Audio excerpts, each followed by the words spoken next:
it's time to sit back and relax with your favorite drink and listen.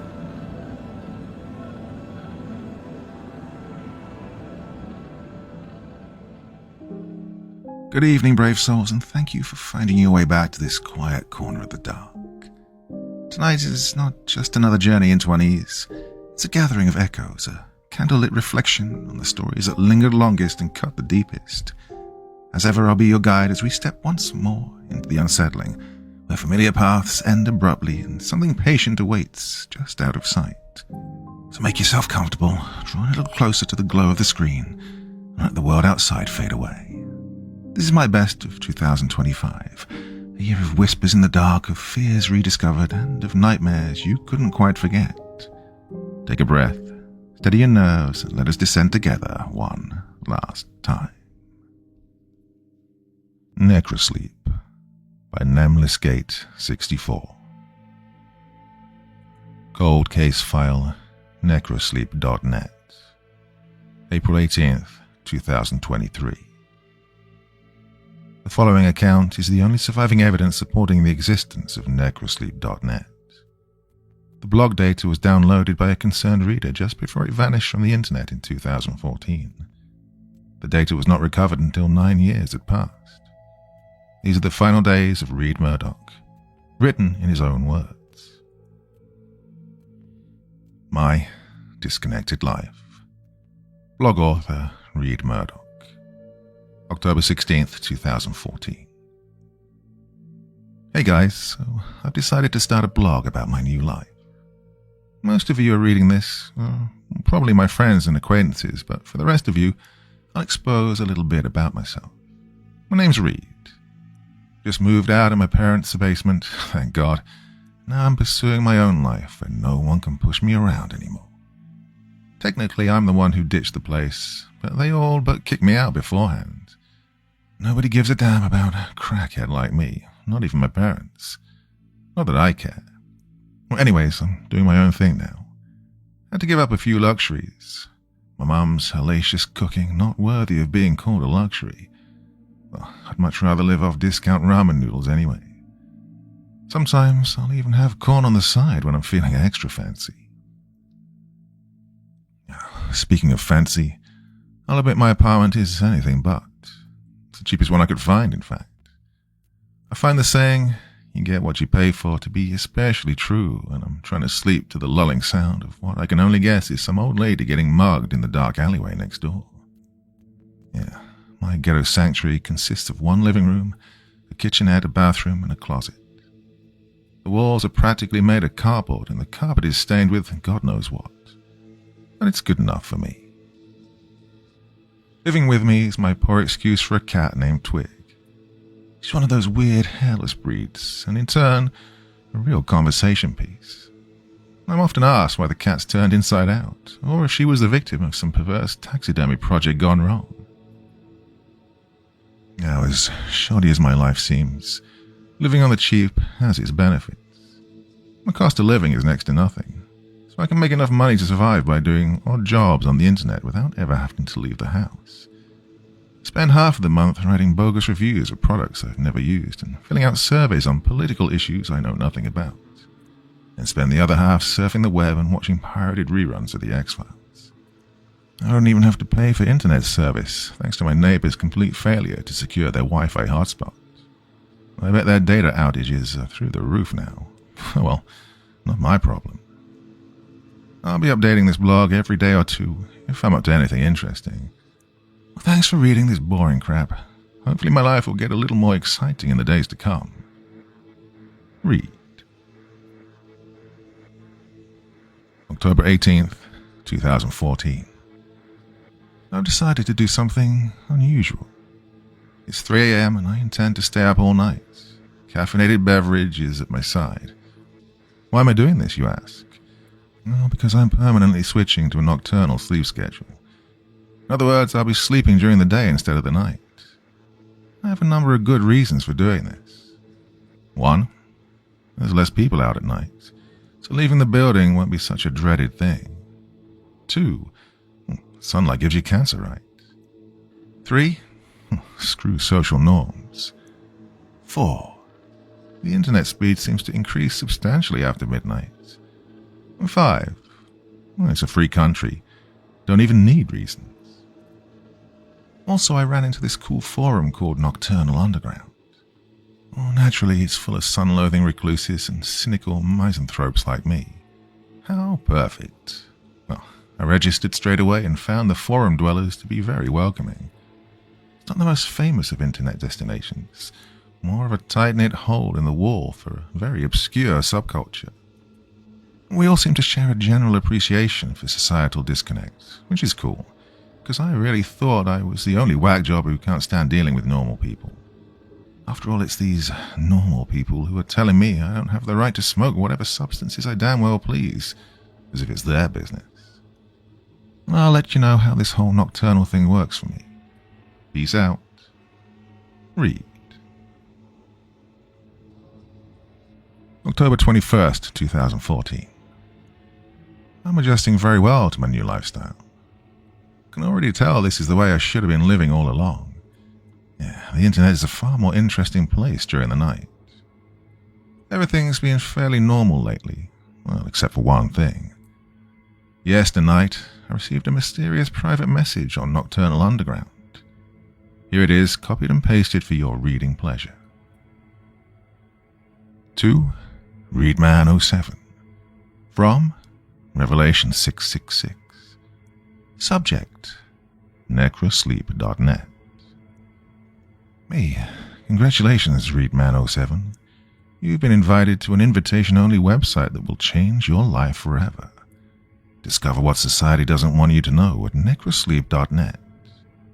Use your exclusive invitation code to enter. DCLXVI. Find out what you've been missing your entire life. necrosleep.net. Well, sounds like a total scam, but it piqued my interest. I couldn't resist going to the site just to see what the hell it was. So, I went there and arrived at a completely empty black page. I noticed the text cursor blinking in the center, indicating that I could type. I presumed this was where I was supposed to put in the invitation code, and I presumed correctly. When the homepage loaded, I immediately noticed all of the text was in Russian besides the title header, which simply said necrosleep.net in English. My web browser automatically detected that the site was Russian and offered to translate it for me, so of course I clicked yes. Now this site was clearly on the shady side. Whoever made it was certainly not well versed in web design, as it had more in common with a notepad document than a good web page. The background was black. The text was white and was written in this so generic courier font, and under the title header was a row of red hyperlinks labeled as follows: Main, Purchase, Secret, and Credit. Here's an excerpt from the main page. Welcome to necrosleep.net. This website is invitation only. Selected visitors have exclusive access to our special product that will change your life forever. Necrosleep is a product that safely negates the biological necessity of sleep, thanks to our miraculous secret formula. With one pill a day, you'll never feel the need to sleep again. Try it for yourself by clicking the purchase link.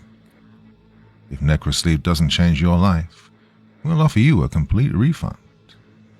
Your astonishment is guaranteed. What a bold claim these people are making.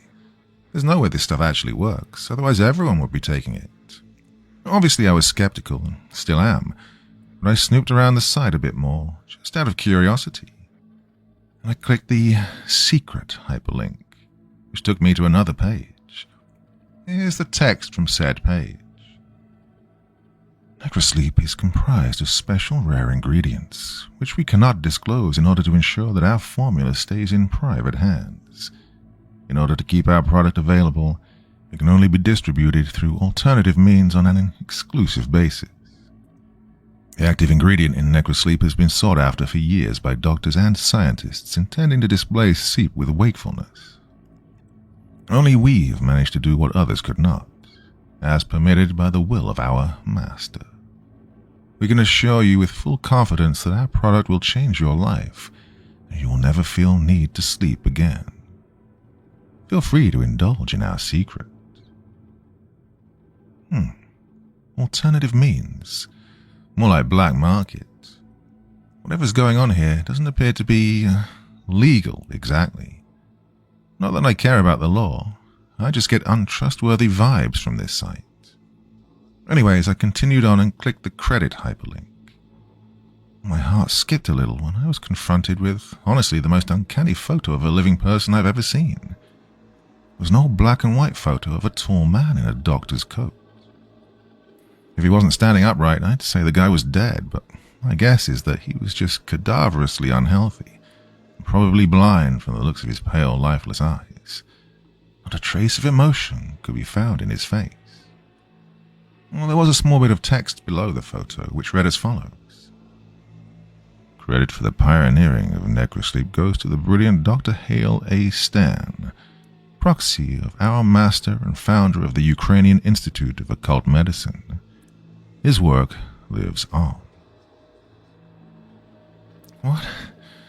Proxy of our master? Occult medicine? Well, maybe I've watched too many horror movies, but this isn't your typical snake oil sales pitch. Maybe they're part of some deranged religious group or something. I admit I was slightly creeped out, but more fascinated. I clicked the purchase hyperlink out of mere curiosity once again. Well, it turns out each pill cost some absurd amount of Russian currency, which I found was equal to about $130 per pill. Ridiculous. Not that I would buy them even if I could. I immediately left the site. At this point, I'm guessing it's probably a lousy foreign credit card scam or some weird cult initiative. Either way, it made my day more interesting than it normally would have been. Read.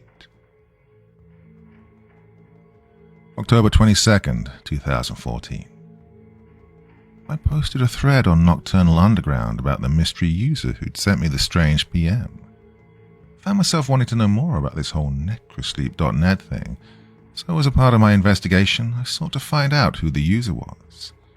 Well, here's a transcript of the forum thread. Readman07. Hey guys, I hope I'm not disturbing the order of things by posting this in the trolling and harassment section, but I didn't know where else to put it.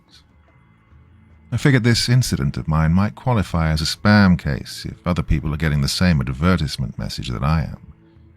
Basically, the other day I got a PM from a user I'd never seen before called Revelation 666, and the message was an advertisement for some supplement. Has anyone seen this user on the forums before? Sure I haven't. If you have any information, that'd be great. Cosmic Trashbin. I don't recognize the username. Must be fairly new or just inactive. What were the exact contents of the message? We could probably get an admin to ban him for advertising. Readman07. Here's a screen cap of the message. Cosmic Trashbin. Strange. Did you actually go to the website? God, I hope not. It's probably infested with viruses. LOL. B3457W4RF4R3. Oh, just try going there. It's just a black screen. Invite code didn't work either. Just gave me a pop-up box that said invalid IP. Readman07. Yeah, of course I went there. I couldn't resist. Thug Life for Life. Well, it doesn't work for me either. Invalid IP. Cosmic Trashbin. Well, if it only works for Readman07, maybe it's bound to his IP somehow.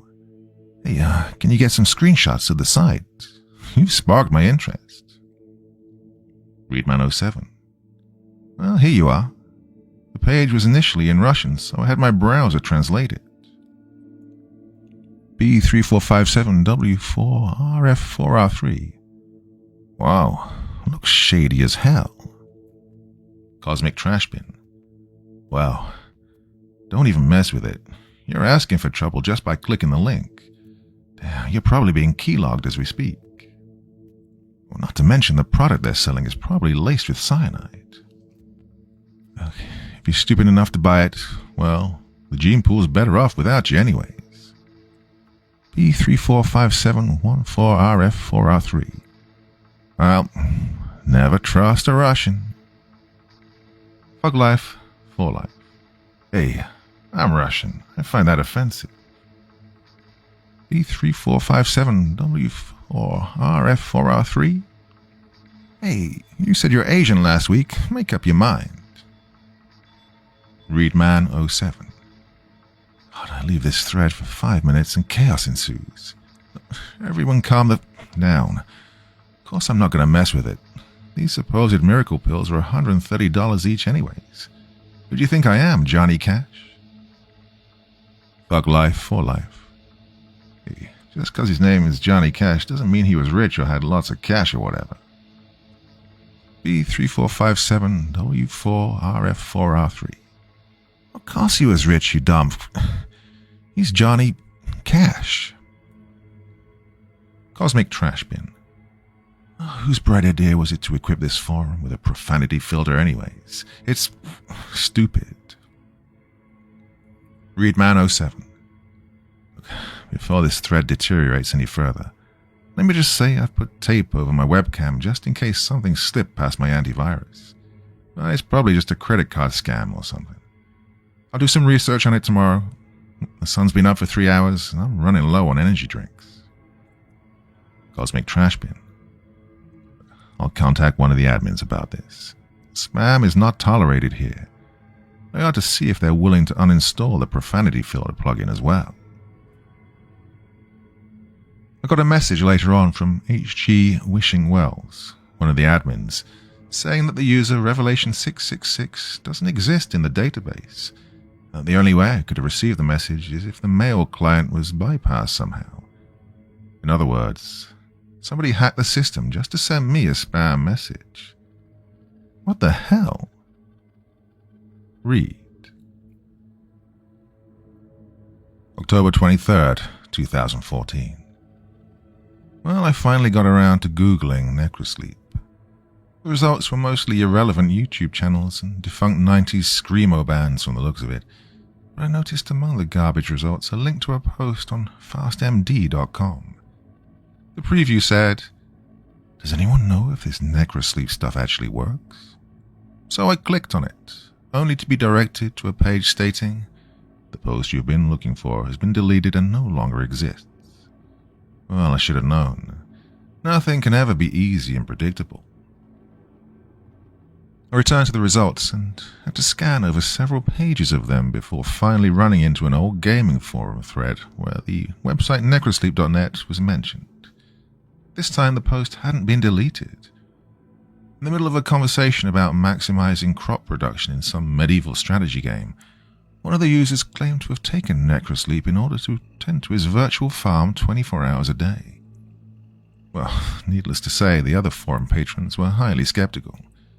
The guy posted a link to necrosleep.net in an attempt to back up his claim, ultimately failing to convince them because, you guessed it, the site was bound to his IP address.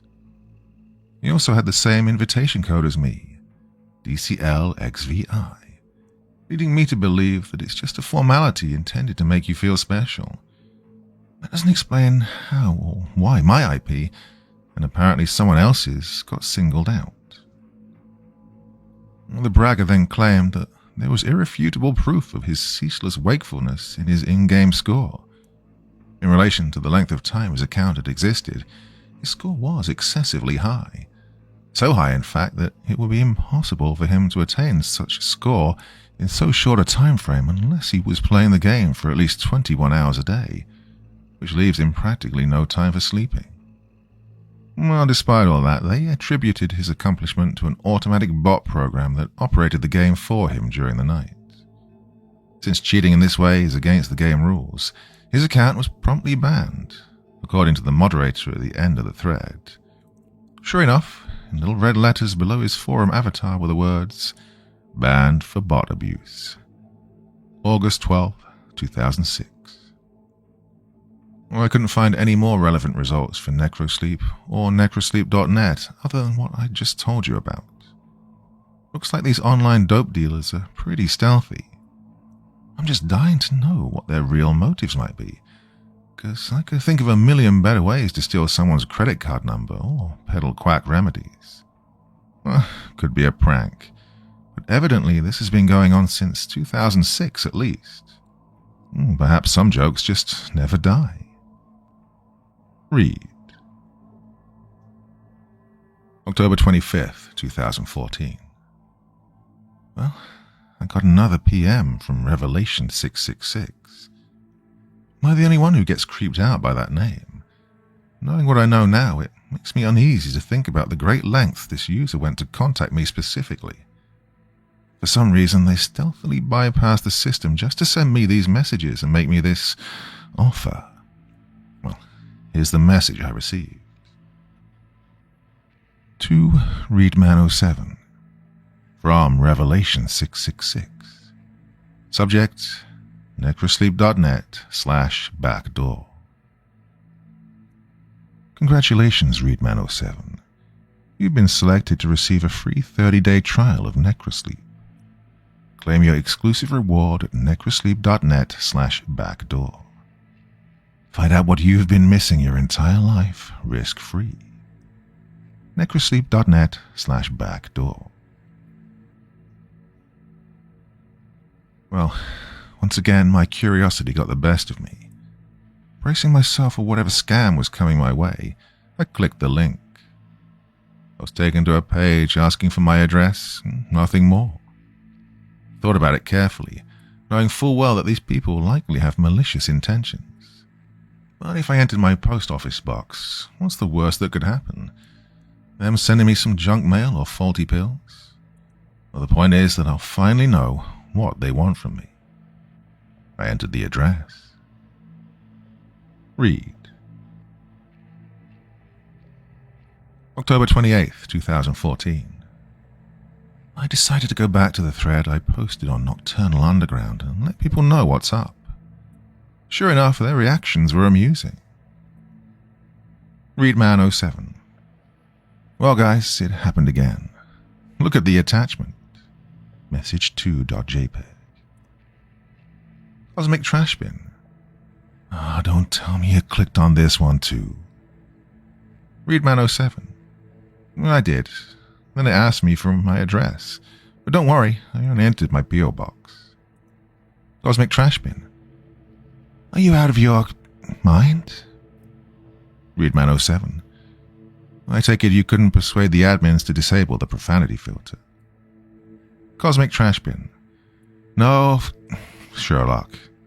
Apparently they get a huge kick out of watching us quarrel over it. Readman07. I wouldn't be surprised if H.G. Wishingwell sent me these weird messages just to stir up some controversy around here. H.G. Wishingwells. Neither would I. Cosmic Trash Bin. The mystery's been solved. Everybody go home. H.G. Wishingwells. No, in all seriousness, I had nothing to do with this. I swear on my great-grandmother's life. Readman07. Swearing on the life of a dead person isn't exactly the most convincing way to plead. Cosmic Trash Bin. I think the joke's gone far enough. HG, did you do it or not? H.G. Wishingwells. I really didn't do it. The admins and I were genuinely perplexed when we saw where the message came from. Or should I say, where the message didn't come from. Certainly not from any registered user on the outside. B3457W4RF4R3. Well, if they actually send you the pills, are you going to take them? You couldn't pay me $1 million to try that. Cosmic Trash Bin. I can personally guarantee you that stuff is too good to be true. Nothing can make you stay awake forever. H.G. Wishingwells. I agree with Cosmic. Don't take this any further. Readman07. even if they do send me the pills, and it's not just junk mail, I'm not going to take it unless I find some more information on it. You really think I'm that stupid? Chill out, guys. I probably won't update this thread anymore, so follow my blog if you want to know what's up with me. The link's in my profile. Well, we pretty much ruled out the possibility that it's a prank by the admins. I don't think H.G. Wishingwells would carry on a joke this long, nor would he lie so blatantly. And even if one of the other admins were to prank me, I can't imagine they would do it with some Russian supplement pitch. It's all just too strange. Read. October 30th, 2014.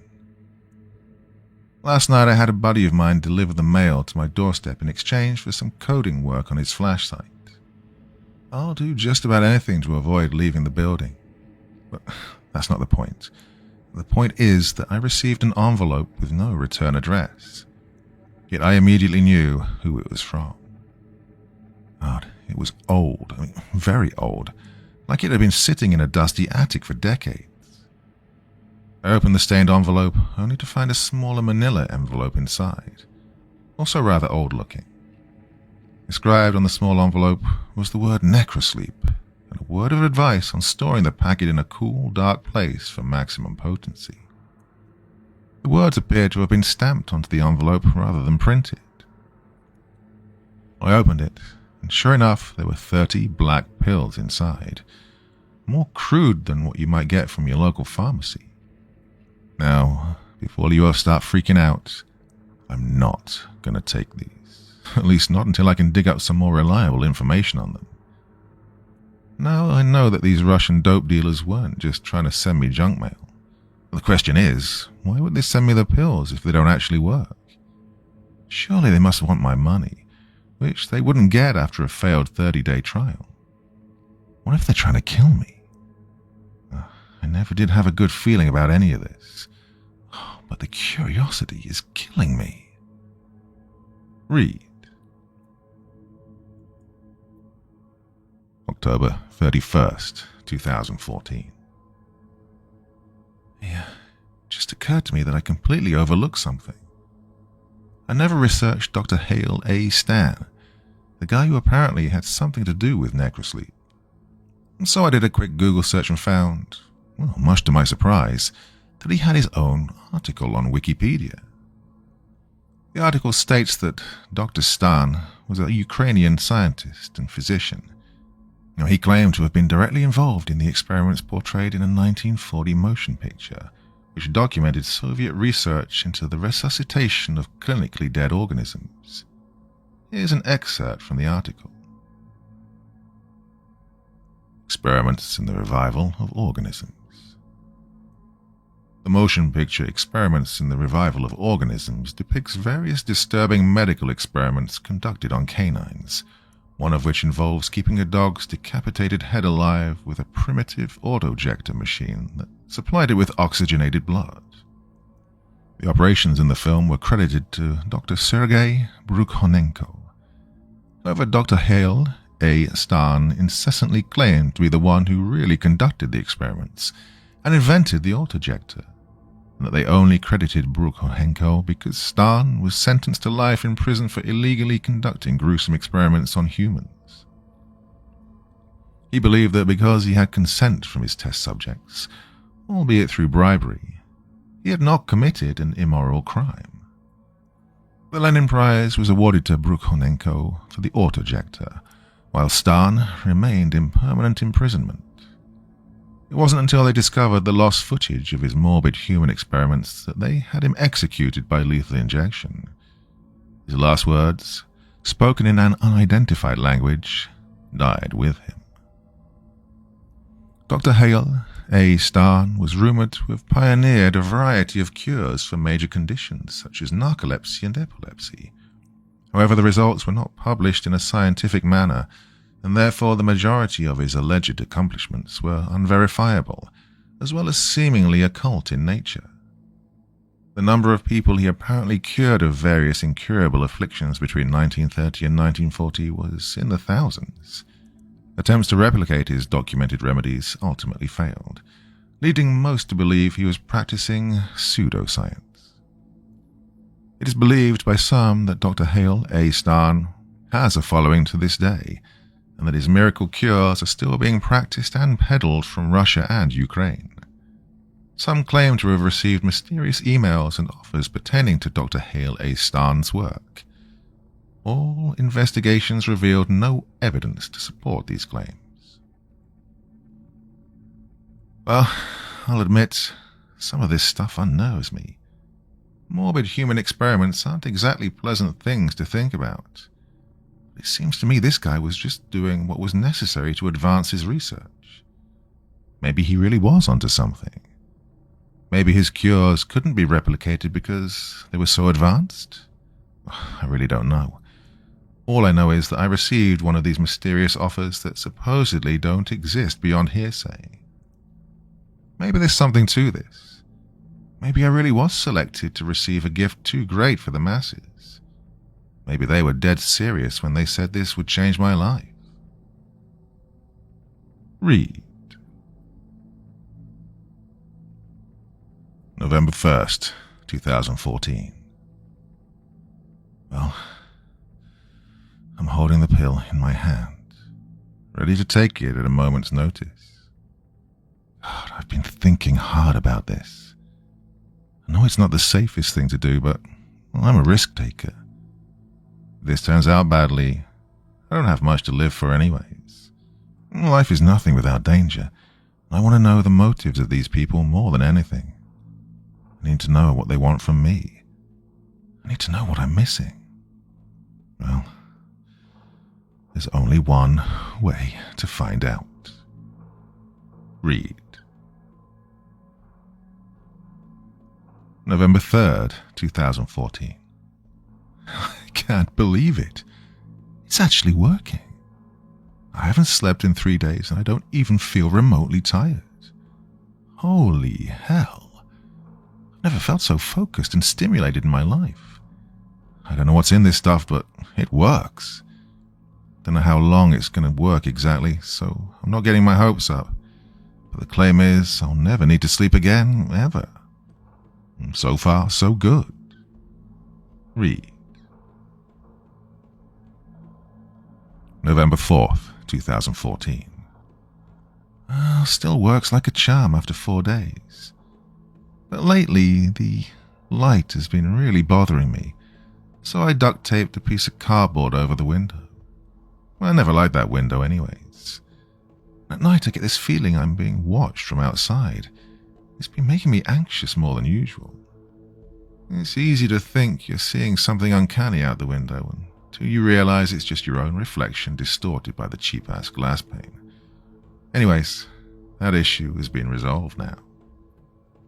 I also found something interesting when I was taking my nightly pill. Until recently, I'd failed to notice a symbol stamped on the inside of the small manila envelope. Yeah, the inside. I know I've seen the symbol before, but I can't remember where exactly. It's just this downward-pointing pentagram with what I think is a goat's head inscribed within it. Maybe they just reused an old envelope and turned it inside out or something. Read. November 5th, 2014. Well, thanks to one of my followers for pointing out something I didn't realize. That emblem inside the envelope was actually a satanic symbol. Yeah, needless to say, I'm definitely not taking this crap anymore. God, this sort of thing really creeps me out. I'm done. I wish I would have read that message before I took it tonight. I'll just quit tomorrow. I mean, it hasn't harmed me thus far. I feel great, so maybe I'm just being paranoid. It's just a symbol, probably a printing mistake or something. But screw that. I'm not messing around with demonic affairs. No way in hell. Read. November 6th, 2014. Over the past week, I've been taking one of these pills at exactly 10 p.m. each night. I planned on stopping the pills tonight, but around 10:30, I started getting this horrible headache. It got progressively worse. I was thinking maybe it was just me adjusting to suddenly going off necrosleep, so I waited another hour. I just couldn't take it anymore. Yeah, I took another pill. I know I could quit if I wanted to, but I'm starting to think there's no reason to. I mean, I don't have to sleep anymore. I've been feeling energized. Yeah, I should just man up and stop being irrational. Read. November 9th, 2014. God, I've been making a killing with all this free time and newfound focus. I made $5,000 in a single day of trading virtual property. That's not including my online poker proceeds over the last week, which are through the goddamn roof. Suddenly I have this intuitive grasp of numbers that I never had before. I've been living my life in a daze until now. Well, they were right. This really is changing my life. Read. November 11th, 2014. Well, here's a, rather peculiar story for you guys. I was sitting on the couch, minding my own business, when I noticed a couple of gleaming eyes staring at me from the dark corner. I thought nothing of it. It must have been Twig skulking about. Well, cats have reflective eyes. Who else would it be? I looked away, and at that very same moment, I felt it. Twig's wrinkly little self curling up next to me. I looked back toward the corner, those beady eyes still fixed upon me with Twig clearly at my side. I blinked, and the eyes were gone. Man, my brain's really trying to screw with me. It had to have been mental. I remember it with such lucidity. Come to think of it, I should have known it wasn't Twig from the start. I mean, cats' eyes don't glow red. Anyways, let's hope it was just a freak brain malfunction. After all, what else could it possibly be? Read. November 12th, 2014. Damn, I'm gonna run out of food eventually. Now, obviously, I could go to the store and restock myself, but the thought scares me. The thought of leaving the safety of my apartment, the thought of social interaction.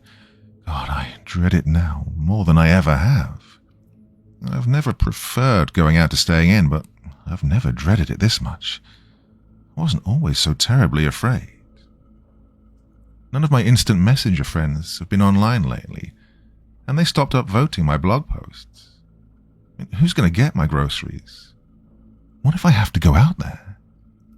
I know I shouldn't be panicking like this, honestly. I'm being stupid. Stop panicking, you idiot. Stop panicking, you idiot. Stop panicking, you idiot. Read. November 13th, 2014. My friend Jake came online. It was a temporary relief that lasted about as long as it took him to say, "I'm not dropping off the food until you agree to get out of the house." Well, that was his offer, entailing that I leave the house and go clubbing with the guys in exchange for help. I declined out of pure fear. He was worried for my health, apparently. I can't blame him for thinking I'm becoming a feral hermit doomed to die alone in this pathetic slum, but, well, he just doesn't understand. Nobody understands me.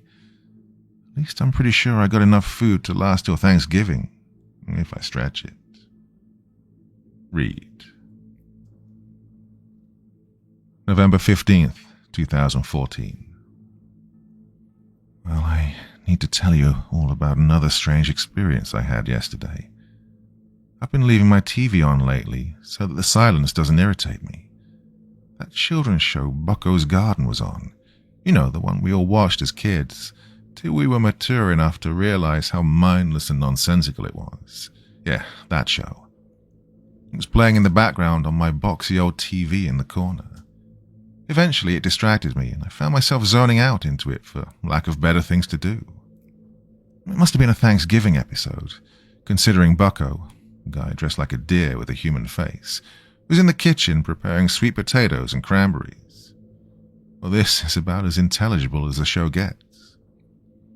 Things got a bit weird when he decided to let the anthropomorphic cranberries go into his garden at the last minute, as if they were captive insects. Well, the sweet potatoes weren't so lucky. Bucko sent his bird friends to retrieve a pumpkin pie from the pie tree, and his squirrel friends to collect gravy from the gravy cow, who coincidentally regurgitates mashed potatoes to boot. Well, I told you this show was weird, but that's not even the start. I didn't realize something was off until Bucko pulled out a knife. A full-fledged, razor-sharp knife that you wouldn't expect to see in such a benign show. With his other hand, he opened the oven and pulled it out. Not a ham. Not a turkey. A roasted human fetus. Mother of God. I couldn't believe what I was seeing. How on earth could this be allowed on television? Were my eyes deceiving me? I don't know, but I turned it off as soon as he started cutting into it. The gore was too much, even for me. I'm still having a hard time believing what my own eyes clearly saw. I couldn't have been dreaming. I haven't had so much as a nap in 15 days. I don't even know. Maybe something's wrong with me. I've been forgetting my PC login password, even after I changed it to something else and wrote it down. I forgot where I wrote it down. I forgot what I wrote it down. God, I can't even think properly right now. Read. November 18th, 2014. I'm not gonna lie. I'm scared out of my mind right now. I walked into the bathroom planning to take my first shower in weeks. I never imagined I'd open the door and see anything more than my own reflection in the mirror. Instead, I saw it standing behind me, staring, completely motionless. I froze and panicked more than I ever have in my entire life, I swear. You don't know true fear. God, you don't even have a clue. I can still see it engraved in my mind. The face, it was demonic. It was gone as soon as it came. I'd say I was just imagining things, but it felt all too real. I'm not going into that bathroom ever again. No, I'll just go in the kitchen sink or something. I can't handle this. I wonder if these pills are screwing with my head. I need to stop. I need to stop now. I don't even feel safe in my own apartment anymore. I feel like the shadows are watching me. Read. November 20th, 2014. Tried to stop the pills again, but I had a change of heart at the last minute.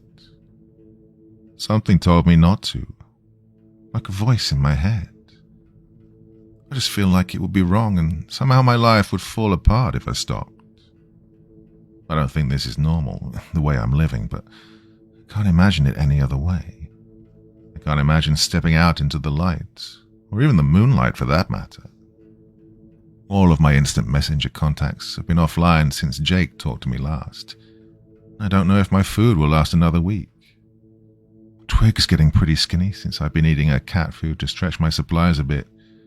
But she'll be okay, as long as someone comes online by Thanksgiving. Speaking of which, nobody invited me over for Thanksgiving dinner.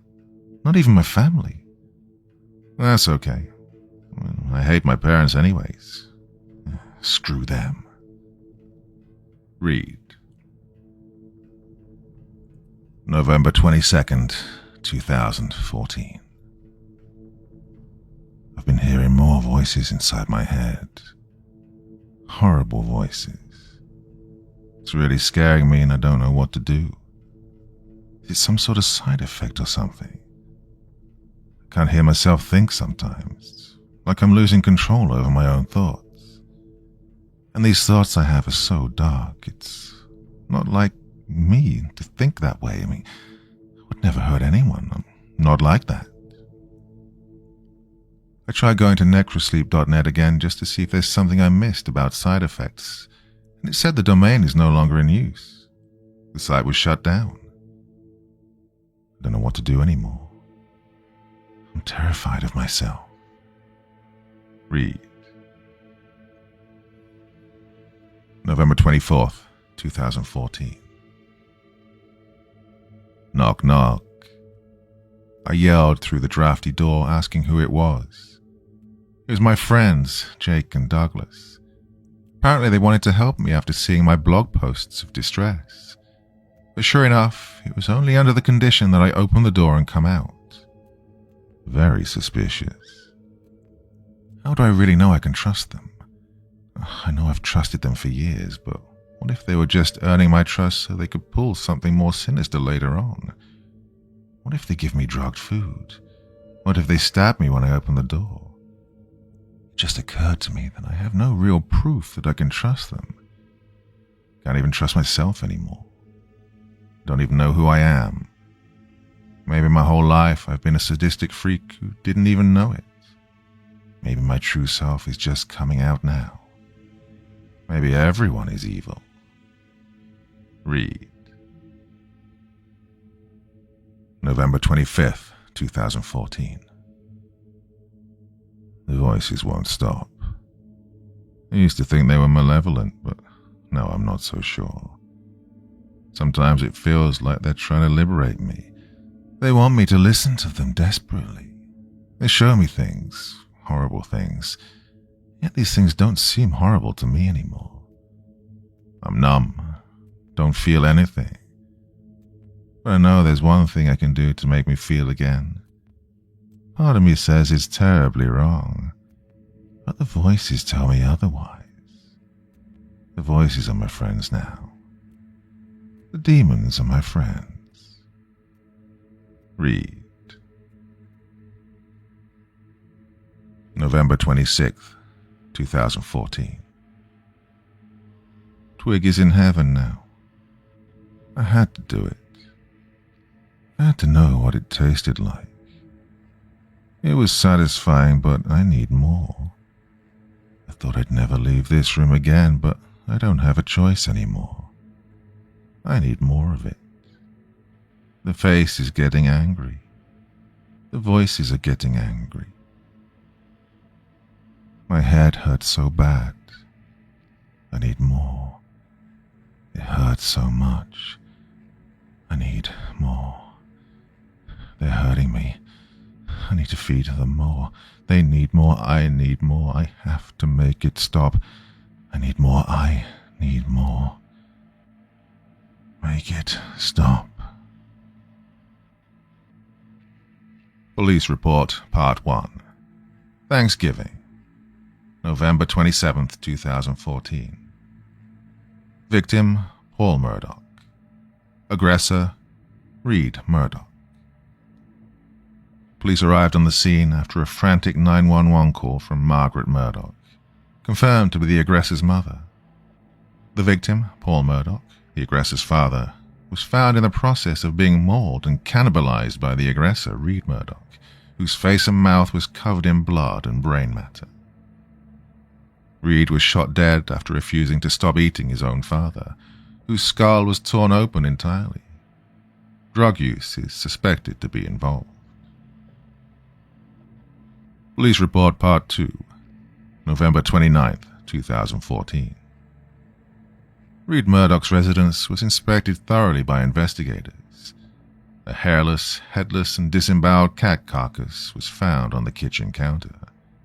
The cat's blood and bodily fluids were spilled throughout the house, while the head was found crushed, the brain having been completely removed and nowhere to be found. The apartment was clearly inhabited by an utterly insane individual, given the foul and uncleanly nature of the place. An old TV rested in the corner, turned on, displaying only static and white noise. It had no antenna. A suspicious packet of unidentified pills was recovered. The resident's computer and other personal effects were confiscated and await further analysis. Autopsy Report, December 4th, 2014.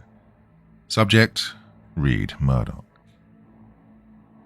Contents of Reed Murdoch's digestive tract were a disturbing mixture of human tissue, mostly brain matter and cerebrospinal fluid.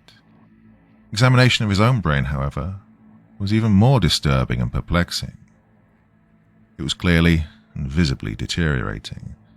The tissue was black and red rather than the usual pinkish grey, and riddled with holes throughout. Closer examination revealed thousands of small black parasites to be consuming the brain. This was undoubtedly the cause of the man's insidious psychosis. Testing on the parasites was inconclusive, as they didn't match any known species. Further testing is required.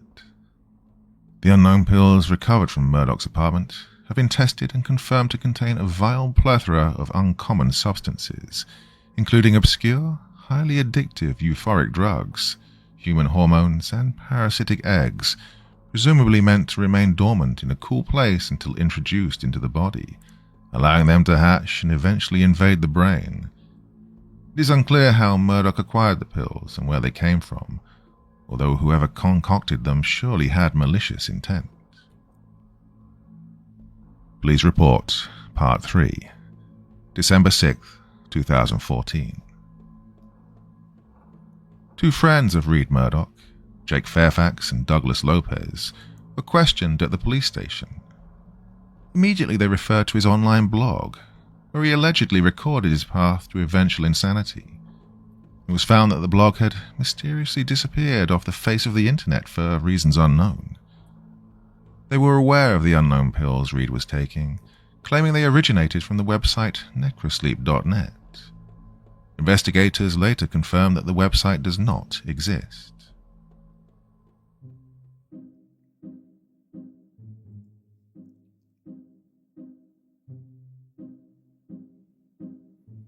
Well, my dear friends, stories like this are always a little bit difficult to read. I thought I really wanted to do this one for a lot of good reasons, and basically it's not what it appears to be on the surface. It's basically a parable for anybody spiraling into addiction, and I consider myself really grateful that I've never been quite in that place in my life. I've had issues and struggled with certain things. I'm battling against my personal use of alcohol, and I'm winning the battle. I'm very glad to say that to everybody, but I've never been in the place that this person found themselves in. Of course, it's a creepypasta, it's a horror story, but you can see elements of addiction to many substances there and how it affects the person, their brain, their perception of their reality. It's a crying shame. So anybody in this position, I hope my stories help people in all kinds of ways, but anyway, I'm not quite sure what I want to say. Sweet dreams, everybody, and stay safe out there. Okay, I'm just going to leave it at that.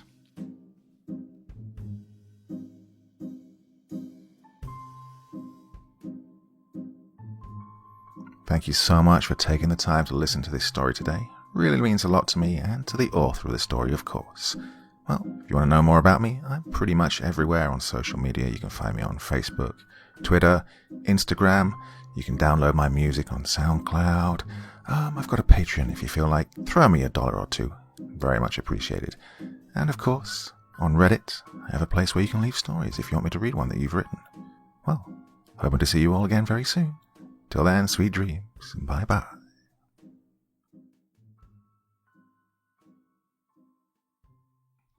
The Tree on Campbell Island by Ian Dean. Well, today I finished transcribing the scribbles one might call handwriting that were in the sketchbook the search team found last night. No easy task, mind. Yeah, poor Munda got desperate at the end. But it's messy all round. Nothing some phone app could easily digitize. Well, I think we're done with the book at this point, and it can be shipped to the American's family. No answers yet as to what happened to him. Guy might have been out of his mind and walked a distance to toss himself in the rough waters, I suppose. An odd choice to drop all his gear at the tree first. But heck, it's the only noteworthy landmark on the island other than the weather station. No evidence he ever found the building, though. I just can't explain why he dropped his pack and wandered off. The water and food still on him could have kept him going until the rescue boats arrived. I finally got a chance to see his passport too, full of stamps from the countries that still use them. He's been all over the world, including some less than safe places, so it's hard to believe that a relatively peaceful, if not isolated place like Campbell did him in. Oh well, I don't claim to know how people think. I'm going home for the weekend, so don't bother responding to my work email. If you're in Wellington on Sunday, let's get a pint and sort out this story, yeah? And this goes without saying, but keep this under wraps. You have a habit of misplacing computer documents. Well, the Americans are all about their trendy mysteries, and the last thing this island needs is more tourists looking for clout, whether they go through the proper channels or not. Like our friend here did. The following is a transcribed series of journal entries written in a sketchbook discovered on remote Campbell Island in the far south, over 600 kilometers from the New Zealand mainland. Its owner is a missing American backpacker, Trevor Miller, whose visit to the location was neither authorized or requested. He flew from Sydney and landed in Queenstown on April 5, 2024. His last known place of residence was a hostel outside of Dunedin. Security cameras show him departing from a pier on an unidentified fishing boat a week after his arrival. The search for the vessel's owner is also ongoing. 6 days later, on April 18th, a call from a satellite phone was received at the United States Embassy requesting urgent help. The island was otherwise unoccupied. 2 rescue boats arrived within 48 hours, and drones were used to sweep the island, but Mr. Miller has not been found. Only his pack, sketchbook, and several other belongings were discovered near the island's one tree. The campsite was not present. Miller is not believed to have owned a smartphone, only a basic satellite phone with a number registered in 2002. The sketchbook includes artwork from many remote locations, and only becomes a journal on the last few dozen pages. While it does devolve into rambling and random thoughts in places that I have mostly excluded, the majority of it shares a coherent story and tells us much about the author. The first of the writing is under a simple sketch of the island's landscape, with a tree a small element in the background. The journal is one continuous text, so an exact time frame of events is difficult to determine. I wanted to like this island. I've been to many, and I always wonder the same thing when I arrive. It's probably a strange first thought to have. How would this place fare in a zombie apocalypse? Well, all I'm saying is the world's a mind-bogglingly big place. There are many corners to put your feet on, always somewhere new on the horizon.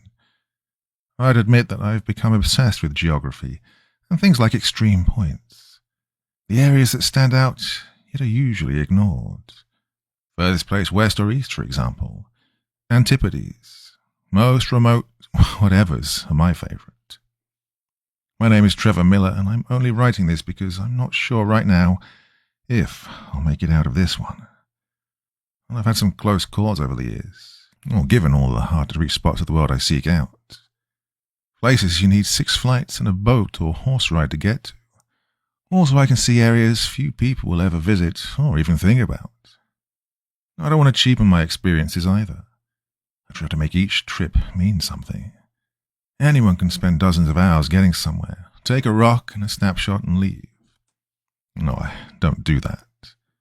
I don't even carry a phone with a camera, just so I don't get tempted. I may not be a great artist, but when I find a vista that's just right and feels earned, I'll sit down and draw it. Only when you take the time to look at every element do you appreciate each truly unique landscape. The shapes of the hills and coastline, the rocks, the way the land touches and interacts with the ocean. Cloud formations that will only be arranged just that way once in a lifetime. The local wildlife, the spread of the grass and flowers, the trees. One day, maybe once my inheritance runs dry, I'll settle down and share my art with the world. I feel like people will only appreciate it if I release my large collection all at once. It's kept in a storage unit back in Oregon. I only go home once a year or so. If I don't make it back, don't let them empty out my unit and throw everything away. God, I've spent so many years on my art. I must have drawn places no one else has. I, backpack around the world. Most of the isolated locations I go to are spur-of-the-moment choices, or vistas I discover when I let myself get lost. And other times I plan a trip. Campbell Island has been over a year in the making.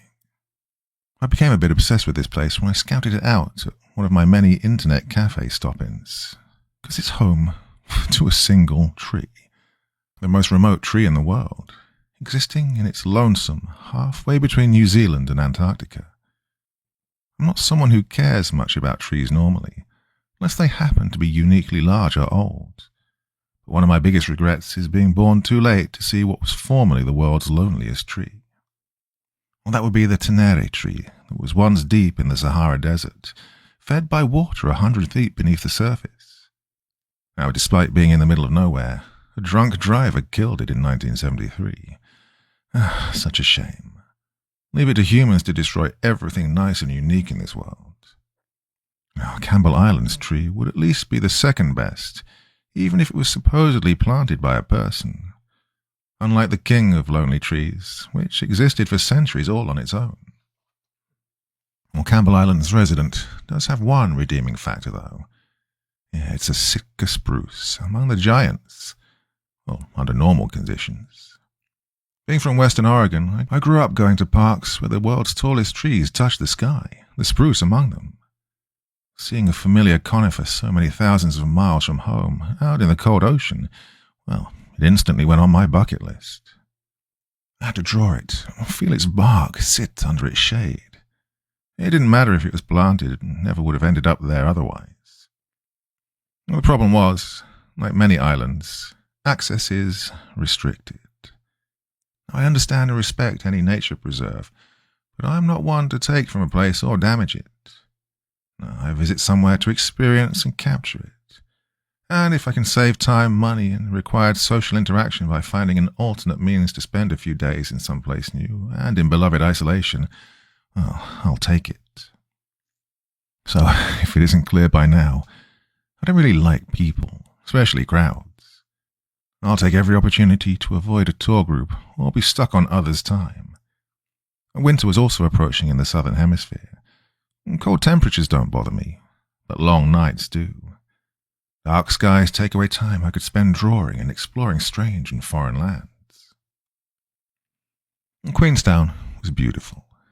I don't enjoy most of the cities I visit, but I do have a soft spot for mountain or lakeside towns, and this was both.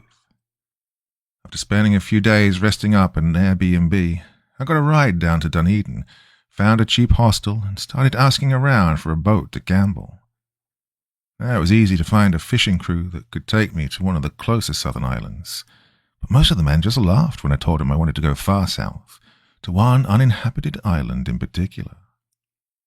Well, I was close to giving up, until I scouted out a bar for any less reputable or desperate for money men willing to make the trip. That was when I stumbled on a drunkard who overheard me talking to someone else about the trip. Now, he'd never been that far out, but after I asked around, he sounded trustworthy enough, well, at least on other expeditions. Despite having problems with drinking and debts, he was known by other backpackers to get people anywhere they wanted to go in a country as protective of its nature as New Zealand. Better yet, he was willing to accept $1,500 now and the other half upon return. Well, I get how easy it is to find yourself robbed or reneged on while traveling, but my gut about others has never gotten me into serious trouble before. Most people are going to be on their best behavior once you involve the promise of more money after the service. It's not like I was trying to score weapons or drugs. I just wanted to visit an island that was a pain in the ass to get to otherwise. I didn't take much convincing, since he needed cash ASAP. I didn't understand why I wanted to get out there, but he didn't need to. Not like he could get inside my head and feel what I do when I get to spend a couple of days in remote isolation. Well, we got going the next morning. He's sober when I show up at the dock. His boat's old, but quite large for a crew of one, so I figure it can hold the amount of fuel we'll need for a round trip. He tells me he'll give me my 60 or so hours on the island while he fishes a few dozen clicks off the coast. All he wants in return, if I happen to see any, is a penguin skeleton. Hell if I know why. Do you even ask when you hear a request like that? Oh, the rickety old ship is no yacht, but I've had worse. I even get my own broom closet-sized room with a cot. He spends most of the day blasting satellite radio music of all genres. He just plays what he feels like, a bit of everything. Endless ocean in all directions is a familiar habitat, and quickly gets boring after some initial excitement. I wish I understood celestial navigation and all the other techniques ancient people employed to find new lands. But at least the southern constellations, like always, give me a sky far fewer people in the world get to see nightly. And he's got GPS and the weather is mostly clear the whole way, so we aren't slowed down by long night hours. Being in the ocean under a moonless starry sky is, well, there's nothing else like it. I'm always wondering what's swimming around under the boat in that inky blackness, and how deep the water goes.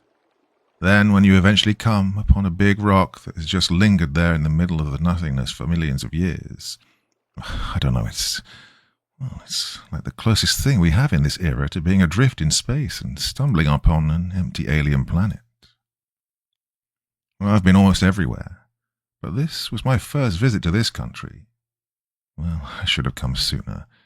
Oh, it's a captivating place, the last remnants of a submerged landmass called Zealandia, over 90% of which is now underwater, meaning that whatever can still poke above the waves used to be mountain ranges a few dozen million years ago. Campbell Island was once a peak at the far southern tip of what was recently, well, on a geological scale, a large microcontinent. We arrived around noon, and it wasn't exactly a breathtaking sight. I'd been to islands that left a better first impression. After I was dropped off on a beach at the northern end, I found myself alone again in a strange land at last. The best feeling.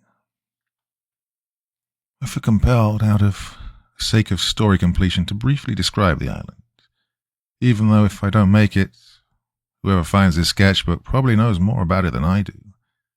Well, it's a little over 40 square miles. Its tallest peak reaches about 1,600 feet, and it has a peninsula in the west and two fjords that nearly cut off the island in half, with the one in the south much larger than the northern one. Like most subantarctic islands, vegetation is more about lichens and wiry coastal shrubs, though this place is also known for its strange wildflowers with huge leaves called megaherbs, and its single invasive tree. I know there's an unmanned weather station somewhere, but I don't have much interest in man-made structures during my remote visits. Okay, admittedly I think I actually wanted to describe the island out of fear that I'm losing my mind. I need to rationalize this place as a real, natural, normal chunk of land in the ocean. Because, well, something isn't right here. Part 2. As soon as I stepped onto the beach and took a deep breath of the chilly and salty air, I put in the coordinates to the spruce on my GPS unit and started my hike, the waypoint being the middle of the barren island. First thing I always do is get to wherever is furthest from water to see if it's a spot where I still feel like I'm on an island at all. Well, Campbell is not one of those places. Finding the tree was also anticlimactic. Resting near the southern fjord, its canopy blends in with the green fields around it, and I assume because of the lower annual sunlight, poor soil and lack of rainfall, it is not an impressive Sitka spruce. Instead of being a giant towering over the island, it's a stunted, stout thing that looks like a large piece of broccoli.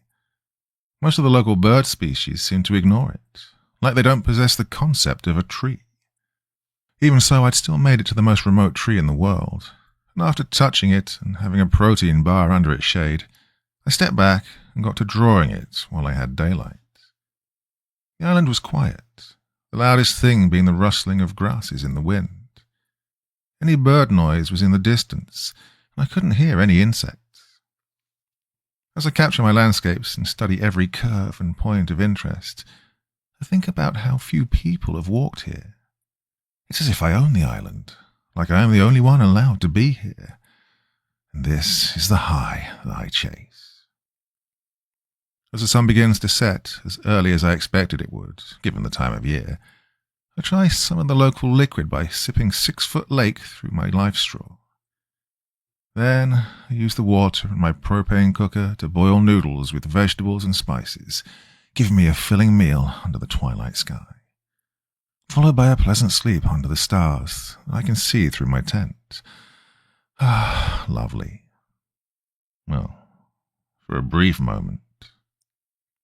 And I write all of this to help me remember my only nice day here. The nightmare began when I woke up and realized that my tent was some 50 feet closer to the tree than I remembered. Well, it freaks the shit out of me at first, but I start thinking, there's no way I took the spikes out, moved the entire tent, and hammered them back in while sleepwalking, which I've never done, as far as I know. I look for the original holes from the spot up on a hill where I swear I'd parked my gear, but I can't find them. Oh, not that they might not be there, hidden under the grass and megaherbs. Well, what am I supposed to do? Spend all day tracking down my exact prior location to make sure I'm not delusional? No, I have better things to do. So I assume I'd just been mistaken and misremembered my spot after exhausting myself the day before. But things get worse. Shortly after a warm breakfast of jerky and powdered eggs, I hear approaching voices, many voices. It sounds like they're being carried by the wind, making them hard to pinpoint, and the words don't come in clearly enough to decipher. But I know what's going on. Somewhere on this island is a tour group, here to gawk at God knows what and ruin my day. Or worse, spot me and report my misanthropic ass to the authorities. For a while, I hang back behind a big rock, where I have a good view of the tree down in the valley, and wait for the tourists to inevitably swing by and have a picnic under the world's most remote, overgrown shrub. Until they're done with their checklist, I wouldn't be able to settle anywhere to enjoy the solitude and draw some more. And so I wait, and wait. An hour goes by, and then another. I can still hear the voices moving around me, getting louder and quieter. Laughter and inane observations pollute the air. I can't tell how many there are, but they're annoying. Eventually I get tired of waiting around and go looking for them. If they see me, whatever. I'd pay a fine and never come back to a place I only plan to see once anyway. I know they're nearby, a mile away at most. I get up higher and look around in all directions, seeing nothing, wishing I had binoculars. I double-check my surroundings, and this time I spot them. An absurdly large group for the size of this distant island, at least a few dozen strong. Their clothes are brightly coloured, and many of them are wearing shorts and shirts, even in this weather. They're walking away, rounding another hill as they continue to chuckle like idiots, or take selfies and look for cell signals, or whatever it is tourists do. I take a seat and get back to waiting. I watch the hill, knowing there's a small peninsula beyond it. Eventually they'll have to double back or come around the other side, unless their boat happens to be at the bottom of a sheer cliff. Why am I so worried? It's not like faces stand out to tour guides, right? I mean, I could tell them I was always there and happened to be forgettable. Not like they would believe I was out here on my own. And then I could follow them around for a bit and maybe get some free food and disappear again as they head out. But some part of my brain is already asking, is this normal? I mean, no group that big is going to be on a boat for several days to see this island. Then I second-guess myself. Nah, maybe there's an Antarctica cruise passing by and they got here on a tender. A stop along the way. Late in the season for it, but, well, sure. At this point, I just mostly want to know what they're doing on my island. So I walk over, get around the hill, and I don't see them. Nothing but the edge of a tall cliff and endless ocean. Well, somehow I must have missed them. No, there's something strange here. A pile of shoes, messily tossed into a mound of their own. Enough to be everybody's. There's no way, I'm thinking, no way they all jump from this height into freezing water for a sudden swim. Is there even water down there? How's the tide? I crawl over to the cliff and look down, making sure the ground is sturdy. Around 70 feet down, there are skeletons. A lot of skeletons, piles of bones, covering the rocky beach as low tide waves brush at the tips of fleshless corpses. The sight is so strange and unexpected that at first it doesn't even really hit me that they aren't people-shaped. And they're birds, large birds, hundreds of them. Penguins. Like an entire colony gathered up in place and all dropped dead at once. No sign of the tourists. I returned to camp to process the last few hours. I realized that I may have been seeing things, hallucinating, or having a bizarre waking dream. It gets me feeling anxious, all out of sorts. I have no appetite, and stress is getting to me. I think I'm going to check that spot again at sunset. If the shoes are still there, I could pick some up, feel them to see if they're actually solid. There is an erased and marked out paragraph here in the text. It's impossible to tell what it once said. Well, I'm not surprised. No shoes. I'm not sure why, but I might be losing my mind. I doubt the bone pile as well. If it's real, it's now covered up by high tide. I have a feeling I also only imagined it. My boat pilot doesn't have a satellite phone, so I'm stuck here until he picks me up 2 mornings from now. So, just going to breathe, trying to take it easy until then. At least I still have the island to myself. Well, I'll move the camp before it gets any darker. Change of scenery might help. Hope I don't have a brain tumor, or worse. There are 2 pages of sketches depicting a campfire and camping gear, likely made to kill time and let Trevor get his mind off things.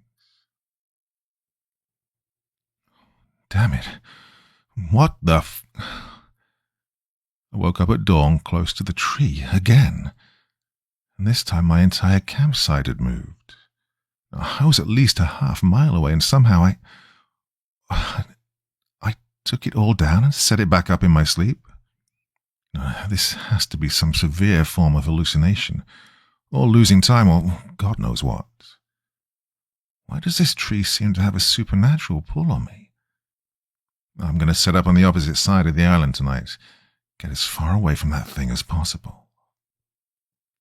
God, maybe I should never have come here. The next page of writing is faint and imprecise, written by a weak hand. I feel like shit. Whole day gone. I hate this island. I was running out of the good canteen water and wanted to save the rest for later, so I started the day with a bottle filled at a pond near the tree.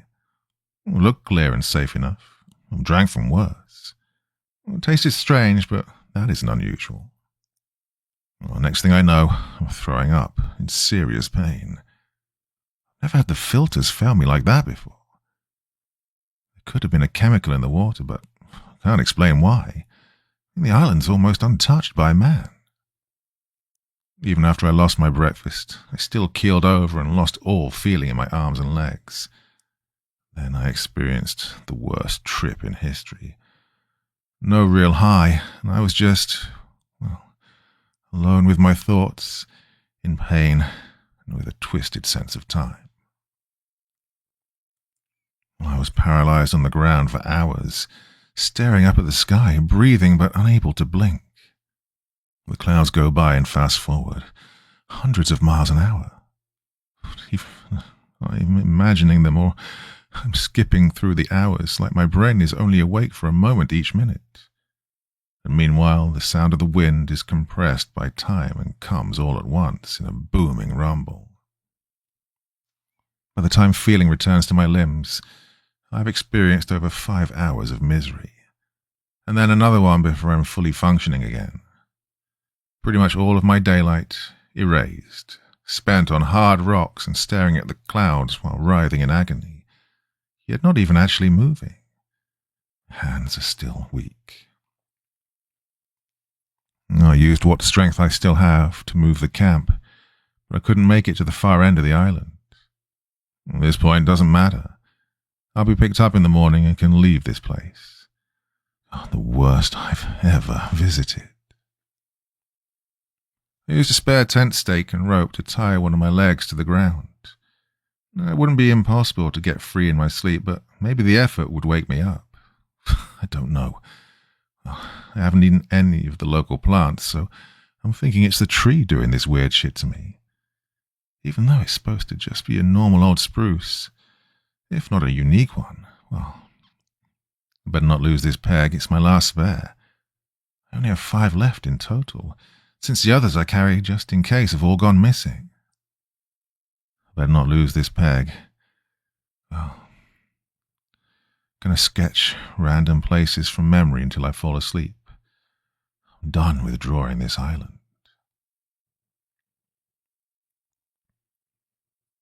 Part 3. There are several pages worth of small, low-effort art. I can't identify any of the locations. I suppose this isn't a surprise given that they're all isolated areas and remembered from Trevor's past. But I did find myself questioning how accurate the sketches might be, or if they depict real places at all. It's unclear if he was aware of this, but each landscape, no matter its location, features a tree-like Campbell Islands in the distance, fully penciled in like a shadow or silhouette. Consciously or otherwise, the tree is stuck in his head. Am I still alive? Well, I think so. Heart's been pounding all night, feels like. My nerves are fucked, but I can hold my pencil steady enough now to write from a seaside alcove I found, and there's enough sunlight to see my words. Been hiding here for a few hours, waiting for it to leave me alone. Don't come to this island. Not unless it gets napalm bombed first. I woke up around 3 in the morning. My sleeping bag was a mess and all my shit was knocked over. Like I'd been thrashing around, trying to get free so I could get back to the tree again. My body couldn't figure it out, but well, that's okay because the tree found me instead. Loud snapping sounds were what jolted me awake. Over and over I hear these cracks like bones being popped off or something in the distance. I'm freaking out in my tent, heart already racing, but I know I'm safest in there. I mean, this island has no big predators. The most dangerous animal would probably be a rampaging seal, scooting around on land.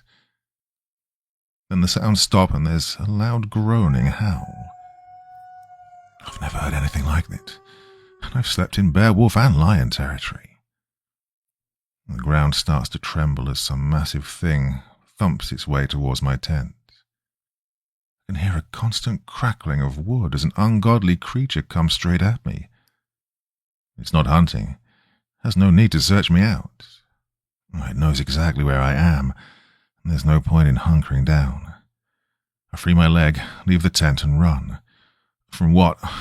I'm not sure. I move as fast as my legs can take me, going up rugged hills, tripping over rocks. Whatever's chasing me keeps up. It's always right at my back. When I finally reach a valley clearing, where all that's ahead is tall grass, I look over my shoulder and see the giant shadow of a treetop blowing in the wind. But the moon's low enough in the horizon to light up the trunk. I'm living in a nightmare. The tree is a hunter, a monster, some demon that escaped from a forest in hell. It has no face or human-like features, and it's appropriately closer to a carnivorous plant in appearance. It has a large, gaping vertical mouth that splits it down the middle with rows of serrated wooden teeth.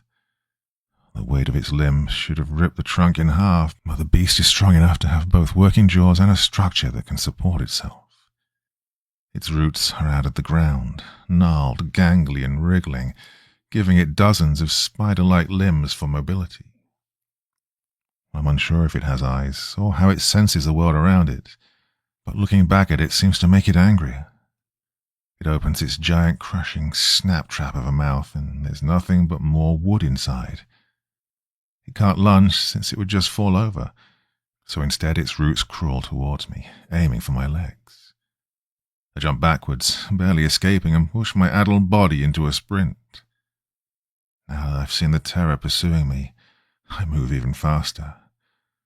It lets out another roar and resumes the chase. Well, somehow, I'm now outpacing it, and its bark-crackling skitters fade into the distance. I keep running until I hit the beach and duck into a recess in the cliff. Well, it's as good a hiding place as I'm going to get, and I figure it'd have a hard time getting to me, seeing how it's a tree monster and all. Right, a tree monster. Christ. Now that more time has passed and I read these words, I can see how insane this all sounds. It was just another hallucination. It has to be. Thing is, what happened a few hours ago felt so real that I couldn't not believe it. Maybe this was just the second half of a chemical overdose, one that was so strong at the start that it paralyzed me.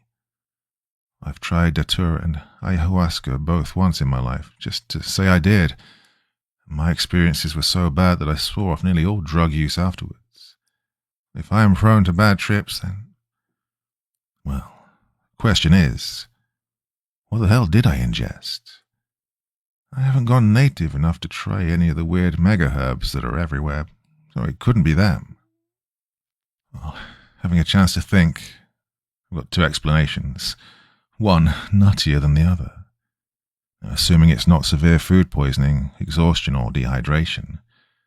Well, either the tree is the sole apex predator of the island, and an undiscovered carnivorous plant that can emanate psychic waves of some kind, or part of it has psychotropic properties. The leaves, its bark, something too small to see. Maybe it's pollen. Well, this is far from the right season for it to be pumping the stuff out, but it might build up over time in the area, concentrating, kicking everything like dust. Could explain why any water near the tree would be rich with it.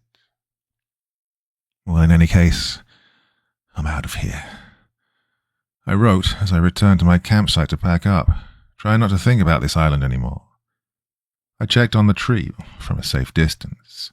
Yeah, still where it's supposed to be. It never came to life and chased me. It's just a drug-fueled nightmare. When I'm back at the beach for pickup, not much more to say. God-awful rock. Would not recommend a visit. There could be money to be found in reporting my discovery to some New Zealand scientist, but I doubt it's worth the trouble. I want out of this hemisphere. Well, still waiting. Waiting some more. The guy's 2 hours late. Oh, shit. We see a sketch of the view from the coast. The lines are harsh and angry. Oh, screw it. If I'm swearing off NZ for a while, they can ban me from wherever they want. I just turned on my satellite phone and asked for a rescue. Explained my whole situation. Told them my ship captain is either off drunk in the ocean or back at the bar having forgotten about me. Yeah, I know they're mad. Could hear it in their voices. Even so, they're sending me a boat and gave me some survival tips to try out until I get here. My food should last. They also want me to find and wait at the island's weather station since they know where it is and can meet me there. Well, the thing is, their directions weren't very clear. Well, I guess I have plenty of time to look for it. After the person I was talking to seemed to relax a bit, he told me this wasn't the first time someone had come out there on their own, though it is rare. I'm guessing the others wanted to see the tree too. I would have ended up on this island eventually, regardless of the damn tree. The place beckoned me, feels like. Now I The effects of the pollen, or whatever, are finally wearing off. I could kill some time and write about what I know of this island. Remind myself again that it's just another blip in the ocean. Nothing to be afraid of. Well, as far as we know, assuming the Maori or Polynesians didn't make it this far south first, the island was discovered by Frederick Hasselborough in 1810, captain of a sealing ship. He would mysteriously drown off its coast shortly thereafter. After the local seals were all hunted, the island was on occasion used for whaling over the years. Some scientific research, sheep herding, and during World War II was the site of a coastal watch station, along with the weather post that used to be temporarily manned for some seasons. The island has only seen minimal sporadic inhabitants. Did I get all that right? Well, whoever finds this book, if I don't make it, can correct the record if I'm wrong. Now, the tree is thought to have been planted around the turn of the century by a New Zealand governor, perhaps in an effort to start a lumber trade, but this has never been confirmed. I suppose it's possible, however unlikely, that the tree is actually even older than that and just hadn't been discovered for the first century of the island's known existence. It does kind of blend in with the green surroundings, and is in a valley far from the other landmarks. It would have once even been shorter and less noticeable. It does make me wonder whether it's somehow been here for a very long time or was indeed planted by someone, and why its closest relatives in a native land are thousands of miles away in the northeast across the Pacific. I should have paid more attention to the stories I skimmed over about the island, from other backpackers that came alone or in small groups. I only glanced over remarks like, felt like I was being watched, or had really weird dreams while on the island, and I found the tree and I swear I felt a negative energy coming from it. Well, I don't take comments like this seriously, so I didn't read over any of these experiences in full. Not that they would have kept me from visiting. Well, none of that made me feel better. It's almost over just the same.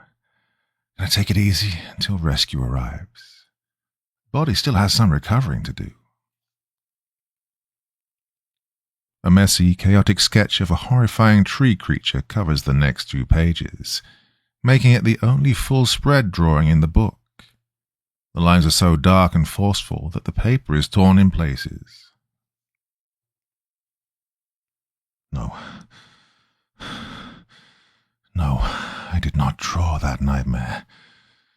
Maybe my hands did while I had one, but it was no waking work. Yet I swear I slept peacefully last night, if not comfortably. Well, I should just rip it out and throw it into the ocean. I want to. But damn, I need to plan out my options. It terrifies me, but I actually really might not make it home this time. So, maybe I should keep this art, if it could be called that, in case someone finds this sketchbook. They might believe what I'm going through, see the badness that's taking hold of me. There's something else going on here, more than just hallucinogenic pollen. I'm not sure if I'm acting out in my sleep or only forgetting things, because looking back, I've lost time on the island. The days are short, but they feel even shorter than they should be. Am I having blackouts? I'm as far from the tree as I can be, and yet it makes no difference. Could I cut it down? It'll take a long time, assuming I can even find a jagged enough rock. A boat might get here by the time I'm actually done.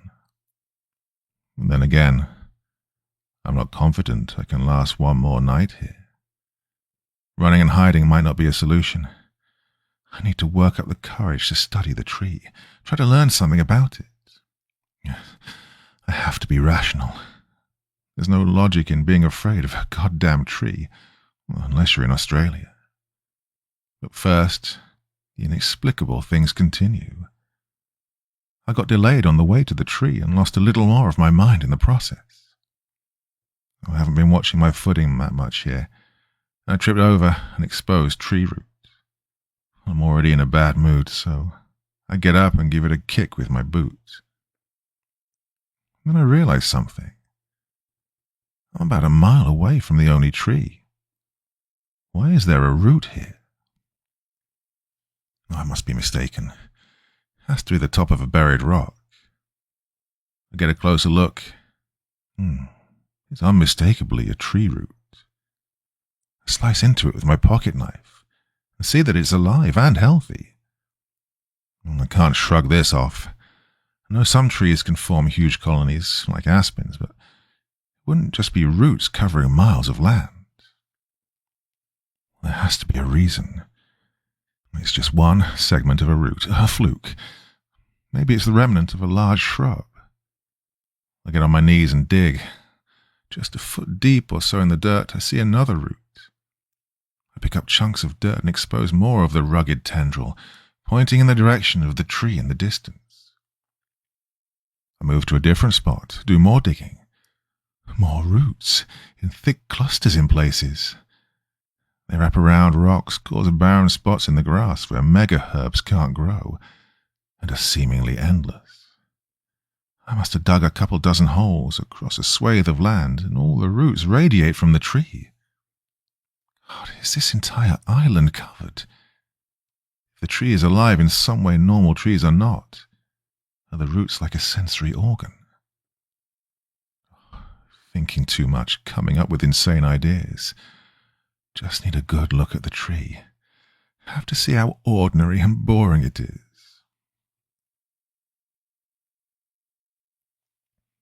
Part 4. The final illustration in the book is disturbing, and I've been asked not to share it with anyone until the investigation is complete. Sorry about that, mate, but don't worry.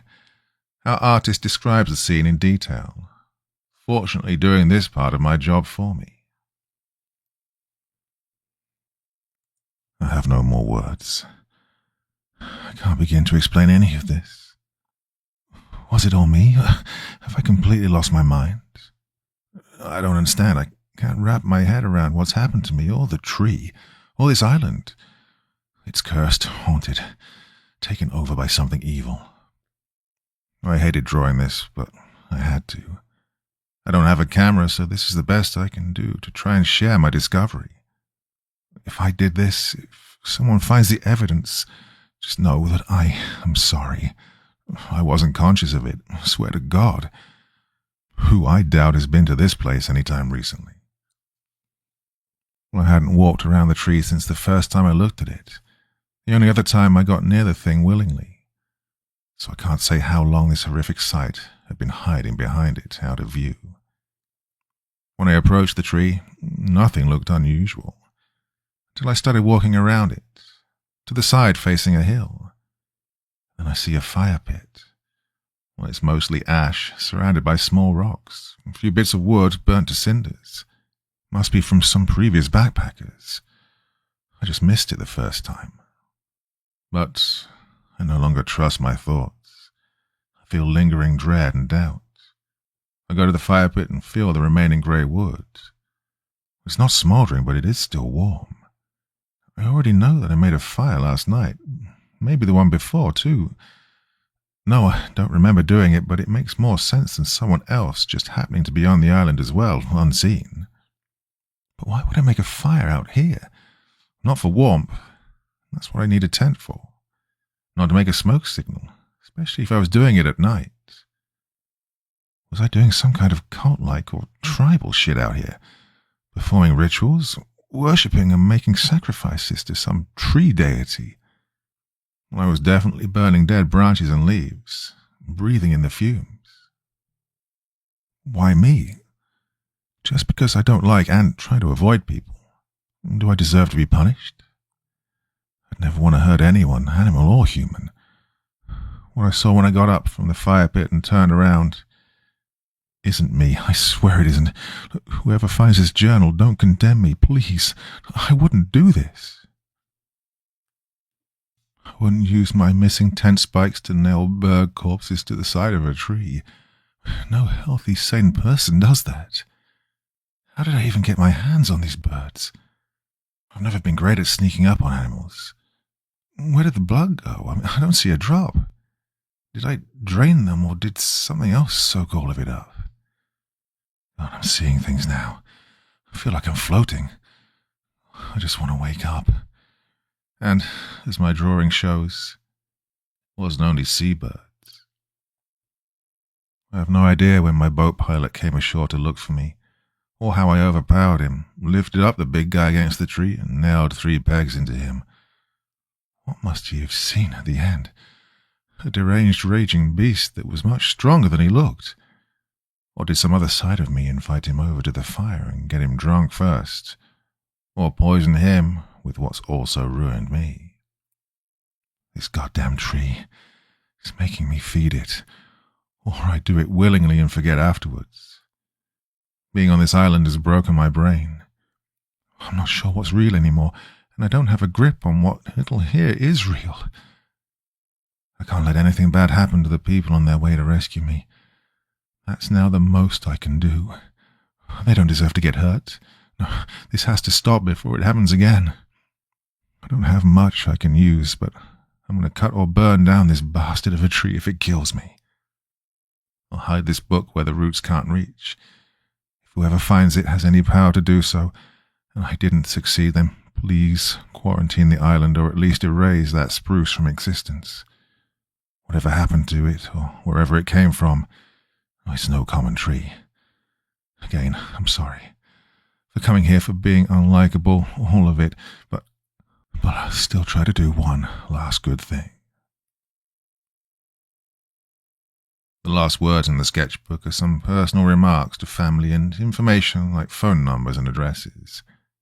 Out of respect for the missing, I didn't include this portion of the discovered journal. Response from Teddy. Oh man, Dalton, if this is a joke, then you need to start writing a horror movie. If it's all real, if only from this guy's perspective, then I'm not sure what to say. I've only been to Campbell once. Felt like the end of the world down there, if it was on a flat plain. But an evil demon tree?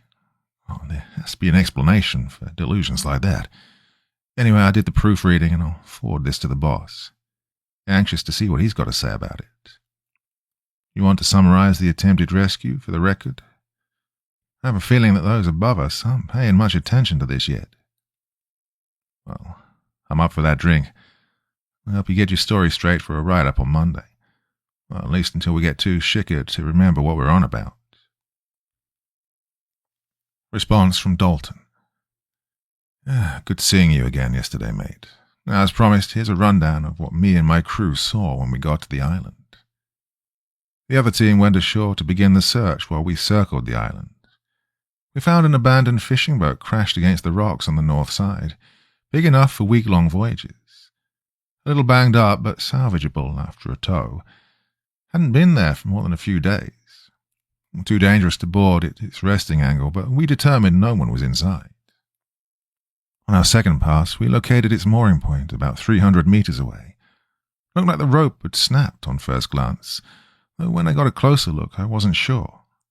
The threads were frayed similar to sudden breakage, but it could have also possibly been cut over time with a small knife.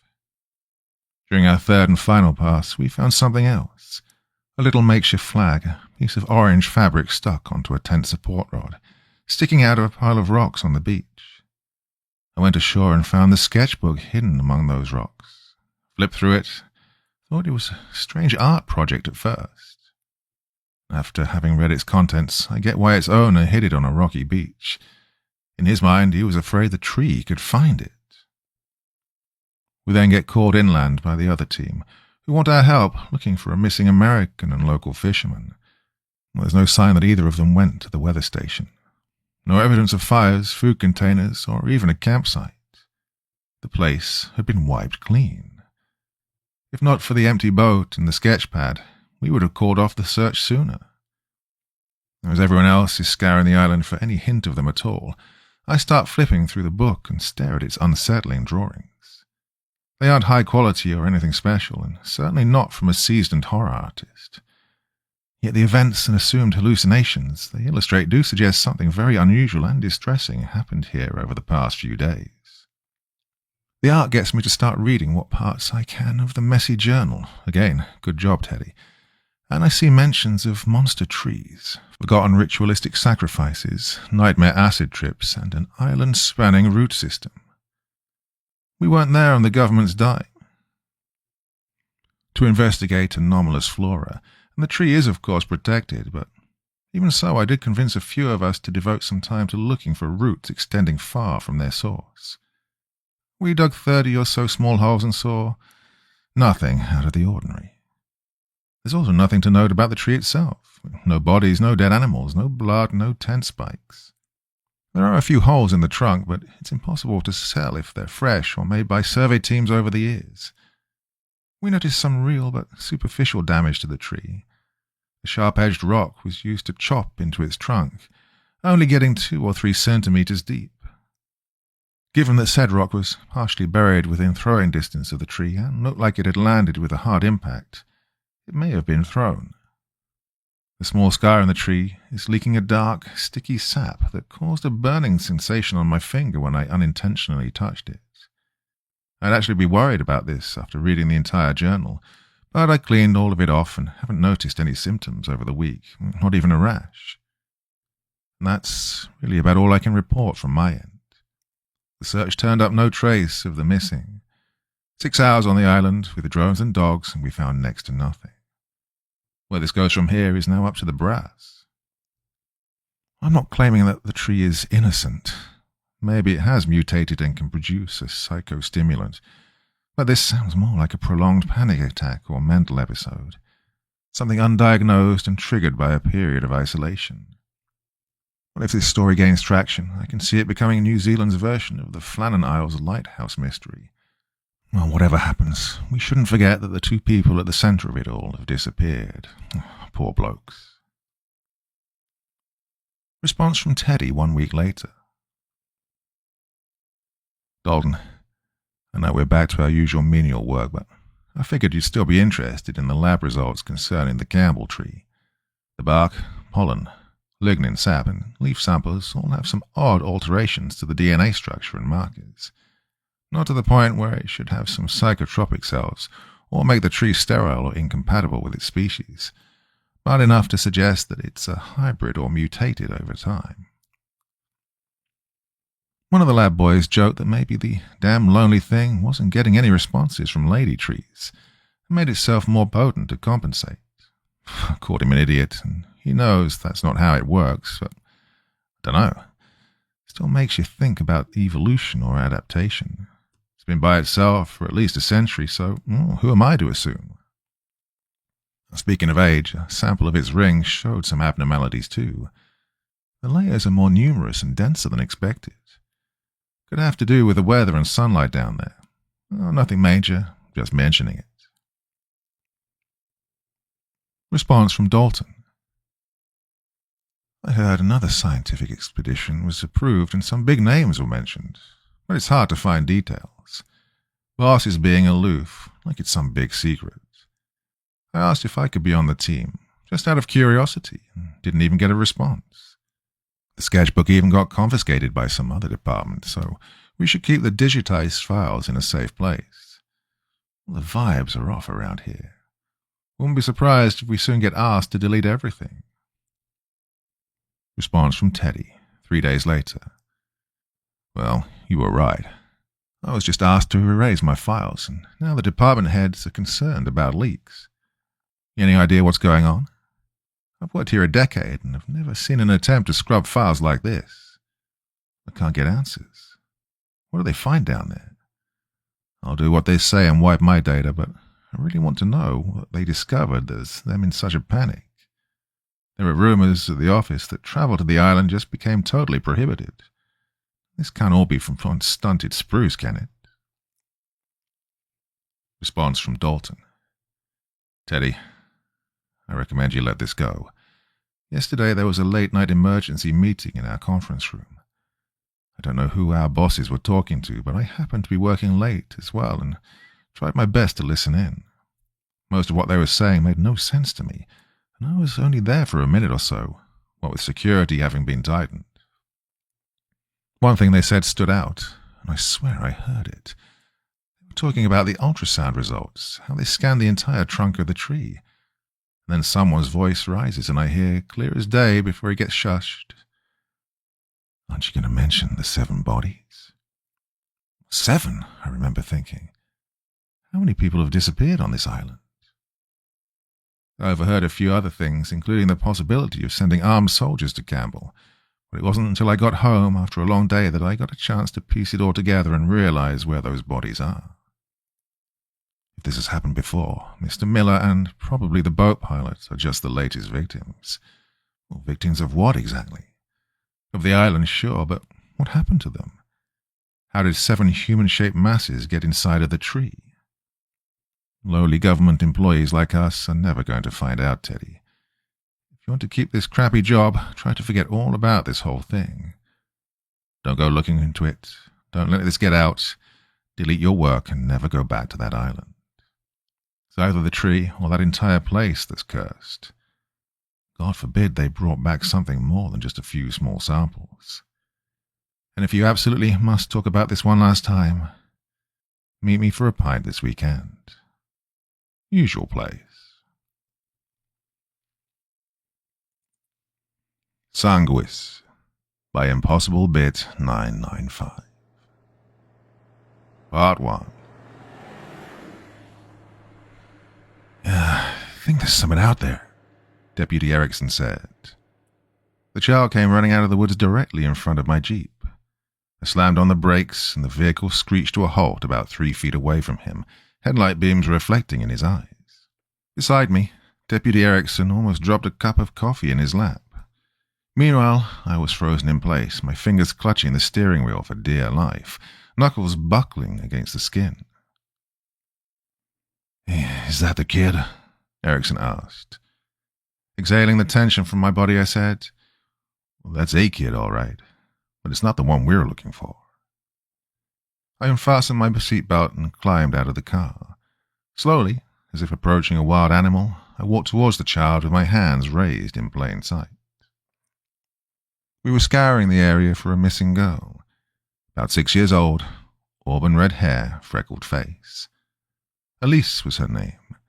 She'd been taken from a parking lot after one of her treatments, and no one knew how.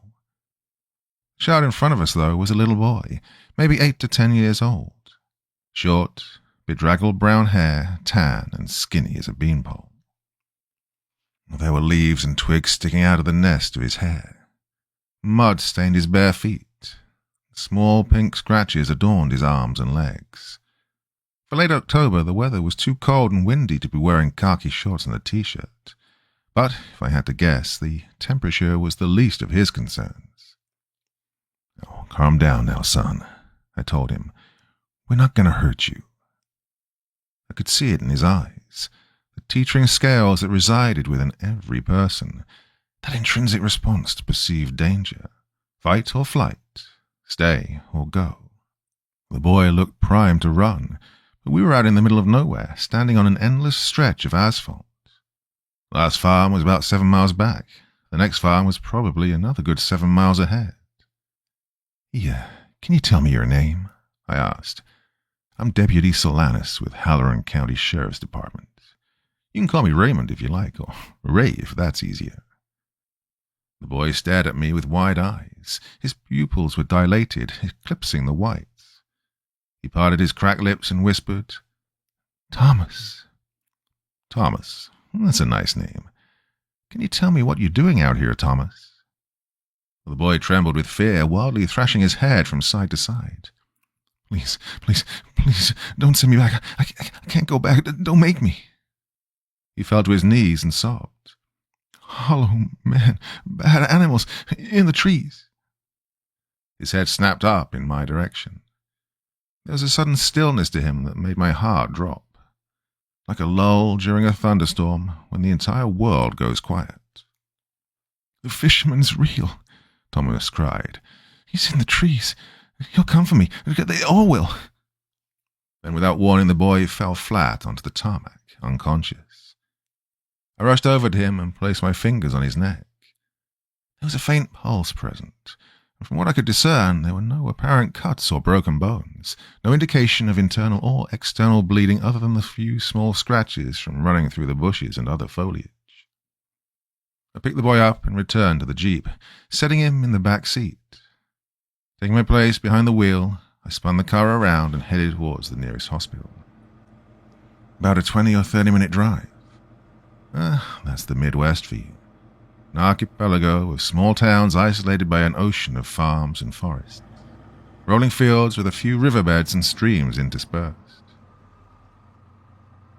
While I drove, my foot heavy on the accelerator, my partner radioed the station with an update. Then he called the hospital, told them to have a room and staff on standby for our arrival. He hung the receiver on its cradle and peered into the back seat, a look of anguish upon his face. He muttered a soft prayer and turned in his seat, facing the front again. Son of a bitch, he muttered, glancing at the clock on the dash. I'm supposed to go trick-or-treating with Danny in about an hour. I checked the time. He was right. It was nearing the end of our shift. Getting anyone to willingly work a Saturday was tough. Convincing them to stay late was almost impossible. And of course, if the sheriff demanded it, there wasn't much they could do. At the same time, the sheriff was away on vacation, leaving me in charge. I'll tell you what, I said. Help me drop the kid off, and I'll let you get going for the night. Are you sure? He asked. But there wasn't much in the way of sincerity. I'd hate to leave you high and dry. I'll be fine. Didn't have plans anyway. Yeah, right. Erickson averted his gaze from me, once more looking back at the boy. Yeah, I think he's from Sanguis. Sanguis? Yeah, closest town I can think of, other than Baywater. Baywater's about an extra 20 minutes from where we found him. And how far is Sanguis? About 8 minutes if you kept on the highway. Small gravel road will take you there. I nodded, storing the information away at the back of my mind. Sanguis. Why haven't I heard of it? It doesn't surprise me. Not many people have. Yeah, they're a tight-knit community. Population can't be more than 2,000, if that. Only reason I know them is for their sweet corn. What about it? Just that it's pretty darn good. All that produce is. Since they're so far out, they have to take it to other markets and whatnot. A few years back, they ran out of sweet corn before I could get any. So I asked the lady selling it for directions and went straight to the source. Whew, I'm telling you, stuff is out of this world. Danny and Lynn go crazy over it. For the last few years, most of my dinners were plastic wrapped and bought from a gas station. I couldn't remember the last time I'd gone grocery shopping for anything other than a six-pack and TV dinners. Maybe a frozen pizza if I was really hungry. For those days, my appetite was practically non-existent. We arrived at the hospital and carried the kid inside. Well, despite the holiday weekend, we were met by a number of nurses with a stretcher ready. Before I knew it, the boy was wheeled away, down the hall and around the corner. A doctor approached to question us, but we didn't have as many answers as he would have preferred. Well, to be fair, I wasn't pleased about it either. Should have tried harder to get a full name or something concrete. Yeah, how long do you think he'll be under? I asked the doctor. Can't say till I've had a chance to examine him, the doctor admitted. The collapse could have been a result of extreme fatigue, malnutrition, mental strain, induced narcotics.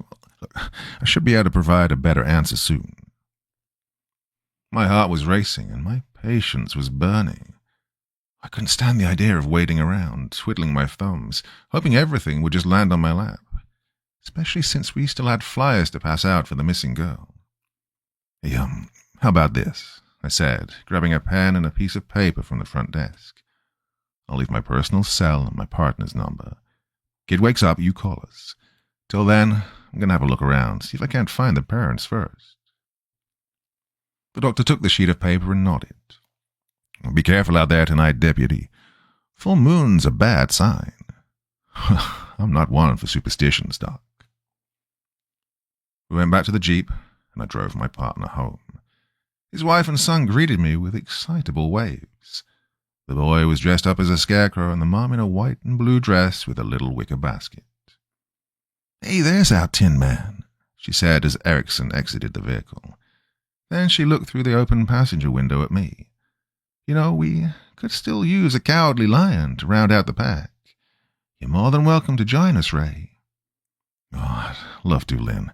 I'm afraid I've got other plans, though." "Oh?" She cocked an eyebrow. "Got a special date or something?" Erickson nudged her with his elbow. She frowned in response. I recognize the signs of marital nonverbal communication well. An interesting thing to develop with someone.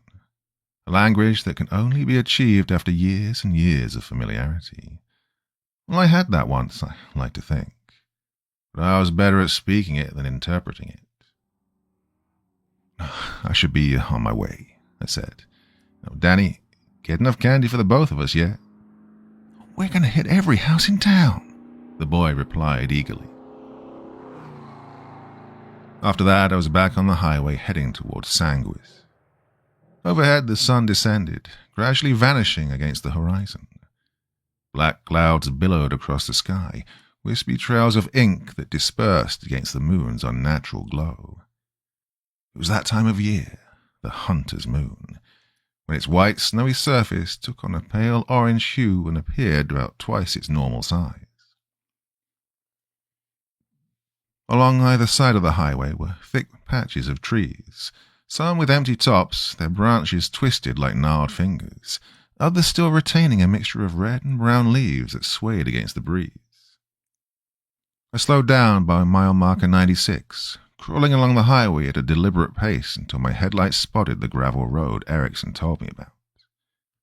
Then I turned off from the asphalt and followed the lane for another few minutes. It wasn't a long time, but I was being cautious about deer or other wildlife. Nothing could ruin your day like a wild animal. Rounding a bend, Sanguis appeared as if out of thin air. 1 second I was surrounded by dark forests and cornfields. Next thing I knew, there were dim street lamps and old brick buildings with vines wrapped around them like spiderwebs. Cookie-cutter houses of this era, greatly contrasted by the outdated shops along Main Street. Each one built directly beside each other, shoulder to shoulder, because back in the day, no one really knew just how big a town could become. Everything was grouped together for convenience. I had to pull off from Main Street along a back road due to a line of barricades. It seemed the town was holding a Halloween festival, and with the overcrowded sea of cars, it looked as if everyone and their moms were in attendance. I picked a parking spot on a muddy field in between a Ford Puma and a Lincoln. I got on the radio to let the dispatcher know of my whereabouts and to see if there were any updates about the boy.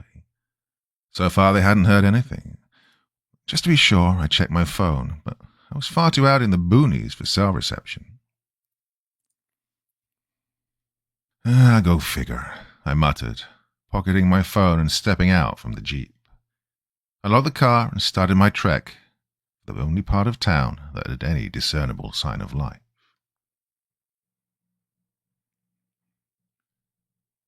Part 2. In all my years, I'd never seen such spirited enthusiasm for Halloween. I've encountered some interesting costumes, attended a few lively parties, but Sanguis was on a completely different level. Almost everyone wore a costume and no outfit was the same. There are a few modern pop culture references. Kids dressed up as their favorite cartoon characters and superheroes and whatever else was popular to them. Adults varied in that some donned scarier outfits and makeup to appear as ghosts and ghouls and zombies, and some, mainly the younger crowd, were dressed in a more attractive fashion. Then, of course, there were a handful of people that didn't bother with more than their everyday clothes. I shouldered my way through the crowd, trying to ask about the boy, but I was consistently ignored.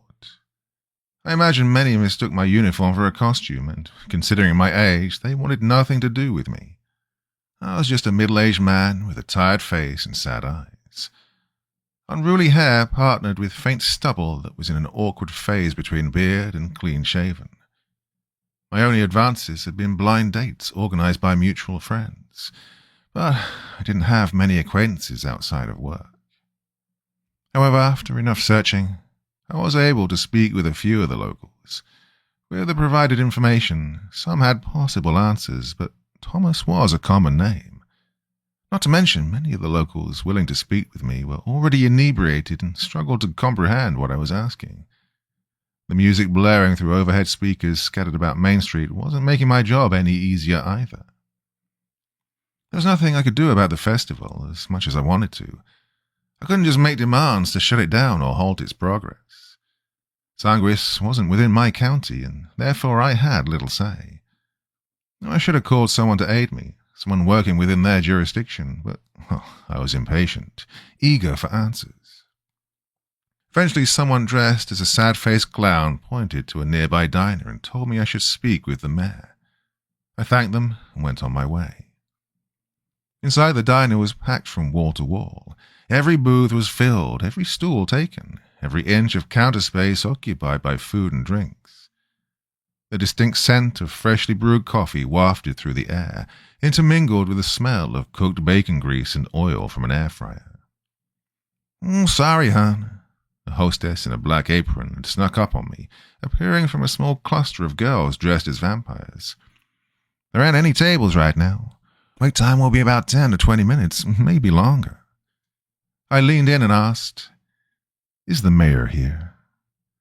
The woman looked me up and down, studying my face. "Oh, you're not from around here." That obvious, huh? Well, I got an ear for accents and a memory for faces, especially one as handsome as yours. She was lying in hopes of getting a tip. "You wouldn't happen to know of a little boy named Thomas, would you?" I asked. "Younger, between 8 and 10, brown hair, blue eyes." "I might be Tommy Milner. His daddy had a farm up the road." Sweet corn. Her lips twisted with amusement. "Sheep and pigs, mostly." Right, I said. "Now, about the mayor." She turned and pointed to a booth at the back of the restaurant. A man in a suit sat alone. Darker skin, curly black hair cut short, quiet but seemingly amicable as he politely nodded or waved at a few other patrons passing by on their way for the side exit. "Yeah, thanks a bunch." I left the hostess and maneuvered the crowd until I stood before the mayor's table. Got a moment?" He looked up from his half-eaten meal, his eyebrows knitted together with consternation. "Do we know each other, friend?" I extended my hand. "Raymond Solanas, deputy sheriff from Halloran County." A charming smile lifted the mayor's lips, revealing a set of pearly white teeth. A politician's grin, warm, attractive, but not so defined as to appear creepy or intense. Small lines around the corners of his mouth said he must have donned it often. "Mayor Michael Briggs." He grasped my hand firmly and shook it. "Pleasure to make your acquaintance. Please, have a seat. Hey, are you hungry? Best bacon this side of the river." Best bacon and sweet corn, I thought. What can't you people do? "No," I said, "but thank you." He nodded and lifted a cup of coffee to his mouth.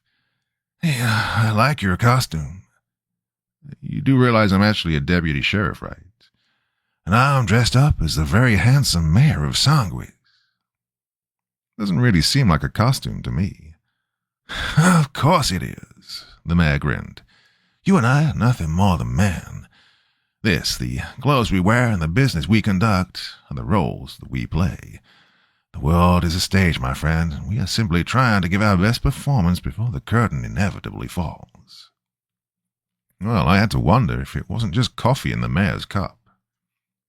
The reason I'm here," I explained, "is about a boy my partner and I found on the highway. Might be a locum from your town. Tommy Milner?" "Ah, Tommy. Kind young man, hard worker. Said you found him on the highway?" I quickly recalled the day's earlier events, how the boy came running out of the woods barefoot and afraid, as if he were being chased. "Ah, I see." The mayor rubbed his hand along the length of his jaw. "Is he, okay?" "He's been treated at a hospital about a half hour from here. I was hoping to get in contact with the parents, verify the boy's identity." "You and your partner?" "Just me." I don't know why, but then I said, "Partner's on standby at the hospital, waiting for any updates." The mayor took another sip of his coffee as he considered this. There was a hint of distress in his eyes, as if he were trying to solve a puzzle without all the pieces, bemused by the news given to him. "Well, Deputy, can't say I've heard from the Milners. Then again, it has been a busy day with the festival. Why don't we take a ride up to the farm and check in on them?" "I would appreciate that, Mayor." He collected his coat from the booth and rose to his feet. I followed closely behind him. As we neared the main entrance, he stopped and whistled. Somehow, through the bustle of the diner, a woman at the far end of the counter perked up and met the mayor's gaze. She stood from her stool, threw down a $20 bill on the counter, and joined us outside. It was then that I got a better look at the woman. Lithe frame and hard jaw, steely eyes with an indifferent expression. She wore a black police button-up beneath a Kevlar vest. "Deputy Solanas, meet Officer Catherine Barsad," the mayor introduced. "She's our local law enforcement." "Cat," she said curtly. I tried to shake her hand, but the mayor was already on the move, and she was quick to keep up with him. We all piled into Officer Barsad's cruiser and drove deeper into town, past the buildings and streets onto a muddy road that led us into the countryside. The trees returned, but swiftly gave way to endless fields of corn. "You know, Deputy," said Mayor Briggs, "seems strange for you to be all the way out here." Lucky that I was, otherwise young Tommy might still be walking the highway. The mayor glanced over at me in the passenger seat, still awaiting some sort of explanation. "I was going around handing out flyers for a missing girl, Elise," I said, trying to raise awareness, see if I couldn't shake something loose. "Correct me if I'm wrong, but they have Amber Alerts and news channels for that, don't they?" Smaller communities aren't always fully connected to the network, and I've got me something of a restless mind. Need to keep busy. Workaholic or guilty conscience? Instinctually, I tensed at the question.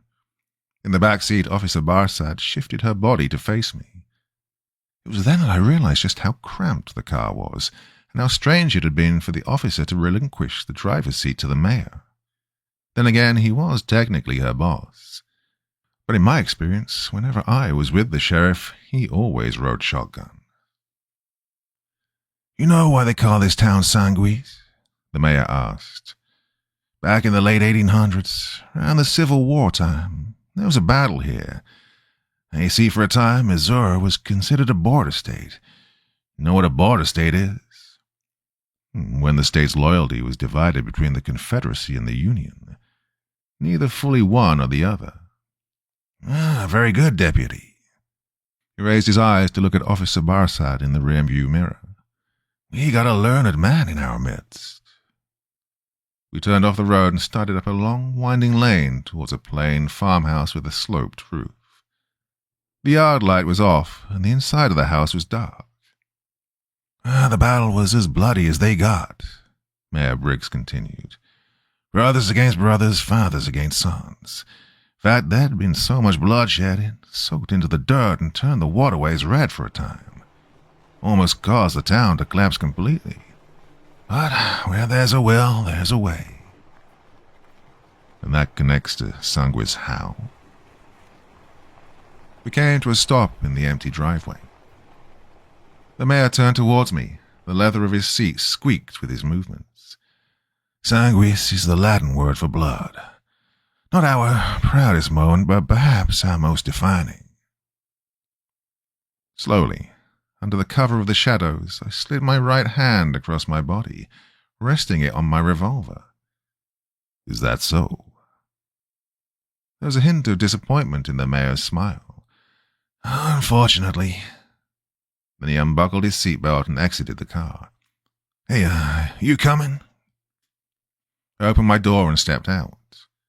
Officer Barsad lingered a few steps behind us, a spectator in this investigation. Easy to forget if you weren't careful. We followed the cobblestone path to the porch and knocked on the front door. There was no response, so we knocked again.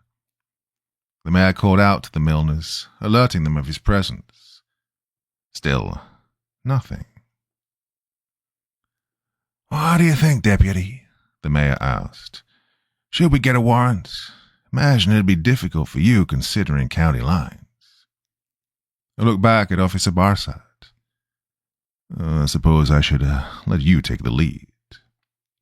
She remained still, her eyes going to Briggs for instruction.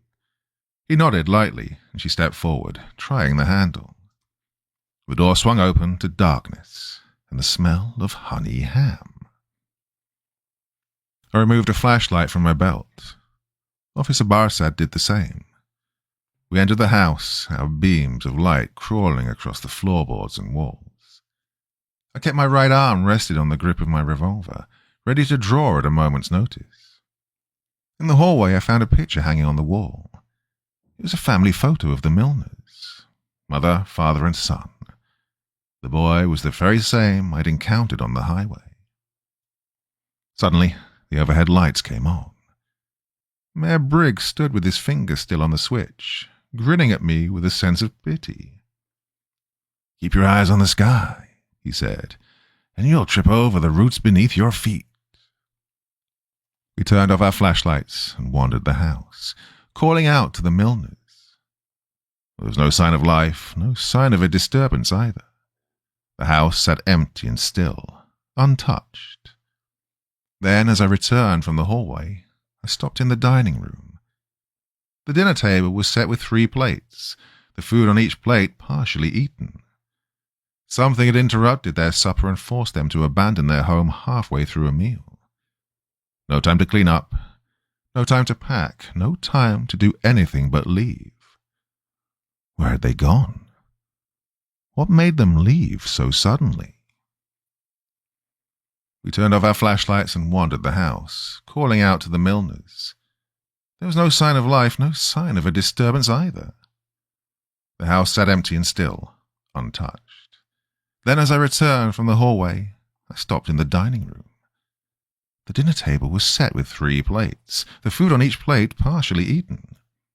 Something had interrupted their supper and forced them to abandon their home halfway through a meal. "Seems nobody's home," the mayor said. "Maybe Tommy woke up and was able to call his parents. Might be on their way to the hospital right now."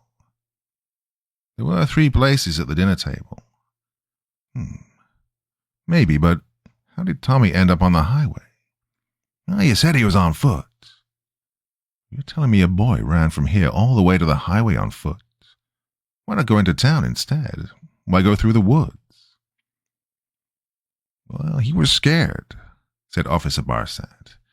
"Children aren't exactly known for their rationality, especially when they're scared." What scared him so badly to do something like that, though? The mayor looked from me to the officer and back. "This is a rhetorical question, I imagine." "Well, unless you've got the answer." "Unfortunately, Deputy, I do not." He lifted his wrist to check his watch. "What I do have, however, is a speech to give at the festival." "You're just going to leave while 2 people from your own town are currently missing and a third's in the hospital? That doesn't concern you at all?" "On the contrary, I am deeply concerned," he said clinically. "But you have to look at it from my point of view. I have an entire town to run. The Milners are not the only family under my watch and care." The greater good, is it? An astute observation. What did I tell you, Cat? Learned man. He started for the door. "Deputy, it's my job to keep this town in order. Keep the public from panicking. Once I've reassured the masses, we can continue this hunt of yours. But for right now, I have a speech to give, and if I don't give it, well, it just might send the wrong message. People might wonder about my absence and start asking all the wrong questions."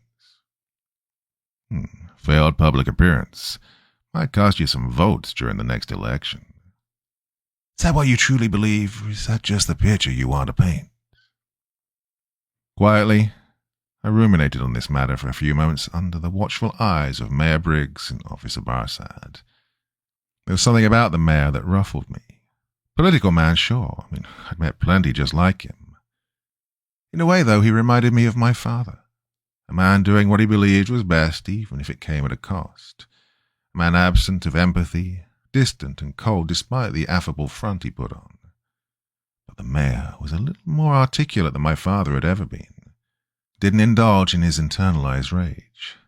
But looking at Barsad, I realized he didn't have to. He might have had others to do that for him. "I'll come back with us to town," the mayor suggested, but it sounded as if the decision had already been made. "I'll give my speech, make sure everything's going smoothly with the festival, and then we'll get right back on the case."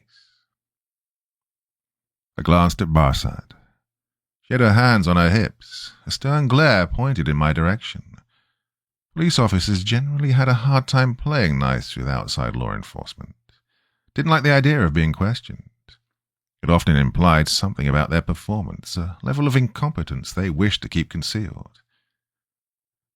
"Fine," I agreed. "Let's head back." Once again, we climbed into the cruiser and returned to town. The mayor dropped me off by my jeep and disappeared down a side road. When they were out of sight, I went into my vehicle and retrieved the handset. Part 3. I radioed dispatch to give them an update on the situation. They'd finally heard from the doctor. Tommy was still under. As far as they could tell, his comatose state had been caused by extreme distress and exhaustion. They weren't sure when he would wake up. I asked if they could give him something to wake him up sooner. Dispatch let me know the doctor had already broached this matter, and while it was possible, they didn't want to administer any medications that weren't necessary for the boy's well-being, considering both his age and his lack of legal representation. If I could get a guardian's approval, then that would change. Unfortunately, the parents were still missing. Then I asked dispatch to contact representatives of Mohawk County and send reinforcements. Realistically, there was only so much I could do before encountering legal troubles. If I wasn't careful, I could lose my job or get suspended, potentially ruin a case if one were present. As I waited for dispatch to confirm they'd contacted the Mohawk County Sheriff's Department, I noticed a figure hobbling towards my car. At first I thought maybe someone from the crowd was on their way home, but the figure continued past all the other cars, limping directly for mine. They got closer and closer, a shadow in the darkness. I moved my hand down to my revolver. With my other hand, I turned on the headlights, dispersing the shadows and illuminating the figure. It was a man, dressed in tattered rags with wispy white hair. He was hunched and walked with an awkward gait. His skin was leathery, his face contorted by a permanent scowl. He clutched a pair of brown paper bags to his chest. With every step, it seemed he might topple over, and if that happened, I imagined he wouldn't be getting back up again. When you get to a certain age, your bones are like glass. Every organ is trying to refrain from surrender, and slowly, if you live long enough, your senses start to fail. Eyesight, smell, hearing, they abandon you, leaving you in darkness and discomfort until you're no longer sure if you're still alive or not. That's what happened to my grandfather. I had watched it happen over the course of months. Maybe my father was lucky he never got to that age. Maybe I did him a sort of kindness. "You the one talking about the boy?" the old man asked when he finally reached my jeep. "Found him out on the highway?" "How do you know about that?" Word spreads fast around these parts, officer." Deputy, actually. The man could not have been less impressed. "Officer, would you mind giving an old man a ride back home? I got some groceries, and I'd hate to have to carry them all that way." I tried to suppress my annoyance. Not that I wasn't inclined to help. It was a natural part of the job, but I had other concerns to attend to than the well-being of an old fossil. "I could, tell you about the boy," he offered. "What do you know?" "I'll need a ride home first." "Or I could bring you back to the station and find out there." The old man leaned closer, reading the words pasted across the side of my vehicle. Which county are you with again?" A crooked grin slipped across his lips. "Why don't you be a nice young man and give me a ride home? Give these old legs a break for once." Stubborn prick, I thought, realizing my hands were tied on the matter. "All right, climb into the back seat." "Back seat? Am I under arrest?" He laughed hoarsely and stumbled his way to the back. Once he was buckled, I started the engine with a twist of the key and shifted into drive. The old man gave me directions, helped me navigate the labyrinth of barricades and parked vehicles until we were finally on a muddy road leading outside of town again. Unlike with the Milner house, we were on the north side of town, heading closer to the highway. The fields of corn were replaced by clusters of wilted trees and muddy banks. Nearby streams had turned this bit of land into a bayou. Pale yellow water with clumps of moss skimming the surface. Perfect breeding grounds for mosquitoes and other pests. "Are you a religious man, Sheriff?" the old man asked. "Deputy," I amended. "No, not these days. I'm not against the idea, but I just don't got the time to practice.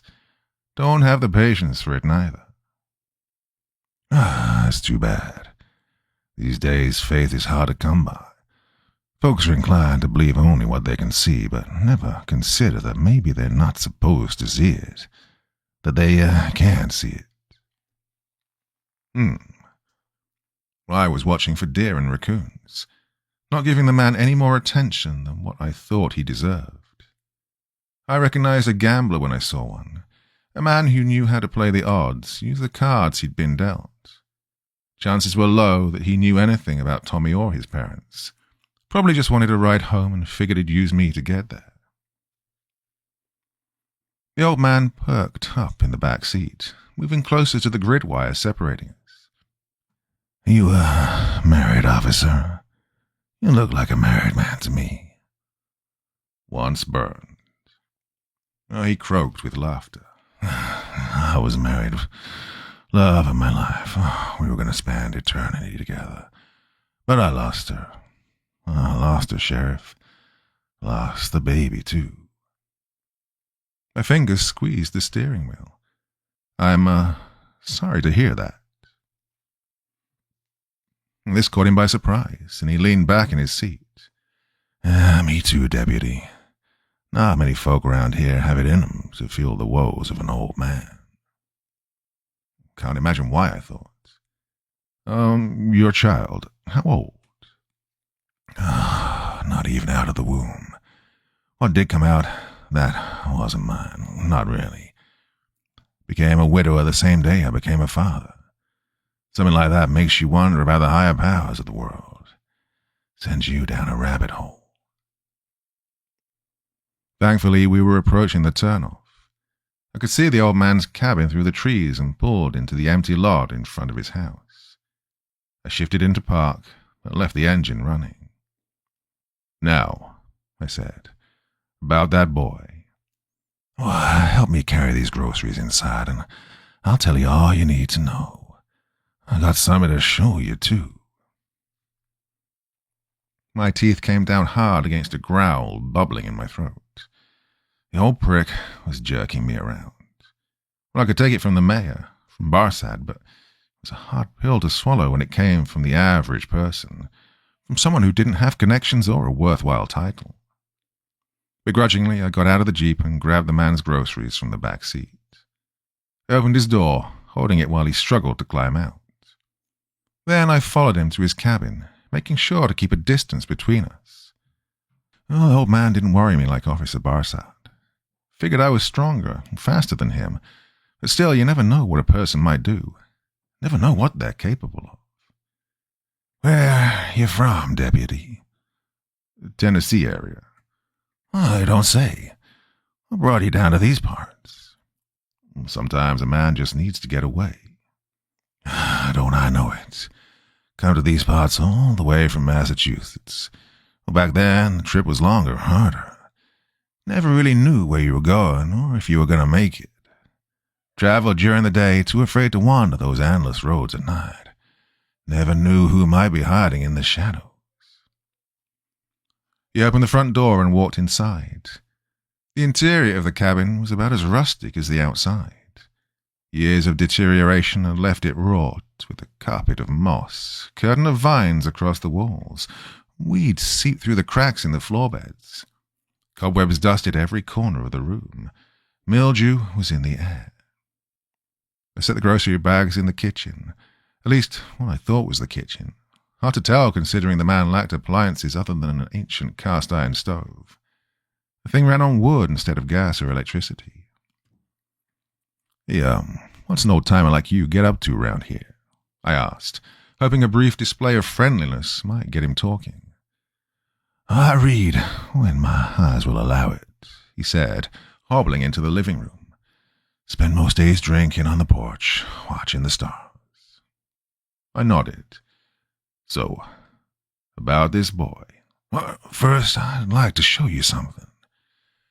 Now, I've just about had enough. Either you know something about the boy or you don't. I'm not going to play any more games with you. You a fishing man? First rule of fishing is patience. You gotta... Listen here. There was a growl clawing at my throat. No more small talk, no more bullshit. I just want to know about the boy. There was a small glimmer in his eyes. Oh, you're out of your depth on this one, deputy. Ain't got a clue, do you? Clue about what? This. He opened up one of the doors at the back of the room that I thought was a bedroom. There was a hiss of air followed by a light sucking sound. Take a look. Nervously, I inched forward while the man shuffled across the room from me. I stood about 5 feet from the doorway, peering inside at an endless void.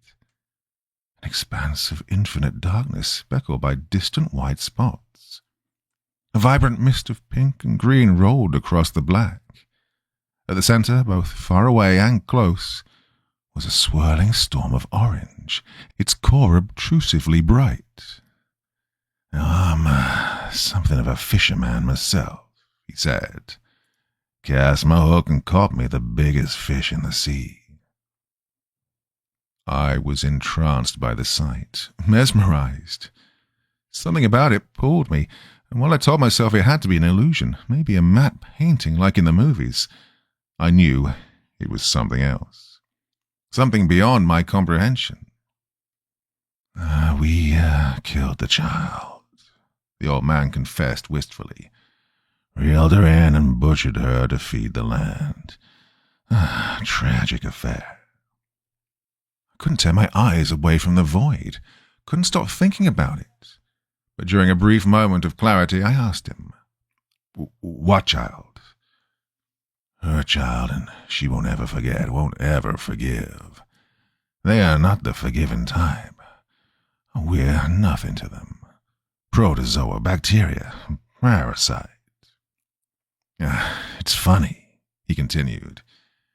Think yourself a hero in the beginning, a savior with only good intentions. By the end, though, you realize what you truly are. The cause of so much pain and suffering, a monster to keep the other monsters at bay, an old man at the end of his rope. Before I could realize what he was doing, the old man reached into the void and pulled the door shut. It snapped back into place. The latch clicked, and I was free from its enchantment. They used me, he said, and I used them. For over a century we've been playing this game, going around in endless circles. And I think the time has come, though. I think I've had enough. What does this have to do with the boy? Everything, but he wasn't the only one. The man went to the other door and reached for the handle. Goosebumps prickled across my body as I prepared myself for another stretch of absolute darkness. But instead, when he opened the door, it was just a simple room with plain carpet. A little girl was handcuffed to a radiator, her eyes swollen and cheeks flushed. This is about her, too. More important than the boy. For tonight, at least. Now, come tomorrow, they'll be wanting that boy back, or they'll have to find themselves another. I drew my revolver, my finger poised along the length just above the trigger. Don't move. Place your hands on the back of your head and get on your knees. If I do that, then I can't let the girl go, can I? He reached into his pocket. My finger slid down to the trigger. He produced a small brass key. You can shoot all you like if that will make you feel better. Won't do much good against me. Nothing can kill me other than divine intervention. Slowly, with my barrel trained on the back of his head, I watched the man go into the room and uncuff the little girl. He brought her back out into the living room, and I realized it was her, Elise. Our boy's parents couldn't take it, the old man explained. They agreed to the terms, but Gil got the best of him. Came down earlier this evening to break him out. Didn't put much of a fight up for the matter. Tried to free the girl too, but it was too late. The others came and stopped him. Asked me why I didn't do anything. He wheezed with laughter then. I'm just an old husk, I told him. What the hell was I supposed to do? They bought it. I guess there's some truth to that matter. Can't be killed, but I'm too old for my skin. Don't have the same strength I did back then. Don't have the same conviction, neither. I removed the handcuffs from my belt and tossed them to the man. Put those on. Once he had, I holstered my revolver and knelt down to speak to the girl. Are you all right, Elise? I know you must be confused and scared, but I'm here to help you. The girl cradled herself. There was panic in her eyes, doubt too. She didn't know who she could trust, but realizing there weren't many options available, she came over to me. I had a daughter about your age once, I told her. Sweet girl. You sort of remind me of her. She lifted her eyes from the floor. What happened to her? Well, she got sick and I couldn't help her. But I'm going to help you. Take you back to your parents. Would you like that? Tears streamed from her eyes, and she embraced me in a hug, sobbing into my jacket. I was hesitant to reciprocate. Well, it had been a very long time since I'd hugged anyone. Right, let's get out of here, I told her, rising to my feet and taking her by the hand. I looked at the man. Start walking. I'm bringing you in. I know Miranda rights. I'll read them to you in the car, once this place is in the rearview mirror. We exited the cabin, the old man leading the way. As we stepped off the porch, we were greeted by the distant sound of car engines and tires treading dirt. Through the trees, headlights shone. A convoy rolled over the ridge, parking at the top of the hill. Elise squeezed my hand. Please, don't let them take me. It'll be all right, I said, not sure if it were true. Just stay behind me. The mayor exited one of the vehicles, followed by 7 more. I recognized Officer Barsad, the shadow on Briggs' heels. The others were a mystery. One of them moseyed to the front, a big bear of a man in denim suspenders with a bushy beard and curly black hair. He carried a pump-action shotgun over his shoulder. Looked at me like I was no more than a skunk in the weeds. I wrapped my hand around the grip of my revolver. Mayor Briggs, I'm going to need these folks to lay down their weapons and go home. The mayor smiled softly. Oh, is that so? Yes, in fact it is. This is technically a crime scene, and other than Officer Barsad, they have no place here. A crime scene. That's an interesting way of looking at it. Mayor, if any of these people draw on me, I will be forced to shoot them. It wouldn't have been my first time firing at someone. Well, I don't think they're inclined to listen to you. Am I the only person here with a clear understanding of law enforcement? Oh, we understand, the heavy man said, lowering the shotgun from his shoulder, taking it in both hands. We just don't recognize your authority in these parts. This might not be my jurisdiction, I admitted, but I am still a sheriff's deputy, and this is an active crime scene. Walk away. Well, the man scoffed. You got dead eyes, boy. A black hole at the core of your soul. His voice was caustic, the croak of an old toad. Nothing left inside, is there? Just the corpse of a man that don't realize he's already dead. There's a shadow hanging over you, and you just can't escape it. Well, my muscles clenched with fear. Sweat beaded on my forehead.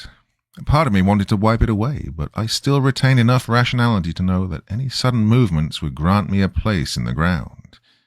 Instead, I directed my gaze at Briggs. Whatever happened next was his choice. I like you, deputy, he said. You're something of a cowboy, ain't you? He clapped his hands together. The sound echoed through the trees. Introducing the gunslinger from out of town and his sidekick, little Clementine Giddyup. Spunky girl, quick as lightning. The air was thick and still. The wind had ceased, the insects silent as the dead. Neither side wanted to make the first move. What's it gonna be, Mayor? I asked. Slowly my thumb pulled back on the hammer of my revolver, holding it partially cocked. If it clicked, the others would be fast to react. We're going to conduct ourselves like civilized men. Well, you should know, deputy, civilized men died a long time ago. Savages conquered the country. We're all that remains. He turned to his accomplices. Kill the man, take the girl. We're on a time schedule here. Part 4. My instincts kicked in. I discarded any notion of law or justice for the sole pursuit of survival. I drew my revolver, cocking the hammer all the way back, and fired at the intruders. They scrambled for cover, ducking behind their vehicles and dropping to the ground. Some returned fire, but the old man, perhaps taken by his guilt, ran out in front of us. His body was riddled by bullets. Watch the girl, Mayor Briggs called. We need her alive. The shooting stopped. It was in that brief moment of hesitation that I grabbed Elise by the hand and ran for the trees, blindly firing behind me. Forgetting their orders, taken by their instincts, some started shooting back. A cacophony of gunfire echoed across the sky. Shotguns and pistols and hunting rifles. Bullets screamed through the dark, splintering branches and kicking up dirt all around us. Our only saving grace was the shadows. It was as if the moon had extinguished its shine, giving us cover to escape. Well, I had to be careful about where we ran, watching for roots and holes, listening for the sound of rushing water. More importantly, I didn't want to lose my sense of direction. Elise tired quickly. We stopped and hid behind a mound of dirt. While she caught her breath, I ejected the casings from the chamber into my palm, pocketing them in hopes that it might make it harder to track us. Are you okay? I whispered. Were you hit? She shook her head. I'm scared, mister. Oh, I need you to be brave, I said. Can you be brave for me, Elise? Despite her hesitation, she nodded. I think so. Good, because I need you to do something. It won't be easy, but if you want to live, you'll do it.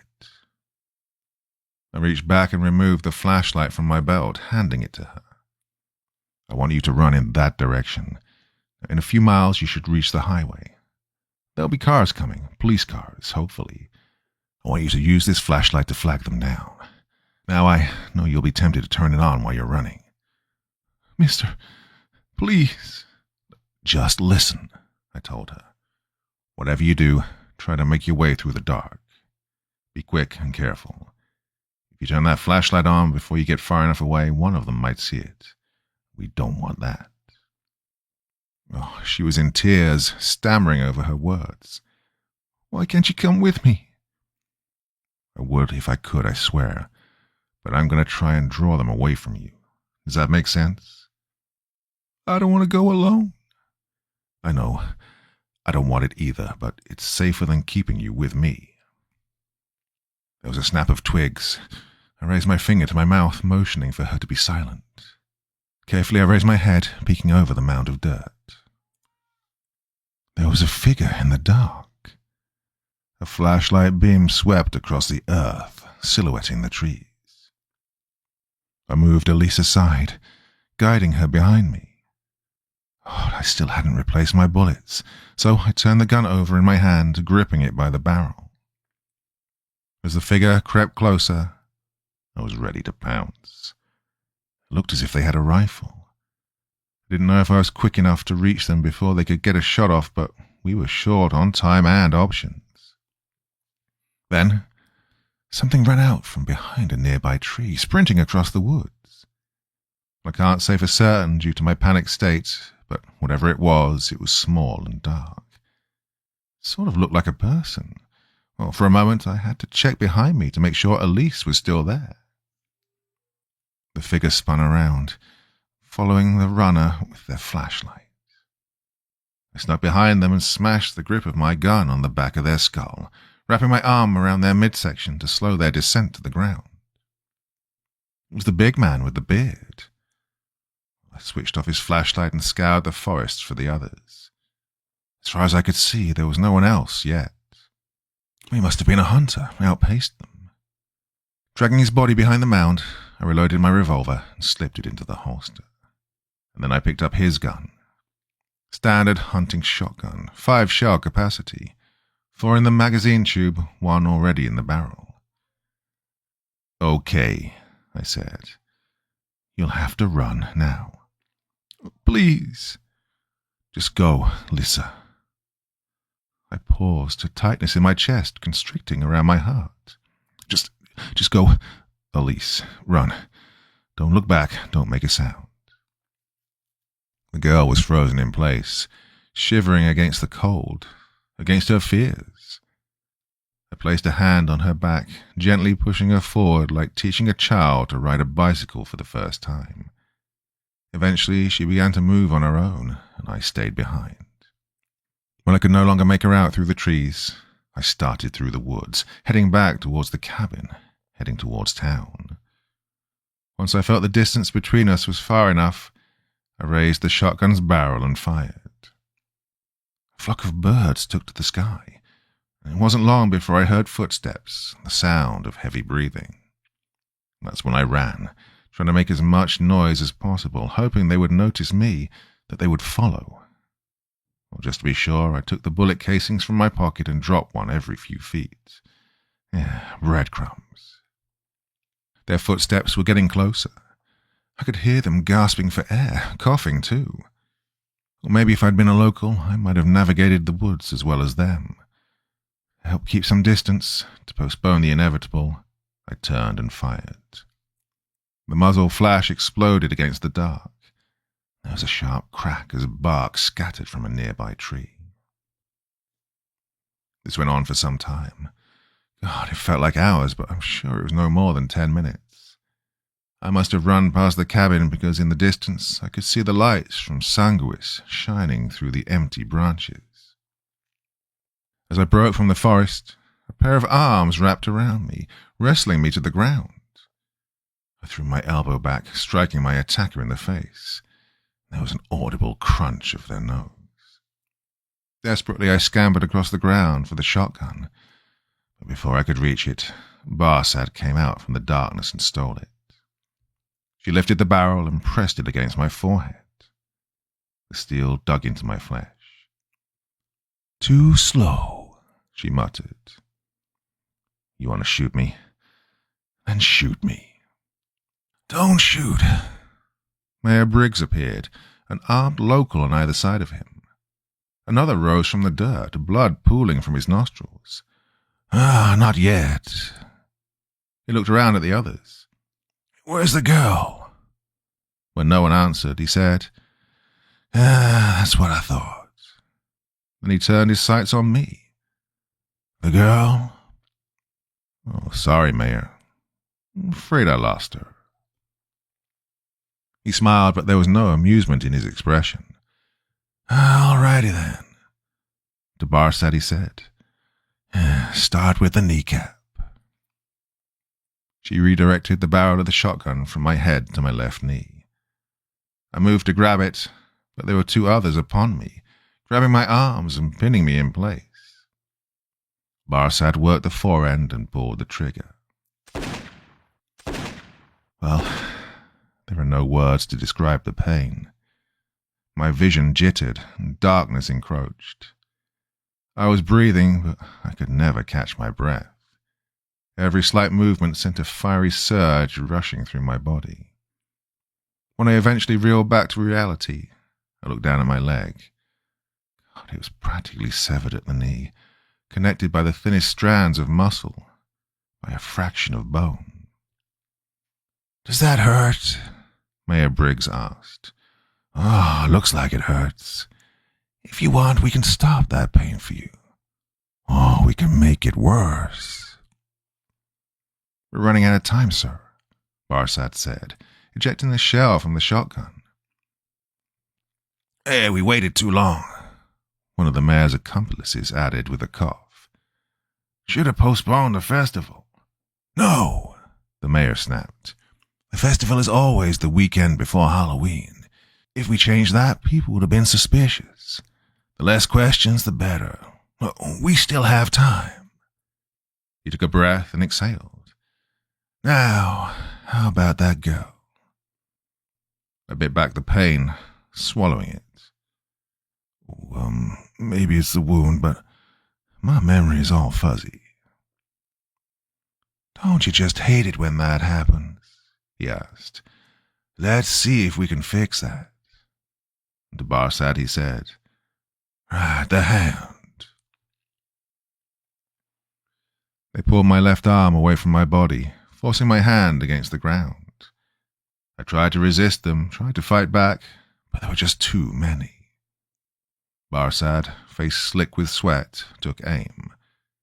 Her eyes fluttered relentlessly as she lowered the shotgun's barrel. Then she began to cough and gag, and the shotgun fell to the ground. She slapped a hand over her mouth, but with every violent cough, blood trickled from between her fingers. All around me they began to choke. The mayor fell down to his knees, gasping, clawing at his throat before lowering his fingernails to his chest. Tufts of silvery grey hair protruded from their flesh, wispy like the pelt of a wolf. Black claws extended from their fingers, ripping through the skin, glittering against the pallid glow of the moon. Barsad was the first to rise, transformed into a beastly being. Her eyes flared a vibrant yellow and found me with relative ease. I seized the shotgun, propping it against my side, and firing. She was tossed through the air, landing flat on her back, thrashing her limbs while a howl whistled from her perforated chest. One by one, the others began to rise. I pumped the forend, knowing I wouldn't be fast enough to dispense all of them, knowing I didn't have enough shells to keep them at bay, but then they descended upon each other instead, trying to tear one another to shreds, wild savages feasting upon their own. There was a distant explosion from the town, followed by an avalanche of screams. Thick stacks of smoke billowed into the sky, alit by a wall of budding flames. Utter and absolute chaos. I didn't know how I would escape. Of course, with my injury, the chances of survival were slim. What was I going to do, crawl to the highway? No, it was over for me. And suddenly I found myself contemplating the remaining shells. I turned the shotgun over in my hands and down the barrel. I wondered if this was how my father had felt all those years ago. Ironic that he and I would meet the same fate, bestowed by the same person. For me, though, it was mercy. For him, it had been a means to an end, to cease the wrath he liked to unleash upon my mother and I. Well then, all at once, the beasts yielded and fell to their knees. They raised their heads, watching as the hunter's moon descended from above. Upon a secondary analysis, I realized it wasn't the moon itself, but rather a large figure shaded the same orangish hue with the same murky composition. It unfurled itself into a great being with 4 long limbs that ended in hooked talons. It landed not 20 feet away, its size eclipsing any building I'd ever seen. Steadily, it prowled towards us, its movements redolent of a lion sneaking up on its prey. It had a gaunt frame with a prominent spine, skin taut around its body with ribs bulging against the flesh.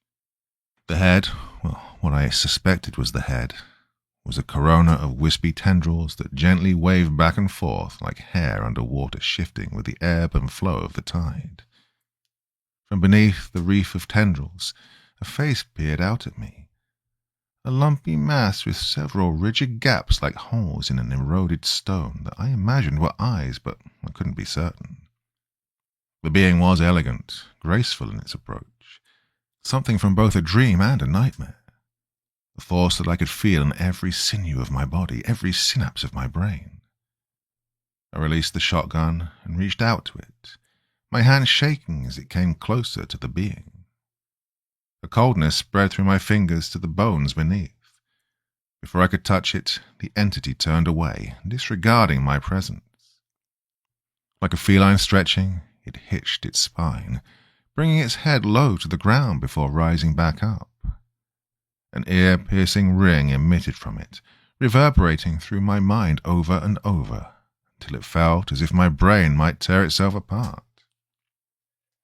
The mayor and his beasts combusted into flames, wailing madly as they clawed at their scorching skin. In mere seconds they were reduced to ashes, scattered by the wind. Gone, just like that.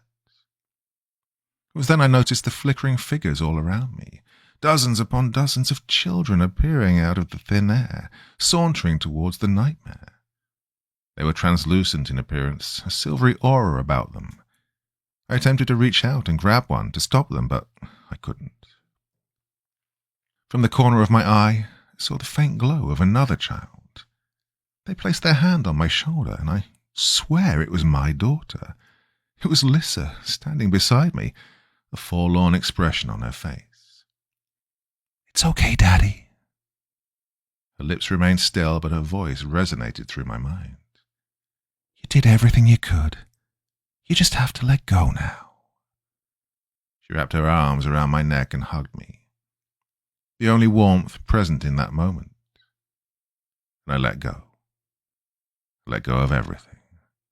All those years, all those memories, all that grief and self-loathing. It slowly began to fade when I hugged my daughter.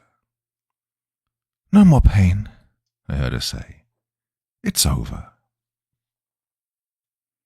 And then darkness.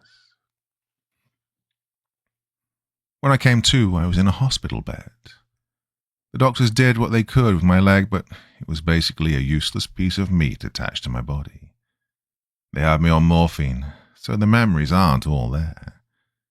I have a faint recollection of seeing Elise, talking to her parents.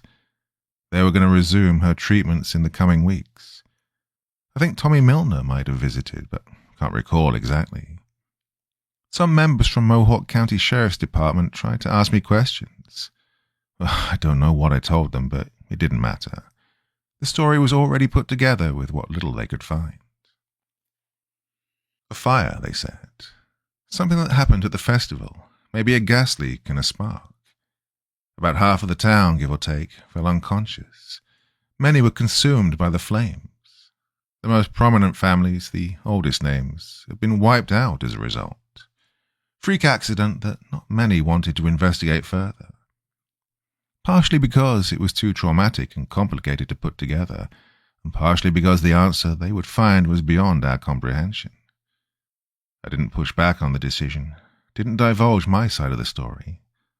No one would believe me, and if they did, that was even more concerning. Doesn't matter, though. doesn't change the end result. The town of Sanguis has been reduced to rubble. Hollow ruins charred black. The people were scared, haunted by that night. Nothing could take that horror away from them. Not an explanation, not a conclusion, not a lie, nothing. There was some talk of rebuilding, but as far as everyone was concerned, the town was dead. The soil had become sour and infertile. Their entire livelihood had been based around their farms and cattle. Without the soil, they had nothing and were forced to migrate elsewhere. Abandon their perfect homes, their perfect lives. But maybe it was for the best. To this day, I still don't know if I did the right thing. I helped Elise, helped Thomas too, but in the process, I ruined everything else. All those lives lost, all those years of dedication just stripped away, gone. But at least I got to see my daughter again, got to hold her in my arms. And something like that you can't put a price tag on. In the end, all I have left is a bum leg and bad dreams, wretched memories of a moment no one else remembers. All I have to my name is an empty apartment where I sit up at night looking at the sky, watching the moon, knowing that something else is up there amongst the stars.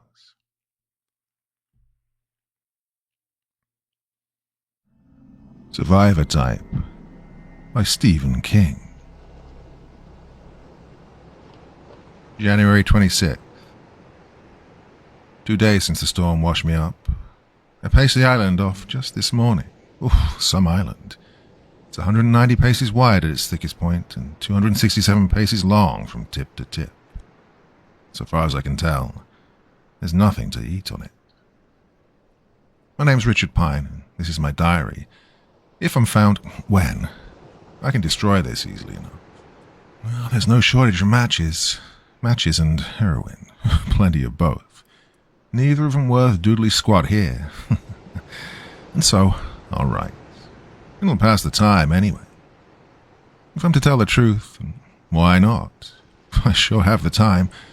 I'll have to start by saying I was born Richard Pinzetti in New York's Little Italy. My father was an old world guinea. I wanted to be a surgeon. Well, my father would laugh, call me crazy, tell me to get him another glass of wine. He died of cancer when he was 46. I was glad. I played football in high school. It's the best damn football player my school ever produced. Quarterback. I made all city my last 2 years. Oh, I hated football. But if you're a poor wop from the projects and you want to go to college, sports are your only ticket. So I played, and I got my athletic scholarship. In college, I only played ball until my grades were good enough to get a full academic scholarship. Pre-med. My father died 6 weeks before graduation. Good deal. You think I wanted to walk across that stage and get my diploma and look down and see that fat greaseball sitting there? Does a hen want a flag? I got into a fraternity, too. Wasn't one of the good ones, not with a name like Pinzetti, but a fraternity all the same. Oh, why am I writing this? It's almost funny.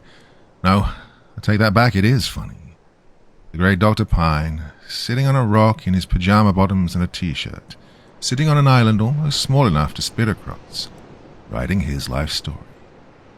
God, am I hungry. Oh, never mind, I'll write my goddamn life story if I want to. At least it keeps my mind off my stomach. Well, sort of. I changed my name to Pine before I started Reed School. My mother said I was breaking her heart. What heart? Day after my old man was in the ground, she was out hustling that Jew grocer down the road at the end of the block. For someone who loved the name so much, she was in one hell of a hurry to change her copy of it into Steinbrenner. Oh, surgery was all I ever wanted. Ever since high school. Even then, I was wrapping my hands before every game and soaking them afterward. If you want to be a surgeon, you have to take care of your hands. Some of the kids used to rag me about it, call me chicken shit. I never fought them. Playing football was risky enough. But there were ways. The one that got on my case the most was Howie Plosky, big dumb bohung with zits all over his face. I had a paper route, and I was selling the numbers along with the papers. I had a little coming in lots of ways. You get to know people, you listen, you make connections. You have to when you're hustling the streets. Any asshole knows how to die. The thing to learn is how to survive. Know what I mean? So I paid the biggest kid in school, Ricky Brazzi, $10 to make Howie Plotsky's mouth disappear. Make it disappear, I said. I'll pay you $1 for every tooth you bring me. Well, Rico brought me 3 teeth wrapped up in a paper towel. Dislocated 2 of his knuckles doing the job. So you see the kind of trouble I could have got into. In med school, while the other suckers were running themselves ragged trying to bone up, no pun intended, between waiting tables or selling neckties or buffing floors, I kept the rackets going. Football pools, basketball pools, little policy. Stayed on good terms with the old neighborhood. I got through school just fine. I didn't get into pushing until I was doing my residency, working in one of the biggest hospitals in New York City. First, it was just prescription blanks. Sell a tablet of 100 blanks to some guy from the neighborhood. He'd forge the names of 40 or 50 different doctors on them, using writing samples I'd also sell him. The guy would turn around and peddle the blanks on the street for $10 or $20 apiece. Those speed freaks and the nodders loved it. After a while, I found out just how much of a balls up the hospital drug room was in. Nobody knew what was coming in or going out. There were people lugging the goodies out by the double handfuls. Not me, though. I was always careful. Never got into trouble until I got careless and unlucky. But I'm going to land on my feet. Always do. Oh, can't write any more now. My wrist's tired and the pencil's dull. Don't know why I'm bothering anyway. Somebody will pick me up soon. January 27th. Oh, the boat drifted away last night and sank in about 10 feet of water off the north side of the island. Who gives a rip? The bottom was like Swiss cheese after coming over the reef anyway. I'd already taken off anything that was worth taking. 4 gallons of water, a sewing kit, first aid kit. This book I'm writing in, which is supposed to be a lifeboat inspection log. That's a laugh. Who ever heard of a lifeboat with no food on it? Well, the last report written in here is August 8th, 1970. Oh yeah, 2 knives, 1 dull and 1 fairly sharp. 1 combination fork and spoon. I'll use them when I eat my supper tonight. Roast rock. Well, I did get my pencil sharpened. When I get off this pile of guano-splattered rock, I'm going to sue the bloody hell out of Paradise Lines Incorporated. That alone is worth living for. And I am going to live. I'm going to get out of this. Make no mistake about it. I'm going to get out of this. Later. When I was making my inventory, I forgot one thing. 2 kilos of pure heroin, worth about $350,000, New York street value. Well, here it's worth El Zilcho. Sort of funny, isn't it, eh? January 28th. Well, I've eaten, if you want to call that eating. There's a gull perched on one of the rocks at the center of the island. The rocks are all jumbled up into a kind of mini mountain there, all covered with bird shit too. I got a chunk of stone that just fitted into my hand and climbed up as close to it as I dared. He just stood there on its rock, watching me with his big, bright black eyes. I'm surprised that the rumbling in my stomach didn't scare it off. I threw the rock as hard as I could and hit it broadside. Let out a loud squawk and tried to fly away, but I'd broken its right wing. I scrambled up after it and it hopped away. Oh, I could see the blood trickling over its white feathers. That son of a bitch led me a merry chase. Once, on the other side of the central rock pile, I got my foot caught in a hole between 2 rocks and nearly fractured my ankle. Well, it began to tire at last. I finally caught it on the east side of the island. It was actually trying to get into the water and paddle away. Caught a handful of its tail feathers and it turned around and pegged me. Then I had one hand around its feet. Got my other hand around its miserable neck and broke it. Oh, the sound gave me great satisfaction. Lunch is served, you know. I carried it back up to my camp. But even before I plucked and gutted it, I used iodine to swab the laceration its beak had made. Birds carry all sorts of germs, and the last thing I'd need now is an infection. The operation on the gull went quite smoothly. Couldn't cook it, alas. Absolutely no vegetation or driftwood on the island, and the boat is sunk. And so, I ate it raw. My stomach wanted to regurgitate it immediately. I sympathized, but could not allow it. Counted backward until the nausea passed. That almost always works. Oh, can you imagine that bird almost breaking my ankle and then pecking me? If I catch another one tomorrow, I'll torture it. I let this one off too easily. Oh, even as I write, I'm able to glance down at its severed head on the sand. Its black eyes, even with a death glaze on them, seem to be mocking me. Do gulls have brains in any quantity? Are they edible? January 29th. Oh, no chow today. One gull landed near the top of the rock pile but flew off before I could get close enough to throw it a forward pass. I've started a beard. Oh, itches like hell. If the gull comes back and I get it, I'm going to cut its eyes out before I kill it. Well, that was one hell of a surgeon, as I believe I may have said. Yeah, they drummed me out. Oh, it's a laugh, really. They all do it. They're so bloody sanctimonious when someone gets caught at it. Screw you, Jack, I got mine. Second oath of Hippocrates and hypocrites. I had enough socked away from my adventures as an intern and as a resident. Well, that's supposed to be like an officer and a gentleman according to the oath of hypocrites. Don't you believe it? Well, enough to set myself up in practice on Park Avenue. Good thing for me, too. I had no rich daddy or established patron, as many of my colleagues did.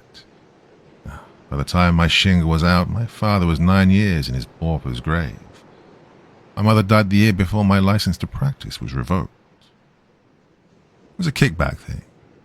I had a deal going with half a dozen East Side pharmacists, with 2 drug supply houses, and with at least 20 other doctors. Patients were sent to me, and I sent patients.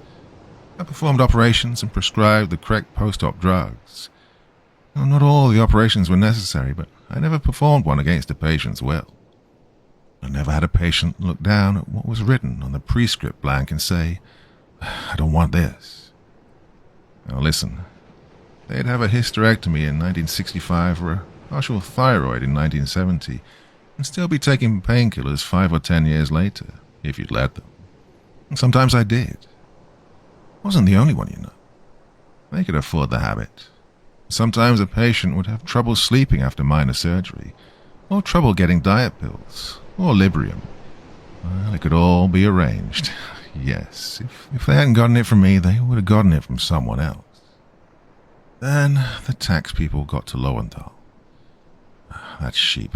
They waited 5 years in his face, and he coughed up half a dozen names. One of them was mine. They watched me for a while, and by the time they landed, I was worth a lot more than 5 years. There were a few other deals, including the prescription blanks, which I hadn't given up on entirely. It's funny. Didn't really need that stuff anymore, but it was a habit. Hard to give up that extra sugar. Well, I knew some people, pulled some strings, and I threw a couple of people to the wolves. Nobody I liked, though. No, everyone I gave to the feds was a real son of a bitch. Christ, I'm hungry. January 30th. No gulls today. Reminds me of the signs you'd sometimes see on the push carts back in the neighborhood, with tomatoes today on them. Walked out into the water up to my waist with the sharp knife in my hand. Stood completely still in that one place with the sun beating down on me for 4 hours. Twice I thought I was going to faint, but I counted backward until it passed. Didn't see one fish, not one. January 31st. Killed another gull. Same way I did the first. I was too hungry to torture it the way I'd been promising myself. I got it and ate it. Squeezed the tripes and then ate them too. Strange how you can feel your vitality surge back. I was beginning to get scared there for a while. Lying in the shade of the big central rock pile, I think I was hearing voices. My father, my mother, my ex-wife. And worst of all, the big guy who sold me the heroin in Saigon. He had a lisp, possibly from a partial cleft palate. Go ahead. His voice came out of nowhere. Go ahead and snort a little. You won't notice how hungry you are then. Oh, it's beautiful. But I've never done dope, not even sleeping pills. Oh, Lowenthal killed himself. Did I tell you that? That sheep. He hanged himself in what used to be his office. Well, the way I look at it, he did the world a favor. Well, I wanted my shingle back. Some of the people I talked to said it could be done, but it cost big money. More grease than I'd ever dreamed of. I had $40,000 in a safe deposit box. I decided I'd have to take a chance and try to turn it over, double or triple it. So I went to see Ronnie Hanelli. Ronnie and I played football together in college. When his kid brother decided on internal med, I helped him get a residency. Ronnie himself was in pre-law. How was that for funny? On the block when we were growing up, we called him Ronnie the Enforcer because he umped all the stickball games and reffed the hockey. If you didn't like his calls, you had your choice. You could keep your mouth shut, or you could eat knuckles. The Puerto Ricans called him Ronnie Wop. One word like that, Ronnie Wop. Used to tickle him. That guy went to college and then to law school, and he breezed through his bar exam the first time he took it. Then he set up shop in the old neighborhood, right over the fishbowl bar. I close my eyes and I can still see him cruising down the block in that white Continental of his. Biggest fucking loan shark in the city. I knew Ronnie would have something for me.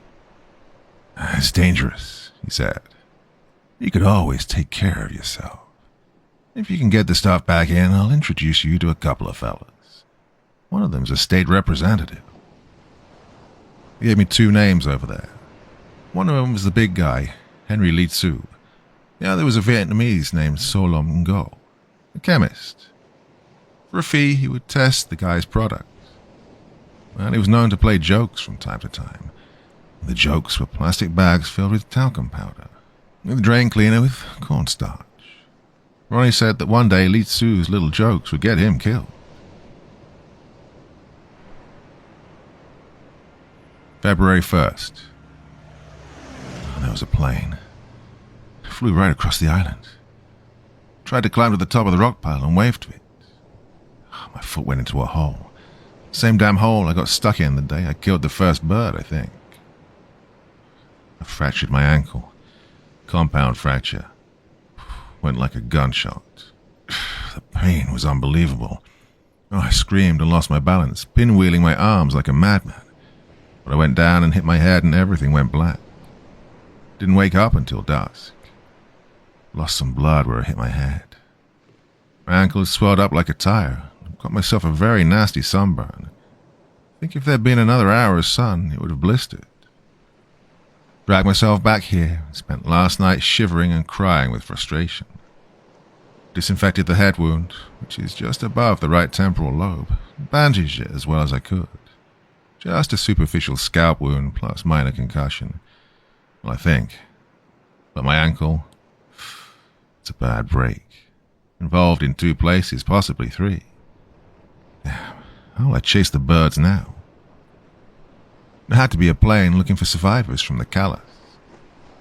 In the dark and the storm, the lifeboat must have carried miles from where it sank. They may not be back this way. God, my ankle hurts so bad. February 2nd. I made a sign on the small white shingle of a beach on the island's south side, where the lifeboat grounded. Took me all day, with pauses to rest in the shade. Even so, I fainted twice. At a guess, I say I'd lost about 25 pounds, mostly from dehydration. But now, from where I sit, I can see the 4 letters it took me all day to spell out. Dark rocks against the white sand. They say help in characters 4 feet high.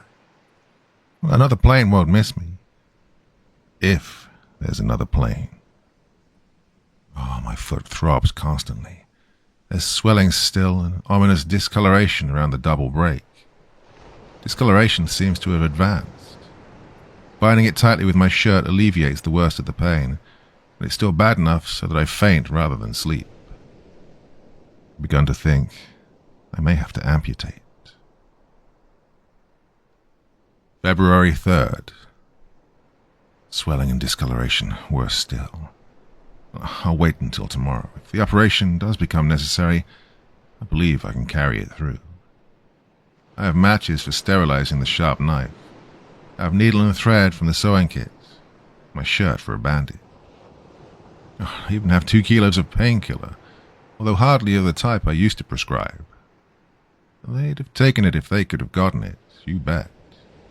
Those old blue-haired ladies would have snorted Glade air freshener if they thought it would have gotten them high. Believe it.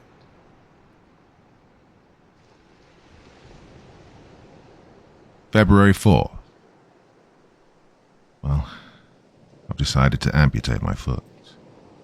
No food for 4 days now. If I wait any longer, I run the risk of fainting from combined shock and hunger in the middle of the operation and bleeding to death. As wretched as I am, I still want to live. Yeah, I remember what Mockridge used to say in Basic Anatomy. Old Mocky, we used to call him. Sooner or later, he'd say, the question comes up in every medical student's career. How much shock trauma can the patient stand? He'd whack his pointer at his chart of the human body, hitting the liver, the kidneys, the heart, the spleen, the intestines, cut to its base level, gentlemen, he'd say. The answer is always another question. How badly does the patient want to survive? Yeah, I think I can bring it off. I really do. Suppose I'm writing to put off the inevitable, but it did occur to me that I haven't finished the story of how I came to be here. Perhaps I should tie up that loose end in case the operation goes badly. Only take a few minutes, and I'm sure there'll be enough daylight for the operation for, well, according to my pulsar, it's only 9:09 in the morning.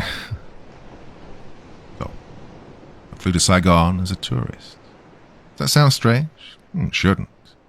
There are still thousands of people who visit there every year in spite of Nixon's war. There are people who go to see car wrecks and cockfights, too. Well, my Chinese friend had the merchandise. I took it to Ngo, who pronounced it very high-grade stuff. He told me that Li Su had played one of his jokes 4 months ago, that his wife had been blown up when she turned on the ignition of her Opel. And since then, there had been no more jokes. I stayed in Saigon for 3 weeks. Booked a passage back to San Francisco on a cruise ship, the Callas. First cabin. Getting on board with the merchandise was no trouble. For a fee, Ngo arranged for 2 customs officials to simply wave me on after running through my suitcases. The merchandise was in an airline flight bag, which they never even looked at. Getting through U.S. customs will be much more difficult, Ngo told me. That, however, is your problem. I had no intention of taking the merchandise through U.S. customs. Ronnie and Ellie had arranged for a skin diver who'd do a certain rather tricky job for $3,000. I was to meet him 2 days ago now that I think of it, in a San Francisco flop house called the St. Regis Hotel. The plan was to put the merchandise in a waterproof can. Attached to the can was a timer and a packet of red dye. Now, just before we docked, the canister was to be thrown overboard. Not by me, of course. I was still looking for a cook or a steward who could use a little extra cash and who was smart enough, or stupid enough, to keep his mouth closed afterward when the Callas sank. Well, I don't know how or why. Well, it was storming, but the ship seemed to be handling that well enough. Around 8 o'clock on the evening of the 23rd, there was an explosion somewhere below decks. I was in the lounge at the time, and the Callas began to list almost immediately. To the left, they call that port or starboard. Anyway, people were screaming and running in every direction. Models were falling off the back bar and shattering on the floor. A man staggered up from one of the lower levels, his shirt burned off, his skin barbecued. The loudspeaker started telling people to go to the lifeboat stations that they'd assigned during the drill at the beginning of the cruise. The passengers went right on running hither and yon. Very few of them had bothered to show up during the lifeboat drill. I not only showed up, I came early. I wanted to be in the front row, you see, so I could have an unobstructed view of everything. Always pay close attention when the matter concerns my own skin. Went down to my stateroom. got the heroin bags, put one in each of my front pockets. Then I went to Lifeboat Station 8. As I went up the stairwell to the main deck, there were 2 more explosions, and the boat began to list even more severely. Topside, everything was confusion. I saw a screeching woman with a baby in her arms run past me, gaining speed as she sprinted down the slippery, canting deck. She hit the rail with her thighs and flipped outward. I saw her do 2 mid-air somersaults and part of a third before I lost sight of her. There was a middle-aged man sitting in the center of the shuffleboard court and pulling his hair. Another man in Cook's whites, horribly burned about his face and hands. He was stumbling from place to place and screaming, "Help me! I can't see! Help me! I can't see!" The panic was almost total. It had run from the passengers to the crew like a disease. You must remember that the time elapsed from the first explosion to the actual sinking of the Callus was only about 20 minutes. Some of the lifeboat stations were clogged with screaming passengers, while others were absolutely empty. Mine, on the listing side of the ship, was almost deserted. There was no one there but myself and a common sailor with a pimply, pallid face. "Let's get this buggety-bottomed old whore in the water," he said, his eyes rolling crazily in their seekers. "This bloody tub is going straight to the bottom." The lifeboat gear is simple enough to operate, but in his fumbling nervousness, he got his side of the block and tackle tangled. The boat dropped 6 feet and then hung up, the bow 2 feet lower than the stern. I was coming around to help him when he began to scream. He'd succeeded in untangling the snarl and gotten his hand caught at the same time. The whizzing rope smoked over his open palm, flaying off skin, and he was jerked over the side. I tossed the rope ladder overboard, hurried down it, and unclipped the lifeboat from the lowering ropes. Then I rowed, something I'd occasionally done for pleasure on trips to my friends' summer houses, now something I was doing for my life. I knew that if I didn't get far enough away from the dying Callus before she sank, she'd pull me down with her. Just 5 minutes later, she went. I hadn't escaped the suction entirely. I had to row madly just to stay in the same place. Oh, she went under very quickly. There were still people clinging to the rail of her bow and screaming. Oh, they looked like a bunch of monkeys. The storm worsened. I lost one oar, but managed to keep the other. Spent that whole night in a kind of dream, first bailing and then grabbing the oar and paddling wildly to get the boat's bow into the next bulking wave. Sometime before dawn on the 24th, the waves began to strengthen behind me. The boat rushed forward. Oh, it was terrifying, but at the same time exhilarating. Suddenly most of the planking was ripped out from under my feet. Before the lifeboat could sink, it was dumped on this godforsaken pile of rocks. I don't even know where I am. No idea at all. Navigation's not my strong point, eh? But I know what I have to do. This may be the last entry, but somehow I think I'll make it. Haven't I always? And they really are doing marvelous things with prosthetics these days. I can get along with one foot quite nicely. Well, it's time to see if I'm as good as I think I am. February 5th. Well, did it. The pain was the part I was most worried about. Well, I could stand pain, but thought that in my weakened condition a combination of hunger and agony might force unconsciousness before I could finish. But the heroin solved that quite nicely. I opened one of the bags and sniffed 2 healthy pinches from the surface of a flat rock. First the right nostril, then the left. Oh, it was like sniffing up some beautifully numbing ice that spread through the brain from the bottom up. I aspirated the heroin as soon as I finished writing in this diary yesterday. That was at 9:45. Next time I checked my watch, the shadows had moved, leaving me partially in the sun. The time was 12:41. I'd nodded off. I never dreamed that it would be so beautiful. I can't understand why I was so scornful before. The pain, the terror, the misery, they all disappear, leaving only a calm euphoria. It was in this state that I operated. There was indeed a great deal of pain, most of it in the early part of the operation, but the pain seemed to be disconnected from me, like the pain of somebody else. It bothered me, but it was also quite interesting. Can you understand that? If you've used a strong morphine-based drug yourself, perhaps you can. It does more than dull the pain.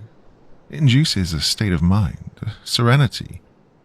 I can understand why people get hooked on it, though hooked seems an awfully strong word.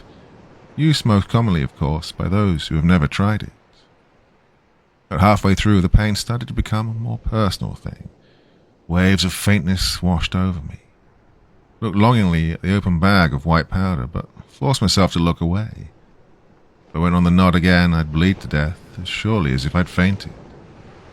I counted backward from 100 instead. Now, loss of blood was the most critical factor. As a surgeon, I was vitally aware of that. Not a drop could be spilled unnecessarily. If a patient hemorrhages during an operation in a hospital, you can give him blood. I had no such supplies. What was lost, by the time I'd finished, the sand beneath my leg was dark with it, was lost until my own internal factory could resupply. I had no clamps, no hemostats, no surgical thread. I began the operation at exactly 12:45. Finished at 1:50 and immediately dosed myself with heroin. Bigger dose than before. I nodded into a grey, painless world and remained there until nearly 5 o'clock. When I came out of it, the sun was nearing the western horizon, beating a track of gold across the blue Pacific toward me. I've never seen anything so beautiful. All the pain was paid for in that one instant. An hour later, I snorted a bit more, so as to fully enjoy and appreciate the sunset. Shortly after dark, Wait, haven't I told you that I'd had nothing to eat for 4 days? And that the only help I could look to in the matter of replenishing my sap vitality was my own body? Above all, haven't I told you over and over that survival is a business of the mind? The superior mind. I won't justify myself by saying you would have done the same thing. First of all, you're probably not a surgeon. Even if you knew the mechanics of amputation, you might have botched the job so badly you would have bled to death anyway. Even if you had lived through the operation and the shock trauma, the thought might never have entered your preconditioned head. Well, never mind. No one has to know. My last act before leaving the island will be to destroy this book. Well, I was very careful. I washed it thoroughly before I ate it. February 7th. Pain from the stump has been bad, excruciating from time to time. But I think the deep-seated itch as the healing process begins has been worse. I've been thinking this afternoon of all the patients that have babbled to me that they couldn't stand the horrible, unscratchable itch of mending flesh. And I smile and tell them they'd feel better tomorrow. Privately thinking what whiners they were, what jellyfish, what ungrateful babies. Well, now I understand. Several times I've come close to ripping the shirt bandage off the stump and scratching at it, digging my fingers into the soft, raw flesh, pulling out the rough stitches and letting the blood gout onto the sand. Anything to be rid of that maddening, horrible itch. Those times I count backward from 100. Oh, and snort heroin. No idea how much I've taken into my system, but I do know I've been stoned almost continually since the operation. Depresses the hunger, you know. Hardly aware I've been hungry at all. There's a faint, faraway gnawing in my belly, and that's all. It can easily be ignored. I can't do that, though. Heroin has no measurable caloric value. I've been testing myself, crawling from place to place, measuring my energy.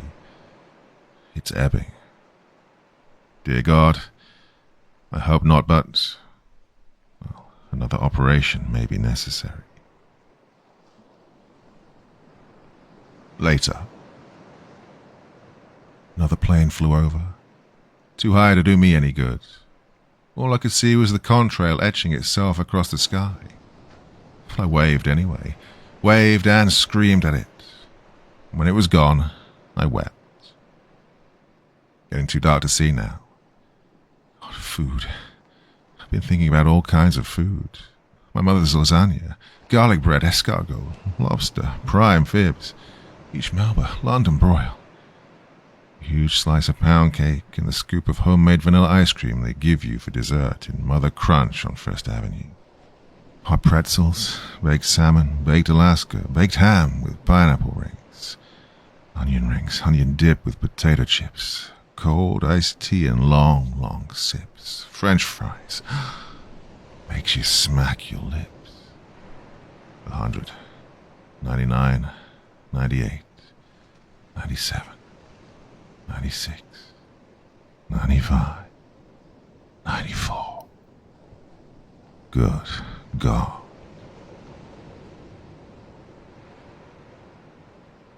February 8th. Another gull landed on the rock pile this morning. A huge, fat one. Sitting in the shade of my rock, what I think of as my camp, my bandaged stump propped up. Began to salivate as soon as the gull landed, just like one of Pavlov's dogs, drooling helplessly like a baby. Like a baby. I picked up a chunk of stone large enough to fit my hand nicely and began to crawl toward it. Fourth quarter, we're down by 3. Third and long yardage. Pinzetti drops back to pass. Pine. I didn't have much hope. Sure it would fly off, but I had to try. If I could get it a bird as plump and insolent as that one, well, I could postpone a second operation indefinitely. Crawl toward it. My stump hitting a rock from time to time and sending stars of pain through my whole body. Waited for it to fly off. It didn't. Just strutted back and forth, his meaty breast thrown out like some avian general reviewing troops. Every now and then it would look at me with its small, nasty black eyes, and I'd freeze like a stone, count backward from 100 until it began to pace back and forth again. Every time it fluttered its wings, my stomach filled up with ice. I continued to drool. I couldn't help it. I was drooling like a baby. Don't know how long I stalked it. An hour? 2? The closer I got, the harder my heart pounded and the tastier that gull looked. Almost seemed to be teasing me. I began to believe that as soon as I got in throwing range, it would fly off. My arms and legs were beginning to tremble. My mouth was dry. The stump was twanging viciously. I think now that I must have been having withdrawal pains. So soon? I've been using the stuff less than a week. Never mind. I need it. There's plenty left. Plenty. If I have to take the cure later on when I get back to the States, I'll check into the best clinic in California and do it with a smile. That's not the problem right now, though, is it? When I did get in range, I didn't want to throw the rock. I am insanely sure that I would miss, probably by feet. No, I had to get closer. So I continued to crawl up the rock pile, my head thrown back, the sweat pouring off my wasted scarecrow body. My teeth have begun to rot. Did I tell you that? If I were a superstitious man, I'd say it was because of what I ate. We know better, don't we? I stopped again. I was much closer to it than I had been to either of the other goals. I still couldn't bring myself to commit. I clutched the rock until my fingers ached. Still, I couldn't throw it, because I knew exactly what it would mean if I missed. I don't care if I use all the merchandise. I'll sue the ass off them. I'll be in clover for the rest of my life. My long, long life. I think I would have crawled right up to it without throwing it if it hadn't finally taken wing. I would have crept up and strangled it. But it spread its wings and took off. I screamed at it and reared up on my knees and threw my rock with all my strength. And I hit it. The bird gave a strangled squawk and fell back on the other side of the rock pile.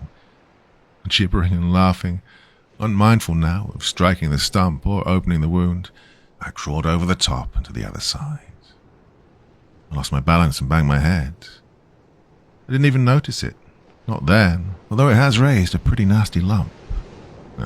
All I could think of was the bird and how I'd hit it.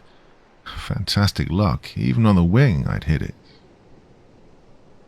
It was flopping down toward the beach on the other side, one wing broken, its underbody red with blood. I crawled as fast as I could, but it crawled faster yet. The race of the cripples. God, I might have gotten it. I was close in the distance, except for my hands. I have to take good care of my hands. I may need them again.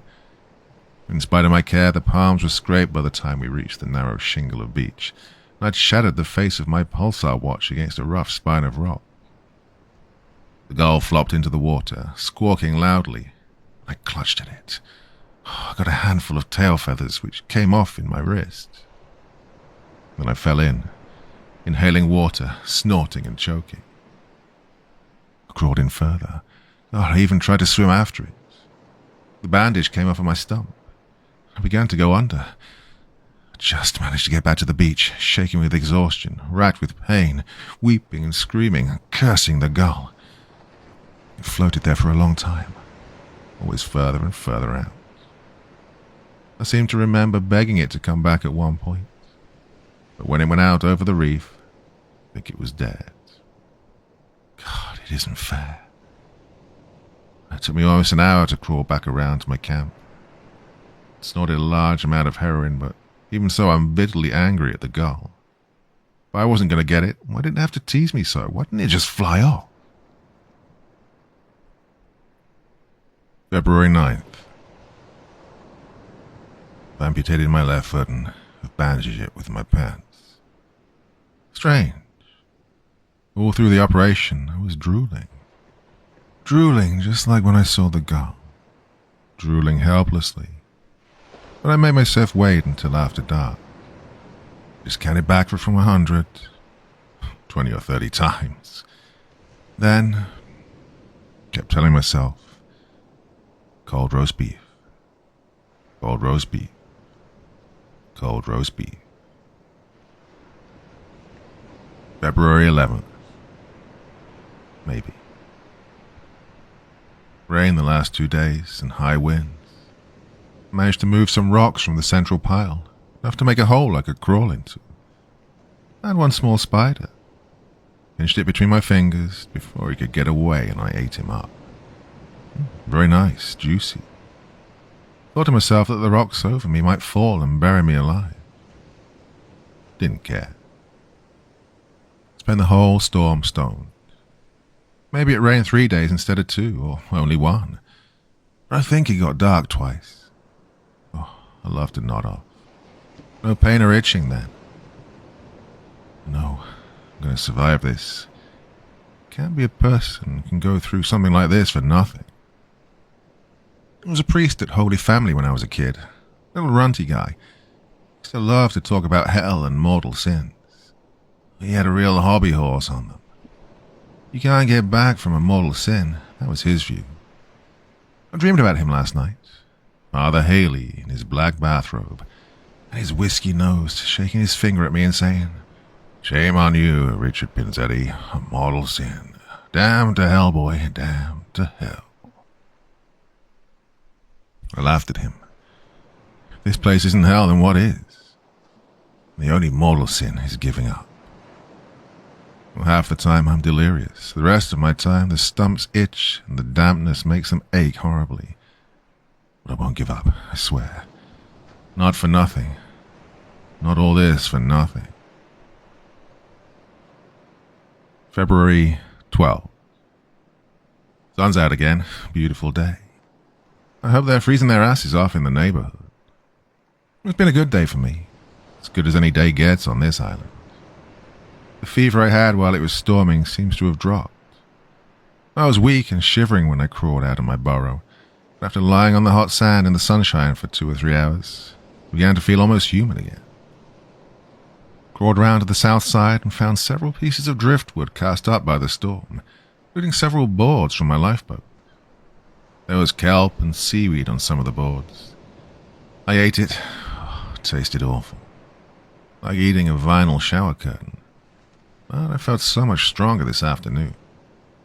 I pulled the wood up as far as I could so it would dry, Got a whole tube of waterproof matches. The wood will make a signal fire if someone comes soon. Cooking fire if not. Oh, I'm gonna snort up now. February 13th. Found a crab. Killed it and roasted it over a small fire. Tonight I could almost believe in God again. February 14th. Just noticed this morning that the storm washed away most of the rocks in my help sign. The storm ended, 3 days ago? How have I really been that stoned? I'll have to watch it, cut down the dosage. What if a ship went by while I was nodding? I made the letters again, but it took me most of the day and now I'm exhausted. Looked for a crab where I found the other, but nothing. Got my hands on several of the rocks I'd used for the sign, but disinfected them promptly with iodine in spite of my weariness. To take care of my hands, no matter what. February 15th. A gull landed on the tip of the rock pile today. Flew away before I could get in range. Wished it into hell, where I could peck out Father Haley's bloodshot little eyes through eternity.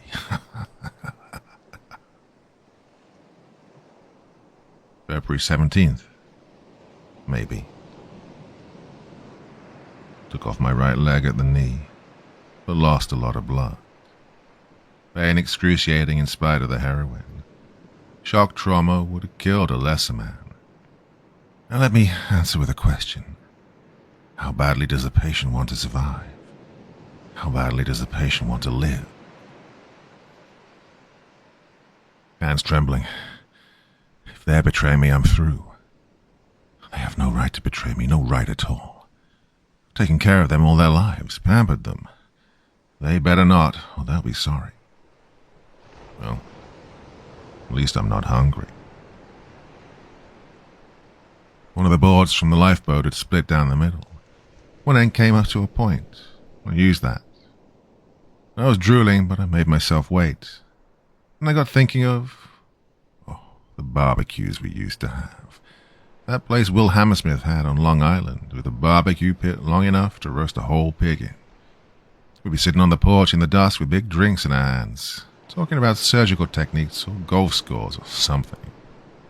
A breeze would pick up and drift the sweet smell of roasting pork over to us. Judas Iscariot, the sweet smell of roasting pork.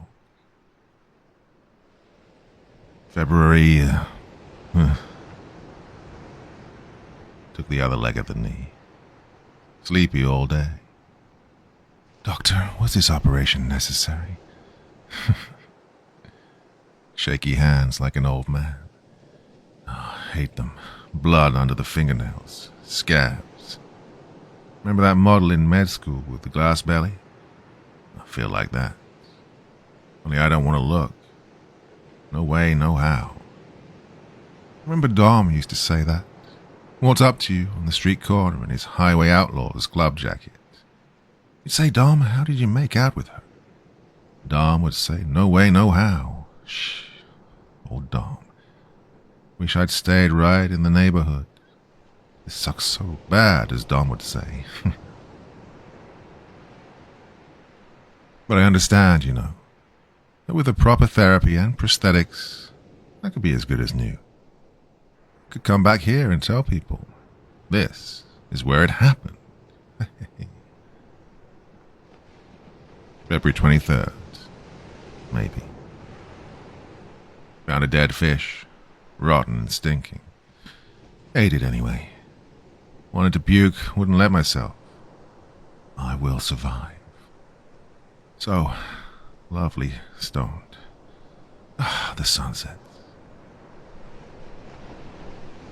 February... Don't dare, but have to. How can I tie off the femoral artery that high up? It's as big as a fucking turnpike up there. Must somehow. I've marked across the top of the thigh, the part that's still meaty. I made the mark with this pencil. I wish I could stop drooling.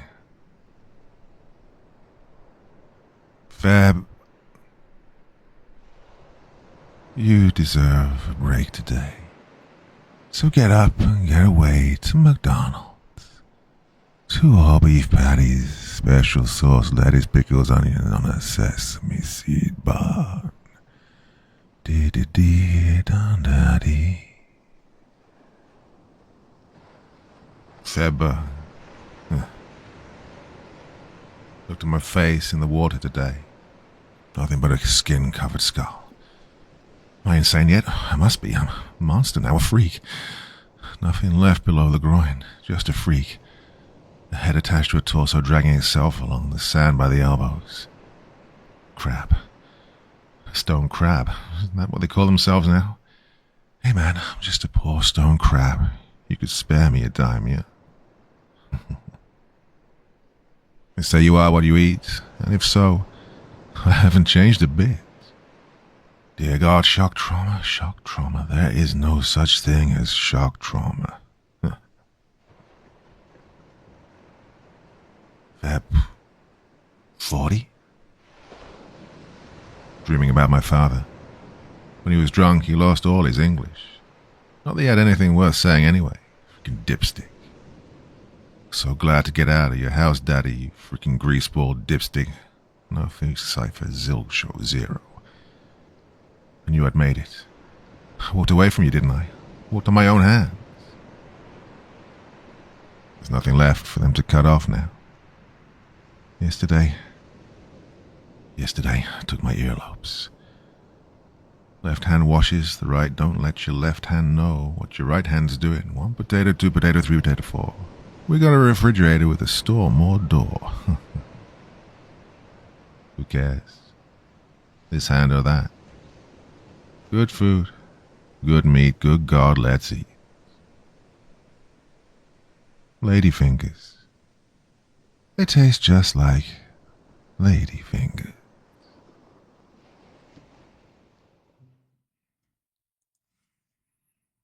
Pharaoh's Crypt by Dreadstein. Part 1. I'd like to start this blog by introducing myself. My name's Christopher, Chris for short.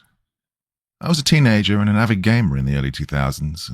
Well, I did own a PS2 and an N64 before that. I mostly played games on my PC. Games such as Doom, Half-Life, Quake. Now, these games were huge, but I was also intrigued by smaller releases that almost nobody else knew about. Back then, services like Steam and itch.io weren't available yet, and internet connections were quite slow. This meant that smaller developers, especially games made by just one guy, didn't really have the option of uploading their games for all to play. And instead, they had to resort to handing out physical copies that you could order on their website, or selling them in person either through themselves or a third party. A more well-known example of this is Funny Pizza Land, which was originally released in 2002, but only got attention 10 years later when it was uploaded to itch.io. This made a lot of games extremely rare. One such game I had in my possession was called Pharaoh's Crypt. Pharaoh's Crypt was a game that combined the point-and-click adventure genre, dungeon crawlers, and adventure games, all set within a 3D environment that moved in real time. It was also seemingly being sold in extremely limited quantity in my local area. I said seemingly because I know of only a few other copies of the game being sold from research that I did later, as almost no one I got into contact with seemed to have known about the game. Almost nobody I knew personally, and not even on forums when I went to ask whether anyone else had played the game, well, with only a few exceptions. I bought the game, which was burnt onto a CD in a local video game store. The place was just local. It wasn't a big chain like GameStop or anything, so it made sense that they'd sell something a bit more sketchy alongside the other more mainstream releases. Something that I noted immediately as strange was that there was never any mention of who the developer was. Nothing on the cover, nor the game itself. After I got the game, I didn't immediately get around to playing it, as I was quite busy at the time. However, summer break was coming up, and that meant I'd soon have the free time needed to play through this mysterious game. After the long and arduous final week, filled with exams and homework, I finally got home on Friday and had 8 weeks to do whatever I wanted. I had a few things in mind, such as spending time with my friends and family, my girlfriend, and going on a hiking trip with my buddies. However, another thing I had in mind was Pharaoh's Crypt. I didn't really have anything left to do that day, and my peers were all tired and just wanted to get some rest. I decided I would finally get around to playing it. I prefer to play new games at night, starting around 9 p.m. It just makes playing through it the first time hit different. Around 9 p.m. I started the game up for the first time, got to the licensing agreement screen, and proceeded to agree to everything without reading anything, and downloaded the game. After a few minutes, the game was ready to go, and I launched it. The new game started up immediately, showing me the main menu of the game, where there were only 3 options: New Game, Continue, and Quit. Something that struck me as odd was the lack of a settings option. The game was full screen at all times, and there was no way to adjust the resolution or volume. The background showed an image of a pyramid at sunset, seemingly a photo from the real world, pixelated and run through a filter that made the colors more muted and gritty. The title, Pharaoh's Crypt, along with an animation of sand floating through the air. The main menu music was also an ambient track, sounding similar to the music from Silent Hill, with some Egyptian flair added to it, such as a flute playing a somber and distant melody, a basic drum beat, and the sound of wind howling, carrying the sand along with it. Now, by all means, I was intrigued by what this game was going to be. The game's greatest strength seemed to be its atmosphere, which pulled me right in, even in the main menu. I clicked New Game and started my journey through. The intro cutscene of the game started, overlooking the pyramid from the menu, and explained that the game took place somewhere between 1830 and 1845. And you played as William, a British explorer looking to uncover the secrets of a recently discovered pyramid found hundreds of miles southwest of Cairo. Now, the pyramid was given the name Duat by the explorers who initially found it. For those unaware, the Duat is an underworld in Egyptian mythology where the deceased must pass through various tests and environments in order to be judged. At the end of the Duat lies the Hall of Judgment. Here, their heart gets weighed against a feather of Ma'at. If their heart is lighter than the feather, then they gain access to the afterlife. If it's heavier than the feather, their heart is devoured by Ammit, the devourer of souls. Ammit is part crocodile, part lion, and part hippo, basically an absolute freak of nature. The cutscene then cut to a 3D first-person animated sequence of William walking up to the pyramid's entrance. It was purely a CGI cutscene straight out of games you'd see in the 90s. I'm sure it wasn't the most technologically impressive game in the world, but all things considered, fairly professional for a studio which, for whatever reason, refused to credit themselves. They did a really good job of showcasing just how massive this pyramid was, a towering structure reflecting the sunset. The only reason a pyramid of this size wasn't discovered sooner was because of its extremely remote location within the Sahara. The top of the pyramid was, however, for whatever reason, inverted, which I thought was a unique stylistic choice, something to make this pyramid stand out amongst the others. There were also 4 large damaged statues of ancient Egyptian gods next to the entrance. Unfortunately, they were all decapitated, so I couldn't tell which gods exactly were being represented. The protagonist of the game made his way to the entrance, and when he finally reached it, lit his torch. It was impossible to see any more than a few feet in front of him. He descended a long, dark staircase. Hieroglyphics such as scarabs and lotus flowers lined the walls, and the sound of footsteps echoed all the more oppressively as William made his way to the first floor of the pyramid's interior. When he finally started to reach the bottom, a faint light began to emit from the bottom of the staircase. At the very bottom of the staircase, he finally reached the first floor, which was surprisingly completely illuminated by lit torches. They emitted a powerful, radiant golden glow, and on the walls were paintings of gods. Of particular interest was a painting of a god with a falcon's head riding a flying boat, on top of more hieroglyphs. The room was also grand in scale, emphasizing a sense of power and grandeur. The music in this room was also more upbeat than the music in the main menu, while still being ambient, and the sound of shifting sand echoed faintly throughout the massive room. Now, I don't know much about Egyptian mythology, but it was obvious to me that this floor represented Ra, the god of the sun. There were also no obvious signs of danger, other than a pit of quicksand at the end of the room, on the other side of which was a set of large doors leading to what I presumed to be the next floor of the pyramid. There were also scarabs crawling across the walls. However, they didn't seem to pose any threat. Just like the intro cutscene, the entire game was in 3D with a first-person perspective. Pressing the I button on my keyboard opened up the inventory.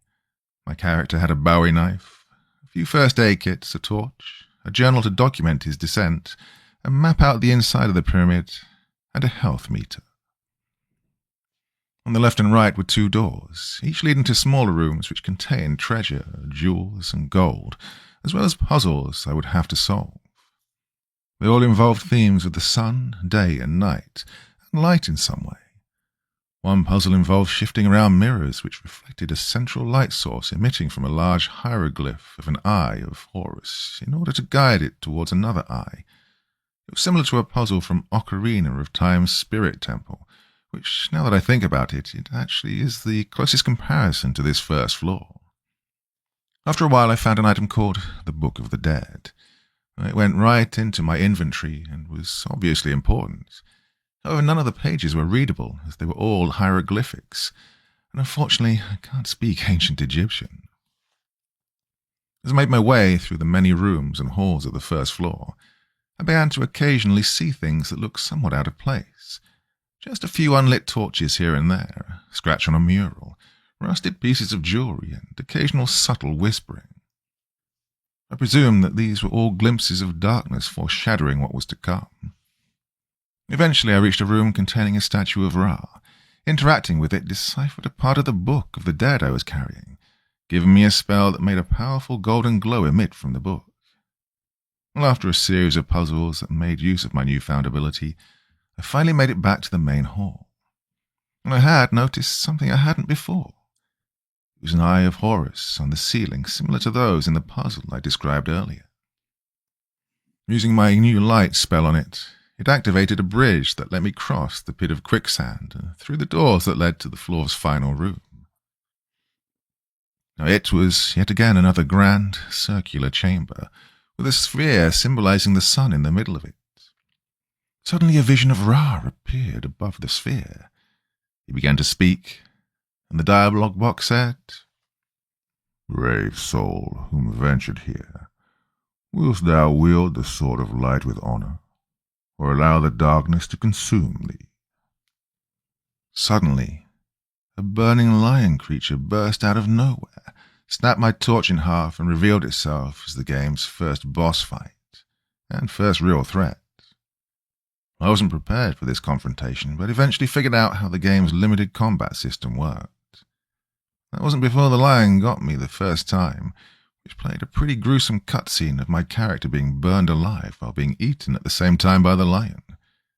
This also revealed my character had 9 lives initially, now down to 8. I thought that this was a nice nod, since cats were considered sacred in ancient Egypt. On my second attempt, I figured out I had to find mirrors while circling around the room, where I needed to cast the light spell to temporarily blind the lion. It was actually yet again somewhat similar to Ocarina of Time's King Dodongo fight in terms of structure. And after repeating this process a few times, I finally got close to the blinded lion, pulled out my knife, and interacted with him. This showed a brutal but also badass cutscene of my character stabbing the knife into the lower part of the lion's jaw, running the knife down, slicing clean across the lion's throat and stomach, with all the grisly detail of blood and guts being visible. Damn, this definitely isn't going to be a game for kids, I thought to myself. Then Ra appeared again, congratulating me on passing his test, and also apologizing for putting me in danger while mentioning that all things considered, this still would have been a merciful death compared to what I would have succumbed to later. "Thou art worthy. Take this with you." I received a light-emitting amulet with a scarab engraving.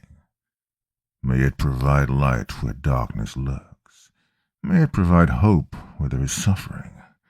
May it remind you to never succumb to the darkness beneath." This item replaced the torch in my inventory, and the door next to the next floor opened. William descended another long staircase, amulet in hand.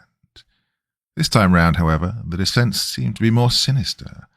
Cracks lined the walls in increasing frequency the further he travelled down the staircase, and the occasional faint whispering now became almost constant. After yet another long descent down another staircase, William finally reached the second floor of the pyramid. The light from the torches was now a lot dimmer in comparison to the first floor. The murals depicted the underworld and its gods, such as Anubis rather than Ra, and the imagery of light and the sun was completely gone. The murals themselves also had a lot of scratches and showed signs of decay. The environment itself was a maze of dark, corroded, claustrophobic hallways. Cells containing the skeletons of those who had died within them, rusted chains and various messages scribbled in blood and fecal matter, and protected by iron bars lining each side of the various twisting hallways. This place was also a lot more hazardous than the first area, which was almost completely safe, as the hallways contained various spike traps, poison dart traps, and pits full of venomous snakes. The music now had a slow but intense rhythm. In the background I could hear the occasional rustling of chains, the sounds of bones cracking, all the while the faint whispering continued. It became apparent rather quickly that this place was a prison. The environment required me to use the new amulet as a light source, as natural light sources were quite scarce. A lot of the traps could be disarmed with the knife in some way, if I managed to notice them before accidentally triggering them. There was, however, another, more pressing matter. As I explored the area, I quickly became familiar with tall, dark figures, who I'll call the Wardens. And these creatures stalked the hallways and were obviously not happy about their duties being disrupted by William.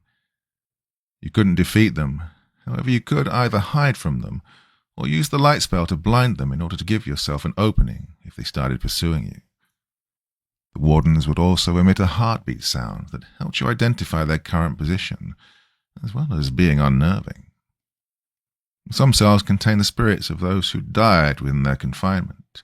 Some of them would simply complain about their situation and not help out at all, while others were kind enough to help William by giving him tips on how to get past the area. Some spirits would even just scream and alert the Wardens. One of the doomed spirits suggested that William should figure out where the easternmost part of the prison was and look for a place where he could insert the scarab amulet that Ra had given him. After dodging Wardens, spike traps, jumping over snake pits, and avoiding poison dart traps, I finally found a cell with a loose lock, which I entered. Inside the cell there was a circular hole in the wall, seemingly matching the exact shape of the amulet I had, which I inserted. Well, nothing happened. So I waited, but still nothing happened. Eventually I decided to take the amulet out, which caused the wall to crumble, revealing a hallway filled with strangely fresh bodies.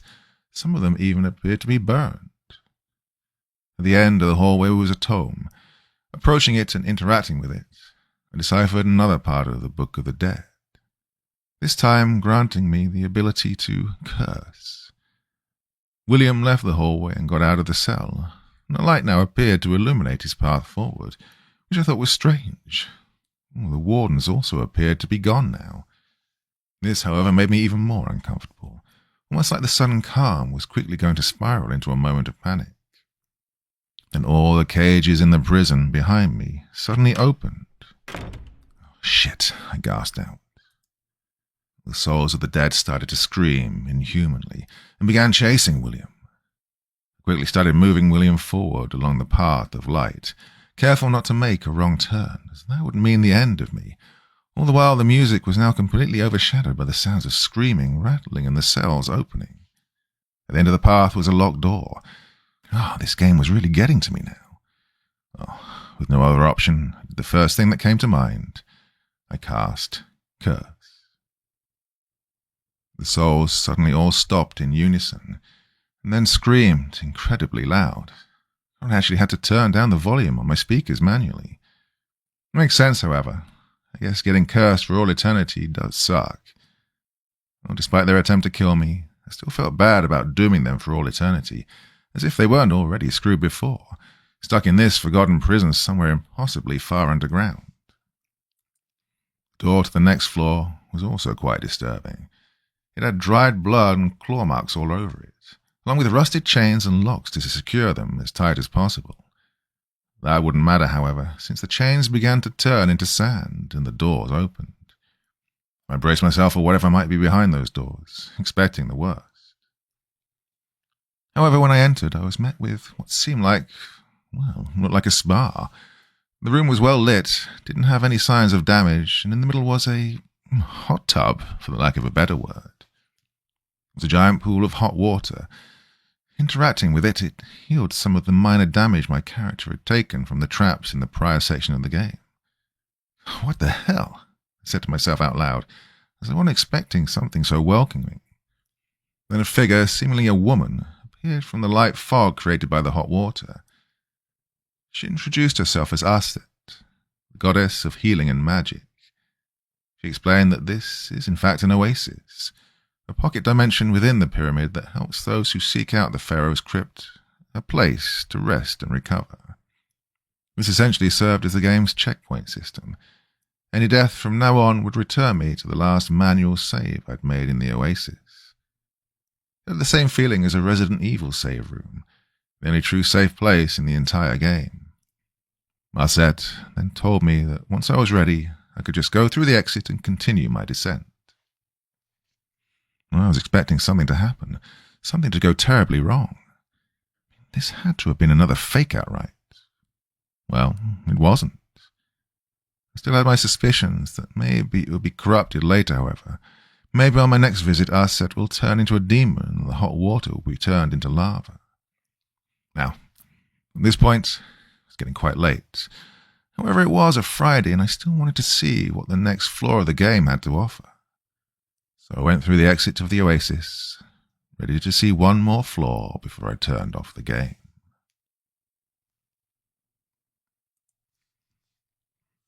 Part 2. William descended the next staircase. What greeted him below was a lake within a large open cave. The music here was also fittingly more aquatic, but also a lot more ambient, with heavy reverb being utilized to convey the lake's size and depth. I needed to pull out my amulet just to get a light source here. It was obvious I needed to follow a set of wooden platforms floating on the lake in order to get to the other side. Below me in the water I could faintly see bodies of hundreds of dead people being held down by chains that they were attached to. They looked like naval mines, but instead of the bombs, it was corpses. I swear there was a faint, muffled whispering coming from the lake. Something large also appeared to be swimming in the lake, but I could never get a good look at it. More so, I just felt its presence throughout. I didn't want to stick around too much longer since I didn't want to get eaten by it and lose another life. The platforms would sway from side to side, and occasionally the creature would briefly surface. However, all I could ever see was a row of gigantic teeth. I eventually came across a wrecked ship stranded on a large rock, with massive scratch marks all over it, and a significant level of decay. In order to enter it, I needed to solve a puzzle. Once I got in, I was quite relieved that nothing horrible awaited me in the ship's main hall. Surprisingly, it didn't seem like any water had got into the ship itself, meaning that I was free to explore the entire ship. Some rooms were darker than others, and I could barely see even with the use of the amulets. The music here was quite quiet, and the only sound I heard, from the most part, were my footsteps and the creaking of the ship's floorboards, as well as what sounded like running, but it was always distant and always brief. As I made my way through the ship's many rooms, I discovered journal entries left by the sailors who had met their end there. They started out hopeful enough, talking about how good the crew's morale seems to be, and how they're excited to discover new territory. As the journal entries went on, they got more and more depressing. One sailor talked about how not everything is going to plan, how he misses his family. Another one talked about how they haven't seen land in too many days, that they would have to find some soon, as supplies were going to not last much longer. The quality of the handwriting also started off good, but got progressively more shaky as the entries progressed. I eventually found a bedroom where I found the final journal entry. I'll let the final entry I found speak for itself. We don't know what to do anymore. We don't even know where exactly we are anymore. We don't know which way we're going. We've completely run out of supplies. There are no fish in the area, but there is this thing. No, I haven't seen it, but I swear I can hear it. I can feel it. I know it's watching. It's been watching for days now. It'll follow us everywhere. We can't go anywhere without being followed by it anymore. That thing must have eaten all the fish. It doesn't seem to mind the thunderstorm that has been raging for several days now either. We sure as hell do. Oh, I don't know. I don't even know if it matters anymore. We nearly got capsized multiple times now. Sooner or later we will get capsized by a wave or crash into something. We don't know where we are. We have a hard time controlling the ship through the storm. Most people don't even seem to care anymore. Oh, we're starving. We're going to die here and get eaten by whatever that thing is. I feel so sorry for my family. They will never get closure. And I feel so bad for the captain's son. Oh, that poor boy. After I got done reading the final journal entry, I put it away and was immediately jump-scared by a skeletal, thin young boy with black eyes who just stood in the doorway leading out of the room I was currently in. He didn't make a noise or anything. Well, the music actually stopped the moment he appeared on screen. Well, God, I guess I'll have a hard time sleeping tonight, I told myself in my head.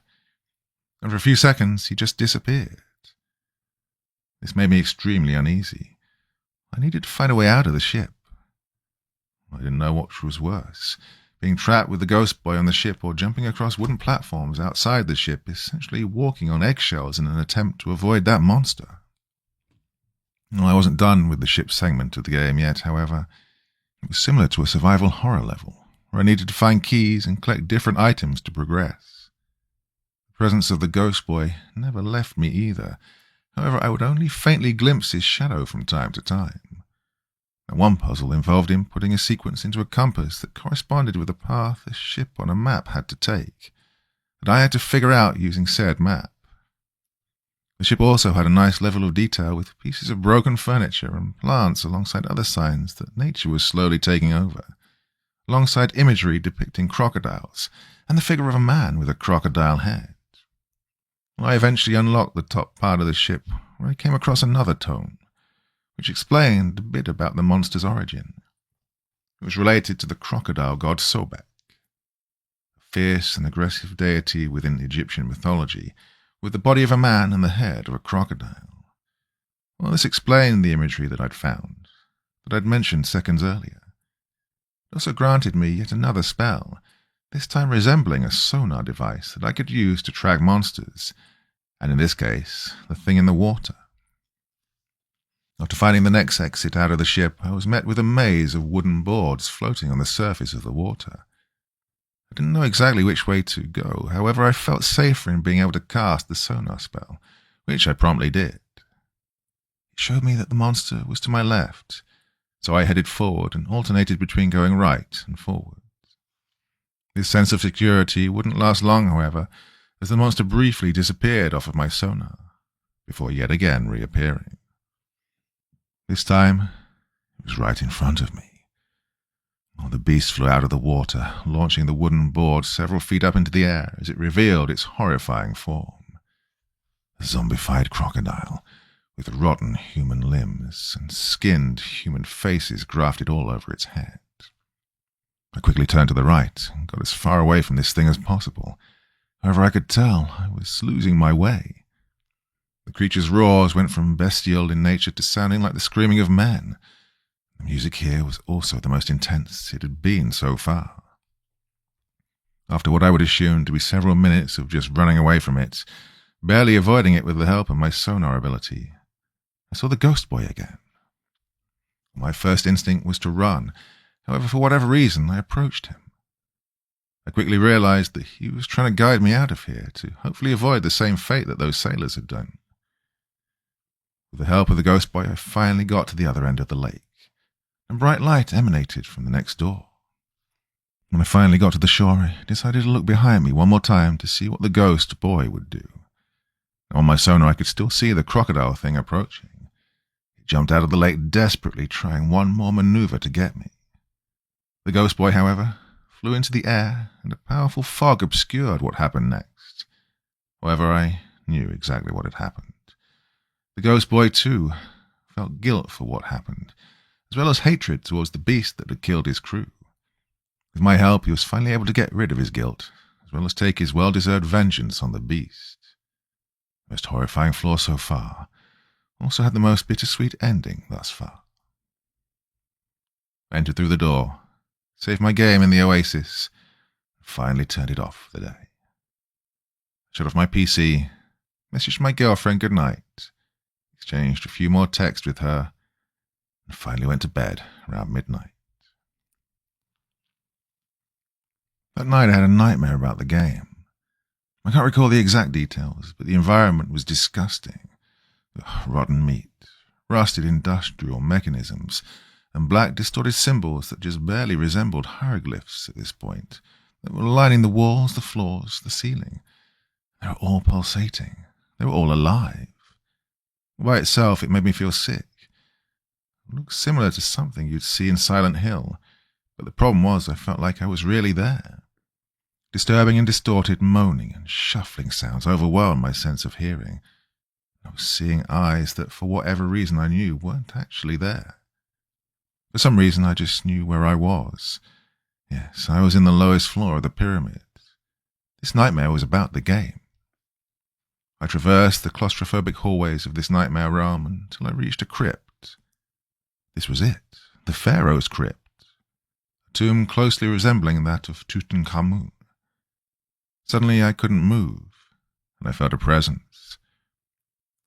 This presence manifested into a tall, shadowy being who towered over me. I couldn't remember a single defining feature about it. However, I remembered what it said. "You are making great progress, Chris. I have to say, I'm impressed. But remember, you can't turn back now. Just keep up the pace. Something great awaits you." After the mysterious figure said that, the grave began to open slowly. A feeling of unimaginable fear got more and more intense, as incoherent sounds got louder and louder. I felt a pressure in my head going from subtle to unbearable. The more the grave opened slowly, revealing its contents. But before I was able to see what was inside it, I woke up screaming at 4 a.m. My bed was completely drenched in sweat, and my heart was pounding. Well, needless to say, I didn't really want to go back to sleep anymore. I decided to listen to some music and watch YouTube for a few hours until I could begin my morning routine at a more reasonable time. I finally decided to get out of bed, and just before 7 a.m. I felt quite groggy, as I really had only slept for about 4 hours. I was also happy my sudden yelling hadn't woken up my parents. I saw no point in texting my girlfriend just yet, as she probably wouldn't be awake yet to see it, and I wanted to wait at least another hour before I did. In the meantime, I decided to take a shower, do some basic hygiene, and make myself breakfast. A pretty normal morning considering the rough nightmare I'd had, but I generally don't let those things get to me, even if this one felt quite intense.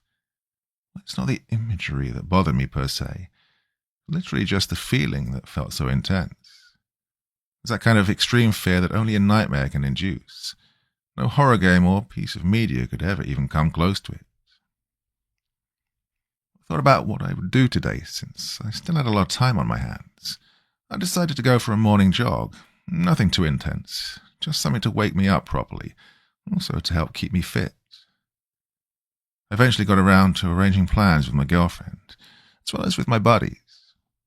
My girlfriend was already busy today.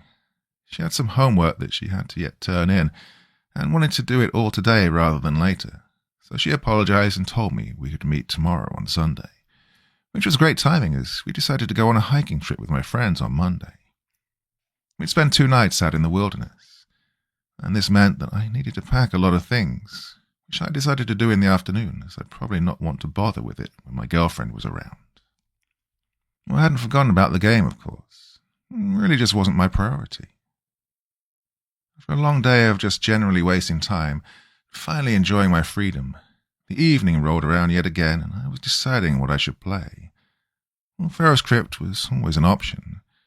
I'd almost completely brushed off the nightmare by this point, though when I initially started the game up again, I was reminded of it, which soured me slightly on the game at that moment. I debated whether it would be a better idea to play something else like Doom. Well, my intrigue got the better of me, and I braced myself for another session of Pharaoh's Crypt. When the game loaded up, I noticed a few slight changes. The main menu's background was now a bit darker. There was also a lack of music. I didn't think this was particularly odd. Some games have dynamic main menus that change as you progress through the game.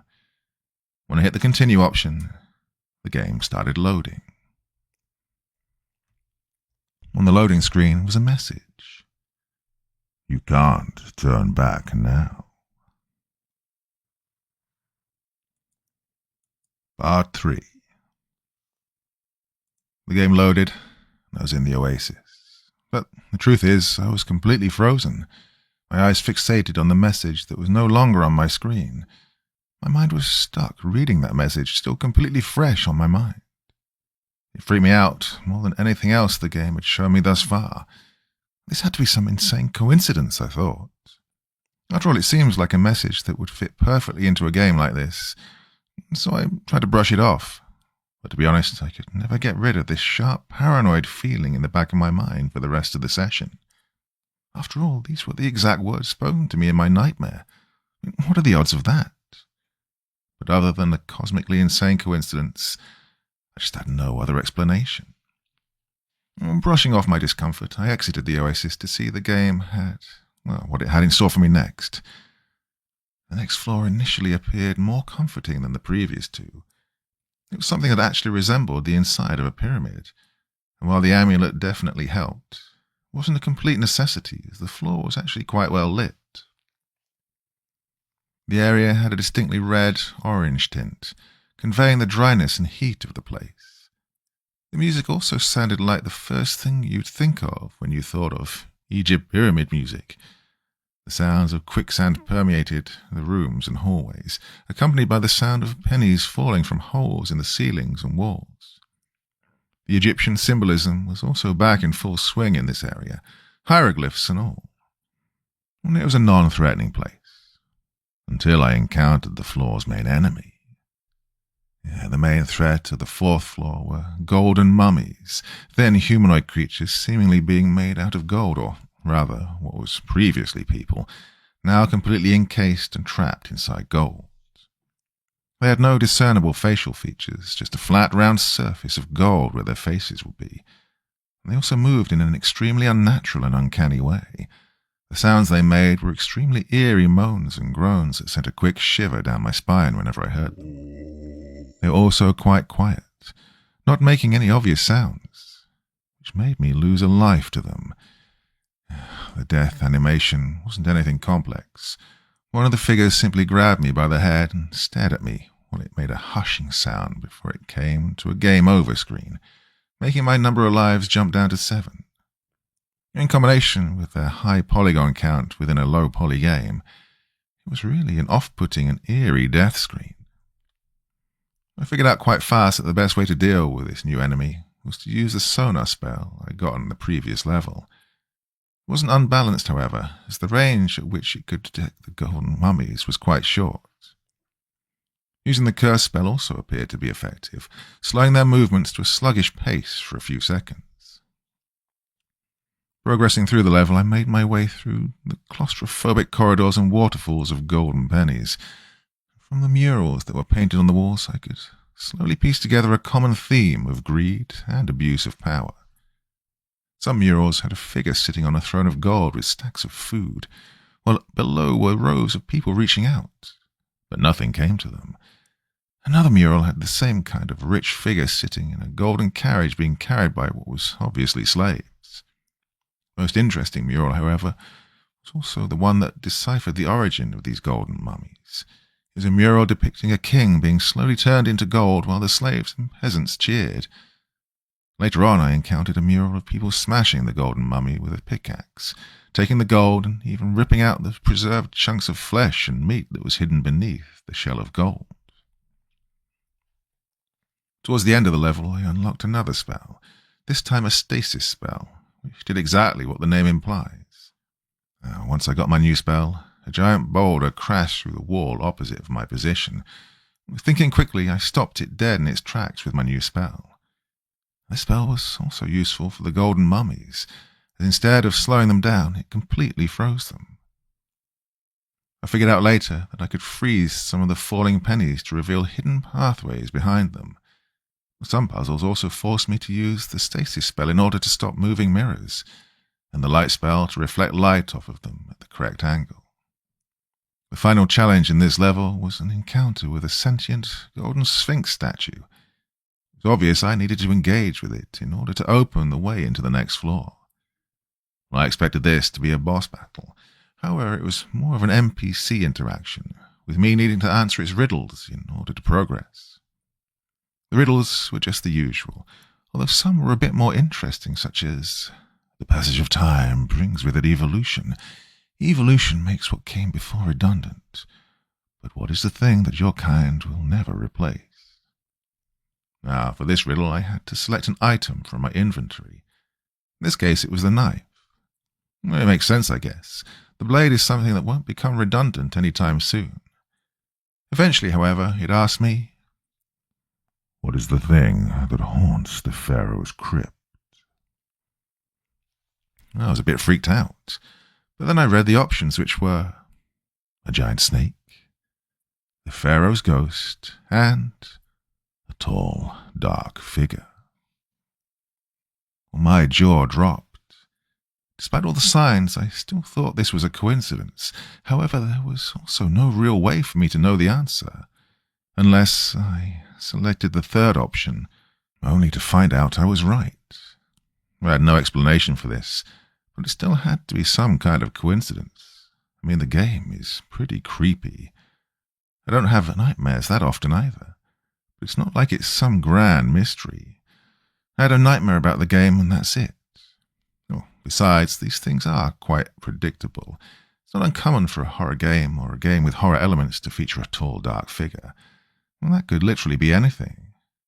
I'm quite certain almost all horror games have that to some extent. Oh, and about the message, you can't turn back now. It has to be one of the first things you think of when you think about a horror story where you descend into a place further and further. So, nothing out of the ordinary there either. Well, I aggressively brushed it off, just continued with the game. This time, however, when I got out of the next Oasis checkpoint, I opened the door to what I assumed to be another staircase. It wasn't. Instead, it led me to a room that looked like a rusted jail cell. Not like the ones on the second floor, but something that felt more modern. This didn't mean it was well kept in any way. It was disgusting, with rust covering the walls. The floor tiles were rotting, and what was obviously a light bulb had a horde of insects flying around it. It flickered on and off, and as it did so, I could hear it flickering. The music in this area was also quite disturbing. The main instrument was a horn, which was heavily distorted, followed by what sounded like the scraping of metal or machinery with added distortion and reverb. In the centre of this small room wasn't a staircase, but rather a hole with a bottom that I couldn't see. And this was an uncomfortable thematic shift. Up until now, William has had the luxury of going down staircases he couldn't see the bottom of, but at least it wasn't a hole he couldn't see the bottom of. And God knows how deep it would take him, if he even survived the impact. Well, having no other option, I jumped down. The next floor had an industrial aesthetic. Everything had a dark red, almost brown tint. You could practically feel the decay just from looking at it. Stained light bulbs were the only source of light, and they were all locked behind cages or bars. The floor was also made of the same rotten tiles, and there were rusted pieces of industrial equipment and machines everywhere. Some of them even functioned, and the ones that did made extremely uncomfortable screeching sounds. They were all practically on their last legs and had thick layers of rust and decay. none of this even felt Egyptian in any way anymore, unless you want me to believe that the ancient Egyptians were an advanced civilization which used modern-day machinery to build the pyramids, and used light bulbs instead of candles and torches. Now, all the while, the music from before became even louder and more intense within this rusted maze. It was a maze-like environment, as I just mentioned, but it also made clever use of the stasis mechanic that I got from the previous floor, with puzzles involving freezing cogs in place in order to stop pistons from crushing me, or in order to get past gaps that were being blocked by a giant moving cog. This was by far the most dangerous level so far, with a variety of hazards and traps such as the aforementioned clogs. There were saws, as well as just falling debris on the floor, crumbling right beneath my footsteps. I actually lost 2 lives just while exploring, which brought my overall number down to 5. I'd noticed something strange, however. When I lost a life in the game, I could just feel something. When I lost my 7th life, I felt a tickling sensation around my ribs. But when I lost my 6th life, I also felt something, and this time it was a small amount of pressure. But, whatever, maybe I just forgot to breathe properly during my workout earlier, and this was the minor consequence of my actions. This new disgusting environment also called for a new disturbing enemy type. The main enemy type for this level was a biomechanical abomination, a person stitched together from multiple different corpses, held together by rusted machinery, and quite literally stitched together body parts which were all infected, with the individual stitches penetrated, and the stitches themselves were also rusted and decayed. Now, this enemy had a bloody, rusted circular saw in place of where its right arm should have been, and it let out a distorted scream when starting off just as the voice of a plain man in pain, but by the end it began to sound like the same screeching of machinery. There wasn't really any way to counter this enemy. No spells seemed to work. Sonar did detect them, but it felt quite unnecessary as they were quite loud, which gave off their position. And the more I progressed through the level, the more death I saw. At first it was just the enemies, and the rooms began to contain decapitated limbs and other body parts. I'd noticed eyes painted with blood on the rotten walls. They were similar to the eyes of the Horus, just a bit more distorted. Every once in a while, I could also see a tall shadow creeping just around the corners, but whatever it was always gone before I managed to take a look at it. Eventually, there was even a puzzle I found of an engine room where I had to unclog a pipe. When I did so, a mass of crushed flesh and bone spewed out of the now unclogged pipe. Well, solving this puzzle activated a drawbridge elsewhere in the level, which I could now cross to get to the final part of this floor. The final room had a boss fight against a large, incomprehensible entity made out of several corpses. The closest thing I could compare it to would be a frog or some kind of insect. It moved rather slowly, but had a few abilities it could use, such as lunging at me or spewing acidic vomit. There was also no unique music. It was still the same horn and screeching that played through the entire rest of the level. In order to defeat it, I had to lure it into jumping into a meat grinder in the center of the room.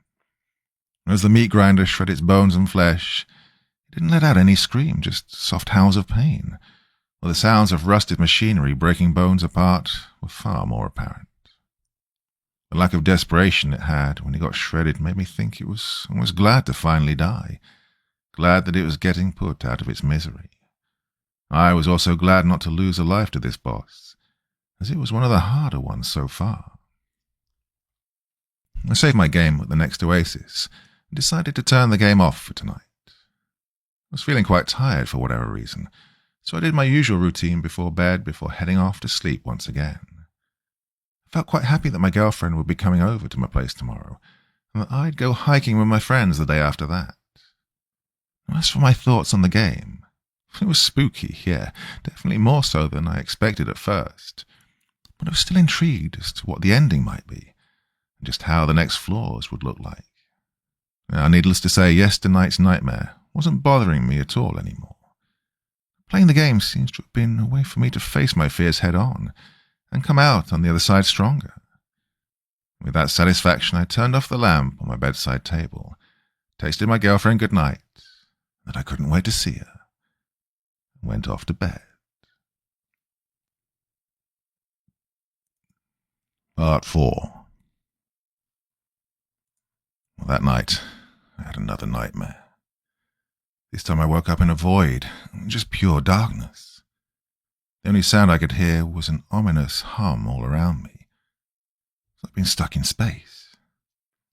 It remained like this for a long while. However, I was beginning to feel increasingly uneasy. White paintings of eyes began floating in the void.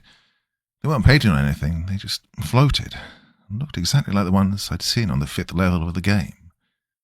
Then they all suddenly stopped. For a second there was silence. Then a static noise began to play as they began floating towards me. The static got louder and louder as they inched closer and closer, and just as I could almost feel them touch me, everything went black again. I can't exactly tell if what happened next was part of the same nightmare or another one I had later in the night, but I was suddenly dropped into a dark red hallway, and there were no sounds at first, so I started to walk down it. I remember I wasn't particularly scared or even slightly uneasy here. For whatever reason, I felt quite calm. I needed to make my way through a sort of red maze, until I heard something say, "Come here, Christopher." It was a very deep-sounding voice, and it echoed throughout the many halls. There was no doubt in my mind that it was the same voice that the tall, dark figure had in my previous nightmare. I was shaken up by this, but what other choice did I have other than to continue? I felt like my movements were almost dictated by something more than just my own willpower, allowing me to come closer despite the increasing fear that I felt. As I got closer to the source of the voice, I could hear torches burning faintly down the hallway. Once I got there, I was greeted by the same room from my previous nightmare. A golden tomb lay before me in the center of the room, closed shut. The unease in the air became more apparent, until the dark figure showed itself once more. "Oh, I'm so glad you're back," it said in such a friendly manner, although that didn't really do anything to stop the feelings of panic that I'd felt seeing it again. "You're so close now. Just 2 more floors left until you're at the bottom." Suddenly I realized I was completely frozen in place. No amount of wishing that I could move my limbs helped the fact that I was trapped in my own mind with this thing. Also, it just became clear to me that the dreams suddenly started being a lot more vivid. It didn't feel like a usual dream. It felt a lot more like I was actually there. It felt more like sleep paralysis rather than the usual nightmare at this point. I was starting to get really paranoid about what would happen next. I was hoping maybe I'd start to hear some loud noise that would make me wake up. But nothing like that happened. The nightmare wasn't over yet. The figure slowly approached me, but its footsteps barely made any sounds. As it was nearly right up in my face, it lifted me into the air and said, "We'll see if it's all been worth it. You can't go back now, so no use in regretting what you've done. What's done is done now, and it's time for you to face your judgment." As it said this, it paused for a moment before asking me, "Are you ready?" It was funny in a way, since I couldn't even talk. The nervous laughter in my head was suddenly replaced with a feeling of confusion that quickly turned into panic as the strange pressure in my chest grew into a strong force that tore my chest and abdomen open. God, I was in agony. There was a hole in my chest, and my ribs also began to crack.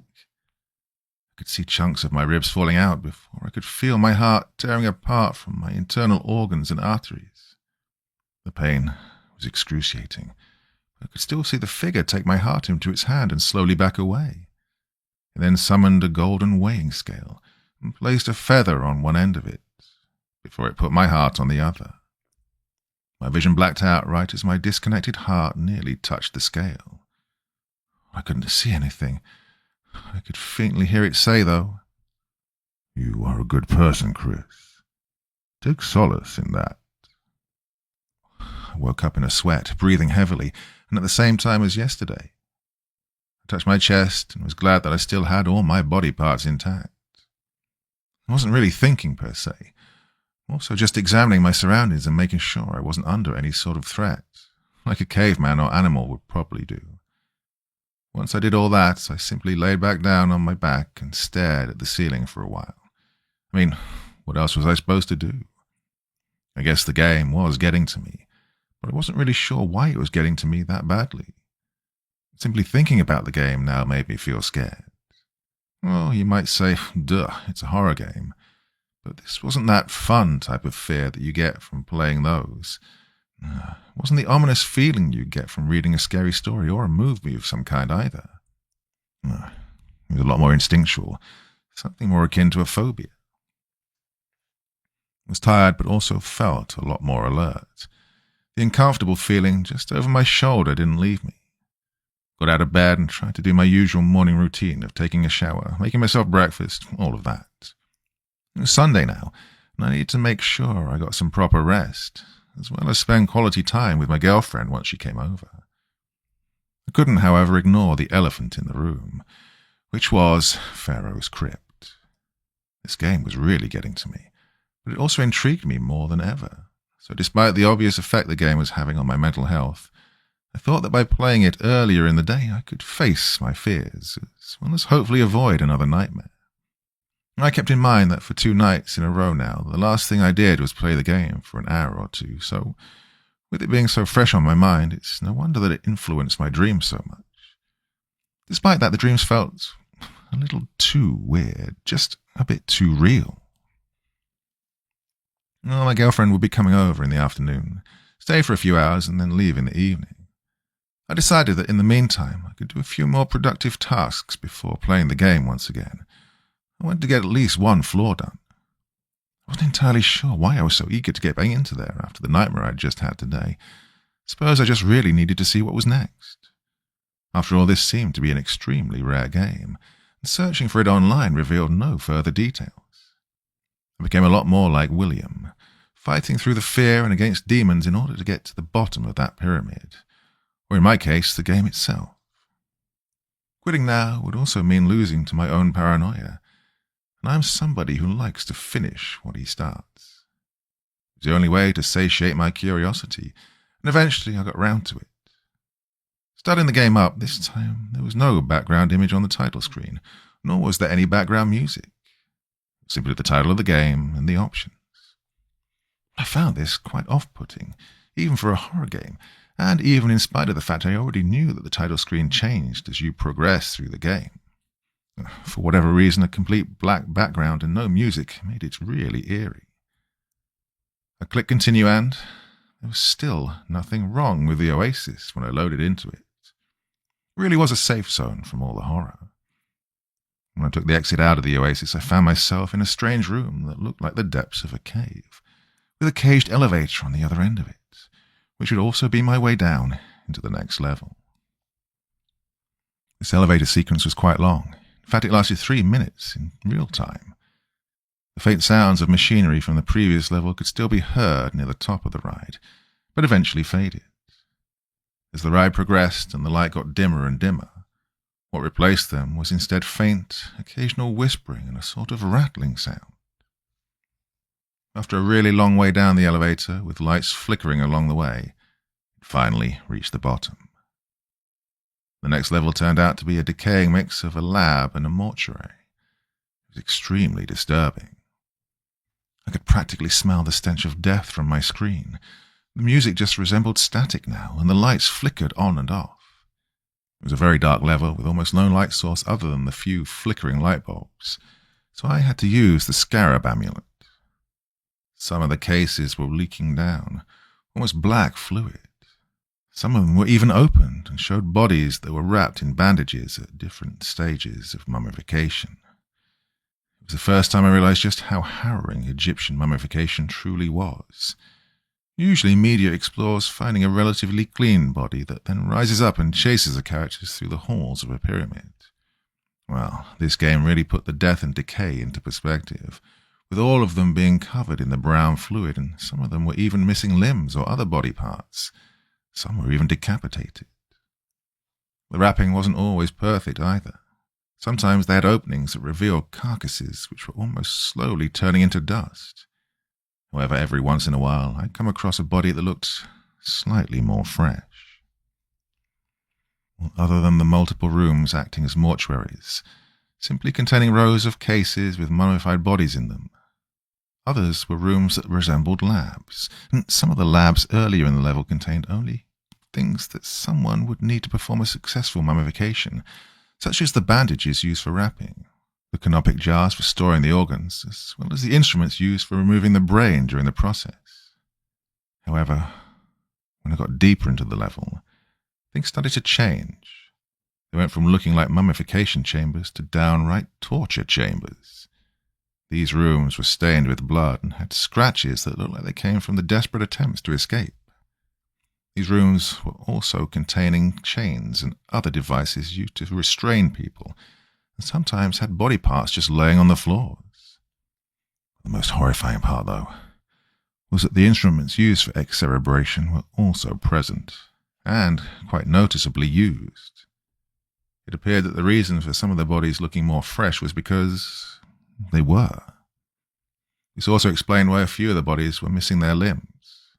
I guess the ones that got off gracefully were lucky to not be mummified while still alive.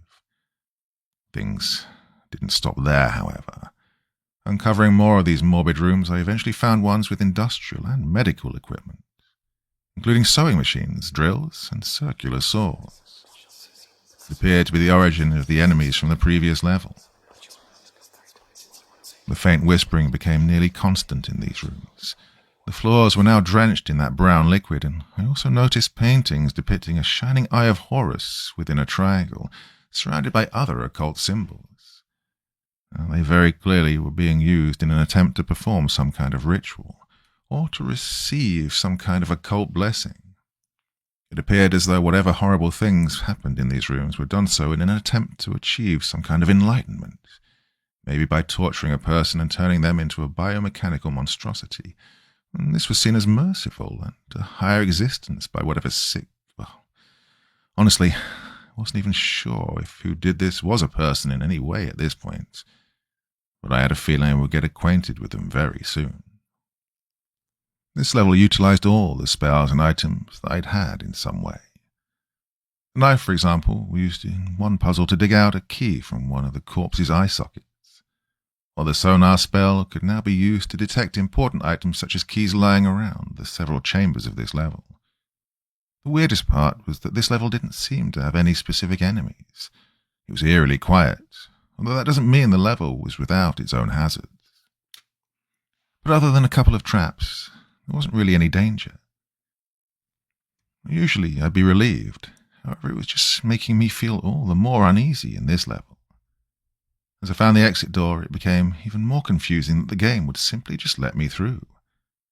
Right as I was about to open it, I heard a whisper behind me. I turned and saw a tall, shadowy figure that disappeared too quickly for me to be able to tell if it had any defining features. Just like the thing I'd seen in my nightmares. I just didn't get it. I turned around quickly and made it to the oasis, saved my game, and quit. Well, I was pretty much frozen in place, unable to stop thinking about what I'd just seen. This game was getting to me, more so than any other horror game. In fact, it had stopped being the fun kind of fear a long time ago. Everything about this game, sure, the levels could get quite disturbing. The music was eerie, the idea of the descent through a long-lost pyramid is creepy. But what really got to me, what really made me want to put away the game for a long time, were the nightmares I was having. The 2 consecutive, terrifying nightmares. Well, in the game, I'm sure I suppose I can explain the message I got the day before as just a coincidence. In fact, I could explain all of this as just coincidental, but it no longer felt that way. There were too many things in common. It was freaking me out. It freaked me out more than anything else did in my entire life. Following this, I was planning on taking a long break from Pharaoh's Crypt. I'm sorry, but the figure from my nightmares somehow appearing in the game was the final straw. I pushed against my own psyche when I started up the game again today, but instead of finding answers, I just found more questions. And somehow I just knew that they were the exact same entity, no matter how hard I tried to deny it. I was wondering how the game would be able to do any of this. I suppose my questions would be answered if I just dug a little deeper. After all, I was surely getting to the end of the game now. Maybe one more floor left until I reached the bottom. I just had that feeling. I don't really know why. But at the moment, my sheer paranoia and anxiety completely overshadowed any kind of intrigue I had about that. More than anything, I just wanted the uncomfortable experience to be over. It was around 3 in the afternoon that my girlfriend Jessica finally came over. I was really happy to see her, though I suppose it would be a bit of a problem if excitement wasn't the first emotion I felt. We needed to come up with something to do. Now, ordering a pizza did sound nice, but as a fun date idea, maybe we could try making one ourselves. The problem is, I really didn't know where to start, so I decided to look up a recipe on the internet, as there were quite a few good ones. When I returned to my room, however, I found it strange that my PC had turned on, or was turned on. I don't really know, I just couldn't remember turning it on or turning it off. Well, I remember turning it off. Maybe Jessica was the culprit. Either way, I just decided to brush it off. After a few hours of doing stuff together, watching movies and such, Jessica noticed that something was off with me. We were laying next to each other in bed when she inquired about my strange behavior. I didn't even notice it myself. She said I was more quiet than usual and looked like I had something on my mind that weighed me down a little. I was, of course, hesitant to tell her about the video game, so I just told her I was probably a bit tired. She didn't believe me, however, and kept insisting that I was acting strange and that she knew something was bothering me. I thought about whether I should tell her some kind of made-up story to put her concerns to rest. Maybe something like I lost my wallet and hadn't found it yet, which seemed to be a good choice, since she probably wouldn't ask too many questions. So I told her that I lost my wallet while walking home on Friday, to which she immediately called my bluff and said, "Chris, I saw your wallet in the living room on the dining table. I'm not stupid, you know." Now that the cat was out of the bag, I knew I had to come up with something else, or I could genuinely try to tell her the truth and hopefully not get sent to a psych ward. And so, I told her. "Jessica, look, please don't think of me as crazy. Just try to be open-minded." She looked obviously confused. Hopefully she wasn't worried I'd tell her I was cheating on her when I told her to be open-minded. But she was still obviously willing to listen to me. She was clearly waiting for me to say something more. I've had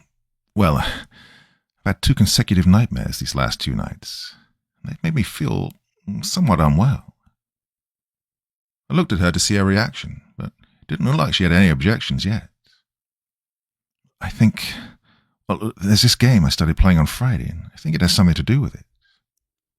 Well, Jessica interrupted me. "Well, I can't say I'm surprised. Maybe don't play scary games before bed then, you dummy." Here I was thinking it was something actually serious. I could have given up at this point, trying to explain it to her. However, that option didn't really cross my mind, and instead I felt the need to explain myself further. It's not like that. I feel like the game is something more. She paused for a moment, clearly not understanding what I was trying to say. And with a confused look, she replied, "What do you mean by that?" I wiped my face with my hand and rested my hand on hers, signaling to her that I really meant what I was saying. "I mean, like, the game's connecting with me in some way. Well, it's hard to explain exactly what I mean by that. Well, it feels like the nightmares are intentional, not coincidental." She laughed at me, obviously not taking me too seriously. After all, here I was, a nearly grown man, telling my girlfriend about nightmares I had because of a scary game. It's somewhat embarrassing when you think about it. She smiled and just told me, "Chris, you're such a baby. Hey, if it really scares you that much, why don't you show me later?" She was a lot more playful, rather than concerned now, and began to touch me more while smiling and giggling the whole time. It was obvious to me she wasn't taking me seriously at all, and now seemed more interested in mingling with me. It's not like I could blame her too much, though. After all, I probably do have a really good life if my biggest concern was bad dreams I was having because of a scary game. I also didn't just want to be a buzzkill either, ruin our time together. So I tried as hard as possible not to think about it and simply live in the moment. After we got done, she decided that she'd stay over. I didn't have a problem with that. I was glad to have her by my side in case I'd have another nightmare. There was still some time left and we weren't really tired just yet. But I decided not to show her Pharaoh's crypt in the end. I was afraid it might just have the same effect on her, and that wasn't something I really wanted to risk. So instead, we just decided to watch some short movies and talk about life until we finally went to bed. Part 5. That night I had a dream where I once again woke up paralyzed in the room with the sarcophagus. I can't say I was surprised at this point. I knew this was coming, however that didn't lessen the sheer panic I felt in any way. It was quiet, save for the few faint whispers I heard, along with the sounds of banging and stuff falling way off in the distance. Well, this dream also felt more vivid, even more so than the last one. When white paintings began to float around all over the room, well, for some reason I could once again tell that they were only something I was seeing, not something that was actually part of the scenery. Then I heard a voice behind me. "What's the matter, Chris? You're slowing down. Oh, that is quite unfortunate. I had such high hopes for you." It was a deep voice, and I could immediately tell who, or rather what, it was. I just wanted to tell it that I wanted it to stop, but I couldn't. Suddenly, however, it said, "Do you want this to stop?" I didn't tell it anything, so it was frightening to know that it could now seemingly read my thoughts. Can't say, however, that it was anything groundbreaking for me at this point. "If you want this to stop, Chris, then you would listen to me and face your judgment." I couldn't really tell what it meant by that. Either way, I was beginning to feel even more afraid and panicked now. "Didn't I already tell you? You cannot turn back now. So finish what you started, Chris. Don't be a coward." The figure then teleported in front of me. This time I could see its features slightly better than before. But it wasn't anything that I could describe. It looked like a mix of an extremely old man and the rotting carcass of an animal. He pulled out a spear, and just as he was getting ready to do God knows what, I heard another voice say, "Christ, Chris, wake up. It's just a dream. It's all right. Nobody's—" I woke up and screamed. I was covered in sweat, but at least my girlfriend was right next to me, brushing my cheek in an attempt to wake me up. When I looked at her, she looked genuinely concerned. She was holding my hand and making sure I was okay. I asked her what I'd been doing, and she told me. "Chris, you were shaking and mumbling the whole time. Are you okay?" I took a moment to collect all my thoughts and told her, "Yeah, I guess I am, Jessica. Don't worry about me too much." I'll be honest with myself here. I started to reconsider whether the hiking trip was such a good idea, considering the nightmares I was having. I also had no clear way to get rid of them. But I was at least glad Jessica managed to pull me out of this one. I was really grateful. In the end, I just pulled her closer to me and decided to get some more sleep. She still looked quite distraught, but slowly began to calm down once we embraced and eventually got back to sleep. When I woke up that morning, I was actually pleasantly surprised that I didn't have any other additional nightmares. Maybe it was finally going away. Jessica woke up at pretty much the same time and asked, "Hey, you feeling better, sweetie?" I was still quite groggy, which made sense since I didn't get any true quality sleep for 3 days in a row now. But I still told her, "I feel just fine. I just need to make some coffee." She gave me a kiss and got up from bed and headed to the living room while I just trashed around for a while in the bed, thinking about the night's events. I can't say I was surprised in any way at this point. More so just glad that she woke me up and the nightmare didn't come back at any point later in the night. When I finally decided to get up, I caught her making the coffee I'd indirectly requested, so I went up to her and hugged her. this point I was also well aware that I was going to have to go on that hiking trip soon, even if I wasn't feeling like I was in the best shape due to lack of sleep in general. Before I did any of that, however, she decided to inquire further about what was going on. She confronted me while I still had my coffee in hand. "Chris, was that the third nightmare you had in a row? Do you have any idea why you could be having them?" I felt somewhat frustrated, as I'd already tried to explain it to her yesterday. "Jessica, please, I told you. I think it's the game. Somehow it's getting—" She interrupted me. "There's no way you'd be having these nightmares. Not these sort of nightmares from a video game." These sort of nightmares.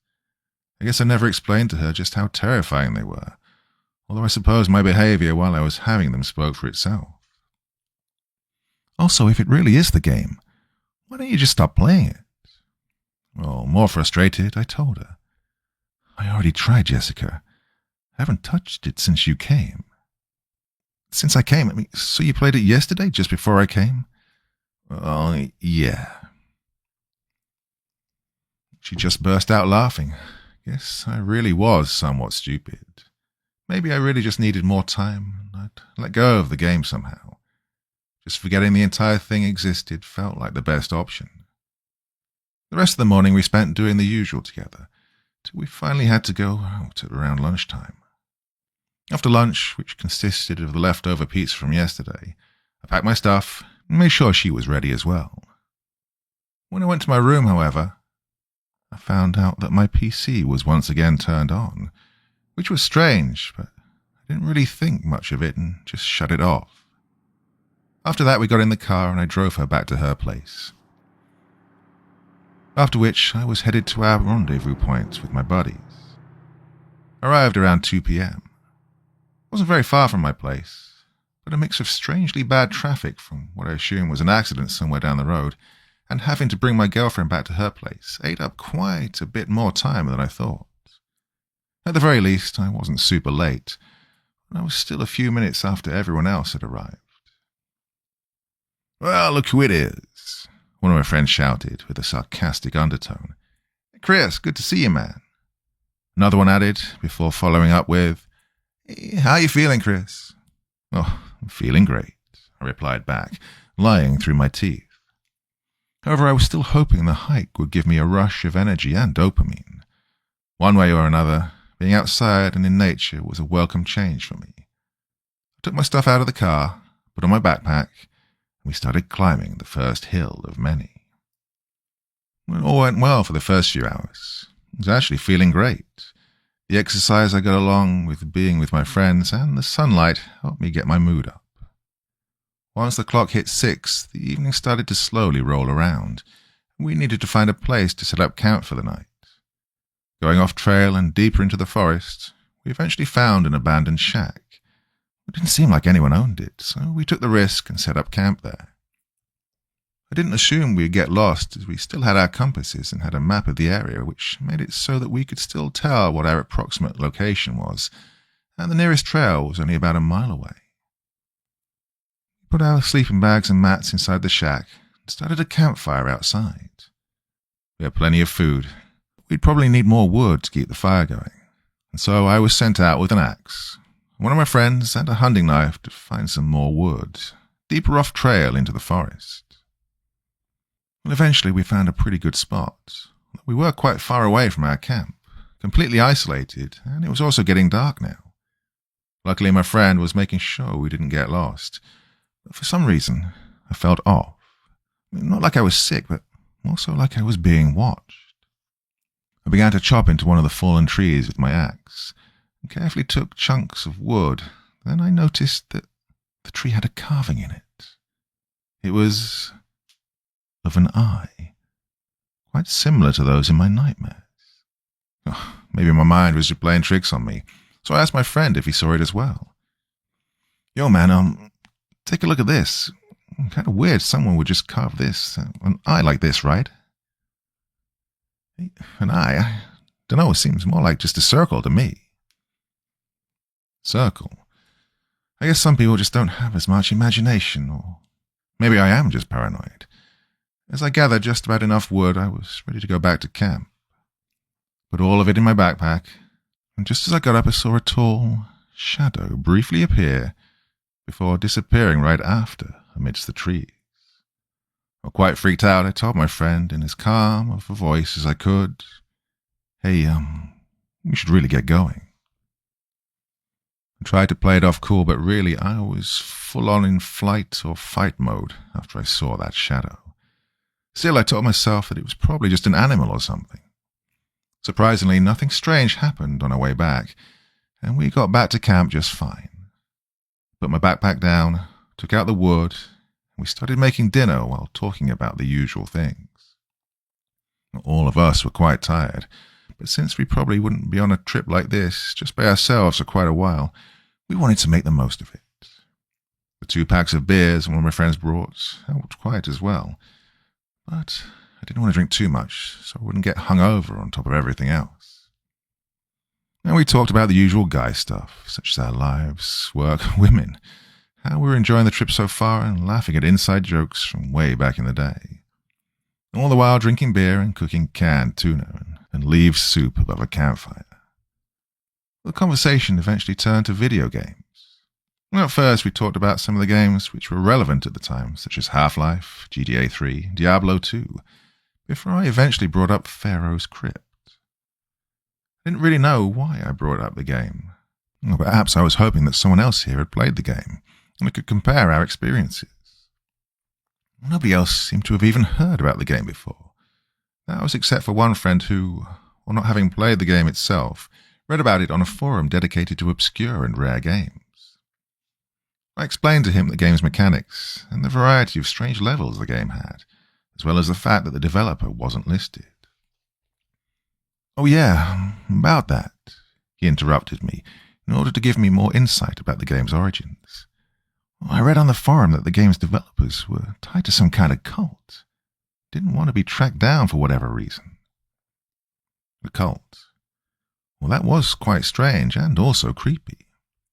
Yeah, also a few people in the thread who'd experienced the game strongly recommended against playing it. They urged those who were interested to not seek it out. Yeah, I wish I'd heard that before I got the game myself. Although, to be honest, I probably wouldn't have listened and got the game anyway. As 9 p.m. slowly rolled around, we extinguished the campfire and went to sleep in the shack. We all noted that it was quite strange that the usual sounds of wildlife during the night seemed to not be present. Maybe this area just didn't have a lot of animals. Then again, why would it not have? Another theory was that the campfire might have scared them off, which seemed like the best possible explanation. With a slightly eerie feeling, I drifted off to sleep once again. That night I had another dream where I woke up on a medical table inside one of the rooms from the 6th floor. I already knew what was happening, whether I wanted to admit it or not at this point. The game had a hold on me and I didn't know what to do about it. The figure appeared in front of me once again. Its footsteps were heavy this time round, but it didn't speak to me at all. All the times that it had spoken to me before were terrifying already, but just slowly pacing around the room, not saying a word, induced a type of panic in me that I can't even describe. That's when I heard rusted metal scraping against the floor. And the next thing I know, it was towering over me with a rusted exacerbation instrument. I desperately wanted to move, to scream, to do anything at all, but I was completely paralyzed. I jabbed the instrument into my nose, and I could slowly feel and hear it growing right into my brain. Just as the pain was becoming too extreme, I woke up yet again and covered in sweat. I checked around for my things before I heard the sound of one of my friends outside screaming. This sent me into a panic frenzy, and I quickly gathered as many necessities as possible and got dressed in order to investigate the strange sound and check if my friend was okay. I got out of the cabin and a strong gust of wind immediately blew over me.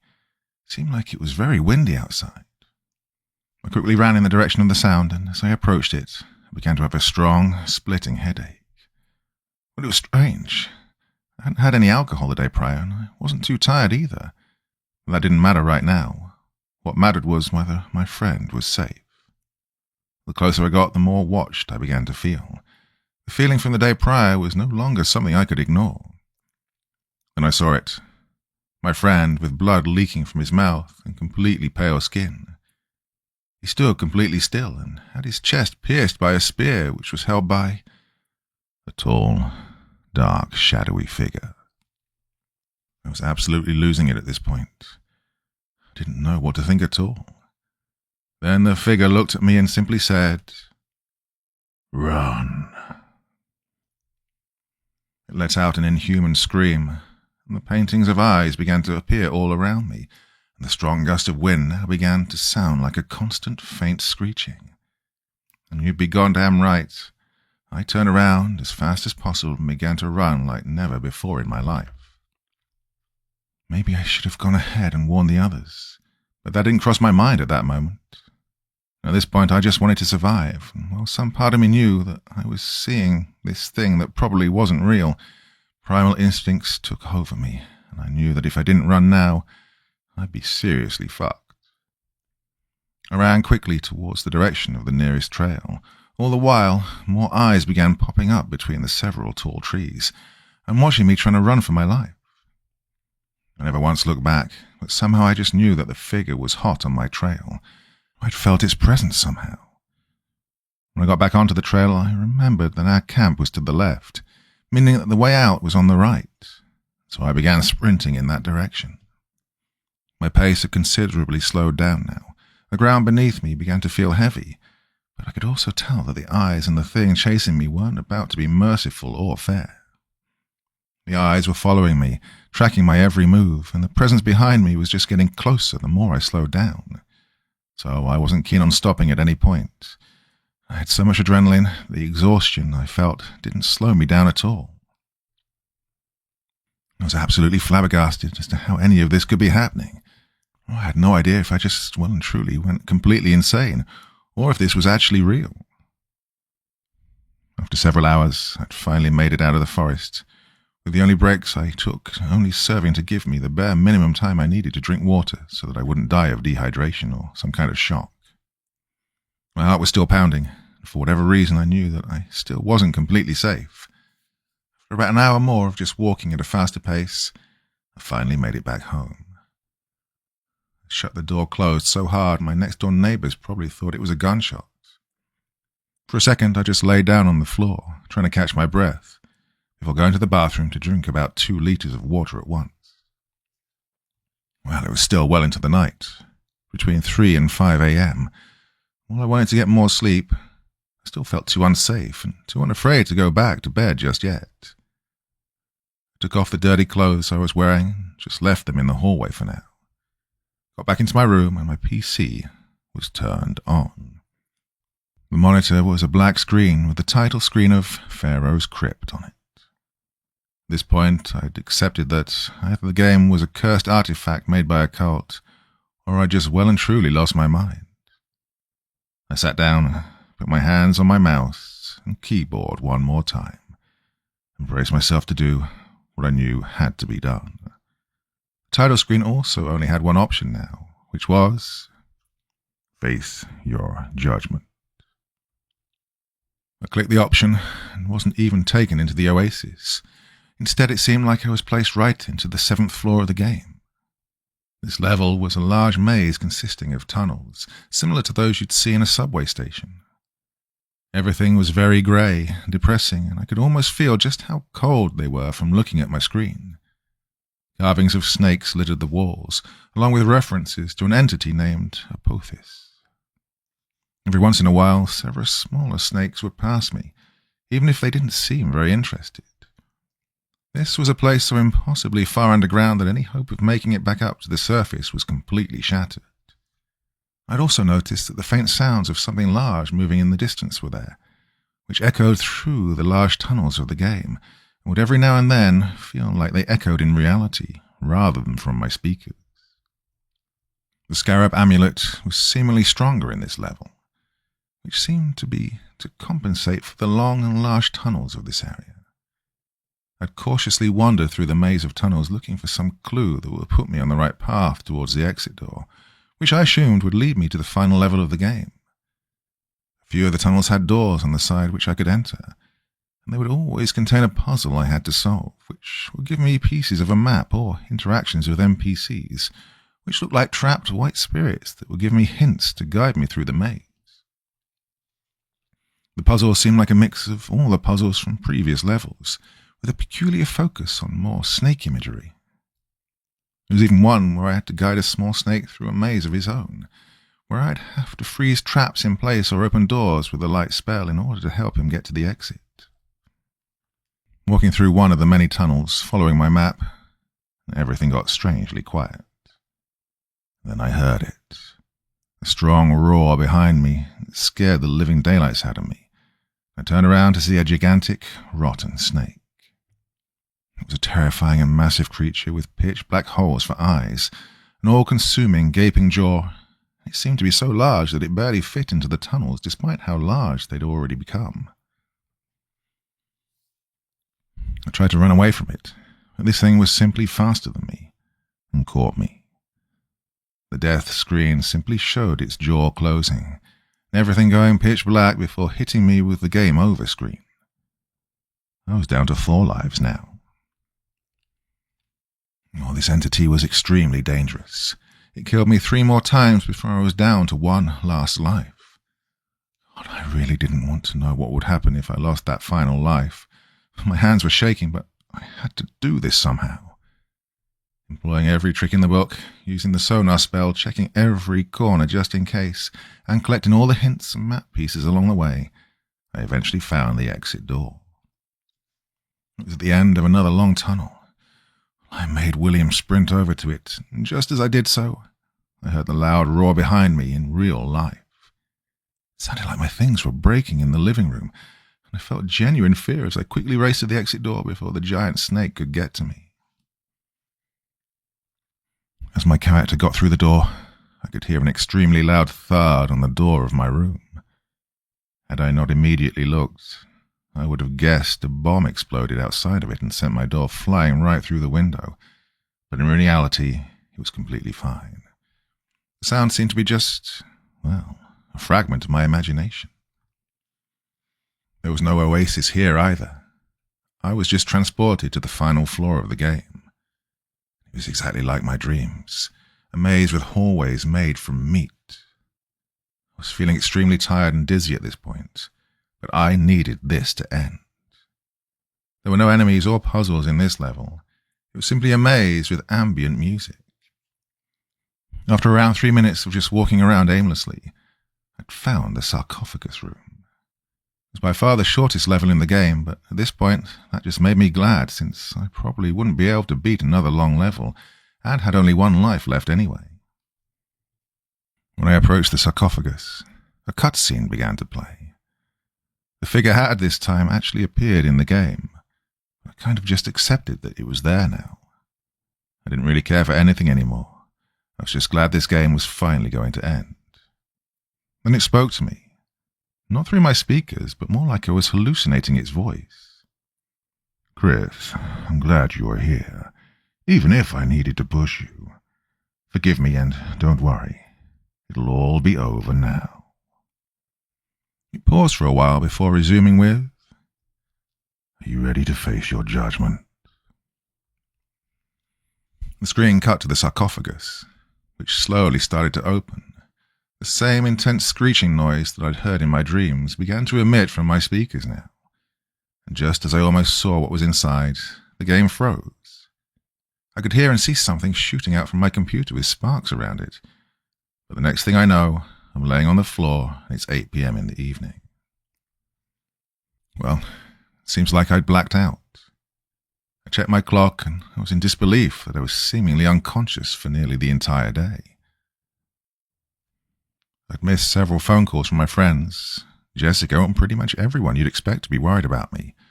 They were all worried about me, and I'd missed calls and several texts from pretty much each and every one of them. Before I got to explaining everything to them, which I didn't even know how I would do, I decided to check on what was going on. My computer wasn't turned on for one. When I turned it on, there was nothing weird about it, except for the fact that Pharaoh's Crypt seemingly completely disappeared, with no trace of it anywhere on my PC. Also, the disk that contained the game was now laying on the floor of my room, and seemingly burnt. Not burned as in something was copied onto it. I mean, it was like it was literally lit on fire and turned into ash.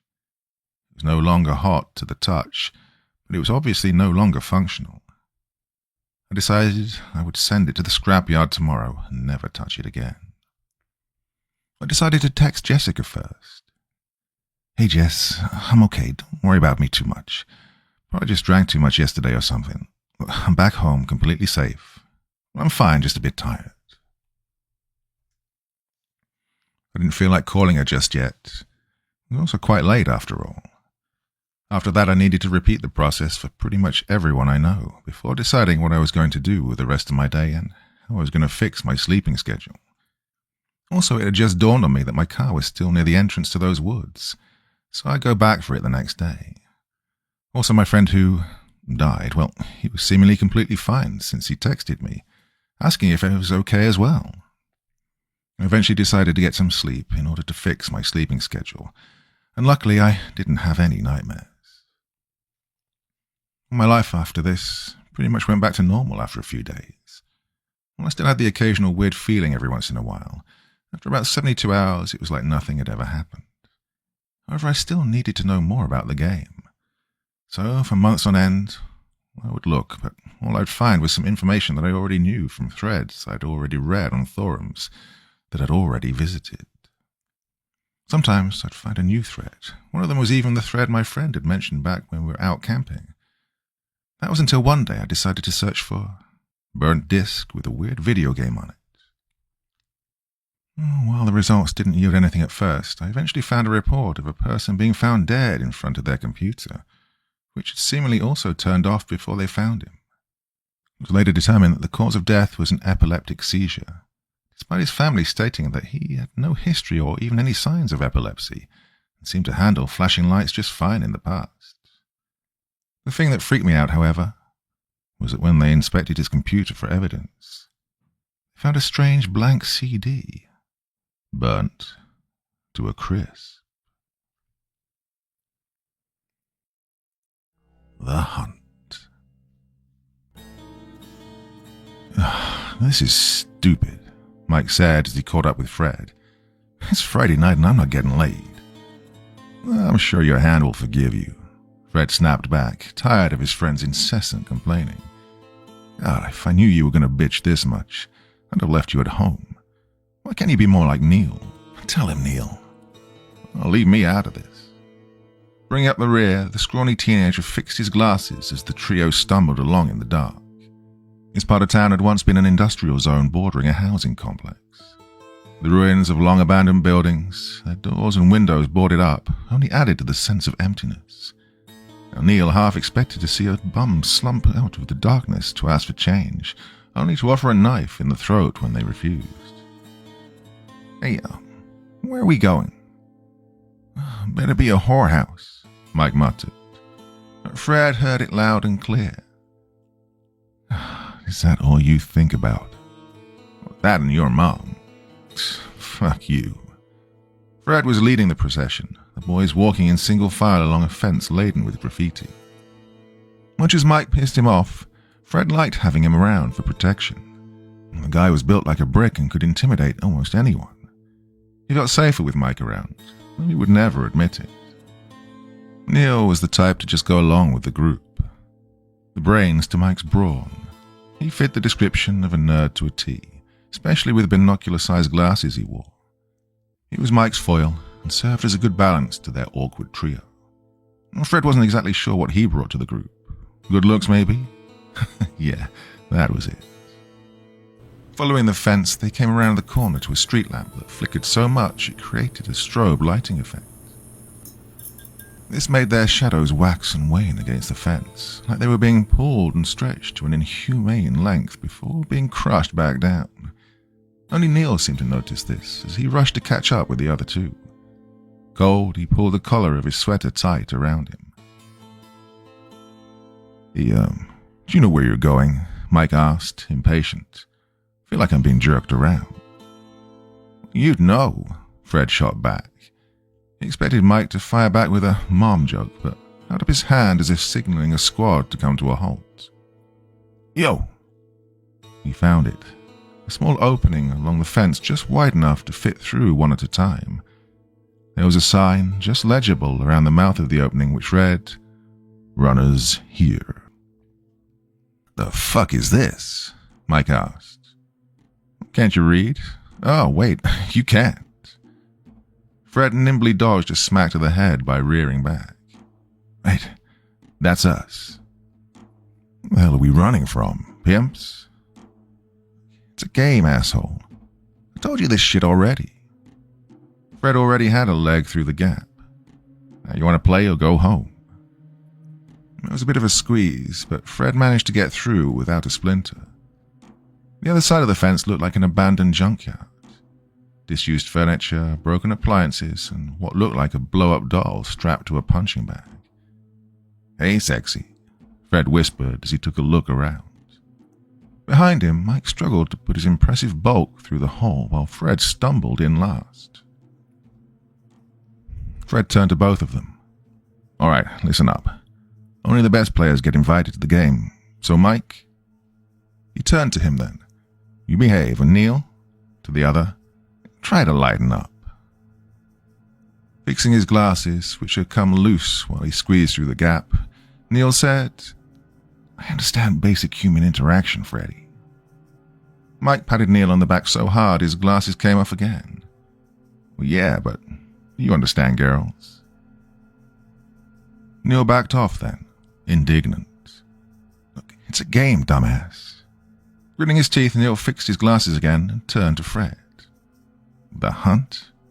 Sounds like a fancy name for hide and seek. What are we, 4 years old? This isn't just a game, it's the real thing." Seeing he had their attention, Fred elaborated further. "Yeah, it makes hide and seek look like hopscotch. Runners, that's us, participate in a race where we can win money, fame, cards, even girls." "Liking the sound of that," Mike said.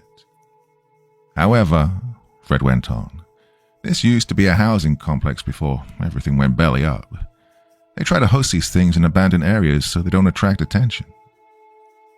"How did you find out about it?" Neil asked in his aggravatingly curious voice. Connections." Refusing to elaborate further, Fred continued. "Look, I don't make the rules. I'm a player now, and so are you." He stepped toward them. "Now, from what I've heard, we will be filmed at all times. That means there'll be people from all over the world watching us." "Making us look like fools, making fools of ourselves," Neil said, unimpressed. "I can't believe I agreed to this."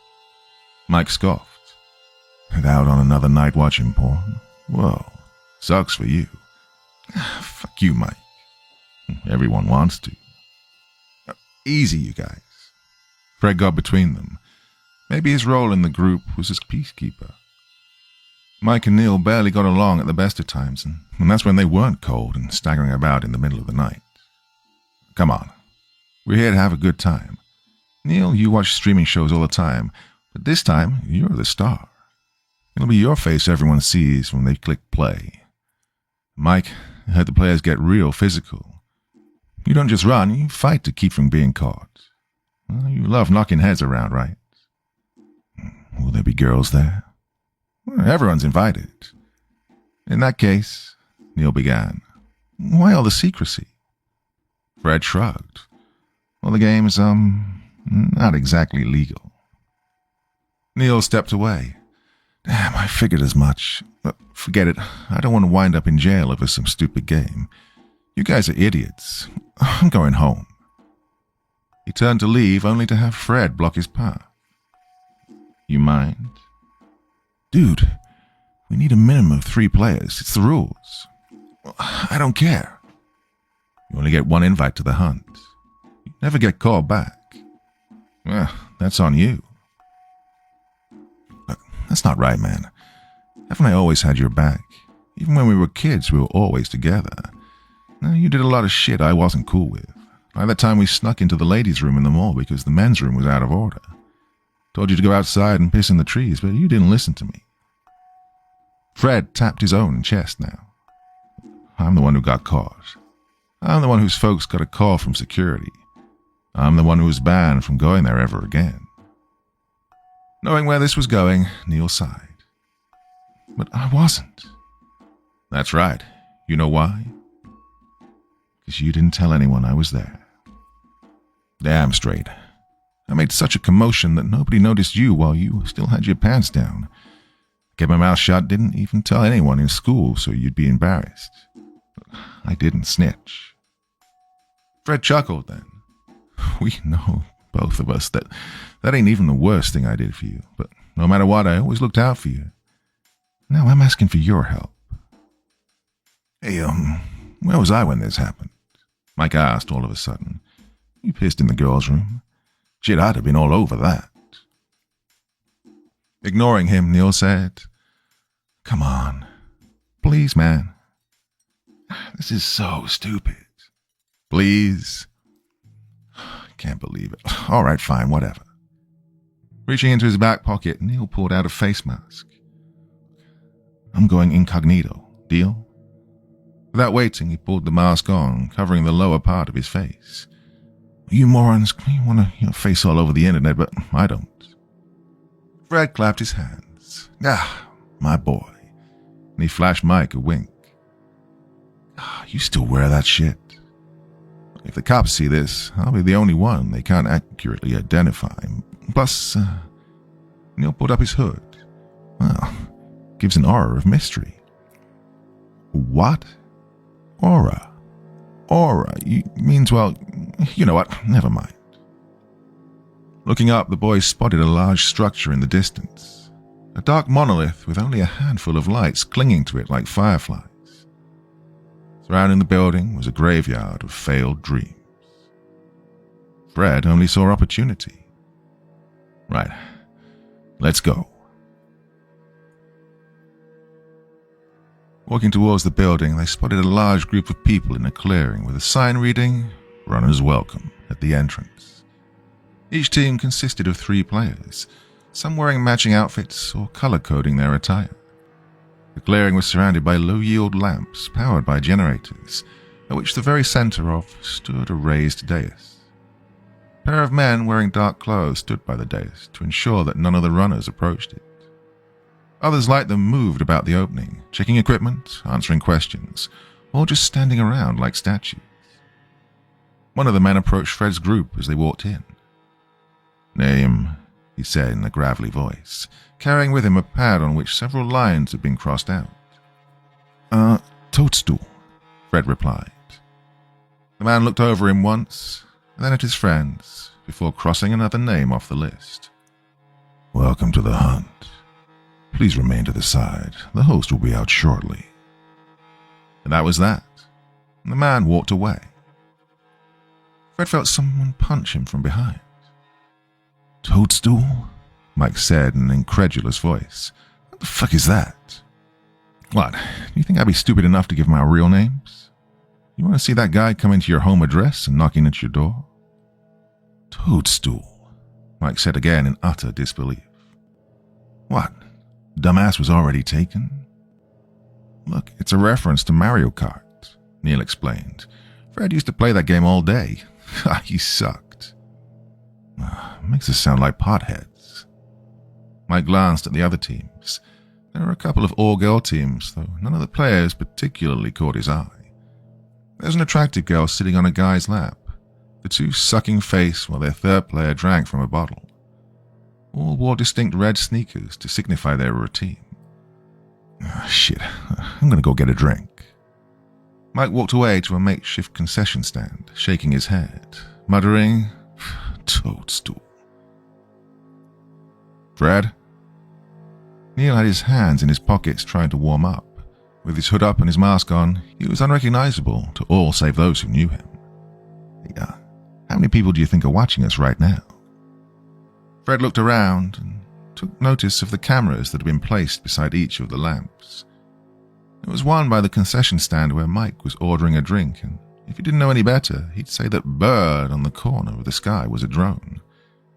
Fred only noticed it because of the moon, which was hidden behind a wall of clouds and appeared little more than a white eyelash. I don't know, bro. Lot? That seemed to make Neil nervous. This stinks. It's a junkyard. It's a sham, Neil lowered his voice when one of the men in black walked by. Only when he was safely away did he dare speak again. I feel like this is some kind of flesh market and we're the pigs. I told you, it's just a game. I don't know, Neil. This is just... Look, it's messing with me, all right? Seeing his friend shifting his balance from one foot to the other was making Fred feel self-conscious. Grabbing him by the shoulders, Fred forced him down to stop fidgeting and held him in place. He looked Neil right in the face. Look, man, I need you to get it together, okay? You losing your shit is gonna make me lose my shit, and you know that's gonna only make Mike happy. You wanna see him happy? Me neither. So, just chill. Neil remained tense, though he did stop fidgeting. Mike returned with 3 beers in hand. Right, time to man up, ladies. After distributing the beers, Mike took one long swig before looking around. What the fuck's up with the KGB agents? Probably higher security. Don't want just anyone playing the game. Neil took a swig. Hey, thanks for the beers, man. Oh, what can I say? I'm a nice guy. Bullshit. Really, just, don't piss me off. Motioning to Neil then. What's wrong with him? Fred looked to Neil, who nursed his drink and kept looking around as if expecting to be attacked. He thinks this is a sham. Well, it could be. Who the hell holds a game out in a shithole like this? So, what do you think of the competition? Mike smiled. Yeah, mostly pussies. Hippies and preps with nothing else to do on a Friday night. Chuckling, he said, I heard a team calling themselves the Justice Heroes. I mean, what the fuck are we, Comic-Con? Suddenly Toadstool ain't so bad anymore. Fuck, man, you should have asked. I'd have given us a cool name like the Crushers or Dead to Rights. You lack imagination, Mike. Mike emptied his beer. What name would you use, Neil? Fuck, it's cold. You see, now that's original. I'm not being cute, I'm seriously freezing my balls off. He took a swig. Don't they have any coffee? Yeah, right by the cappuccino machine. You're such a dick. Well, that's what your mom keeps telling me. Fuck off. Look, just chill. Fred got between them again. I feel like I'm looking after a pair of kids. Could you just relax? He keeps talking shit about my mom. So talk about my mom. I don't give a fuck. Mike's face hardened at that. I don't know where that bitch is anyway, so don't bother me. Well, that comment left an awkward silence in its wake. I'm getting another drink, Mike said and walked off. He makes it really hard to like him, Neil said in a hushed voice. He's had a shitty life. Doesn't mean he has to be shitty to the rest of us. Fred opened his mouth then, but thought better of it and shut up. Sometimes it's best to leave certain things unsaid. A bit of wisdom learned through years on the streets. And it was said that you could choose your friends, but not your family. Neil and Mike were as close to family as he'd ever had, so like it or not, this was it. If they played their cards right and listened to him, maybe, just maybe, they could all come out of this a little bit better. Oh, and a whole lot richer. When Mike did return, he was in brighter spirits, a sharp contrast to when he'd left. Fred knew it was a defense mechanism in dealing with a hard life. You kept your emotions in check and your heart closed, else anyone could walk all over you. While he hadn't known Mike as long as he had Neil, Fred knew he could trust Mike when the chips were down. They'd been in enough scraps together to know they could count on the other in a fight. Well, this was it. This was Fred's team, his family. Now, if only they'd stop fighting, they could actually formulate a plan and focus. Mike's initial assessment of the competition seemed spot on, but Fred was more scrutinizing than that. Whereas his friend only recognized strength, Fred knew that it was what you didn't know that could kill you. Looking around, he spotted members of the other teams taking in the competition just like he was. A guy in a yellow hoodie kept his head low to hide his face, but was secretly sizing up the competition. One of the members of an all-girl team was walking around, her head completely covered in a mask so only her eyes were visible. She appeared casual but was secretly assessing the other team's strengths and capabilities. Well, by the time it came for the game to start, Mike was already on his third drink. Neil was still trying to get warm, kneeling on the floor while blowing hot air into his hands, when one of the men in black walked onto the dais. Hello. Good evening, everyone. I wish to thank you for joining us this night. You're now participants in a very special game. Let me welcome you to The Hunt. Several cheers went up at that. Mike raised his bottle, though he was half buzzed. Show us the fucking money, he laughed. Let's get this over with, Neil said as he stepped up beside Fred. Not the right attitude, Neil. God, I'd kill for a coffee. Tell you what, when we win, I'll buy you a barista. The host held up his hands to call for silence. Yes. Now I know you're all eager to start, and so are your competitors. Fred blinked. Competitors? Wasn't everyone already here? He didn't see any other team show up. In fact, as far as he noticed, Toadstool was the last team to arrive. So what was this guy talking about? The host walked back and forth on the dais, like a commander addressing his troop. First, the rules. He pointed. See that building? The goal of the game is to reach the top and ring the bell. Yeah, you heard me. There's a silver bell on the roof. It must be rung to signify the end of the hunt. So long as one member of your team does this, the whole team wins. Now, that may sound simple enough, but be forewarned. He raised his voice, all dramatic-like. It is not. The entire course is booby-trapped. Are you shitting me? Neil said. Did I hear that right? Shh, Fred said, his attention fully piqued. You must circumvent these traps. Make your way through the junkyard and up the high-rise, which is also riddled with traps and other surprises. Well, there were a few jeers at that. A few players appeared less enthusiastic than before. But, of course, there is a catch. He paused for dramatic effect. You will be chased by an opposing team, the Hunters. It will be their task to take each one of you down by whatever means necessary. If an entire team loses its players, then that team is disqualified from the game. No exceptions. Remember, it only takes one team member to ring the bell, so even if all your friends are taken down, you can still win. So don't let that fact discourage you. Now, as for the other runners, do not let them stand in your way. When it comes to your competitors, there are no rules. Do what you have to ensure the other teams do not win. Remember, it's you three against everybody else. They will not hesitate to push, kick, or beat you if that means winning. So yes, my friends, in addition to avoiding the traps and the hunters, you'll have to contend with the other teams. The hunt is a game unlike any other. Here, you play to win.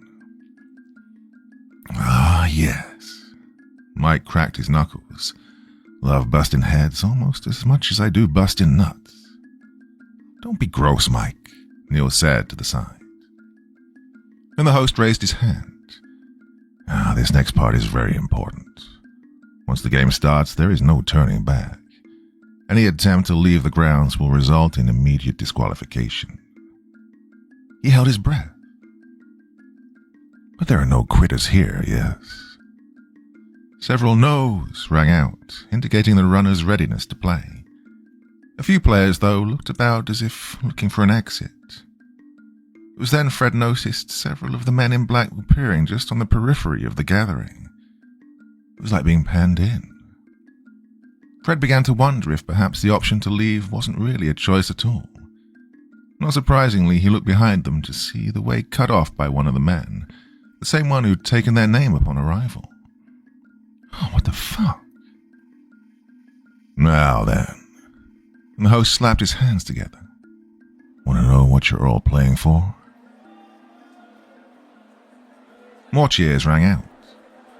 The The host raised his hand and one of the other fellows brought out a suitcase. Beside him, Fred could see Mike's eyes light up with excitement. Even Neil stopped shaking, seeming to just now fully appreciate their situation. The man held the suitcase up horizontally so that the host could open it up.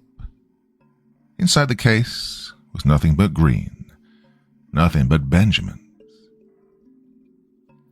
$1 million, the host exclaimed. Whistles, cheers, and swears accompanied this revelation. To the victors go the spoils. Oh, fuck me.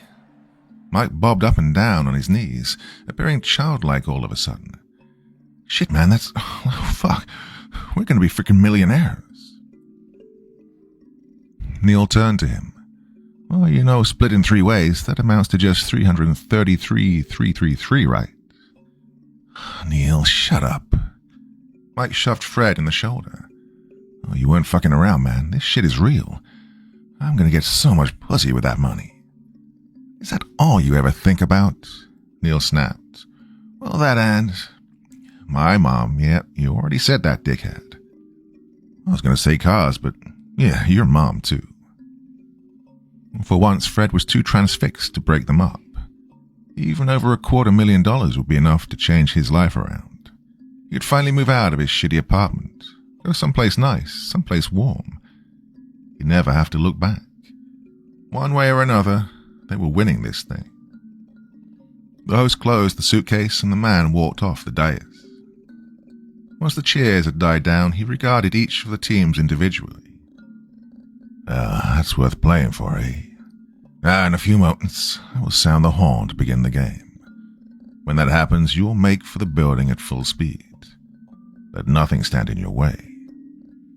Not long after that, I will sound out a second horn, which will signal the hunters to begin.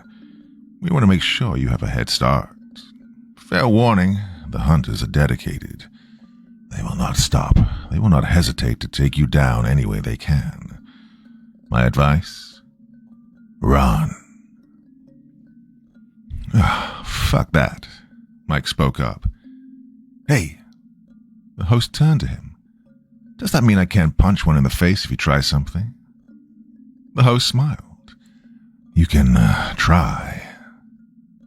Well, someone's gonna get knocked out, Mike bragged. I'll give you all a moment to talk strategy. The game will begin shortly. The boys turned around so that only they could hear each other. Right, listen, Fred began. Let's be smart about this. What's our strategy? Mike spoke up first. Run like hell, man. Get to the building first, up the stairs, and ring the bell. That's why the Neanderthals died out, Neil said. Got something to say, pencil dick? The jock snapped. Yeah, you're a moron. Look, most of the other teams are going to be doing one of 2 things. Run or fight. Running across an obstacle course full of traps is bad enough. Fighting everyone along the way is suicide. No, I say we hold back. Stay behind the other teams and let them trigger the traps. When we see teams fighting each other, we either run past them or let them wear each other out before fighting whoever's left standing. Either way, we'll have less competition and reserve our strength for when we need it. Well, I knew we kept you around for a reason. Fred patted him on the head, which only annoyed him. Mike wasn't so impressed. Yeah, while we're dicking around in the back, one of the faster teams will get to the building first and ring that bell. You know what a race is? I'm not saying we just walk, stupid, but we need to pace ourselves. Neil took a look around. How about we keep behind one of the physically weaker teams? That way, if we have to fight them, our chances will be better. Fred turned to Mike. Well, shit, man, I want to fight. But do you want to be rich? We thought about it. Yeah, I do. Good. Well, there's just one problem. They both looked back to Neil. The hunters. Don't know how many of them there are or what they can do, so I'm open to suggestions. Mike had one. You heard the boss. He said we can punch them out if they try something. I don't trust him. I mean, they have to be special if they're hunting us. What threat can they be otherwise? Fred hated to admit it, but Neil made sense. Well, he sucked at math, but he knew how bad unknown variables could be. Right, then we keep our heads down, follow the other teams, fight when we have to, and try to stay away from the hunters. If one shows up, then you can punch him in the face, Mike. Nice. Okay, break. Once the teams had finished their strategy, the host spoke up again. In his hand he held a blowhorn. Looking out at the crowd before him, his smile went from ear to ear, and it seemed predatory. All right then. Runners, you ready? The teams let out their affirmation. Remember, first to that bell wins. Now. He held up the horn. You have a 5-minute head start. Make it count. The teams lined up by the dais, all facing the building in the distance. A few barbs were being exchanged, some downright insults, and even a couple of threats. Well, it's going to be one of those games. Mike appeared like a linebacker ready to attack the defensive line. He licked his lips in anticipation. Fred smiled. They could win this, he thought. The three of them. Team Toadstool. Funny how that name sounded less cool in his head than saying it out loud. Get ready for... The host held up the horn. The hunt.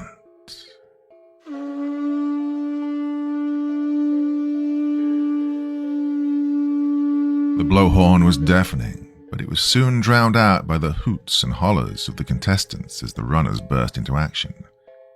At first, they were all neck and neck, the teams moving in unison deeper into the junkyard, but as soon as space became limited, they started to split up. One team already fell into fighting, the runners exchanging blows. Oh, man, Mike said, though he stayed the course and remained with his friends. The teams who were fighting seemed to have forgotten all about the race, throwing punches and rolling around on the floor. Mike laughed as one of them smashed another's face against a disused refrigerator. Holy shit. Mike laughed. They put the dais behind them and plunged into the junkyard.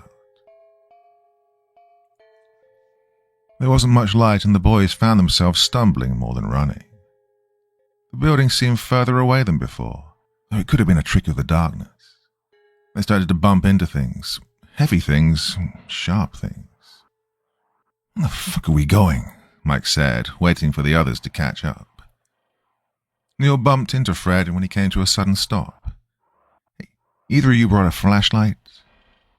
Fred shook his head to Mike's question, realizing his friend couldn't see it, and spoke up instead. Nah. Neil the eel? No, Mike. If I knew I'd been running for my life at midnight, then maybe, but I didn't. Me without my matches, Fred said. Somewhere to the side, something heavy, metallic, struck the ground. Somebody screamed. What was that? One of the traps, Neil said. I think somebody's hurt. The scream turned into wailing. Oh, seriously hurt. He turned to Fred with a look of concern. I don't think this is really a game, Fred. We could get seriously hurt. Are you gonna puss out? O'Neill glared at Mike. I'm serious. I wouldn't mind winning, but I don't want to lose my head while doing it. Look, both of you just need to stay behind me. I'll win this. Mike punched his knuckles together, eager to put them to use. Come on, let's go. And he ran off before they could stop him. Ah, shit, come on. Fred grabbed Neil by the arm and pushed him forward. They had a solid strategy, so long as each of them played their part. Right now, the only person Fred trusted not to flake out of it was himself. Mike was too gung-ho for Valance, and Neil was just keeping it together, only barely. The race had only just started. They had a scuffle coming off to their left, where a wall of junk blocked their view. Something fell off of the top of the heap and clambered down toward them. Hey, watch it. Fred pushed Neil out of the way as a broken window fan shattered upon hitting the ground just inches from where Neil had been. I'm bleeding. They heard someone yell on the other side. It sounded like a man whose voice went up a few octaves. It won't stop. Oh, God. Somebody help me. Keep moving, Fred snapped. All around them, they could hear fights breaking out, teams choosing to throw down instead of making a beeline for the building, which is what they should have been doing. Perhaps they thought taking out the competition made their chances at victory easier, not realizing fighting should be a last resort. What good is taking out the other players if you lost an eye, an arm, or a leg doing it? The last thing Fred wanted to do was waste his newfound wealth on expensive surgery. He had plans for that money. Someone collided with him, slamming his body to the ground. Fred felt the breath in his lungs leap into the air like a cat startled from its sleep. In the dark, he could see a shadow looming over him, straddling him on both sides, holding something heavy in its hands. But Neil was there before the shadow could do anything. He tackled the assailant, forcing him off Fred, buying him time that he needed to recover. Once he was back on his feet, Fred realized that the attacker wasn't alone. His teammates were right behind him, two of them cornering Mike, who was exchanging blows like a trained boxer. Fred had a choice to make. Mike looked to be holding his own and was larger than those attacking him. Neil, brave as he was already losing the fight against the other runner, who had already rolled him around so as to be on top. The runner began taking swipes, forcing Neil to cover his face. Par for the course. Fred moved forward and kicked the attacker in the back of the head. The runner fell over, groaning, allowing Neil to roll away. Fred didn't wait for the runner to get back up. Turning him over, Fred punched him once, twice, 3 times in the face. He could feel blood on his fist as he drew back, hearing the telltale sound of a broken nose. The runner went limp. Watch him, he told Neil as he went over to help Mike. Somehow the assailants had managed to push Mike back against a wall of refuse, striking him from both sides. Fred noticed one of them had a weapon, a steel bar picked up from somewhere. He swung and narrowly missed Mike's head. Hey! One with the bar looked around just as Fred punched him in the face. He managed to hold on to the makeshift weapon, however, and swung blindly to keep Fred at bay. Mike charged the other guy, who seemed less enthusiastic now that it was a one-on-one. Reaching out, Fred grabbed the arm swinging the bar and punched the guy in the gut, reeling him over. A quick elbow between the shoulder blades and the back of the neck put the runner down for good. The bar clanged to the floor, and Fred kicked him a couple of times to make sure he didn't get back up. Gasping, he decided to take the metal bar. Neil walked up to him, also out of breath. Hey, thanks. That was some tackle. Wonder why one of them didn't go after you. Probably didn't see me. I am small. You helped me out, man. Don't sell yourself short. Fred swung the bar a couple of times to get a feel for it. Comfortable, he looked to see Mike walking back to them, grumbling. Yeah, what happened? The bitch ran away before I could clock him. Got me all worked up for nothing. Hey, what's that? What's it look like, man? Hey, give it to Glasses. He needs a weapon. Fred did offer the bar to Neil, who declined. You sure? You saw how I did. I'm not a fighter. You ain't a lover either. You ran right into that ambush. Neil spat at Mike. They were waiting for another team to run by. He looked back the way they came. If that fan hadn't slowed us down when it did, all 3 of us would have been caught by surprise. Feeling the weight of the bar, which was actually a metal beam from a large piece of furniture, Fred felt his body tense up. God, these guys are playing for keeps. So should we. Mike kicked the guy on the floor before going through his pockets. What the hell are you doing? Neil asked. In time, Mike pulled out a lighter and smiled. Getting my spoils. He lit it up. Put that out, Neil snapped. You'll give us away. When Mike complied, Fred decided his brawny friend had the right of it and searched the guy who tackled him. Sadly, he found nothing of use in his pockets. Ah, damn. From somewhere came a great commotion as a mountain of trash came down. Fred thought he heard someone scream but wasn't sure. Well, playing for keeps didn't cut it. Guys, Neil began, I'm not sure I want to do this anymore. If we leave, we're disqualified. We have to reach the end. Fred stood up. He thought he heard another team heading their way. Right, keep to the sides. Move slowly. In fact, Mike, let me take the lead. Why? I want to keep you in reserve. In case we get into a fight, I want them to see you last and piss their pants when you come out swinging. Neil, I want that brain of yours thinking. I want strategies we can use. You're the hilt. I'm the pommel. Mike is the sword, okay? Whatever Mike said, though he didn't like being in the back. I swear if you fall, Neil, I'm running right over you. Exasperated, Fred said, Right, let's go. Taking the lead, Fred took them around a narrow pass that split into a fork. He stopped when he saw something on the ground. It looked like... oh, shit. A body. It was lying face down on the ground with one arm twisted at an odd angle. Fred approached it carefully, as if expecting another ambush. But his fears were unfounded as no runners sprang out at them. Oh, fuck.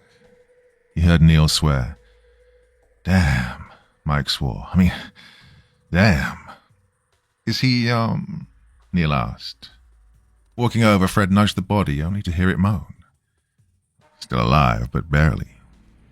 Should we, Fred cut Neil off. We can't, man. I'm sorry, but we got a race to win. Shit, Fred. He needs help. Look at his arm. The guy needs a hospital. We can't help him. You mean we're not going to do anything? Fred turned around. That was you on the ground, you think he'd help? That guy back there was about to bash my face in when you came around. One of them wanted to use Mike's head as a baseball. This isn't just a race, Neil. It's life or death. But he's not dead. And the faster we win, the faster he gets help. You want him to live? Then let's find the bell and win this shit. Fred's tone indicated that the argument was over. He stepped over the poor man as if he were a little more than a hobo on the street. He knew Neil was smart, but the guy could be a bleeding heart sometimes. That's why Fred always had to protect him when they were kids. He'd get picked on all the time at school. Well, he hoped Neil would grow up quick. Moments later, they met with their first obstacle. A series of metal bars had been arranged like a cage within a large clearing. Doubling back would take too much time, and the walls around them were too high and unstable to climb, so there was no choice but forward.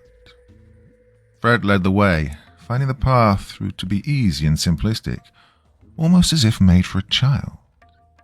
Then the space began to narrow, and soon he was walking sideways. He was soon forced to duck his head and hunch his shoulders. Fuck this, Mike said from the back. Fred, what is this shit? Are we almost there? Neil asked. We're here, Fred said as he stumbled into the middle of the cage. The space was a box just wide enough for the three of them to fit in together. There was a hole at the opposite end from where they entered. It's like we're back in kindergarten, Neil said. You going in? Oh, I can't tell you how many times I heard that, Mike joked. Oh, shut up, Mike, Fred said as he took a look inside. The hole went in for some way before veering to the right. Well, guess we're doing this. Fred ducked inside, tucking the metal bar in his shirt for safekeeping. Though tight, he managed to squirm in while moving on all fours. Holes had been dug into the tunnel so that he could just about see his way. Right, let's go, he called out behind him. There was enough room for him to look over his shoulder, and he could see his friends catching up. Once Fred turned the corner, he felt a sharp pinch in his hand, forcing him to stop. You whore, he snapped. Something crunched underneath him as he moved.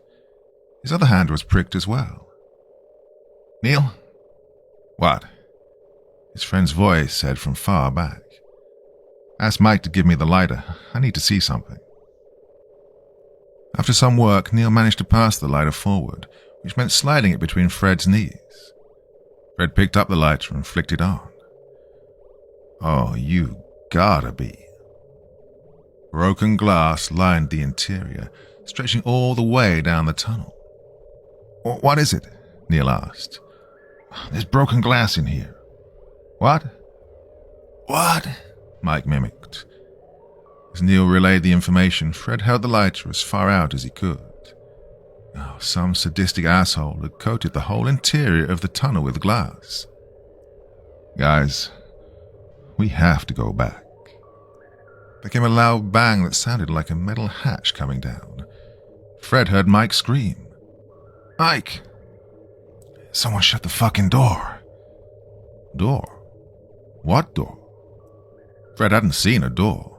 "Hey, can we get out?" He heard commotion behind him as Mike scrambled around. Then it sounded like he was kicking the door down. After several failed attempts, Mike swore like a man possessed. "Damn, it's sealed shut." "Fred, what kind of game is this?" You could hear the tremor in Neil's voice, hear his rasped breathing. Truth be told, Fred was doing all he could to keep it together. He wasn't particularly afraid of tight spaces, but being shut inside the tunnel in the dark made him feel like he was in a coffin. Then he heard it. "Mike, get us out of here," he managed to blurt out before the tunnel began spinning, slowly at first, but picking up speed as it went.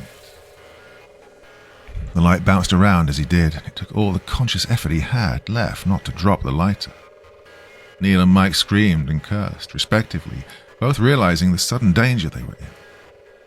Suddenly, and to Fred's surprise, he saw a door slide open at the end of the tunnel. A way out.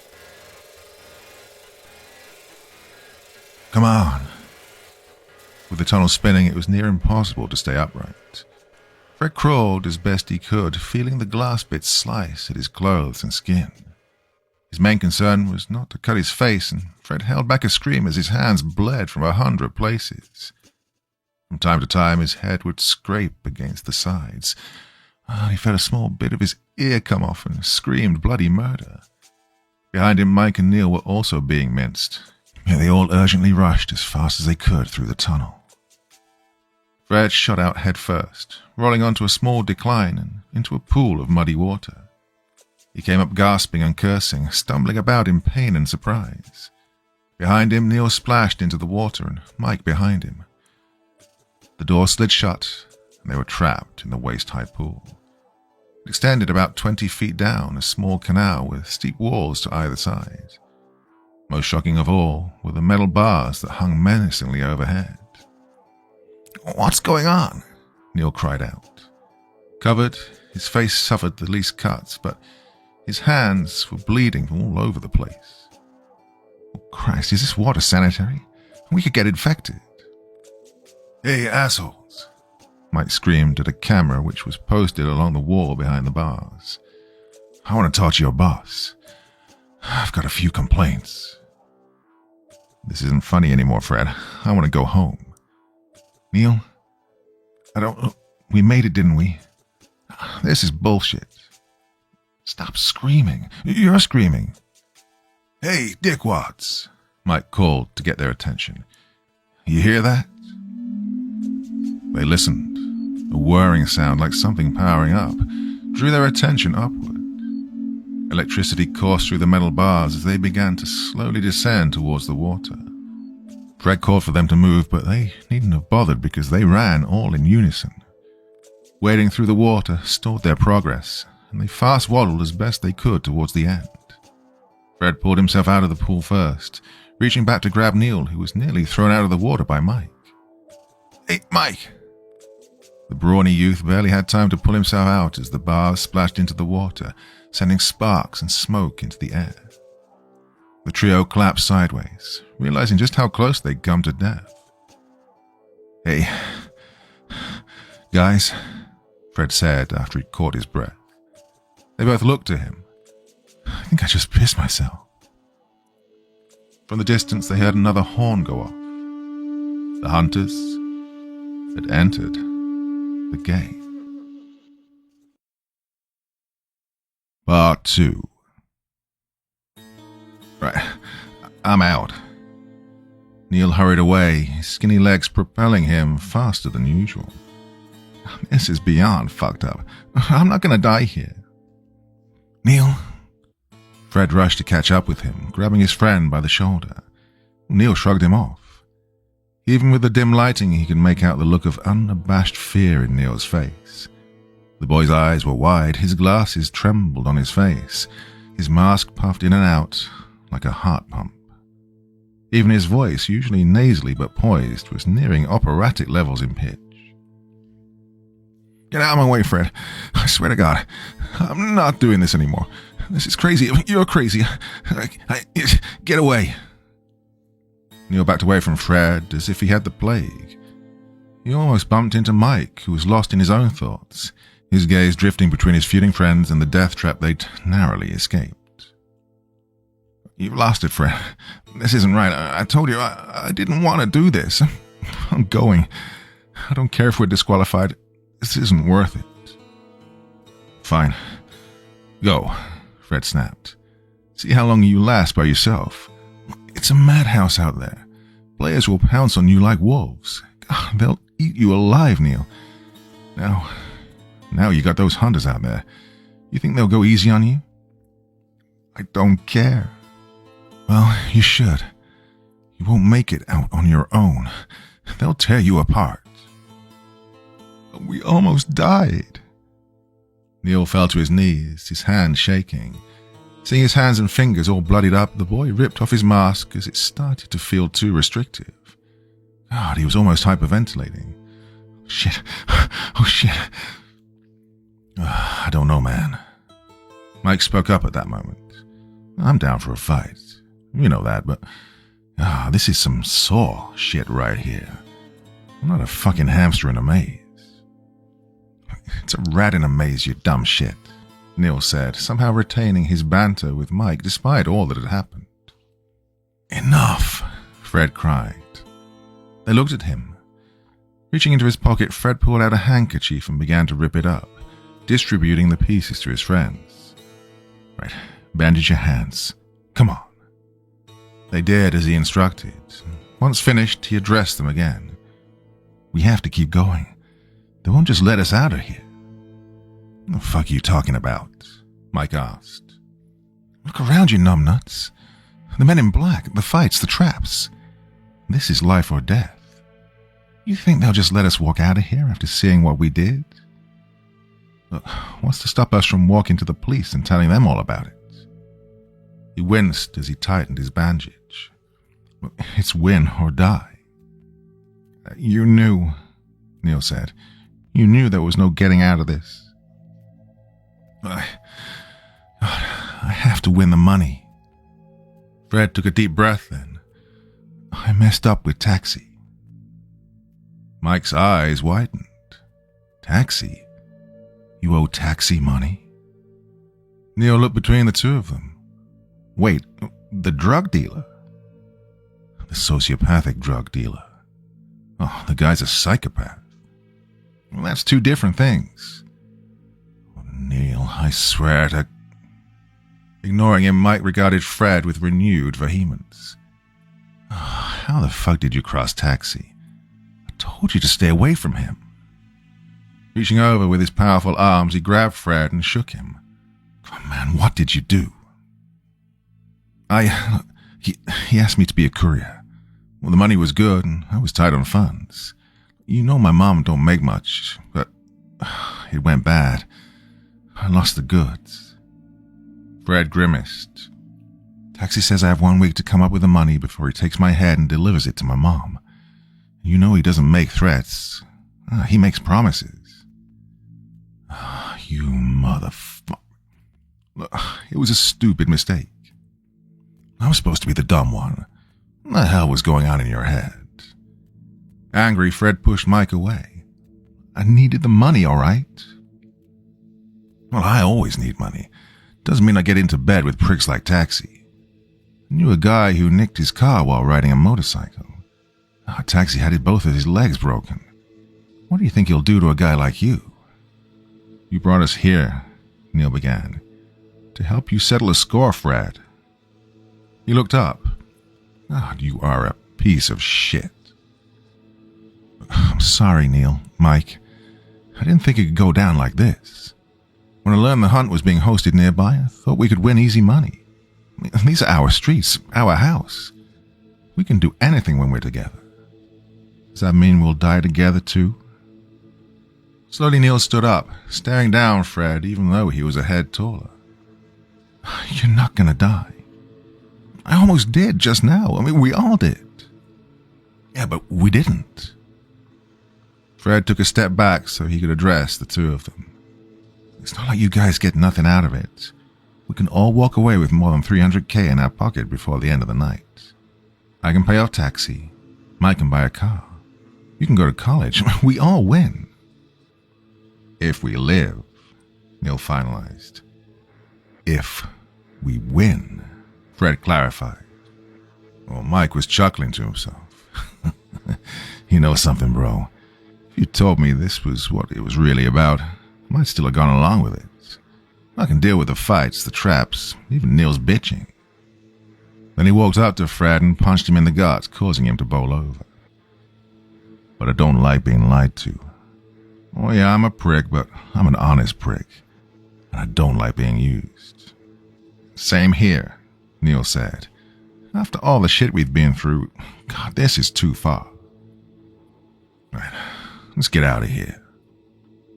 Mike walked off, and Neil followed shortly, offering Fred a condescending look before he turned away. Fred clenched his jaw, the pain from Mike's punch still reverberating throughout his body. He knew he'd fucked up, but that was that.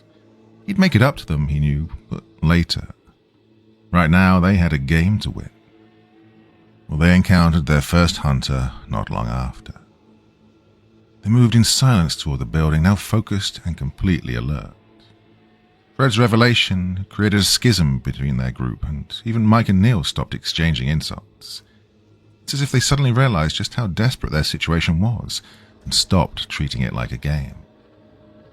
In time, they crossed paths with another team who, for some godforsaken reason, had chosen to wear bright red shirts for the event. Mike ambushed the first one he saw and body slammed him into the hardest thing he could find. Fred took out his metal bar and fenced with the other, who had picked up a loose board as a weapon.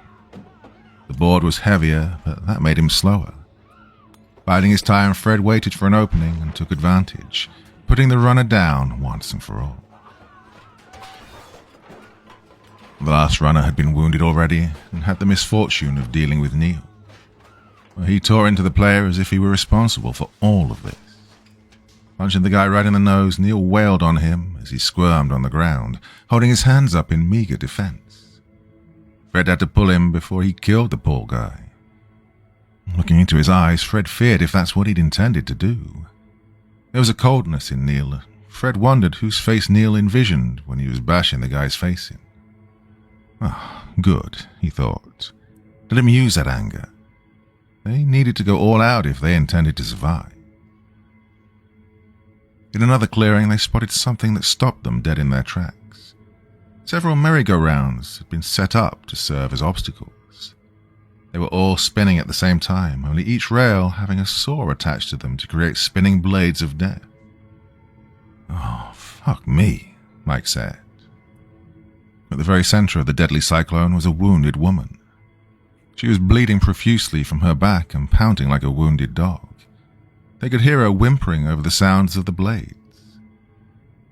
It doesn't make sense, Neil said. Mike scoffed. Bitch forgot to duck is all. That's just it. Those blades are easy to avoid. You just need to crawl under them. How the hell then did she get cut? Why don't we ask? Fred was moving before he could respond. Neil's assessment proved correct, and he managed to crawl beneath the blades with ease. The whistling sound they emitted was unnerving. You could only imagine how sharp those edges were. By the time he reached the center, the girl was still unaware of his presence. Upon closer inspection, he noticed she had not one, but 3 deep gashes across her back. Those didn't even look like blade cuts. "Hey, Startled, she turned and held up a broken bottle as a weapon.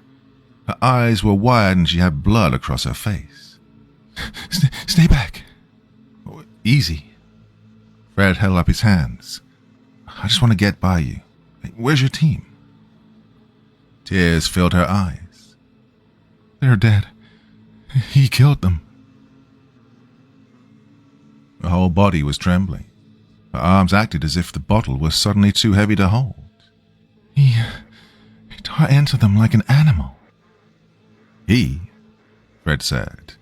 Mike and Neil had crawled through right then. "Where is he?" I ran away. I tried to get away, but he clawed me. I could feel his fingers in my back. God, he wasn't human." "Who's she talking about?" Mike asked. "The hunter," she said. "He ate my team." Oh, shit. As if things weren't bad enough, Fred turned to the others then. "Yeah, looks like we got cannibals." "Hey, where'd you last see him?" Mike asked the frightened woman. She was about to respond when she froze. Trembling, she raised a shaky finger behind them, back the way they'd came.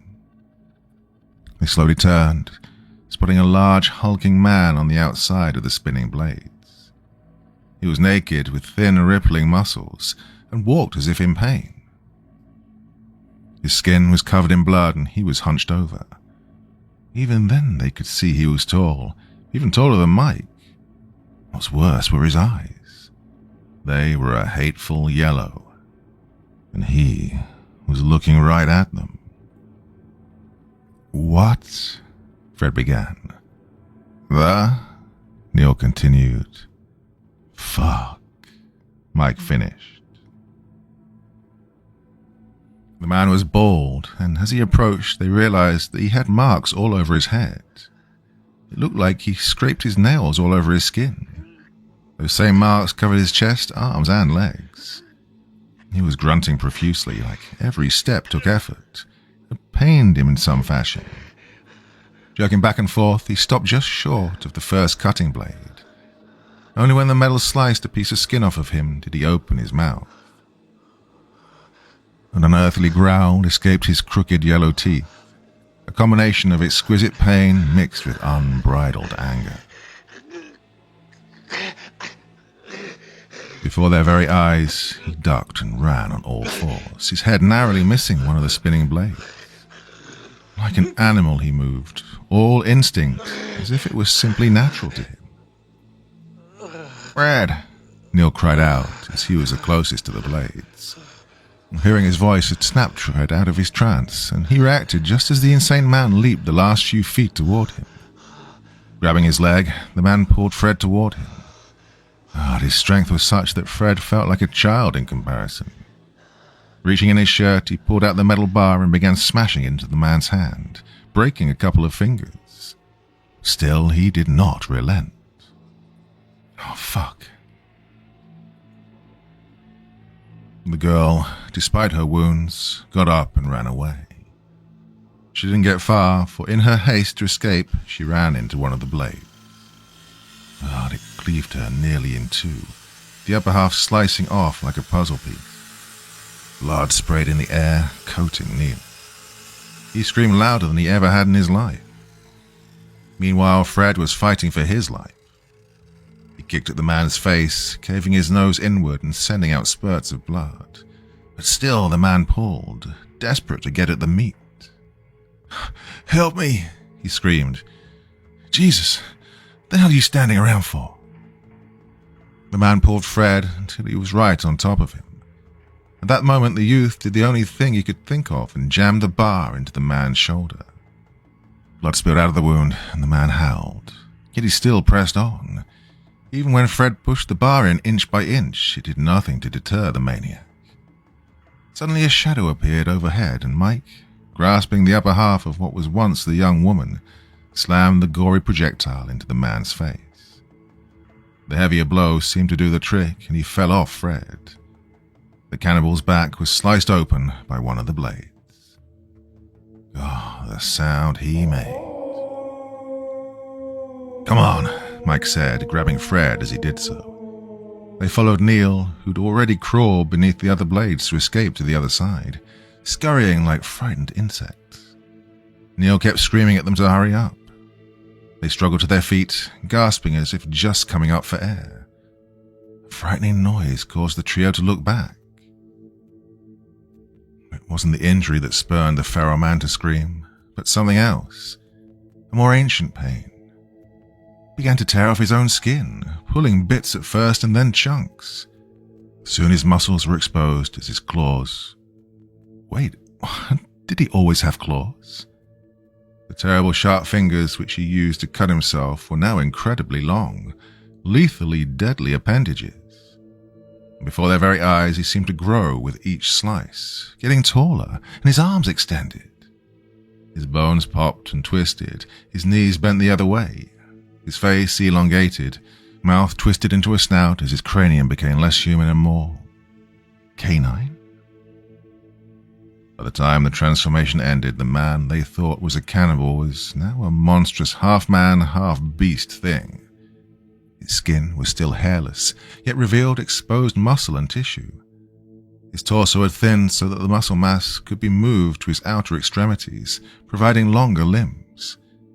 His ears had elongated as well, now resembling knives with full range of movement. About the only thing that hadn't changed were his eyes, still that angry yellow. Now on all fours, the monster reared back its large head and let out a howl of anguish. He sniffed the air. His gaze fell on the cadaver of the young woman and, without the slightest hesitation, began to feast on the remains. Fred felt like vomiting. "Come on." Mike grabbed his teammates, almost pulling them off their feet. There was no hiding the fear in his voice. "I said, come on, move," he screamed. They flared into the darkness as the creature feasted. All around the junkyard, more howls filled the air. "What the hell was that?" Mike asked, only when they'd finally put enough distance between themselves and the creature. They were hunched over and struggling to catch their breath. Neil had fallen to his knees and began to hurl all over the ground, his back lurching. Fred followed suit, though he stayed on his feet. Mike began pulling at his hair. "Did you see that? I mean, I'm not crazy, right? Oh, holy shit. This whole game is fucked up." "Mike," Fred snapped once he'd gotten a hold of his innards. "Just chill out." "Chill out? You want me to chill out? Well, okay, fearless leader, I'll chill out." Mike stepped up to him, pointing in the direction they'd come from. "You want to tell me what the hell just happened? Because I don't fucking know. Maybe you do since you know everything." Fred stood up. "The hell's that supposed to mean?" "I don't know, Freddy boy. Explain this to me." "Mike, I don't know what that was. Why in the God's golden balls do you think I'd understand any of that?" "Because you brought us here." Mike was almost spitting in his face. Never had Fred seen his friend so uptight. Who could blame him? "Is it worth it? You need money so bad that you had to take a job from Taxi, screw it up, and then screw up both our lives because you couldn't hack it?" "Fuck you, Mike." "Yeah?" Mike pushed him. "Go ahead, tough guy, come at me." Fred almost did. Right now, there was nothing he wanted to do more than break Mike's nose, smash his face, cut up his... Well, it was like he'd just snapped out of a trance. Suddenly, it all became clear. Werewolves. What? We just saw frickin' werewolf. Mike's jaw went slack. He took a step forward, grabbing Fred by the collar, and threatened, "I'm gonna punch you, man. I'm gonna just fucking punch you in the..." "Stop it." Neil looked up, bile dripping from his face. He wiped his chin as he slowly got up. Don't be stupid, Mike. At least not more than you already are. You were there, you saw it. You watched the movies.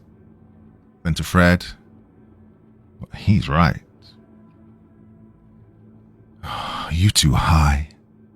Letting Fred go, Mike looked between them, his chest rising and falling as if breathing became a chore.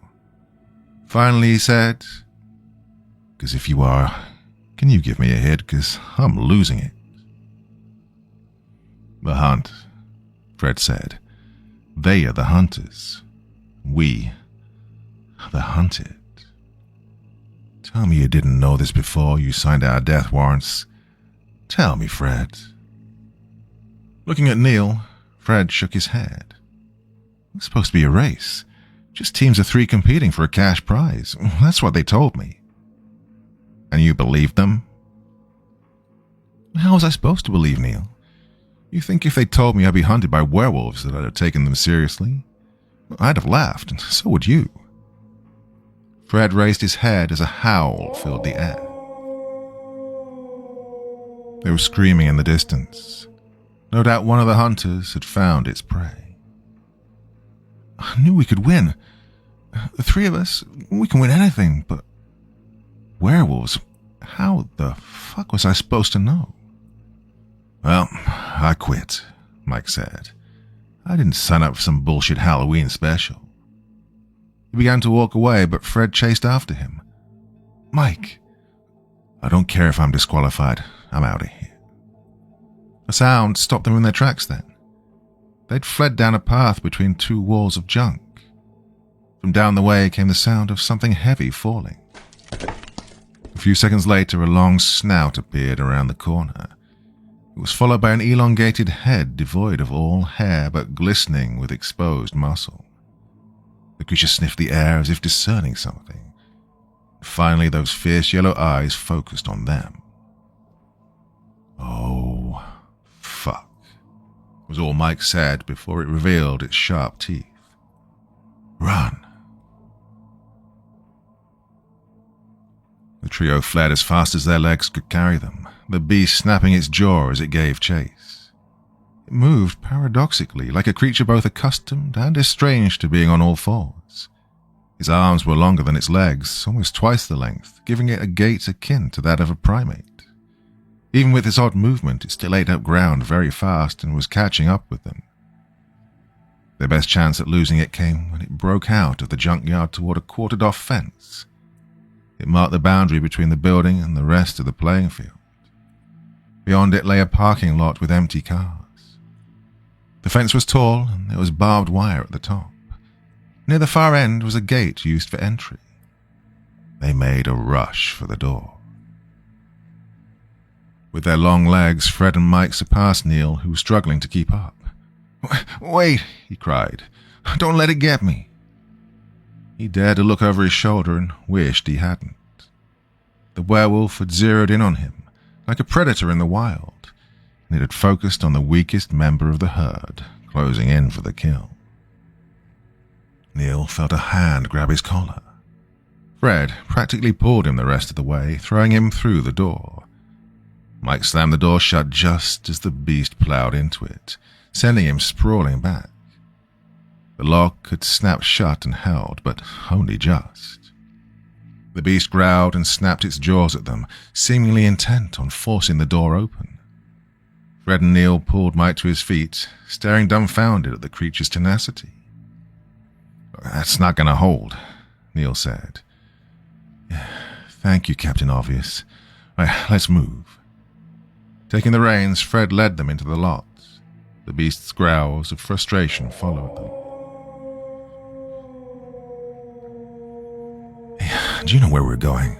Mike asked. Fred didn't have a clue. "Inside the building.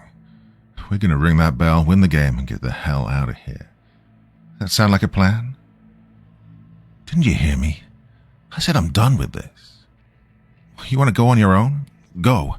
Those things will pick you off before you get halfway to the exit. If not them, then something else. The only way out is winning." God, he's lost his shit, Neil. Neil had to agree. "This isn't worth it, man. We have to go before... And Fred just snapped. Then... He slipped, the back of his head colliding against the concrete. A shooting pain blinded him for several moments, and even his friends' voices sounded muffled. Is he dead? Mike asked. Ignoring him, Neil waved his hand in front of Fred's face. Come on, Fred. We can't stay here. What happened? You broke your ass, man. Mike looked around nervously. Listen, we better get going. You slipped, Neil said as he tried to help Fred up. A sudden pause caused him to loosen his grip on Fred's hand. He fell back to the ground, into something warm. Fred held up his hand to see the digits covered in blood. He'd slipped on the puddle when walking by. God, there was so much of it that it coated much of the car they were next to. Looking up, Fred followed the trail of blood beneath the car. The carcass on the other side of the car was missing its jaw. Only the upper half remained. Everything below the neck had been torn and picked at. Oh, the beast wasn't finished. It was still feasting, taking out chunks of flesh. It paused when it noticed it was being watched. Fred's eyes widened. Scrambling up, he and the others saw a large lupine form rear up on the other side. It swallowed whatever it had in its mouth whole. Then looking right at them, the werewolf bared its teeth in a morbid attempt at a smile. They ran. Part 3. Fred didn't know when they'd split up. He didn't hear the others as they rushed through the open lot. All he heard was his own heartbeat and that of his footsteps as they hit the pavement. Within moments, he was all alone. The beast howled in delight, and he thought he heard one of the guys scream. He dove behind a van and squatted to catch his breath. Oh God. He hoped it hadn't eaten one of his friends. If it had, he'd blame himself until the day he died, which in this case wouldn't be much longer. God, how could he have been so stupid? Was the money worth all this? Panting, he peeked his head around the corner to see nothing but parked vehicles.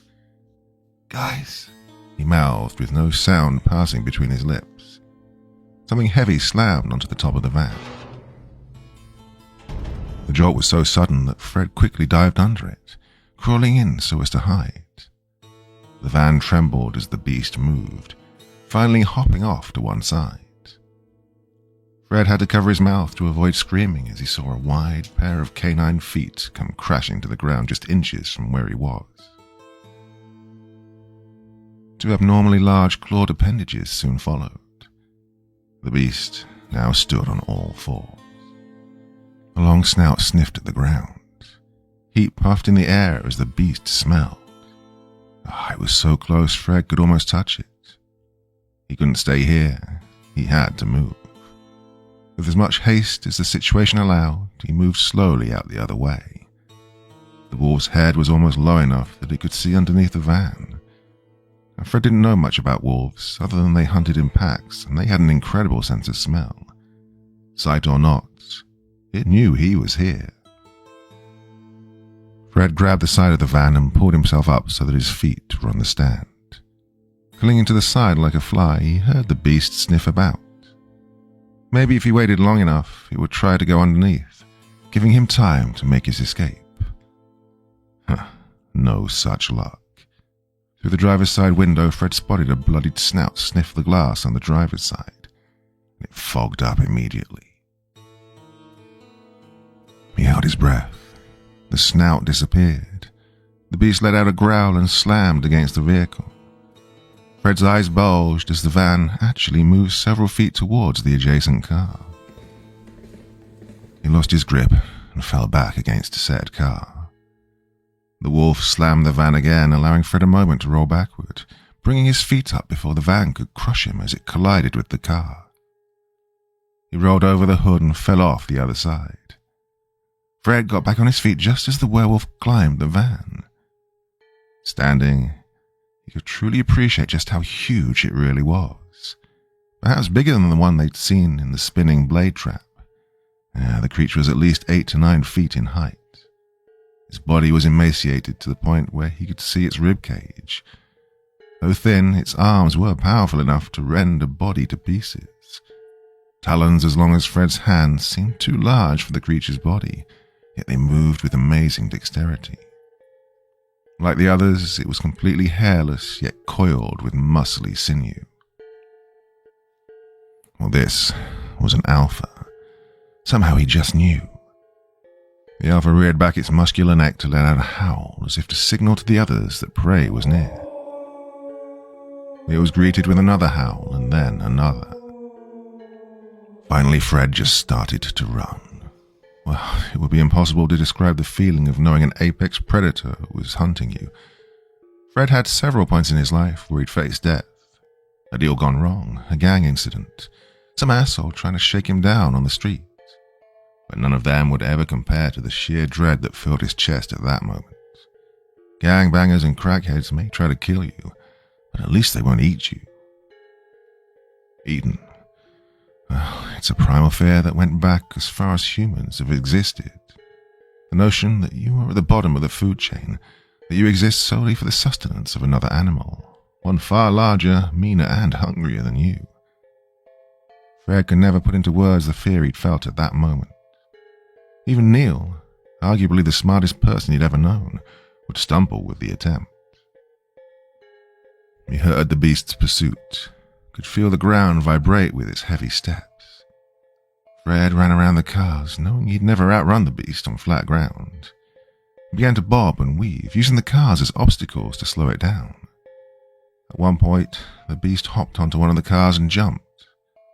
Fred had just enough time to duck as it took a swipe at him, tearing a long gash into the hood of a car and causing the alarm to go off. Oh, fuck me. Fred scrambled to his feet and took off without looking back. The Alpha slammed into a parked car, causing it to slide into Fred.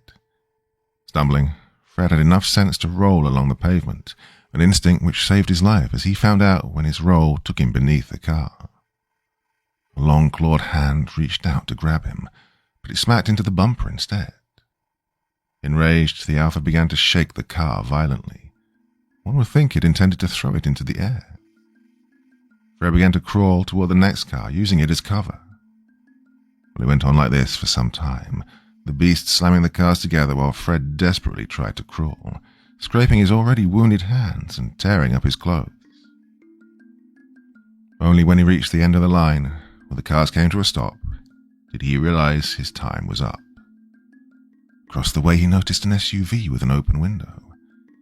Throwing all caution to the wind, Fred got up and ran as fast as his legs would carry him, which wasn't much.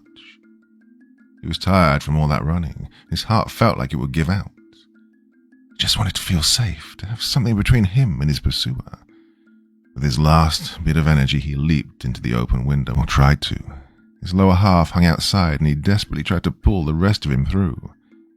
At any moment, the beast would tear into him, would pull him out and devour him. Fred persisted. He collapsed inside, shriveling up on the floor and holding his breath. His chest beat so loud he was afraid it would give him away, not that it needed to. The Alpha could probably smell him even now and would be bursting in at any moment. Fred didn't know what to do. He needed to rest. He needed time to think. The girl was waiting for him to make up his mind.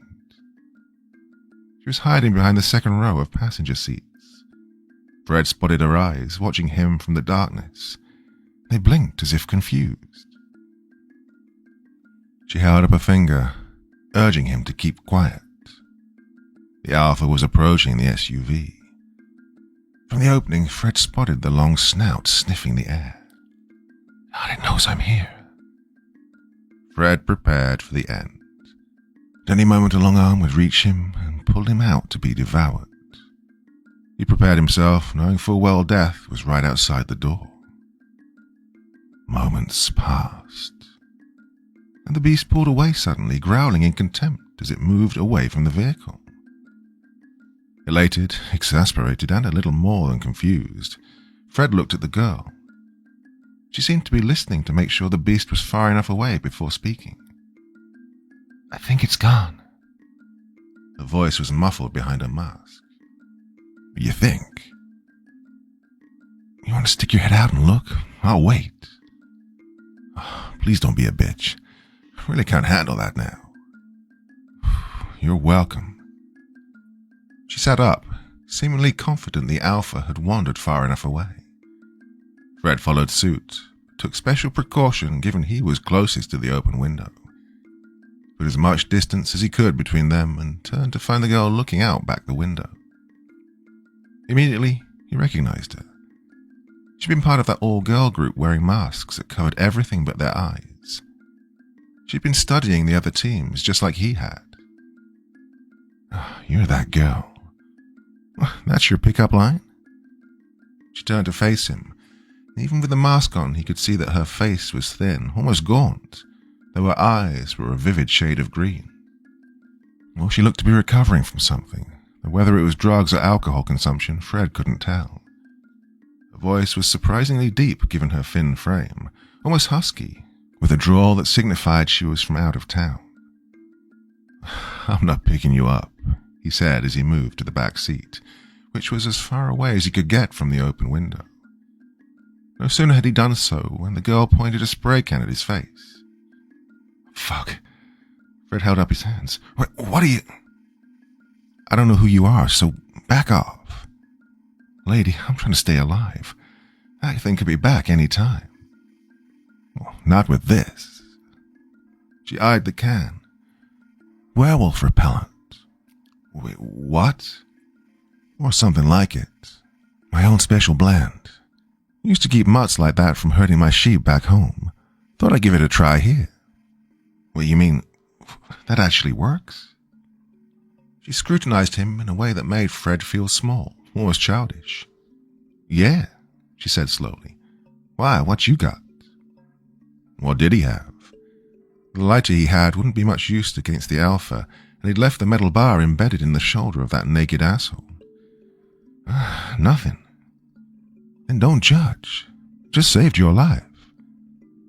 "Fine, well, thanks, She stared at him. "Beth." "Fred." She lowered the spray can. "Hi, Fred. Fancy meeting you here." "And that's your pickup line." "Well, it's been a hell of a night. Just trying to lighten the mood." She glanced outside the window. "Anyone else with you?" His eyes widened. "Oh, shit. Neil. Mike. Friends?" "Yeah," he stuttered almost involuntarily. This night may have changed all that, though. I mean, what kind of asshole puts his friends' lives at risk because he made a mistake? "You sure?" Beth asked, as if catching on to this. "We got separated. That thing, it chased us and, He stopped. "Hold up. Where's your team?" She shrugged. "Lost. Dead. Don't really care." Her response was so callous that it made his blood run cold. It's like he'd escaped one monster just to be trapped with another. Damn. Seeing his face, Beth smirked. "Look, they weren't my friends. The hunt requires 3 people, so we teamed up, and that's it. I lost him in the junkyard when those things started chasing us. Whatever happened, happened." She peeked outside the window again. "We can't stay here." "Why the fuck not?" "'Cause that thing's gonna be back, with friends. Wolves are pack hunters." "How many are there?" She shrugged. "I saw 3 so far. You?" "Yeah, the same." "Well, maybe it's just them, if we're lucky." She and Fred had 2 very different definitions of luck. She climbed over the seat to the middle row. I saw an entrance to the building before that thing appeared. Must have been waiting for stragglers to show up. She looked to Fred. "Well, that's where I'm heading. You can come along if you want, but just to let you know, I move fast and I don't wait for anyone.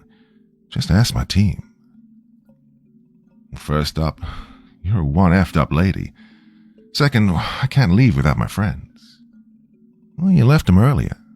That's why you're here. Well, I told you we got separated. So what? You just run around the parking lot hoping you'll find them? That thing's looking for you. Has your scent. Once it picks it up again, it'll hunt you down and kill you. My advice? Come with me and try and reach the top. Stay here and pray the repellent lasts through the night. Or die. She reached for the door handle then. Doesn't matter to me. What the hell is wrong with you? I'm here to win. She looked back. Are you? Her words cut deep. Not long ago, he was willing to risk everything, including Mike and Neil, for a chance at winning the cash prize. His actions had put their friendship in jeopardy, maybe destroyed it for good. But Taxi was ruthless and would do things Fred couldn't even imagine if he didn't pay back the money he owed. And he had to win. He had no other choice. Well, she asked, waiting by the door. I want to win. Then let's go. And she opened the door. Fred reacted as if she'd just opened the hatch on a plane at 50,000 feet, rearing back. But there was no werewolf on the other end, and Beth stepped out casually. Well, this girl had no fear. What the hell did that make him? A man who was willing to abandon his friends for money. As if awakening from a dream, Fred shook off any remaining doubts and urged himself forward. The night air tickled his face, and he was on full alert. There were screams in the distance, and howls of ecstasy as one of the beasts had found its prey. Well, the encounter sounded far off, but he kept his wits about him and stayed on his toes as he followed Beth towards the building. Maybe, he hoped, they'd run into the guys along the way. Now, Mike was tough and wouldn't go down easy. Fred imagined him punching a werewolf in the jaw before insulting its mother. The thought brought a smile to his face. Neil, on the other hand... Keep up, Beth urged when she noticed Fred lagging behind. The girl moved with purpose, like a person willing to do anything to win. Fred admired that in a woman. Hell of a time to think with your dick, Fred. He caught up. Beth ducked in behind a car and looked over the hood. Okay, there it is. Looking back, she spotted Fred's inquisitive face. Look! He did.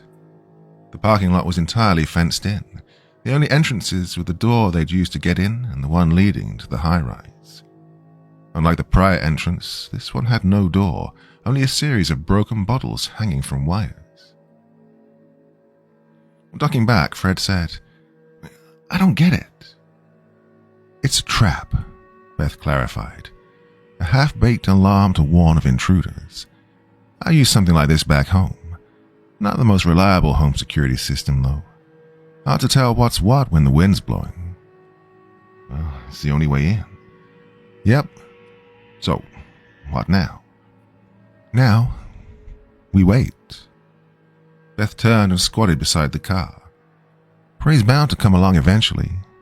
Rather it not be us. Are you serious? Deadly. Need to be if you want to live. And Fred couldn't believe it. Those things are out there. You won't have a sit down. We should just have stayed in the car. Go back if you want. That thing would tear the roof off the way you do a jello seal. Being out in the open's better? God, if I knew you'd complain this much, I would have left you behind. Taking out the repellent, she sprayed the air around them. Right? Feel better now? She tossed the can to him. Here, just so you'll stop whining. Fred looked at the spray can like he'd just been handed a pacifier. Indignant, he asked, won't that just attract them? He shoved the can inside his pocket anyway, feeling somewhat safer though unwilling to admit it. So you're the wolf expert now. Fred was on the verge of pulling his hair out. The bitch was either crazy or just didn't give a shit. Maybe both. What kind of fucked up farm did you grow up on? We're being hunted by goddamn werewolves and you act like it's nothing. Biggest mutt I ever saw was a pit bull. He'd never try to eat me. Well, I mustn't have been hungry enough. Beth glared at him. Any animal will eat anything if it's hungry. I've seen a dog eat a man's face. He died days before. Hadn't fed the dog since then. When we found him, half his head had been chewed off by man's best friend. You think it cared that man took care of him all those years? She smirked. Desperation and hunger can make monsters of us all. You are twisted, lady. Well, I've seen things. So have I. And she chuckled at that. Somehow it made Fred feel insignificant. You think you have, but I know your type. Been dealing with them most of my life. What the hell does that mean? It's... She stopped. Shh. She looked over the hood again. Hear that? Fred followed suit.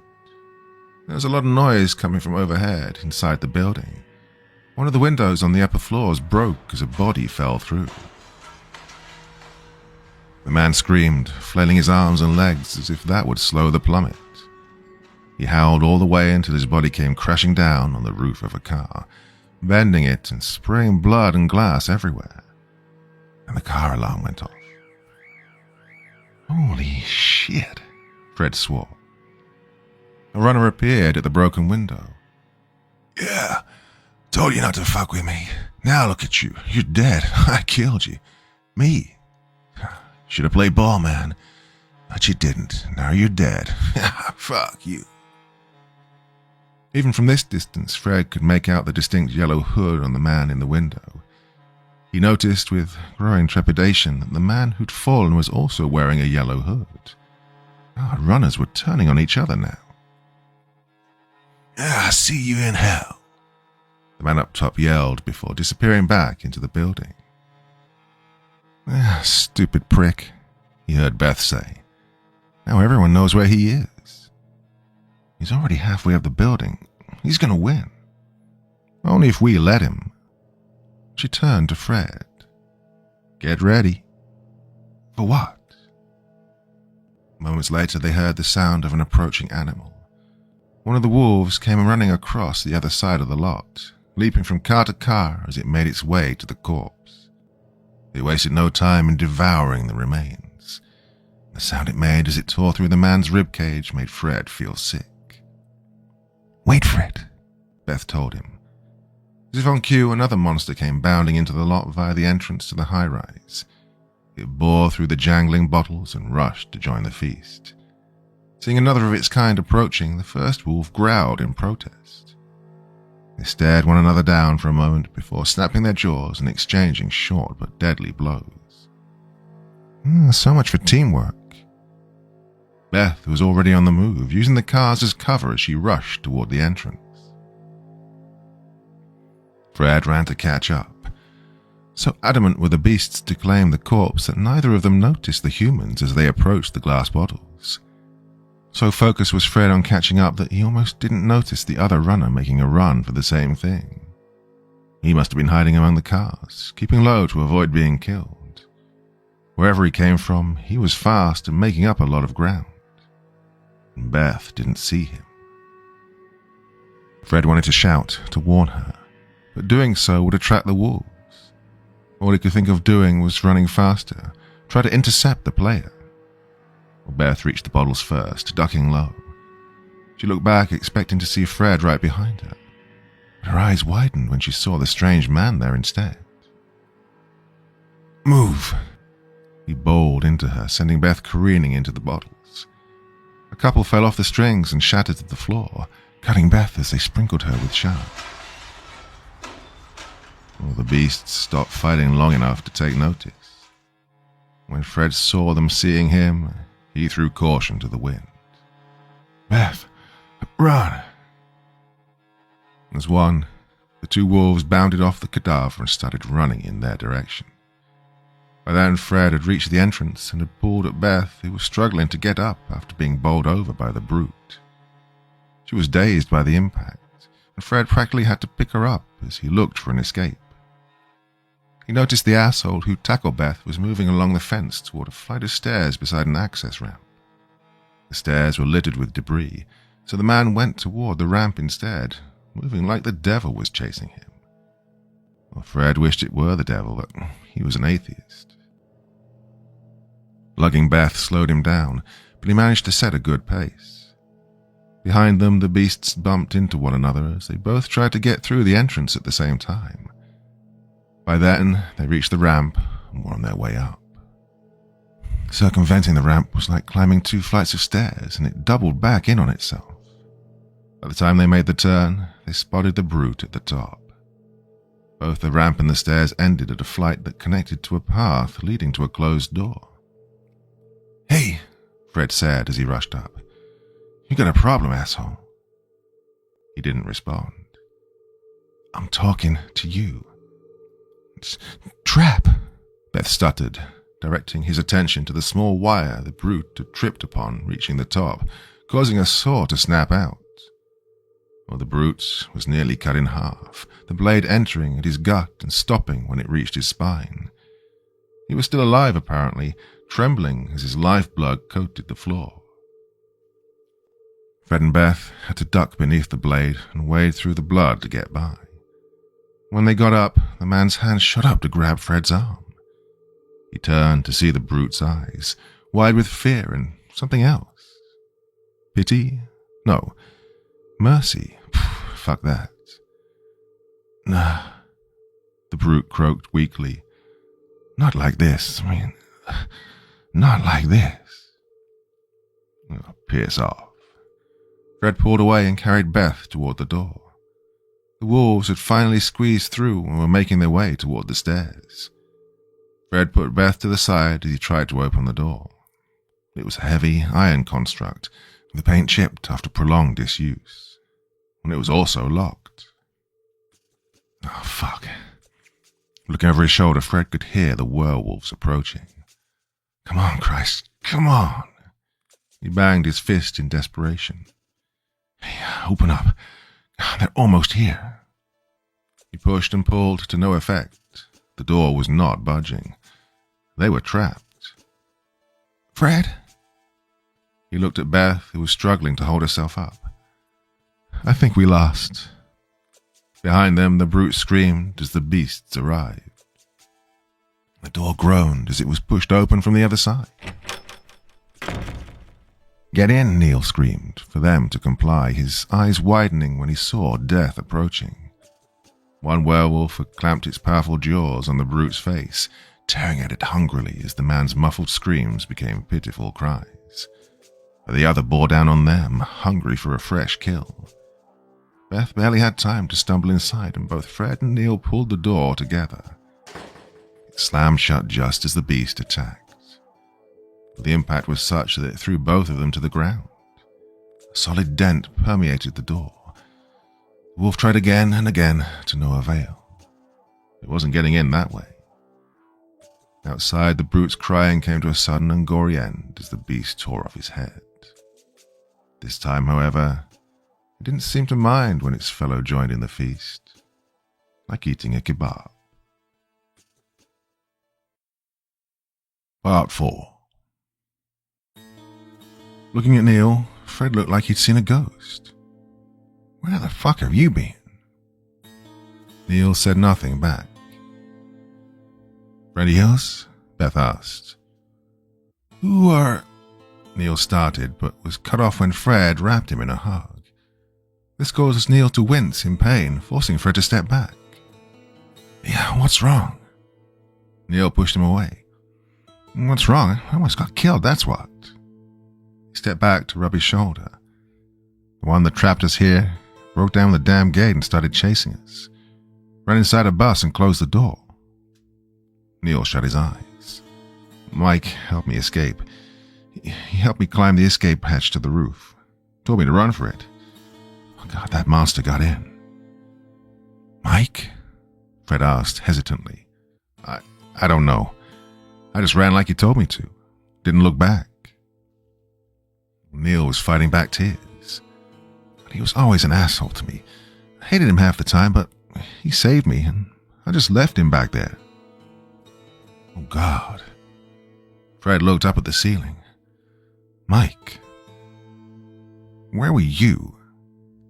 Neil turned on him. Huh? Where did you go, Fred? I was being chased by the big one. He swallowed heavily, fighting several emotions at once. Mike, he's strong. He could have survived. Against that? Neil pointed to the dent on the door. Even through the metal, they could hear the beasts as they devoured their latest kill. No one's that tough, not even Mike. Then maybe he escaped. If he did, then I wouldn't be here. You know how I can't run fast. Neil slumped against the wall opposite Fred, his face contorted into one of shame. I hated him. Why the hell did he do it? He could have escaped by himself, but he helped me instead. What kind of selfish prick does that? Excuse me? Beth spoke, making them look up. Sure, this is all very interesting, but do you mind introducing us, Fred? Fred? Neil looked at him. First name basis already. Neil, this is Beth. She saved me from the Alpha. The what? Well, the big one. I'd be dead too if it wasn't for her. Beth, this is Neil. He and Em... He stopped himself. He's one of the friends I told you about. Ah, pleasure, she said without the slightest inkling of it being so. So seeing as you're down one man and I'm down, well, two, you want to team up? Are you shitting me? Neil turned on Fred. You just lost Mike because you were too busy rapping to some chick. Well, I owe her. What about Mike, huh? What about me? I thought the fastest way of saving you was by ringing the bell and ending this fucked up game once and for all. Neil couldn't believe his ears. His smile was one of pure disbelief. That's what it comes down to, huh? Winning a stupid game. That's all you can think about, huh? What the hell was I supposed to do? Mike is dead. Yeah, I heard you. Stop acting like I don't give a shit. You don't give a shit. Girls? Beth slapped her hands together to get their attention. Hate to break up your drama session, but we shouldn't stay in one place for too long. Then to Fred. In case you forgot, there's a runner making his way to the roof as we speak. You want him to win after all you've been through tonight? You acted like it was nothing to worry about. There's never anything to worry about until there is. Then she headed down the hallway, leaving the boys to wallow among themselves. So what? Your new girlfriend's calling the shots now? Ignoring him, Fred followed suit. Neil eventually fell in line, though he kept some distance back. The hall was lit by fluorescent lamps which illuminated dilapidated walls filled with mold and cracks. The doors were all rusted, some whose numbers they couldn't even make out. From somewhere came the sound of water dripping and the stench of sewers permeated the air. Do you trust her? Neil asked Fred in a hushed tone. His eyes narrowed on Beth's back. I don't... Look, when that Alpha cornered me, she saved me using some kind of werewolf repellent. It left us alone after that. Well, werewolf repellent? You stupid. I mean, there's no such thing. Well, it worked. That's bullshit, Fred. You want to test it? He removed the can from his pocket and held it up for Neil to take. Be my guest. There's a couple of those things back there who were just dying to meet you. Up yours. Putting the can away, Fred said, How the hell did you get in here? Was the door locked for you two? Neil looked down. It was. Then, when I found the door, it was shut tight. I almost screamed. Those things were still out there. I figured, shit, I'm gonna die here. He tried to hide his shame.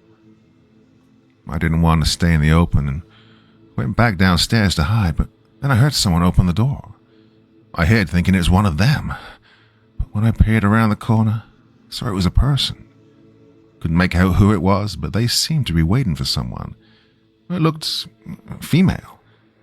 Then the guy fell out the window and the person ran back inside. Well, it was my only chance. Ran faster than I ever did in my life, only just catching the door before it closed. Ran inside and stayed there, listening. The runner girl, who whatever, was long gone. I was exhausted. Don't know how long I waited, but soon I heard pounding on the door. I was about to run away when I heard your voice. Fred stopped walking, causing Neil to follow suit. Look, Neil, I owe you. And I owe Mike. Only difference is you can repay me by coming clean. He pointed to his chin. Who is she? Look, she was by herself when I found her. She grew up on a farm, apparently. Knows how to fight wolves. He leaned in then. That's why I teamed up with her. She's our ticket out of here. Our ticket? I'm part of the team again? I told you winning's the best chance we have of getting out of here. You remember the rules? One member can win the game for the team by ringing the bell. If she rings it, then her team wins, not us. Hers. Fred scoffed. Then one of us will have to ring it first. And if she's not okay with that? Neil pressed. Think she has a can of asshole repellent on her? Damn it, Neil. No, I'm serious. You shouldn't trust her. I should trust you, is that it? Oh, the words came out harsher than he'd intended. Fred saw the look of hurt and betrayal on his friend's face, prompting him to rescind his comment. Oh, sorry, man. I didn't mean it the way it came out. He lowered his head. I know I was stupid, okay? Taxi is a bastard and I shouldn't have got into bed with him, but well, I did. Now he's going to do to me what those things do to runners. Except they're animals and he's a real monster. He lowered his voice. And I'm sorry I got you into this. Not as sorry as Mike. They walked on in silence after that. They followed Beth up a flight of stairs, ascending the building floor by floor. They came across the body of a runner whose head had been bashed in by something heavy. Beth studied the corpse a moment, her face inches from the ruined mess of someone's cranium. Dude. Neil did a terrible job of hiding his disgust. What are you doing? Studying, she said. Judging from the angle of the hit, the swing came from the left of the head. The attacker must have been the same size, otherwise the attack would have come to the top of the head. Is she a detective? Neil asked Fred. He shrugged. Knowing what you're up against is how you survive. Example. We know whoever did this used some kind of blunt object as a weapon. This head was hit multiple times, meaning it took several hits to kill this asshole. This means the weapon was heavy enough to break the skull, but not large enough that it could do so in one hit. So, I'm thinking, brick, hammer? So, somewhere in this building is a brick holding a brick or a hammer, Fred surmised. Damn, and I forgot my helmet. Was that a joke? Beth said. Well, it's 3-1, so I like our chances. But we don't know how many runners got inside. Well, there's that guy who threw his friend out of the window. Fred thought about it. You think this is his other teammate? No yellow hoodie. How can you tell? Fred asked. It's all covered in blood. It looks orange, Neil said from some distance away, still trying to keep his stomach in check as the two casually discussed strategy over a dead body. Hard to tell with the light. Beth shrugged as if it didn't matter. You may be right. Anyway, keep an eye out. Also remember to duck. He sure didn't. She searched the body for something useful and came up with a pair of keys. Unless those belonged to a Ferrari, I wouldn't bother. She turned to Fred. It's a weapon, dumbass. She mimicked a stabbing motion. Poke someone's eye out or gouge their neck. Oh, you are fucked up, Beth. It's how you survive. Then they were on the move again. At the next stairway, they found debris blocking their ascent. Forced to find another way up, they walked across the hall, reaching a T-junction on which an elevator stood on the other end. More than half the lights were either broken or not working. Leaving the hallway with little illumination. Doesn't anything work here? Fred said. Beth turned to him. What? Oh, nothing, come on. Are we seriously taking the elevator? Neil asked incredulously. Well, you want to walk all the way up? Be my guest. Fred took the lead with Beth following suit and Neil bringing up the rear. They walked in a straight line, Beth's warning about a potential attacker with a blunt instrument still fresh in their minds. In this formation, they could easily come to the other's aid if attacked and could react quickly enough in case of an ambush, though the latter was unlikely given that this was a race and time was a factor. Waiting for an enemy to just show up while you were on the clock did not bode well for victory, so they moved quickly, but with caution. Beth paused. Hey, what is it? Neil asked. At the front, Fred stopped to listen. She turned her head to the side. Thought I heard something. Her voice was low. She looked back the way they came, staring intently. Well? Fred asked, eager to get on the way. Nothing. Just being alert. Nodding, Fred continued walking. There was a tiny click and the sound of gears turning. Fred! Neil shot past Beth, grabbing Fred and pulling him back just as one of the doors sprung open, unleashing a series of spikes that would have impaled him on the spot. Fred's eyes were as wide as saucers as one of the spikes nearly grazed the tip of his nose. He heard himself whimper, gawking as they slowly receded back into the room, the door closing on an automated mechanism. Holy shit, Beth snapped. How did you know? She asked Neil. Didn't you hear the gears? Some sort of a trap. Looking, Neil bent down so as to examine the floor. A step behind Fred, he noticed what appeared to be a tiny green dot, a sensor of some sort on the wall.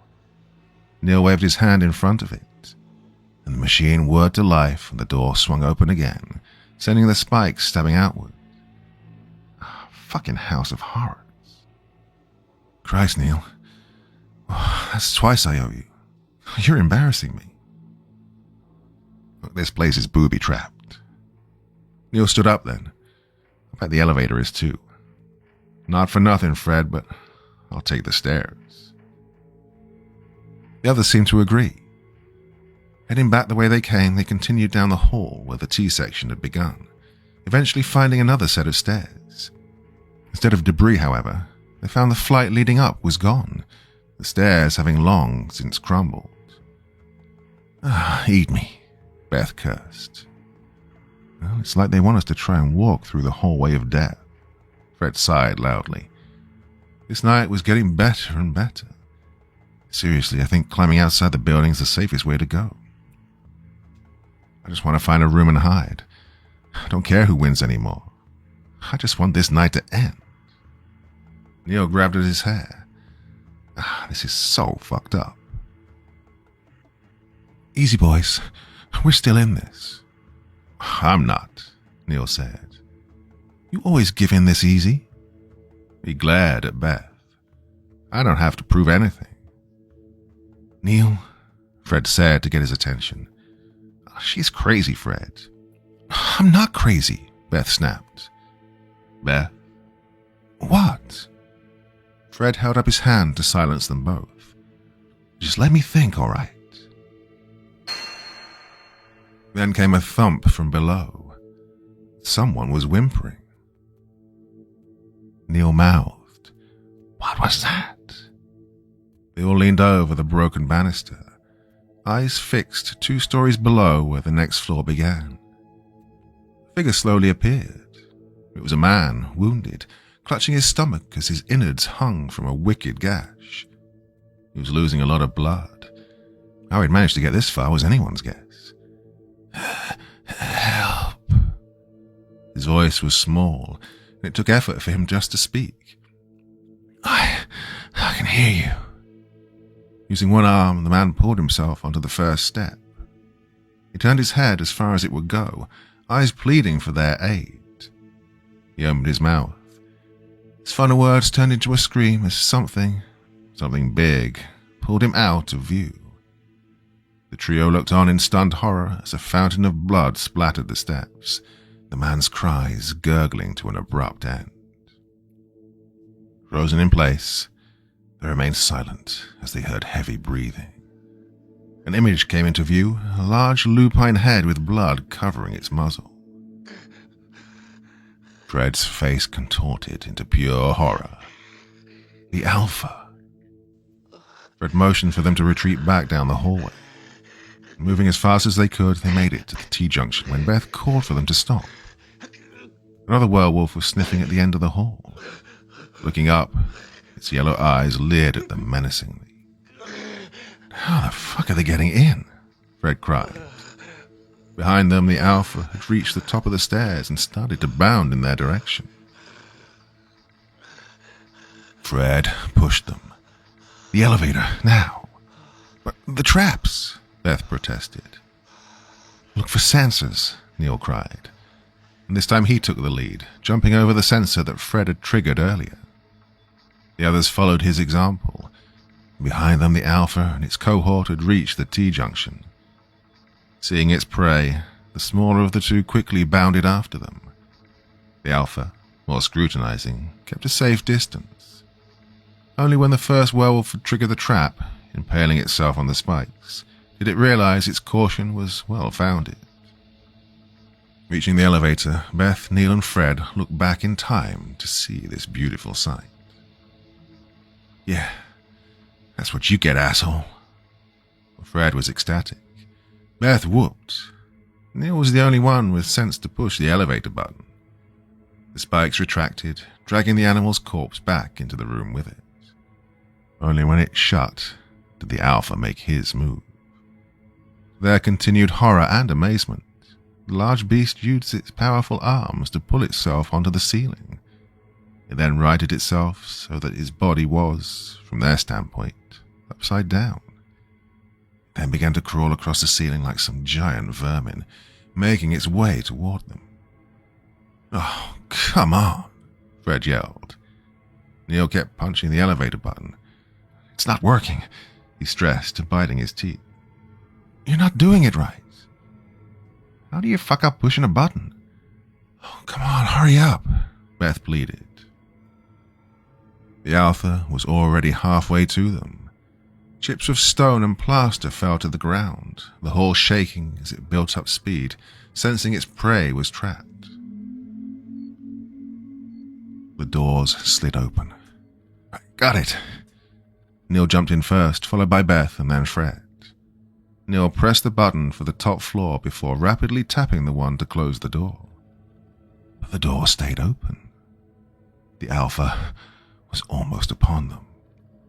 "Shit!" Neil kept screaming. Fred pushed him away and slapped the button beside the one he was having trouble with. The door slid shut just as the Alpha came crashing to the ground, emitting a howl of outrage at their sudden escape. Neil looked at Fred, who simply shook his head. "You were pressing the wrong button, dummy." Realizing his mistake, Neil felt his face redden. "Oh, shit. Well, that's how you fuck up pushing a button. We're even now." Fixing his glasses, Neil asked, "What?" 2 and 2. Next win sees the loser buy the other a Coke. Fred looked up as the elevator moved. The elevator shook as it continued its slow ascent. He prayed that the damn thing held together. Still in disbelief, Neil hunched over as he spoke. "Oh God, I'm stupid." "You're human. You deal with it and move on. That's what Mike would do." Neil looked at him again. "This is for him. All the hits he took for us, all the fights we won because he was there. I owe him more than I want to remember. He gave me a lot of shit too, but I knew he always had my back. Just like you did." Fred sighed. "I am sorry for all of this." "Ah, jeez," Beth began. "You two aren't gonna fuck now, are you?" The boys looked at her. "No." "Well, good, because I'd hate to feel left out." And the elevator shook. Either this is the slowest elevator on record, Oh, the building's a lot taller than I remember. Fred smacked the button for the top floor several times as if that would speed them up. The lights dimmed and the elevator stopped suddenly. The panel indicated they had 2 stories to go. Beth shoved him aside, hitting the button. I think you broke it. Nice. To hell with this. He tried to pry the door open with his bare hands. Damn it, Neil. Help me with this. Together they managed to pry the door inch by inch. They were stuck between floors. The lower half opened to utter darkness with only a single light flickering in the distance. The upper floor wasn't much better, equally desolate and smelling of mold. Naturally, they chose the top. The closer they were to the finish line, the better. Fred hopped up first to take a look around. Right, it's clear. Beth came up second, crouching beside him as if readying for an attack. Well, those must be some wolves, he said. I have to visit your farm one day. You should. You guys can flirt later. Move out the way. Neil was complaining now. Well, unless you want to find a room. Fred offered him a hand up. Oh, your hotel sucks, man. I complained to the management. I just work here. No sooner had he pulled when another hand grabbed his ankle. Neil fell backward, his head hitting the elevator floor, dazing him. Neil! Fred jumped back inside, thinking a werewolf had got him. Turned out it was something just as ugly, though far smaller. The last surviving member of the yellow hoodie gang, his face covered in blood, was pulling Neil into the floor below. Reaching over, Fred tried to punch him in the face, but couldn't get a good angle. Neil cried out as he was pulled off the elevator and into the darkness. Neil! Beth cried as the elevator sank down to the next level, the lights flicking on and off a couple of times before going dead entirely. The sudden drop made him lose his footing, and he collapsed to the floor, face first. He could taste blood in his mouth. Forgoing his fight with Neil, he turned to who he considered to be the more dangerous opponent. Whatever weapon he had was now poised to strike downward, and he wasted no time. Before Fred could get up, Hoodie was on top of him, straddling him as he tried to bury the sharp object into his chest. But Neil was on him in moments, tackling Hoodie much like he did the man in the first scuffle in the junkyard.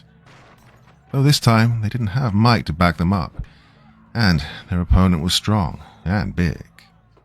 But it was 2 against 1 and the friends pressed their advantage. Neil kept punching at Hoodie's face while Fred struggled to push him off. Tired of getting jabbed, Hoodie reared back, headbutting Neil in the face. Blood splattered out and he fell backward, clutching his flattened nose. And this allowed Fred to push Hoodie off of him, though he swung the object, knife maybe, with deadly skill and precision. No novice to street fighting, Fred could hold his own, though he hated to fight in the dark. Desperate, he pressed the attack. Well, the fight took shadowboxing to a whole new level. Occasionally there'd be a flash as the light from down the hall would glint off the knife. This proved beneficial for Fred as he knew exactly where the knife was, could defend against it. But then Hoodie changed tactics, moving to the other side of the elevator so that his shadow would block the light. Oh, piece of shit. Fred realized his mistake too late as speaking out loud let his enemy know exactly where his mouth was, and he angled his next attack for Fred's neck. He dodged just in time, smacking right into the wall. Hoodie moved in, but Fred kicked out, catching him, he hoped, in the groin. With Hoodie doubled over, Fred jumped on him, but the man possessed incredible strength and shoved Fred right out of the door. He stumbled to the ground. Outside the lift, Hoodie had more room to move, more space to swing that knife of his. Well, things just went from bad to worse. It was at that moment, just as Hoodie was stepping off the elevator to continue the fight, that he spotted Neil's shadow crouching beside the entrance. Just as Hoodie stepped off, Neil tackled his legs, stumbling the large man. Seeing his chance, Fred got up just as Hoodie grabbed Neil by the hair and started bashing his head against the wall. Fred leapt, bringing both his knees up, slamming into Hoodie while he was distracted. He heard something snap as they hit the wall, but it turned out to be the button console and not a rib. Still, the attack had stunned Hoodie enough that Fred was able to get a handle on the hand holding the knife. The two men began to struggle for control. "Neil," Fred said through sweaty teeth. "Bite his kneecaps or something." Though dazed and bleeding, Neil started to kick at Hoodie's thick legs, aiming for, of all things, his kneecaps. Close enough. The distraction proved fruitful, drawing Hoodie's attention away long enough for Fred to slam the man's hand down against his knee, dropping the knife. Fred quickly reached for it, but Hoodie was already on him, burying him beneath his own weight. He pinned Fred's face to the floor and grabbed his head. Hoodie started to bash Fred's face against the floor then.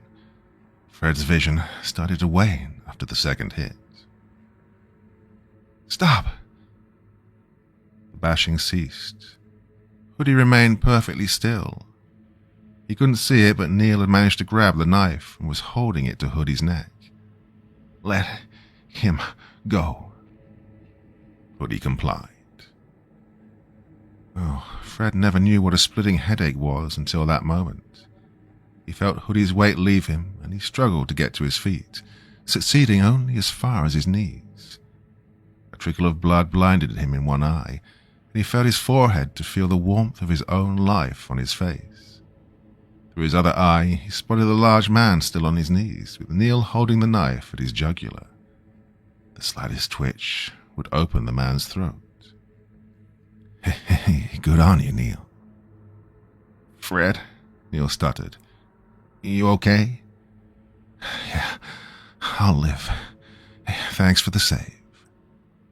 "Well, that's 3 for 3. You owe me a Coke." "Fuck you." But Fred had every intention on keeping his part of the bargain. Neil had earned it. Wiping the blood from his eye, Fred slowly worked his way to 1 foot. Only when he finally got to his feet did he realize just how outmatched he'd been. Hoodie was built like a linebacker. The man could have crushed him in a fair fight. Were it not for the lack of lighting and Neil's timely assistance, Fred would most likely be dead. "Who are you?" Hoodie looked up. His dark eyes were black in the low lighting. "Fuck you." "Well, fuck you. I saw what you did to your friend, tossing him out the window. You know, if he was still here right now, you'd have won the fight. Maybe you don't know what a team is." "I don't give a fuck what you think, man." Hoodie's voice was deep but raspy. Judging from the blood on his clothes, he'd gone through the shitter. "It's life or death out here. Ain't that the truth?" Fred?" He could see Neil's frightened face as he spoke. What do we do with him?" Hoodie chuckled at that. "Your boy don't seem to understand the game." "Yeah, but I do." Fred moved like a cat, grabbing the knife from Neil's hand and shoving Hoodie down to the floor. All Fred had to do was lean in to puncture a nice clean hole through the man's throat, and it was game over. The two players stared at one another. Neil looked on in fear, too shocked to even react. "Well, I ain't begging," Hoodie said. "I don't want you to beg. I just want information. Why ain't you at the top yet? You just want to kill more people like you did your friend?" Hoodie smiled at that. "No friends in this world, man. Just those who die first and those who die later. Which one do you want to be?" "That was real screwed up what you did back there. By killing your boy, you made yourself weaker. Now look at you. Got dropped by a guy in glasses. No offense, Neil. None taken. So why'd you do it?" Fred leaned in on his chest, making it harder for Hoodie to breathe. "Huh?" "Got on my nerves," Hoodie said, without the slightest hesitation. "You would have done it too.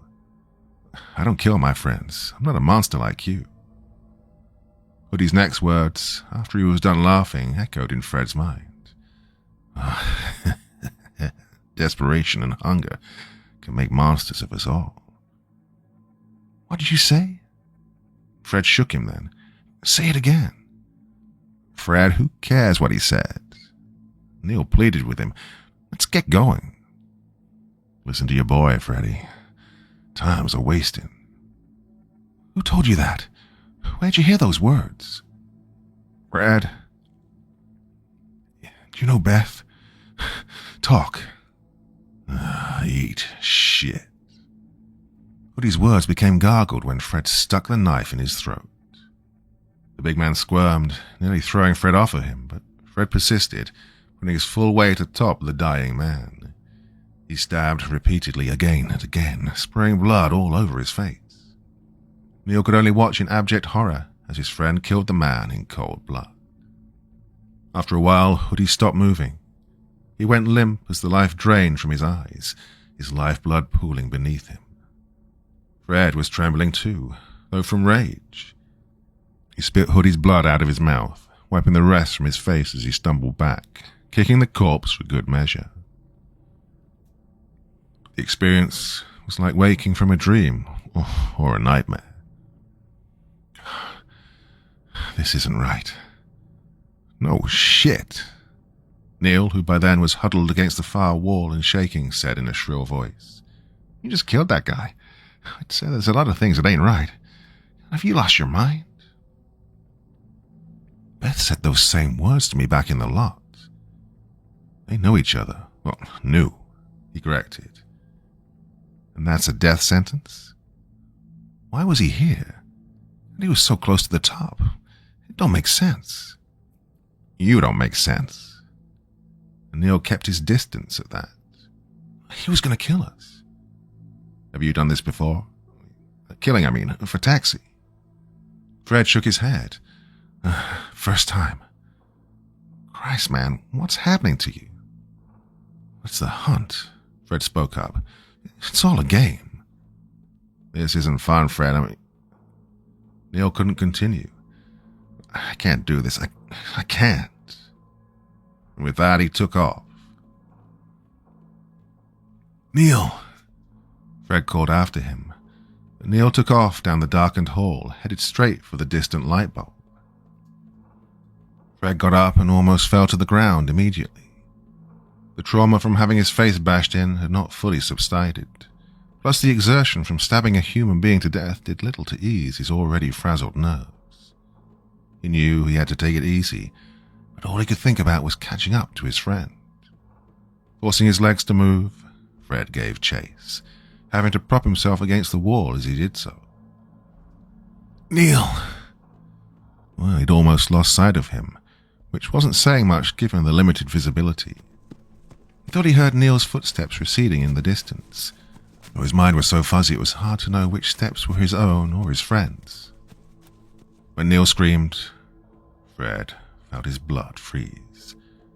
There was a sudden thump as the scream came to an end, followed by a forced cough. Oh no. Fred's slower pace ironically saved his life, for he had just enough time to stop before falling over the edge of a drop. The floor just ended where he stood, a gaping hole that looked like the floor had collapsed into the one below it. There was water below, as if a pipe had burst, creating a small flood that, presumably, spread through the rest of the floor. But it wasn't the hole or the water that held Fred's attention. It was the sight of Neil impaled on spikes below. One went right through his right shoulder. Another had penetrated his right thigh, and another through the stomach. He couldn't stop bleeding. Neil! Frantic, Fred searched for the fastest way down. With the walls in tattered shape around him, he spotted an exposed metal cord.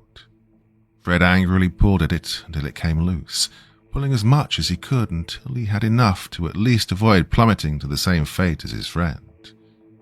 Even with the risks involved, Fred moved like a man possessed, determined to reach Neil. He jumped, causing the metal cord to rip from the wall. His momentum was such that he swung over the spikes, but only just, grazing the topmost with his feet. He let go as soon as he was clear and came crashing down to the floorboards, sending water everywhere. Though the spikes impeded his progress, he was able to make it to Neil, who was just on the edge of consciousness, his body going into shock. Oh man. Oh man. With budding tears, Fred could only look on as his childhood friend died before him. This is my fault. It's all my fault. He watched Neil's eyes turn toward him. The fall had knocked his glasses loose, and he tried to fix them on. Fred instinctively did it for him, as if nothing were wrong at all. Thanks. The hell are you thanking me for? I did this to you. Neil tried to laugh, but all that came out was a bloody cough. Hang on. I'm going to get you out. Fred leaned down, careful not to impale himself on the spikes, trying to get some leverage in an attempt to pull his friend free. Neil screamed, and more blood came out, causing Fred to stop. I'm sorry. Shit, I didn't mean to. Neil coughed more blood. I'll find another way. Let me get something. God, there has to be a way. From somewhere on the floor, something heavy came crashing in. It sounded like a wall or a door coming down. Then something snarled as it splashed into the water.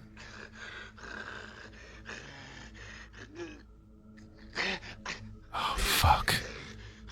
His voice barely above a whisper, Fred looked at Neil as if asking him what to do. If he tried to pull his friend loose, he'd just bleed out, not to mention scream so loudly that the beasts would come running. But if he left him like this, Neil would die slowly. More than enough time for those things to... God, he just couldn't think about it. Neil, tell me what to do. I don't know what to do, man. Hearing Fred's voice made Neil open his eyes. They seemed focused, more focused than Fred had ever seen them before. Climb. What? Neil bobbed his eyes toward the floor above. Climb. Find the light and drop it. I don't get it, man.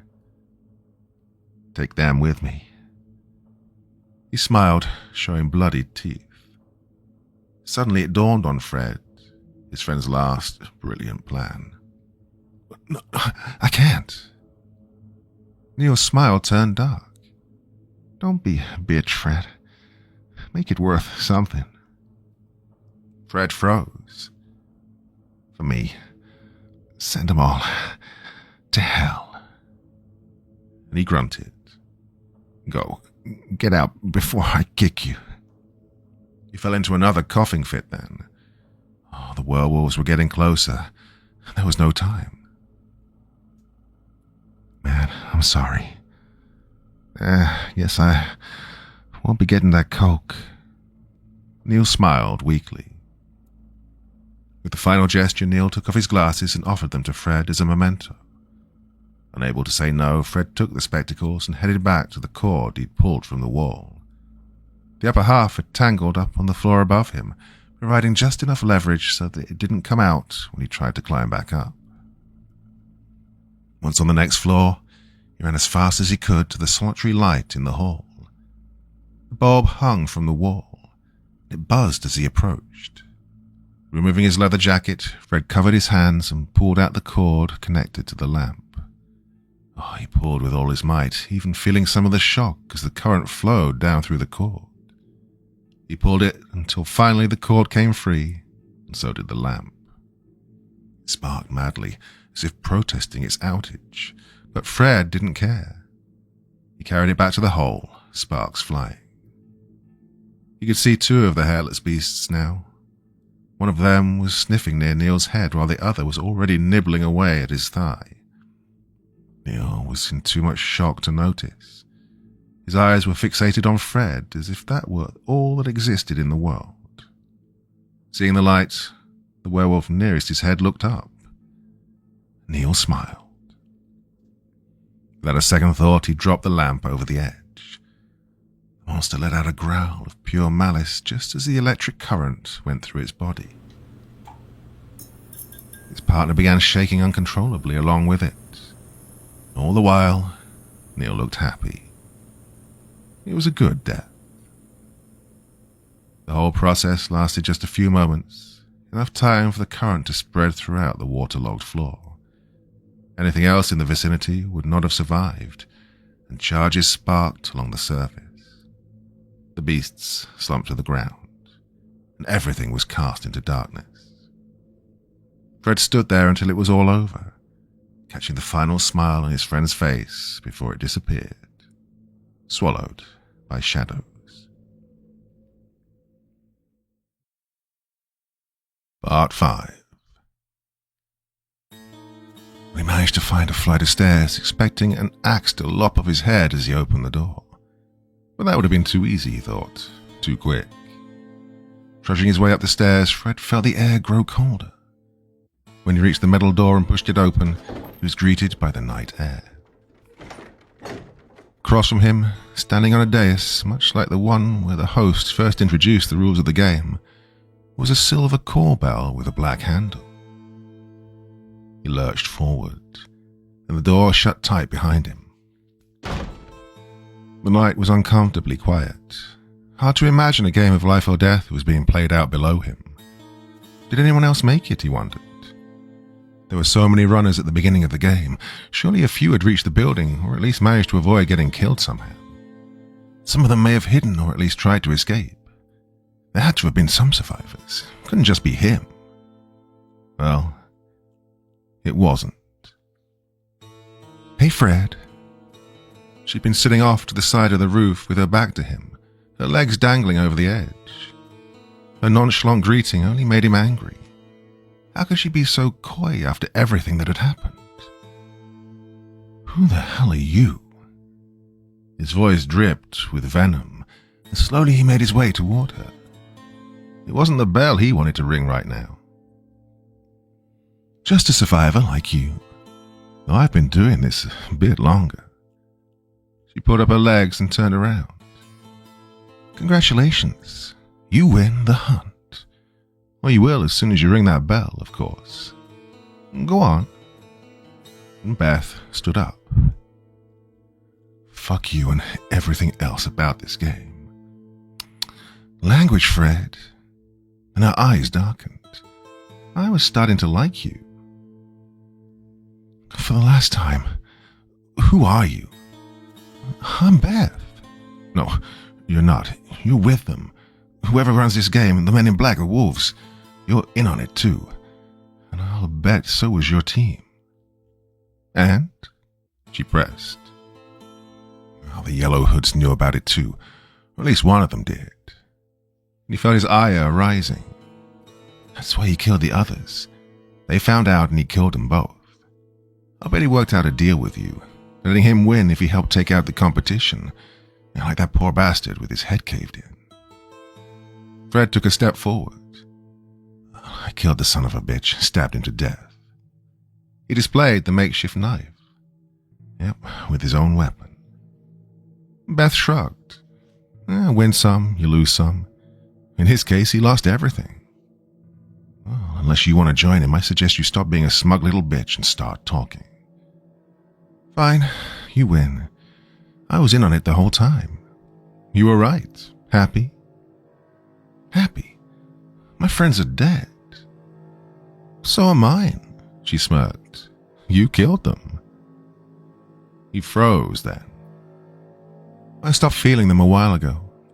Hell of a thing losing those closest to you. But then again, they weren't the best friends. Oh well, next time. What do you mean I killed them?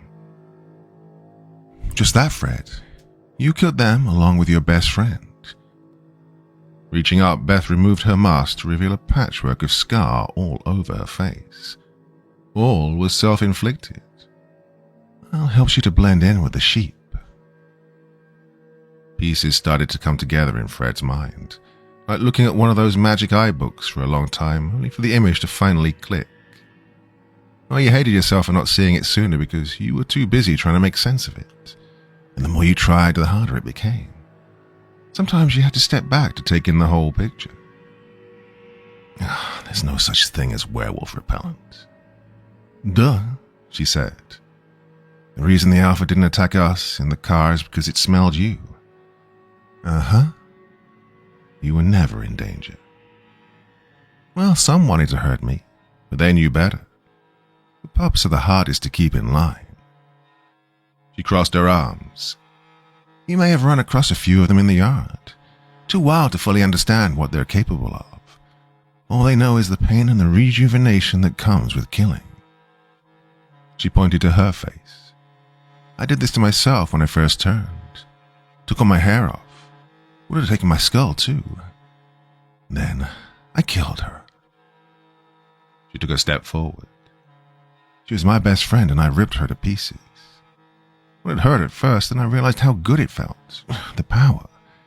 Soon it became as natural as wiping my own ass. Taking another step. I guess that's something we have in common. Fred instinctively took a step back. Something was different about her. He felt as if he was in the presence of a predator, a literal wolf in sheep's clothing. How did you know I killed Neil? Good ears, sweetie. I could hear you from 2 floors up. It's how I knew there was a werewolf waiting by the open gate. I also heard everything you and Neil talked about while you were walking behind me. Ooh, you guys had a lot of issues. Oh, I guess it doesn't matter anymore. She stopped. In the span of one game, you managed to take out 3 of us. That one in the hallway was a fluke, but still. For a sheep, just to kill one wolf is an accomplishment. Whew, you're a survivor. Fred raised the knife. Look, you keep away from me. I swear to God I will end you. Too late for that. She pointed to her scars. I kind of like it now. You're sick. Actually, it's a requirement. She looked up at the waning moon. Have you seen a full moon all night?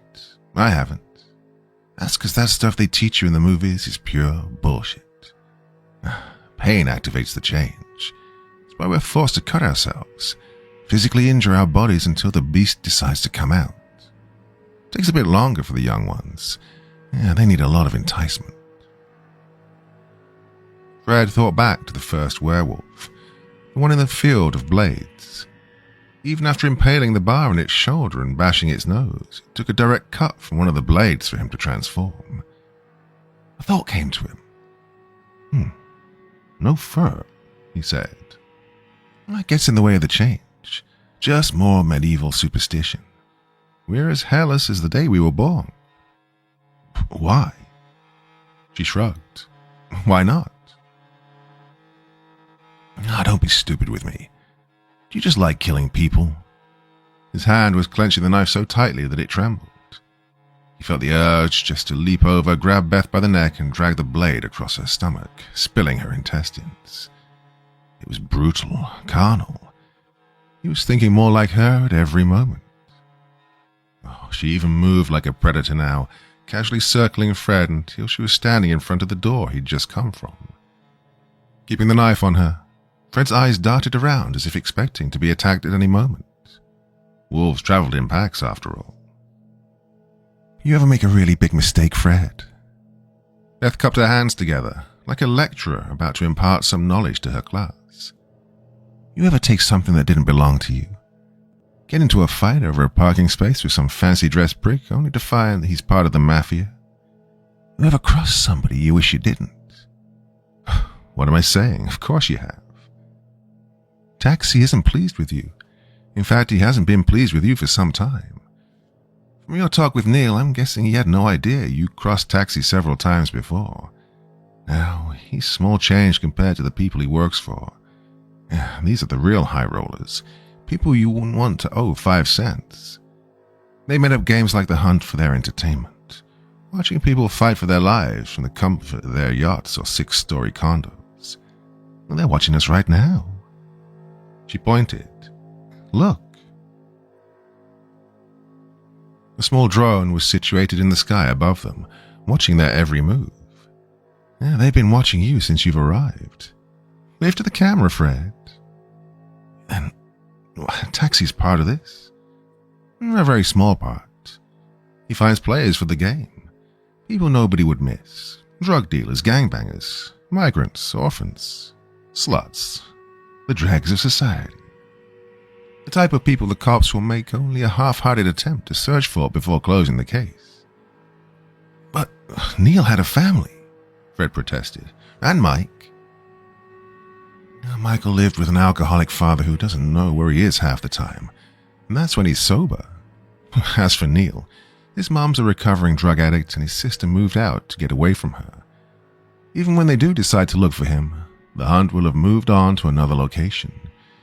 And as for you, she smiled evilly. Not much to say. Dead dad. Mother who's almost never home because she's too busy getting drunk with some skanks at the bar. Does she even know where you are right now?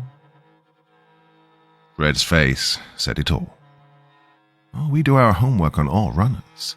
We know your backstory, your favorite shows. Makes it easier to provide a cover story just in case some nosy PI does decide to do a little digging. Team Toadstool? Really? You're saying this was Taxi's idea? Fred looked at the drone and wondered if that prick was watching him right now. No, he's not a high roller, so no. He just provides the fodder. How do you think a know-nothing like you managed to get an invitation to the hunt? He set you up, Fred. You think he cares about that courier bag you lost? Chump change compared to what we're paying him to send lowlifes like you to the game. He'll get his cut and then some, while you try to survive. His head suddenly felt too heavy. His chin lowered so that his eyes were squarely on the ground. And the prize money? Oh, it's real. How else do you entice a bunch of losers to risk their lives? No one would participate if they thought they'd just get a "I survived the hunt" t-shirt at the end. But who gets the money? That's what's bothering you? Christ, Fred. You just fell headfirst into one of the biggest conspiracies in modern history and all you think about is money? You want it that much? She pointed with her lips. Well, there's the bell. All you have to do is ring it and it's all yours. To the victor go the spoils. Fred didn't feel much like a victor. More like a piece of shit you scraped off your shoe. You may as well. It's not like you have anything to lose at this point. And at the very least, you can finally pay Taxi back the money you owe him. Go ahead, you earned it. Take your reward. Win the game. Fred looked back. Oh, the bell was right there. All he had to do was ring it. What did he have left to lose? Uh-oh. Beth's voice caused him to turn back. She was looking to the side as if listening to something. Oh, I stand corrected. There's one more player on the field. Guess you've got some company. She stepped to the side as the door behind her creaked open. The player was limping and covered in blood from head to toe. He was almost unrecognizable under all that gore, but something about him struck Fred as familiar. It took less than a heartbeat for him to realize the truth. Mike. Looking up, Mike revealed what appeared to be a makeshift bat with a broken bottle attached to the end. There were cuts and bruises all over his body, and he looked ready to collapse. Yet something in his eyes made Fred tremble. It's as if the human part of him was gone, replaced by something feral. Something like Beth. He was an animal. Mike, oh, Christ, you're alive. Fred took one step forward toward his missing friend, only to have Mike raise his weapon in self-defense. Stay away from me, he snapped, his voice growling. I swear to God, I'll kill you. Mike, it's me. I thought you were dead. Oh, you almost died. Many times. Beth looked at him. But he's proven to be the ultimate survivor. All he has to do to win the game is ring that bell. After he goes through you, that is. Yeah, but the rules say only one player has to ring the bell to win for the whole team. Beth's voice was cold now. Oh, that's not how life works, hon. Well, the hunt is for keeps. One victor, One survivor. Looking at Mike, Fred realized what she meant. I'm not fighting him. I should think you'd be used to killing your friends. From the looks of it, Mike's been through the ringer. How about it, Mike? What do you have to do to get this far? How many people have you killed? Mike glanced at Beth as if noticing she was there for the first time. What the fuck are you? Oh, where are my manners? My name's Beth. Pleased to meet you. She's one of them, Mike. She's a werewolf. Seeing his chance, Fred pointed an accusing finger at Beth. She's not human. It depends on how you define human. Mike looked between them. Well, what? This is all a game, Mike. Some rich bastards get a hard-on watching us kill each other all night. Doesn't matter who rings the bell or wins the money. This is all for them. Fred dropped his knife. Well, I'm done being jerked around. By you, by taxi. You can all burn in hell and eat every ounce of shit on the way down there. You hear me? Fred looked up and gave the drone the middle finger. Fuck all of you. You know, Mike, Beth said, if you win, all that money is yours. No need to split it 3 ways. There's a whole lot of things a guy like you can do with $1 million. Pointing at Fred. All that's standing between you and a new life is that guy right there. The one that put your life in danger just so he could pay back taxi. The one who abandoned you in the parking lot because he wanted to win the game and... Don't, Fred pleaded. The one who killed Neil. You killed Neil? Mike gawked, some semblance of his humanity shingling through the haze of darkness that gripped his soul at that moment. Mike, here. Reaching into his pocket, Mike pulled out Neil's old glasses, all he had left of his friend. He was dying. Because of you. Fred's head shot up. I tried to save him. He ran off. I couldn't stop him in time. He fell. There was a trap. Oh, he'd be alive if it wasn't for you. Isn't that right, Mike? Tell me she's lying. You didn't.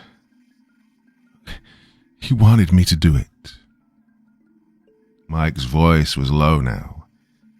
Do you have any idea what the hell I've been through? Do you know what I did? His tone rose. I bashed a girl's skull in because she wouldn't shut up.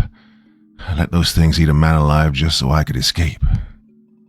His face tightened at the proclamation. I didn't want to do it, but I didn't want to die. And you wanted to win, Beth said. Prove it. She pointed at Fred then. He owes you. Now, take it back. God damn it, I've had it with you. Fred reached for the knife and charged toward Beth. But Mike swung his improvised axe, far faster than a man at the point of exhaustion should be able to. Fred narrowly missed having his face taken off, only just dodging to the side. What the hell, Mike? It's all your fault. Then, raising the axe, Mike screamed. It's all your fault. And so began the final confrontation of the game. Realizing his friend was lost to his bloodlust, it was all Fred could do to keep from losing his head. Though injured and tired, Mike was taller and stronger, and he had a weapon with greater reach. His first swings were wide, easy to dodge, but Mike was a natural fighter. Between an abusive father and the streets, he'd learned how to handle himself in any situation. Changing tactics, he began to time his attacks, keeping Fred off balance as he moved in close. At one point, he feigned a swipe only to bring the butt of the axe up to clock Fred on the side of the head. Fred recovered, but only just long enough to get punched in the face. He rolled with the hit, a tactic he ironically learned from Mike during some sparring sessions, and grabbed some loose soot on the floor. As Mike approached, Fred threw the soot in the air, the cloud blinding Mike long enough to get a safe distance. He knew he should be fighting back, could have stabbed Mike a few times, but he didn't want to hurt him. Mike was angry, delirious. Beth had turned him against him. Though his actions may have had something to do with it as well, of course. Regardless, he wasn't about to kill his last remaining friend, not for some stupid game. Mike, stop it. You killed Neil. He wanted me to. He didn't want to be eaten alive. I owe him my life. I owe you an apology. Fred stood up then. I'm sorry for everything. I don't even care about the money anymore. I just want to get out of here. Too much blood. Mike swung around, forcing him on the defensive again. Don't make me do something stupid.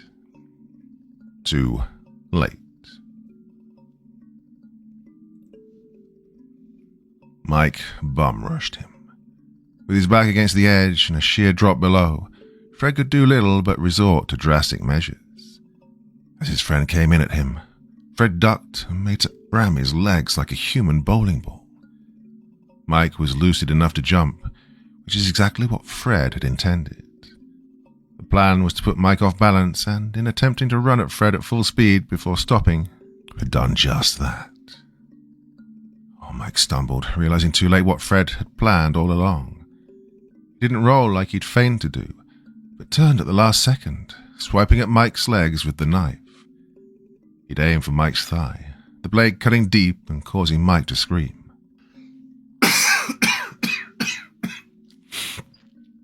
Fred twisted it for good measure, pulling the knife out just as Mike swung the butt of the axe toward his face, clocking him upside the head. Stars filled Fred's eyes as he collapsed to the ground.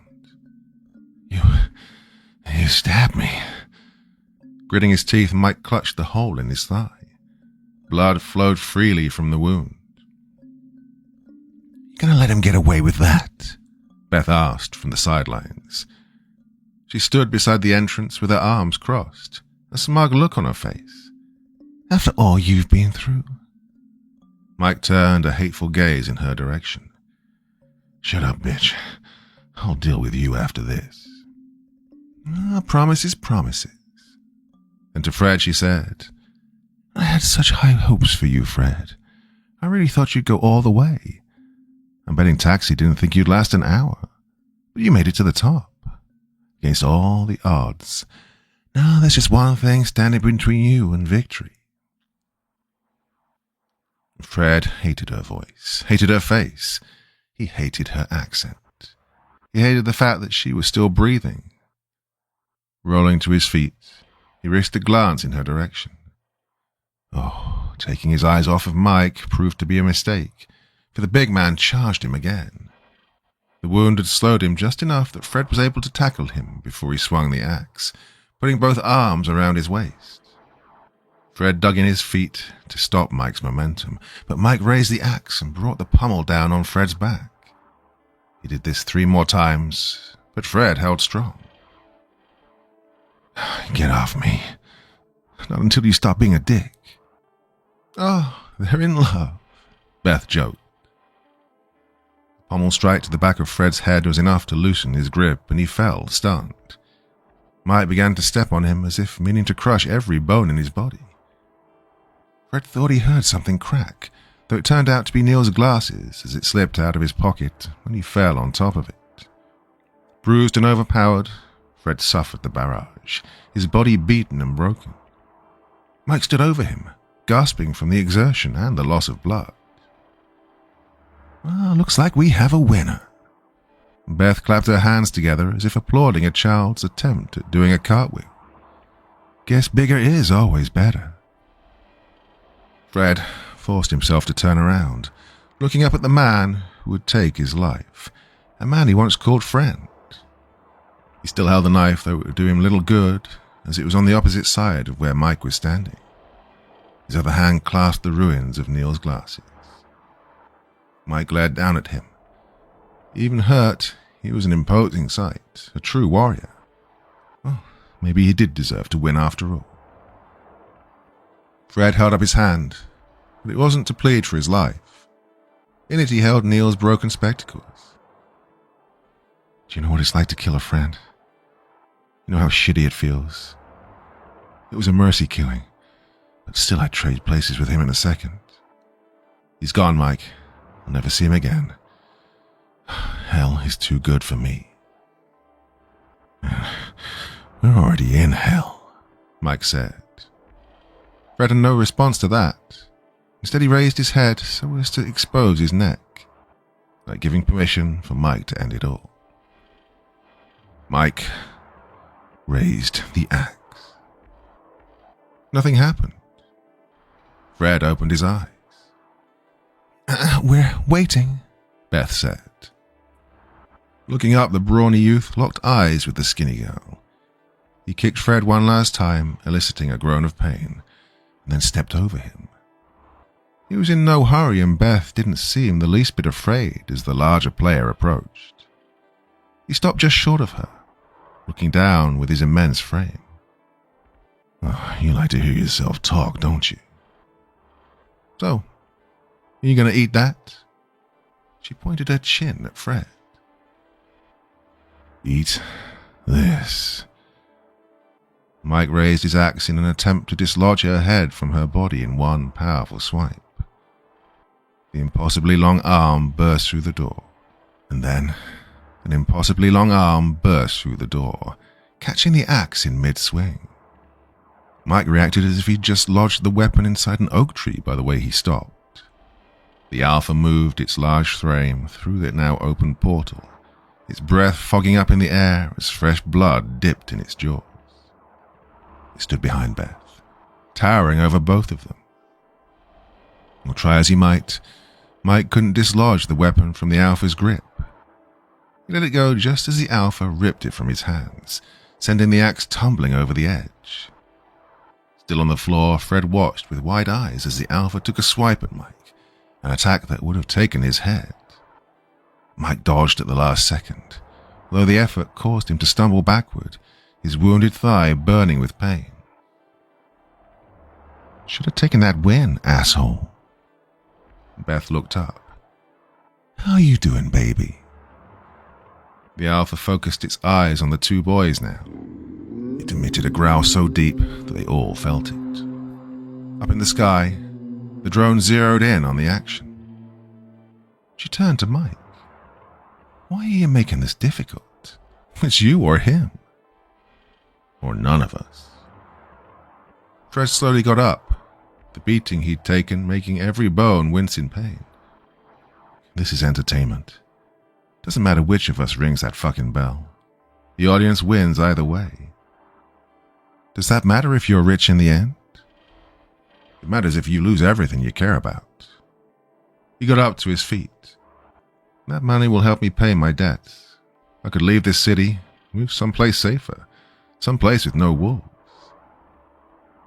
There ain't no such place in this world, hon. People get eaten wherever they live. Just saying. Yeah, I think you're right. The girl smiled. Well, it might as well have been a snarl. You may as well be the apex predator. About that.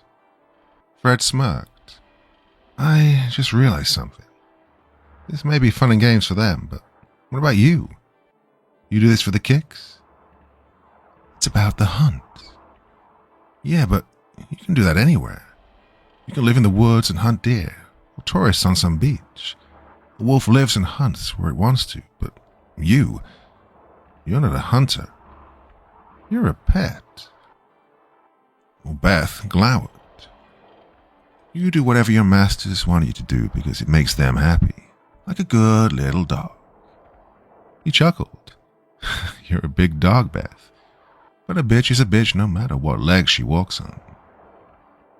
The Alpha growled. Beth lowered her face. You want to see a bitch?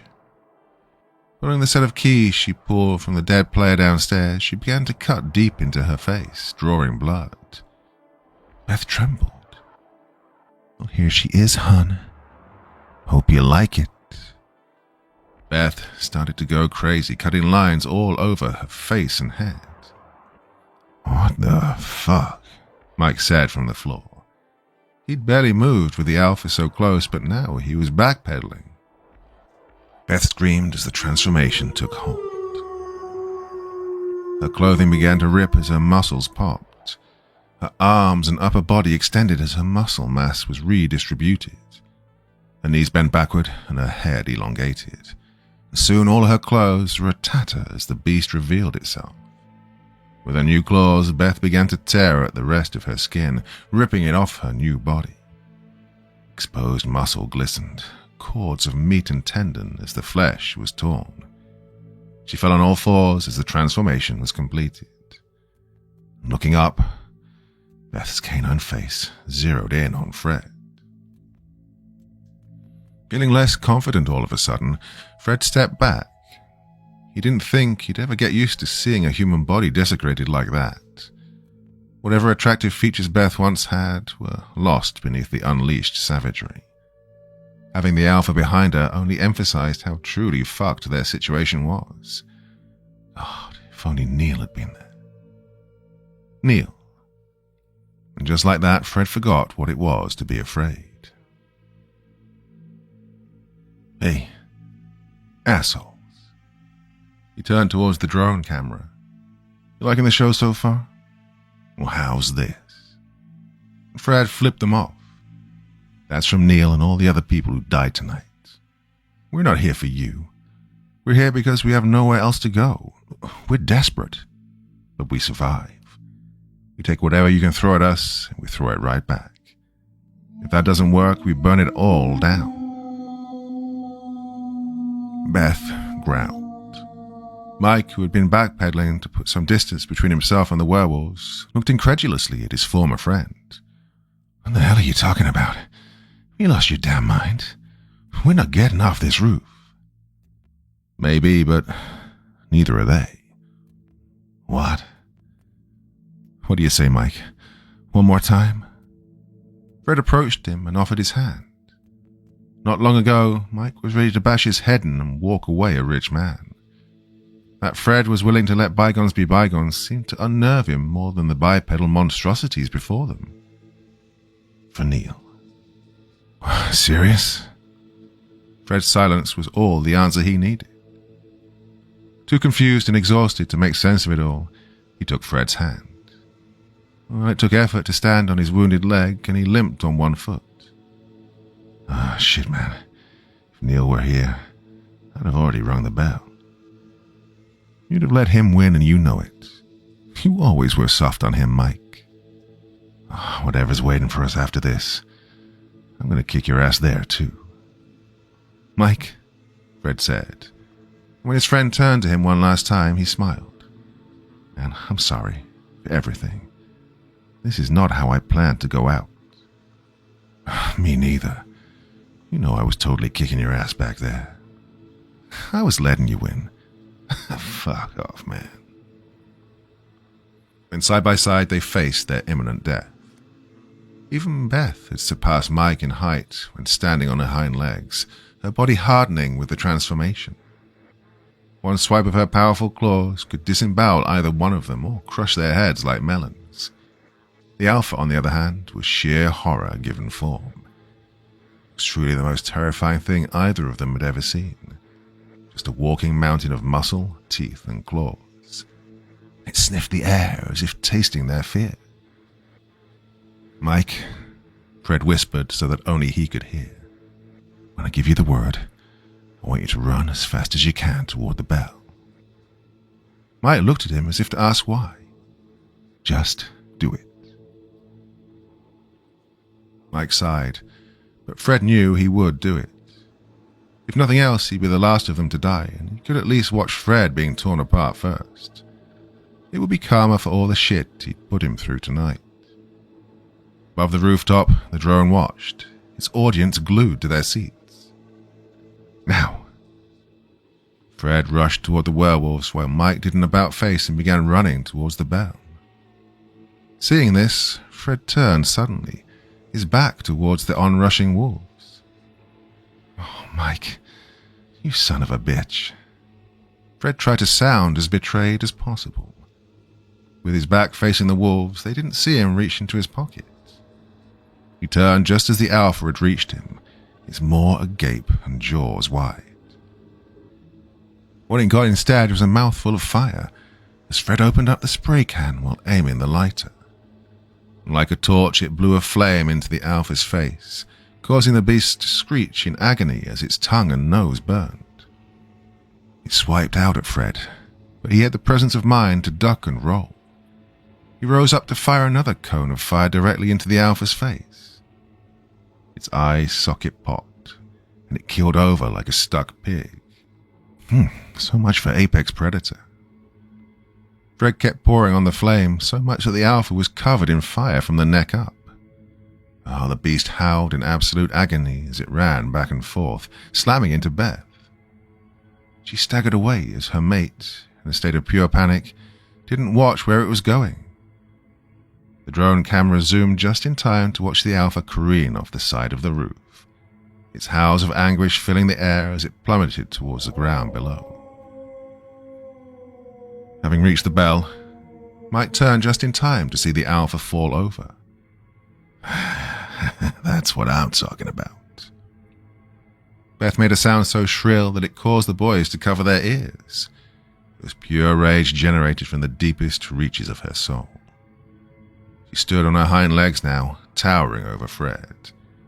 She turned to him with eyes that glowed like angry stars, brimming with hate. "Mike!" Mike rang the bell. "Ding dong, bitch. Game's over. We win." Above them, the drone camera zoomed in on Mike, the game's winner. The speaker came to life as if the machine were alive. "The hunt is over. The winner is Team Toadstool." The voice was warped as if spoken through a mask, but the sound was music to their ears. "Team Toadstool," Mike screamed. "Eat it, cocksuckers." Fred's smile was one of elation, not victory, though it was soon gone the moment Beth, faster than her size would hint at, struck out at him. His hand and the spray can went flying through the air. Fred gawked at his lost limb, confusion warring with shock. Beth fired off a backhand that struck him square in the chest. It was like being kicked by a mule, and he flew backwards. "Fred!" Grabbing the bell, Mike ran towards Beth. "Get away from him." Seemingly ignoring him at first, Beth moved impossibly fast, slashing at Mike just as he came within reach. The attack left 3 vivid scars on his chest and stomach, which bled profusely. Holding his guts in, Mike fell to his knees. "Oh, shit." "The hunt is over," the drone said again. "Cease all game-related activity. Moderators are on their way." Beth didn't care about the game now. She didn't even finish off Mike. The only thing on her mind was Fred. Turning, she predator walked toward him, her mouth wide and her claws extended. Fred was lying near the edge. His wound bled and he swore he could still feel his missing hand. Looking up, he spotted death approaching. "Fred," Mike called while trying to hold himself together. Fred got up, reflexively threw the lighter at Beth's head, though she hardly felt it. Grabbing his shoulder, Fred felt her claws dig deeply into the flesh, and he screamed. Beth pulled him up, the blood seeping down her claws and arm. She lapped at it hungrily before chomping down on his ruined hand. Oh, the pain was exquisite. Fred heard himself screaming. It's like having an out-of-body experience, his mind wanting to be anywhere but here. Somewhere between life and death, a small part of him lingered because of a single voice in his head. Fight. He felt it in his pocket. One last item remained. Well, this close he couldn't miss. Fred stuck the remains of Neil's glasses into Beth's eye. Screeching, she spat out the remains of Fred's arm, her grip loosening enough that Fred managed to slide free. Grabbing her, Fred wrapped both his arms around Beth's waist, which was thin enough for him to do so in her transformed state so that they could connect on the other side. With most of her weight now transferred to her upper body, it was a simple matter to pivot her over. He gave Mike one last apologetic glance as both he and Beth went over. "Fred!" They fell. Beth's claws dug into the flesh of his back, ripping at it, exposing bone. But Fred held on. There was nothing left to do now. We won, he thought. He could almost hear Neil's voice in the back of his head, the voice that had told him to fight for all he was worth. His friends earned that. Then he smiled, and he never stopped. Mike woke up feeling like shit. His whole body ached and his mouth tasted like metal. He'd had enough bloody noses and busted lips to know the scent of blood, and when he tried to move, it was with the understanding that anything he did was going to hurt. It did. Oh, shit. His voice was weak, but he lived. He had survived. Opening his eyes, he found himself inside a white tent atop a hospital bed. The bed was surrounded by plastic casing to seal it off from the outside. Removing the blanket, Mike found he was completely naked and with various bandages around his body. God, he looked like Frankenstein. Still in pain, he rested back on his pillow. Feeling better? Looking up, he spotted a face he thought he recognized. It was the host from the beginning of the game. The man looked chipper, as if greeting an old friend. Good morning, or rather, good afternoon. What? Your wounds were considerable. Some of us didn't think you'd pull through. But you're nothing if not determined. Oh, congratulations, by the way. You are the winner. He brought a tiny noisemaker to his lips, giving it a celebratory blow. Wait, where am I? You're in our hospital tent. Couldn't take you to a real hospital. People would ask too many questions, and we like our privacy. You have impressed a lot of people. Most didn't think you'd last past the junkyard, but you proved them wrong. When you killed that werewolf inside the bus, he kissed his fingers like a chef. That was genius. Well, I have to say, you're one of the best players we have ever had, Michael. Yeah, I call you Mike. Mike tried to sit up, but fell flat. Oh, careful now. Those are fresh stitches. You were falling apart when the moderators brought you here. Guts all hanging out. He scrunched up his face. Never did care much for the sight of blood. Ironic given my profession, huh? Fred?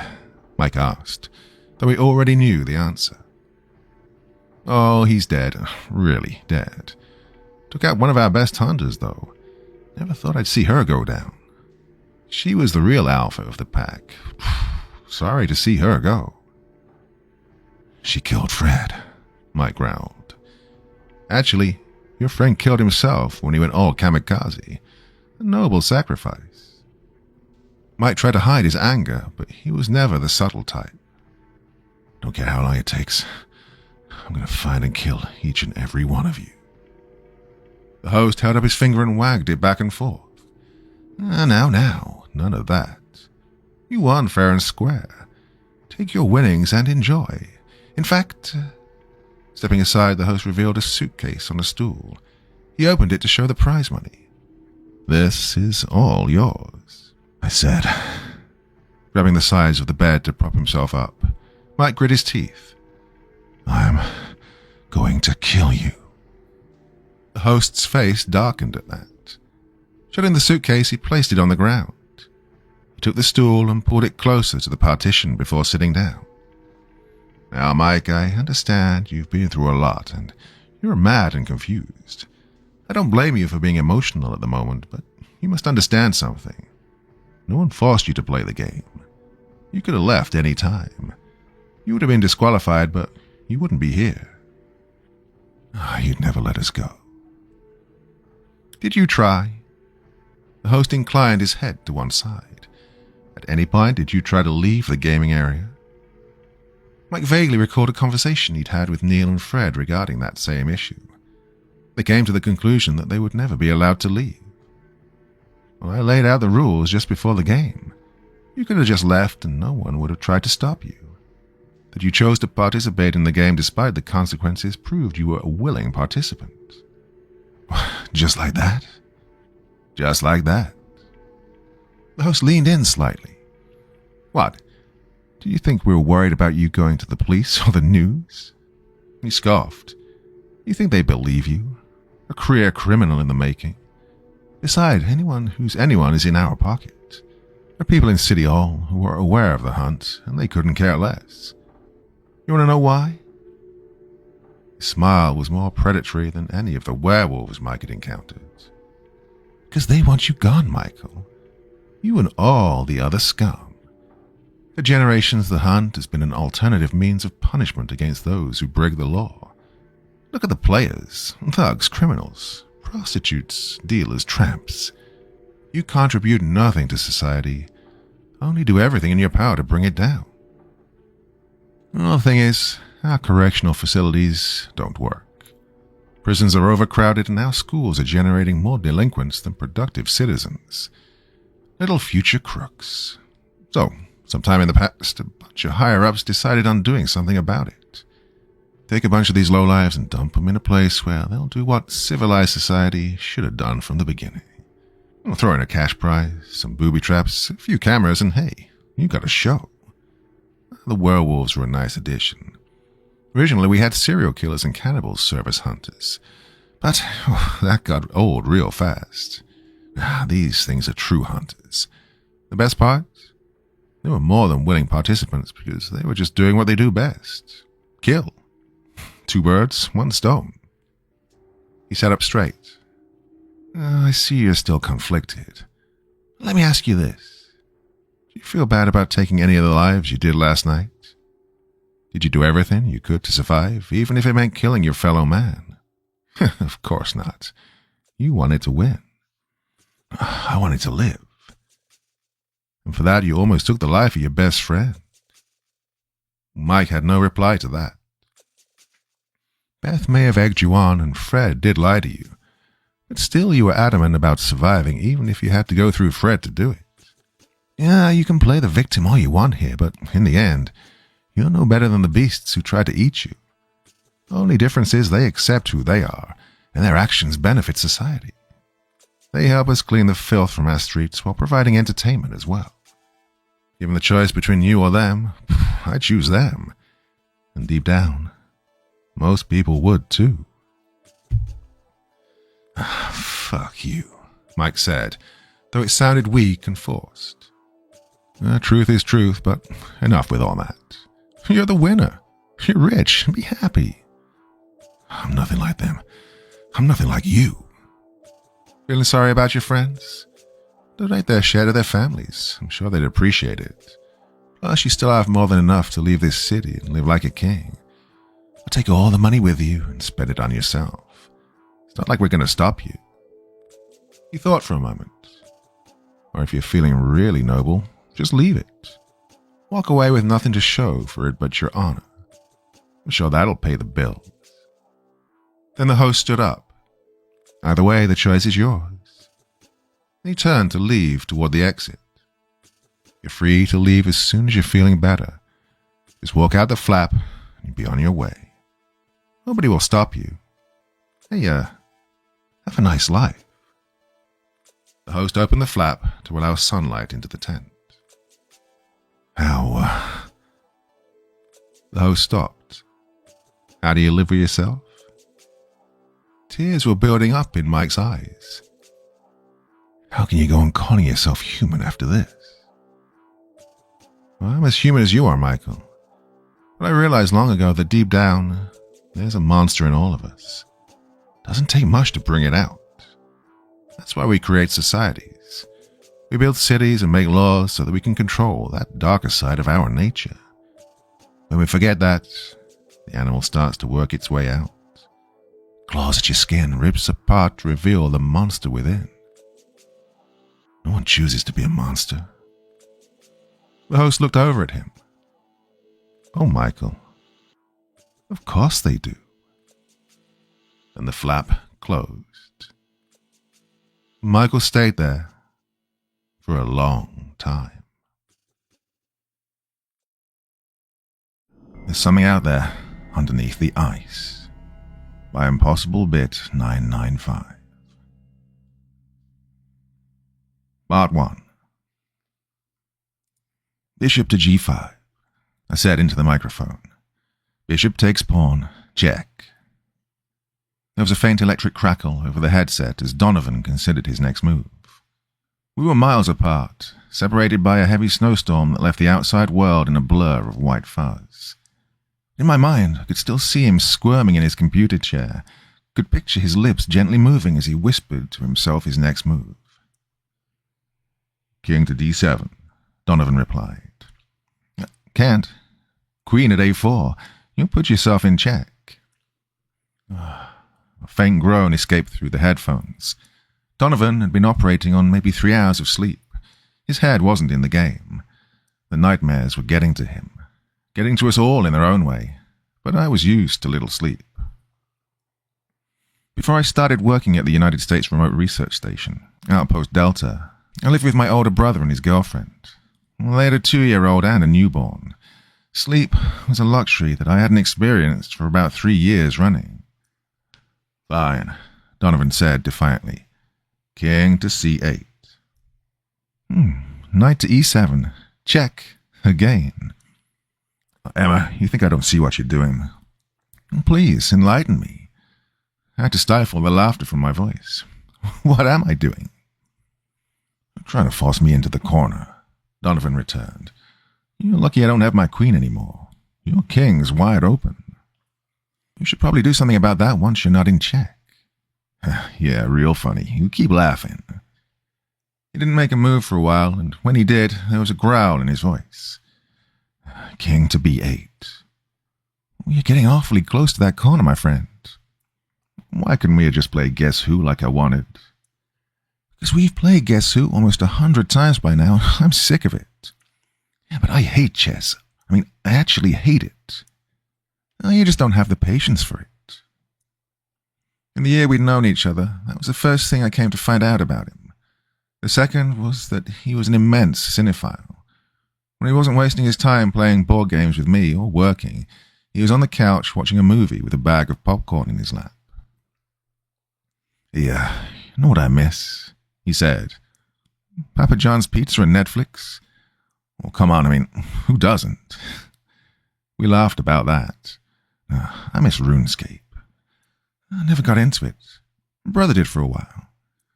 Let me tell you, it's a lot more fun than chess. Oh, you're only saying that because you're losing. Before he could respond, another voice intercepted our conversation. Hey, either you talked to Edvard lately? It was Mia from Cabin G. We're all part of a research team observing odd phenomena in the Arctic. Recent tremors and unusual climate habits, harsh storms. At least 2 or 3 occurrences a week followed by hot days. No, not necessarily hot in the normal sense, but relatively. It was warmer in the Arctic than it should have been. No, I don't think so. I double-checked the daily log beside my computer rig. He hasn't been on the public channel since this morning. Don? Mia asked. A quick call on a private channel around 2 or 3, he said. Nothing important. Just wanted to see if I needed any more supplies before he sends the registry to the company. Why, what's up? He got a hold of me about an hour ago. A little early for a booty call, don't you think? The airwaves went silent aside from the static. I clapped my hand over my mouth to keep from laughing. Sorry, not funny, Donovan said, but his tone implied otherwise. Seriously, though, what's up? Nothing, she said. I just can't get a hold of him. He's probably taking a nap. Hard to keep a normal sleep schedule out here. Well, he wasn't wrong. The nights felt endless, and the daytime was fleeting at best. Perpetual darkness around the clock. The increasing storms weren't helping either. It's hard to get out from under the covers when you were constantly bombarded by the cold. Our cabins had heating systems, but it just wasn't the same. It wasn't as cozy or safe as being beneath the blankets the company provided us with. Some days, you know the type, I didn't get out of my pajamas. On those mornings, I wouldn't even bother with a cup of coffee. Instead, I'd just make some hot chocolate, curl up in my computer chair with a blanket draped across my shoulders, and try not to fall asleep. It's especially difficult during the off-season. The rest of our colleagues were airlifted home for the holidays. The four of us volunteered to stay behind as the skeleton crew, keep up with the research and monitoring until the new year passed. The others were scheduled to return January 6th. Then we'd get transported back home for about a week and a half to visit our relatives or do whatever we wanted. Not a bad trade-off considering the extra pay. Time and a half for the weekdays, double time for the weekends. I don't know, Mia said softly. Her voice was a faint whisper against the wall of static from the storm. Something doesn't feel right. What did he last say to you? I asked. Well, he thought someone was knocking on his door. Ah, bullshit, Donovan cut in. No, he did. I'm not saying he didn't, but that's impossible. There's no one else here but us. The guy just needs to get more sleep. Again, he wasn't wrong. But to get more sleep implied getting any sleep to begin with. Well, that's not all, Mia continued. He checked outside his front door and found footprints in the snow. Thought he saw someone out there too. I swiveled in my chair, turning to access the navigational radar to the left of my computer.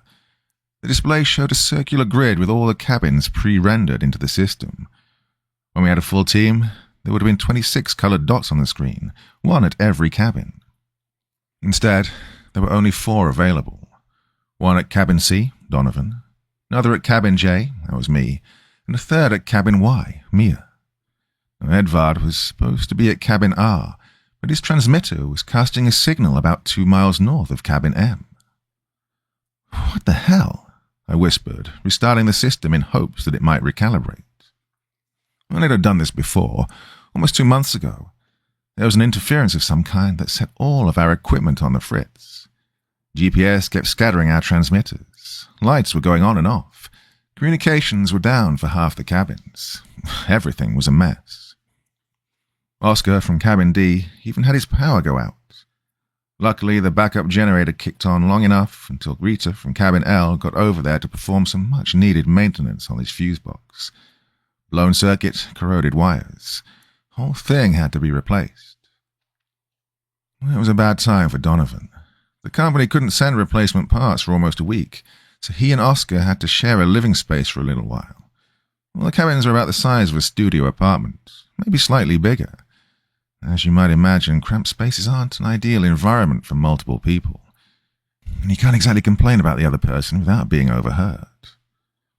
After the fact, they were good sports about it. Oscar requested a care package during a supply order. Chocolate-covered cherries, variety pack of chips, and a whole assortment of other goodies that he sent Donovan's way. In return, Donovan ordered some books, movies, and video games for Oscar's 3DS. Eventually, the radar came back online, and the dots remained the same. Edvard's transmitter still put him out by Cabin M, located in the middle of nowhere. Hey, Mia, I spoke into the mic. Did Edvard say anything else to you? No, she said. I told him they were probably his footprints from last night or something. Told him there's no one out here but us. Well, I checked the radar. Looks like he's out by Henry's place. What the hell is he doing out there? Donovan remarked. No clue, I said. You guys keep trying his handheld. I'll take the snowcat out to him and see what's going on. If you manage to get a hold of him, radio me. The cabins were each located about a mile apart from one another. The distance could vary depending on the terrain. A lengthy distance on foot, but a quick trip for the plough. Of course, that was assuming the weather would be forgiving. Unfortunately, it wasn't. Snow came down in curtains, pelting the windshield with bits of ice sticking to its surface. I turned the wipers on, but there was only so much they could do in a storm. It took me about a half hour to get there. When I arrived, I couldn't be sure if Edvard was actually present. Everything was white, and the snow flurries were funneling in a conical pattern, spinning around me until up was down and left was right. I pulled the hood of my coat over my head and anchored myself to the snowcat with climbing rope, thick and durable, a real almost 100 yards in length, enough to travel the span of a football field. Well, it might sound dumb, but in an environment like that, it doesn't take much to get lost. With the low temps, you can't be exposed to the cold for more than maybe 10 to 20 minutes without facing serious repercussions. I had to wonder how long Edvard had been out there, how long he'd been exposed. I checked the compass I kept in my coat pocket and wandered out into the storm, heading northeast. Every analyst was equipped with proper gear for outdoor travel: boots, an insulated coat and pants, gloves, goggles, and a face mask. But still the cold was unbearable. Felt like my skin was on fire, and I'd only been out there for a few minutes. I called out to Edvard, but there was no response. The howl of the wind was too ferocious, too powerful. Every word was swallowed by it, suppressed into a muffled whisper. I got lucky, though. Edvard had left his snowcat's headlights on, and through the mist I followed the pair of yellow beams until I stood before the mechanical beast. The windows were frosted over, and the exterior was coated in snow. I pulled on the handle and threw the driver's side door open. It was empty, but the interior lights were still on. I could hear Donovan's and Mia's voices coming in over the radio. "Houston to Edvard. You there, Edvard?" Donovan said. "Did you read me, Space Cadet?" "Ed," came Mia. "Can you hear me?" I moved to answer their calls, but then, out the other window, I saw a silhouette against the white backdrop of the blizzard. I leapt from the snowcat and sprinted towards the shadow. My boots were heavy and awkward. The insulated padding for the coat and pants didn't allow much in the way of mobility. It was like trying to walk in one of those inflatable Halloween costumes, constantly stumbling with every step. Eventually, after waddling the last 10 feet or so, I'd reached him. He stood still as a corpse, staring down at the ground. He was dressed in gear similar to mine, his own coloured a shade of orange. But after so long in the storm, it had all been frosted white, an anatomically correct snowman. Usually you can tell when a person is breathing because of the fog around their mouth, but there was no such mist with Edvard, no indication of life until I grabbed his shoulder. Then he turned towards me, his face concealed beneath a pair of goggles and a thick balaclava. "Come on," I yelled. "You're going to freeze to death out here." Somehow, in spite of the wind or the sound of my beating heart, I heard Edvard speak, a frail, breathless whisper. "I was here."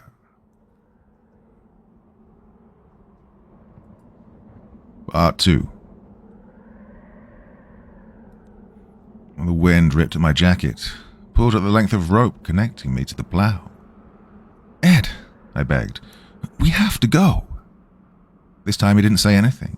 He just stared at me, a blank look in his eyes. "Ed," I yelled. "Never mind. Screw it." We didn't have time to stand around talking. Every second out there was another second closer to hypothermia. I pulled him away, back towards my snowcat. Edvard's feet stumbled against the ground, somewhat walking but mostly dragging. I forced him into the passenger seat of my plough and unhooked myself from the anchor rope. With a click of a button, it retracted onto the reel. Climbing into the driver's seat, I closed the door and cranked the heat as high as it would go. God, I was exhausted. Felt as if I'd just finished a marathon. But really, we'd traveled less than a mile. I yanked the goggles off my head and wiped the sweat and tears away before taking hold of the control levers. Then we started for my cabin. Along the way, I radioed the others to let them know what had happened. "Is he all right?" Mia asked. "What the hell was he doing?" said Donovan. "I've got him safe and sound. That's all that matters right now," I replied. "I'll get back to you once we're at the cabin." Then I turned off the radio to focus on the drive. The storm was picking up, smearing the landscape into a swirl of white. The Arctic could be a beautiful place if you ignore the cold. Glittering stretches of open terrain, an endless sky that sometimes was blue as the ocean or red as fire. Pink in the early morning, maybe a shade of purple late at night with soft tinges of vibrant green. But most of the time, especially in the winter months, it was black. dark as the bottom of the sea. In that moment, I felt a sense of nostalgia for my first week at the research station, long before I'd become inured to the boredom and treacherous nature of the Arctic. In a strange way, perhaps even in a nonsensical, inexplicable way, I'd felt like an astronaut, as if I were exploring what few had seen before, a lone life form adrift in the barren void of space. Special, not because of who I was or what I could do, but because of what I was in relation to my environment. An odd entity that existed somewhere it wasn't meant to be. A flower in the desert. A heartbeat amongst the dead. That feeling quickly abandoned me during my second or third week. My sense of awe had been combated by the long hours of nothing, trapped inside my cabin for hours on end. All my distaste for the Arctic, for the cold and the snow, came with relative ease. "Where are we?" Edvard asked. "We're heading back to my cabin." He reached up and pulled the fur-lined hood from his head, peeled the goggles from his eyes, tugged the balaclava down around his neck. His cheeks were red, his lips chapped. Edvard was a handsome man in his early 30s, tan skin that had taken a softer tone from his time in the north, time spent away from the sunlight. A hard jawline with cheeks stippled by the makings of a beard. Thick, tangled hair sat on his head, brown as oakwood, drenched from sweat and snow into a darker shade than usual. The thing I'd noticed about Edvard when he first met me were his eyes, glacial blue and intense, the kind that were easy to get lost in if you weren't careful, always watching, observing, assessing every minute detail. We sometimes joked that he was a reptile because we never saw him blink. And at first it might seem disquieting, off-putting to the average person, but you quickly adjusted to it, to him, because beneath that severity, beneath that intense gaze was a profound warmth, kindness, selflessness, intellect that went beyond amassed knowledge to a deep, unfathomable grasp of empathy, of emotions and compassion. Well, if it weren't already apparent, I admired Edvard, found his gentleness, his genuine nature commendable, especially during a period of time when society's norms did not always condone such behaviors. Furtively, though, I was also envious of him, jealous to a caustic degree. He'd somehow figured out the secret to happiness, had discovered the path to not only fulfillment but a level of contentment that I would never achieve no matter how great my aspirations or achievements. To put it simply, I woke up every morning intent on working to earn my paycheck like everybody else. Edvard, though, awoke with the sole purpose of enlightening himself. No grandiose expectations, no incessant grind in search of monetary success. He lived and breathed for the sole purpose of experience, to do the best he could, and at the end of the day, probably acknowledge his efforts regardless of the results. Maybe that's why I'd been so surprised to hear Edvard say, "You should have left me out there." "What?" "You should have left me on the ice out in the storm." "You would have froze. I'm surprised you're still alive, Ed. You'll be lucky if you don't contract something serious." "I'm already sick." "Probably because you were standing in the middle of a snowstorm. What in God's name were you thinking?" Edvard turned towards me then, that faraway look in his eyes. "There was someone out there." "You're imagining things. There's no one out here but us." "They're out there." "No one's out there. The company would have told us if they were bringing anyone in, and as far as I'm aware, the next research station is almost 30 miles away." Well, the cold was making me irritable.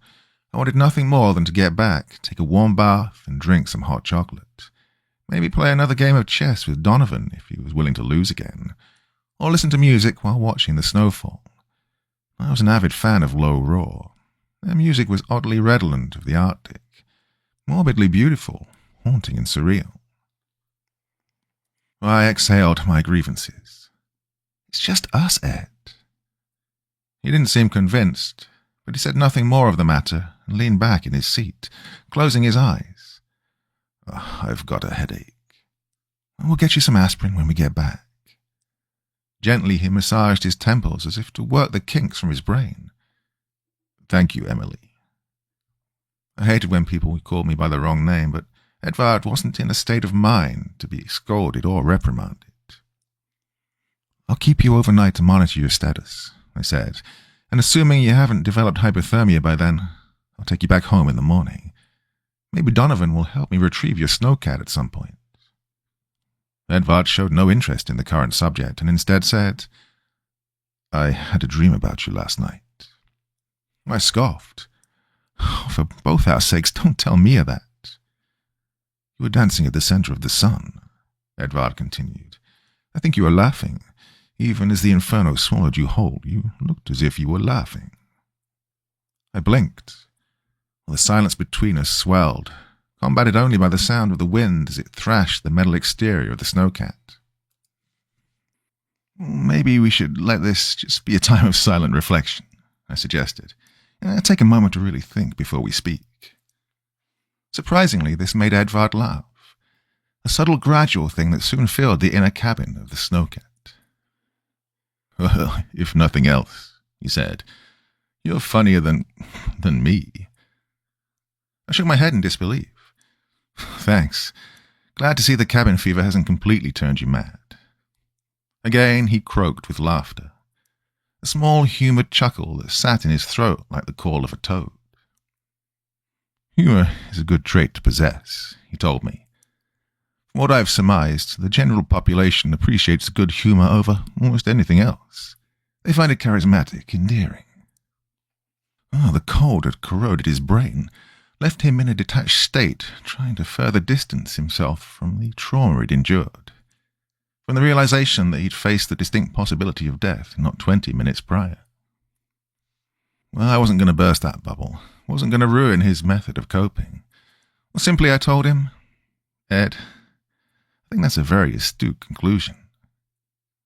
This seemed to invoke some semblance of joy within him, a hint of pride for his meagre assessment, and we were able to finish the remainder of our drive in peace. When we finally reached my cabin, I killed the snowcat's engine and climbed out from the cab. I lagged behind, allowing Edvard to pass me and enter the cabin first, convinced that he might try to run away if I weren't there to block him. But now that I was with him, that he was no longer alone with his thoughts, he seemed cooperative, compliant, more so than usual.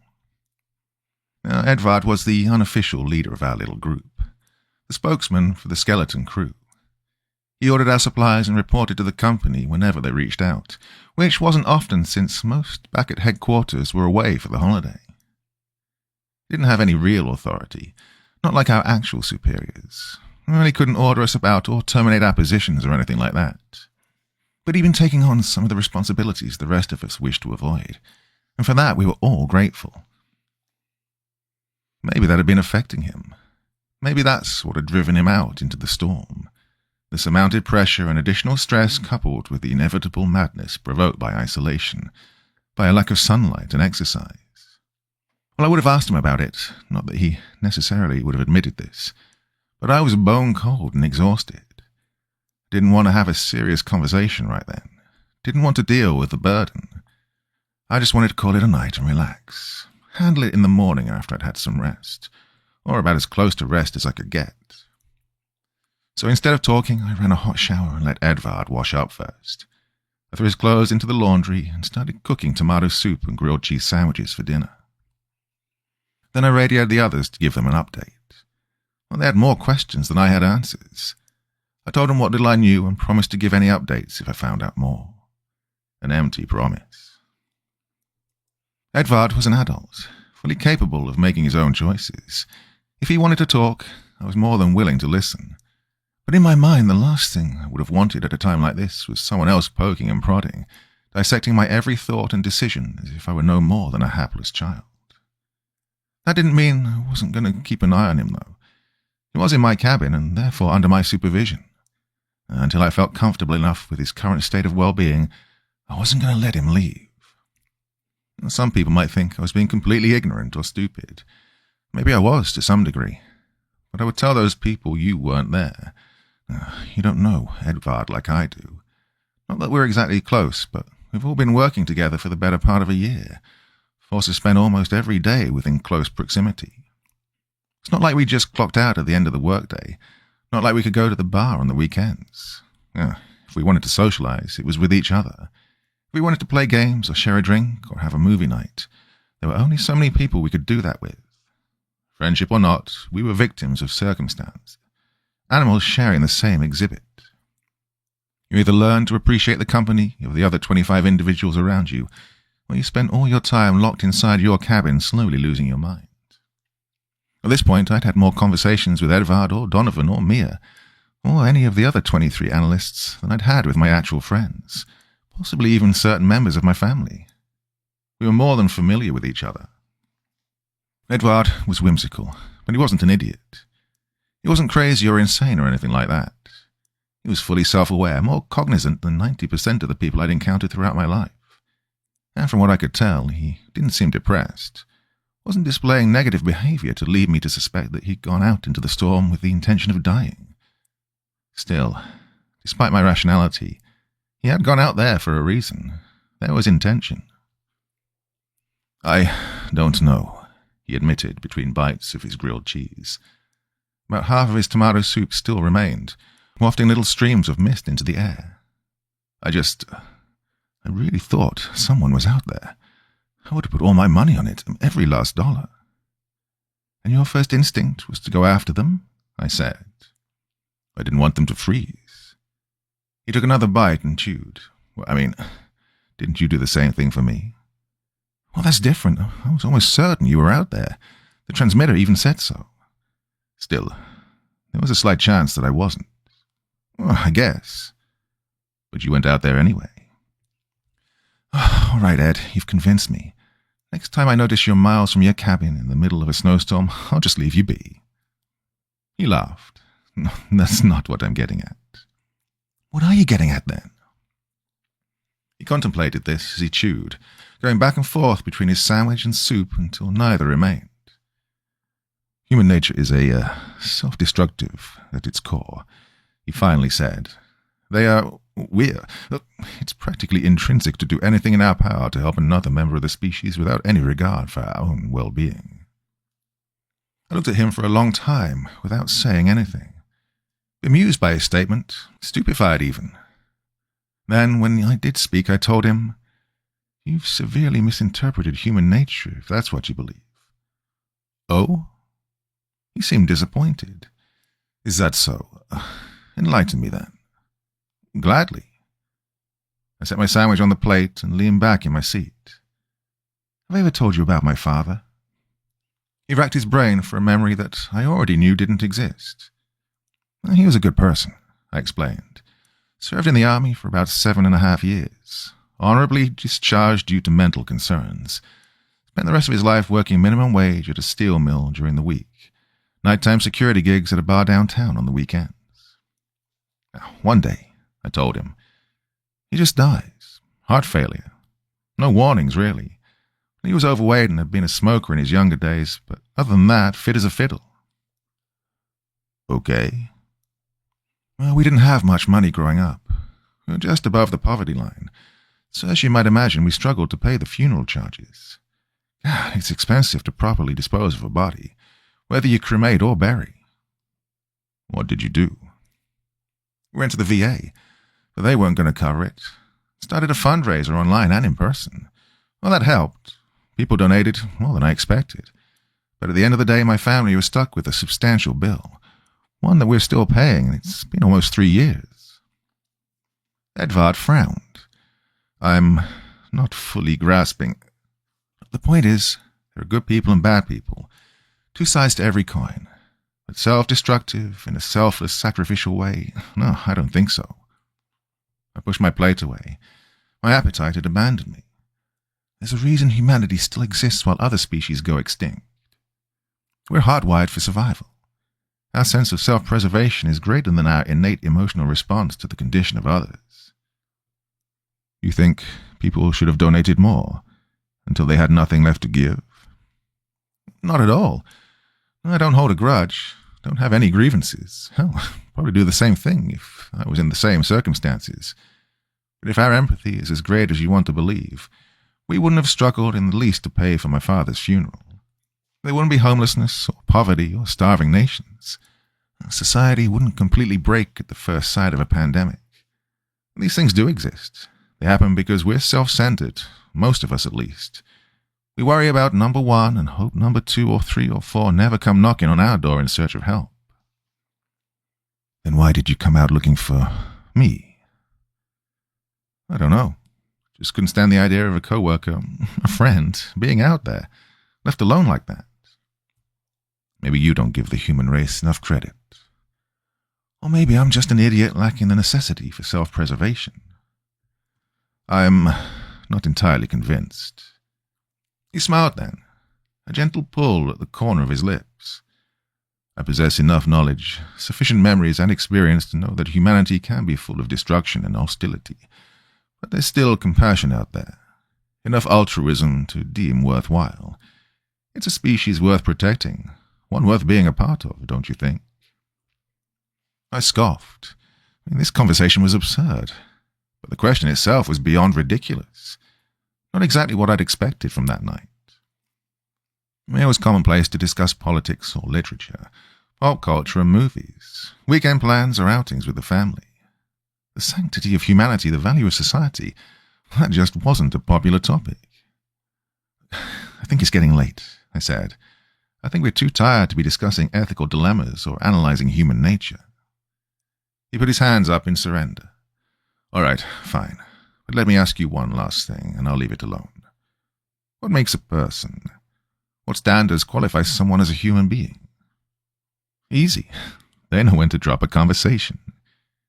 I retrieved my dishes and carried them over to the sink. Looks like you've still got some learning to do. I guess so. We cleaned up after dinner. I washed and he dried. Then, while Edvard looked through my collection of books and board games, I took a shower. The water was warm and thawed the cold from my body, melted away the stress that had pulled my muscles taut, helped clear the fuzz from my mind. When I stepped out, I found Edvard waiting for me in the doorway of the bathroom. Don't know how long he'd been there, but the moment caught us both by surprise. "What the hell are you doing?" I remarked. He lifted his hand, holding up a book for me to see, a casual expression across his face, as if I hadn't caught him watching me in the shower. It might sound stupid, but his nonchalance made any internal alarms go silent. As if it were a misunderstanding, bad timing kind of scenario. "Can I borrow this?" he asked, holding out my father's copy of Thomas Ligotti's The Conspiracy Against the Human Race on display. Sure." I waited a moment, towel wrapped around my body, before asking, "You mind getting out so I can change?" He frowned. A reddish hue flooded his cheeks. "Right, sorry. Yeah, just one of those days." He backed out of the bathroom. Again, sorry, completely inappropriate of me. Once the door was closed, I swapped my towel for a pair of checkered pajama bottoms and a plain grey sweatshirt, cotton polymer that was softer than any pillow or cloud in existence. The small things in life are sometimes the most fruitful, little pleasures to make the rest no more than a distant memory. That greasy fast food takeout after a long day at work, the cup of cocoa after spending the morning shoveling your driveway, a tub of cookie dough ice cream after getting dumped by the only girl you ever loved, brief moments of reprieve from reality, distractions to keep your sanity intact, comfort in the simplest form. When I came out of the bathroom, I found Edvard sitting on the couch reading my father's book. He glanced at me and offered a soft smile. A strange way to clear the air, but for the life of me, I couldn't think of a better alternative. I'm sure one existed, but at the time, I was still in an awkward mindset of whether I should be upset, pissed, ashamed, or mortified. "I'm going to put the kettle on," I said. "You want a cup of tea?" "Tea? Crushed leaves and hot water." He chuckled. "I know what tea is." He pondered for a moment. "Is it any good?" "You've never had tea before?"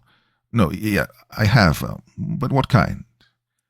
"Well, I've got sleepy time vanilla, peppermint, and throat coat."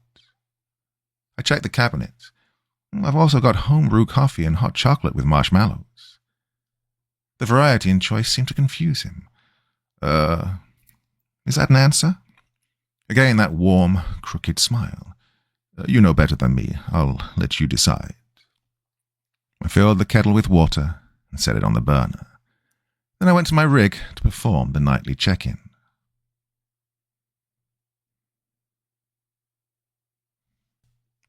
Part 3. Mia was getting ready for bed. It seemed a little early, but lately she'd been laying in bed for hours on end, unable to sleep. Her theory was that if she lay down around 8 or 9 at night, she might be asleep by 10 or 11. Donovan was in the middle of a Studio Ghibli marathon. He'd been watching Nausicaa of the Valley of the Wind when I radioed in. Now, for those that don't know Donovan, the last thing you wanted to do was interrupt him during a movie. So I skipped the niceties and any attempt at conversation. Told them I'd check back in the morning. I wanted to mention Edvard, talk about the way he was acting, things he'd been saying, but like with Donovan and Oscar, it was hard to broach the matter with him in the same room, listening to your conversation. After recording temperatures, weather conditions, and seismic activity, I muted my systems and grabbed the kettle from the stove. Poured a cup of Sleepy Time vanilla for myself and throat coat for Edvard. When I came into the living room, Edvard dog-eared his current page and looked up at me. "Can I ask you something?" "Depends," I said. "What's it about?" "Your father." "Well, you can ask, but I can't promise to give an answer." "Fair enough, all things considered." I set the cup of throat coat on the coffee table in front of him and took a seat in my desk chair at the other end of the room. "All right, shoot," I said. "Shoot." "Figure of speech, Ed. Never knew you to be so literal." He tittered and shrugged helplessly. "Like I said, a weird day. Feeling a bit off. Like I've just awoken from a dream." "I know that feeling.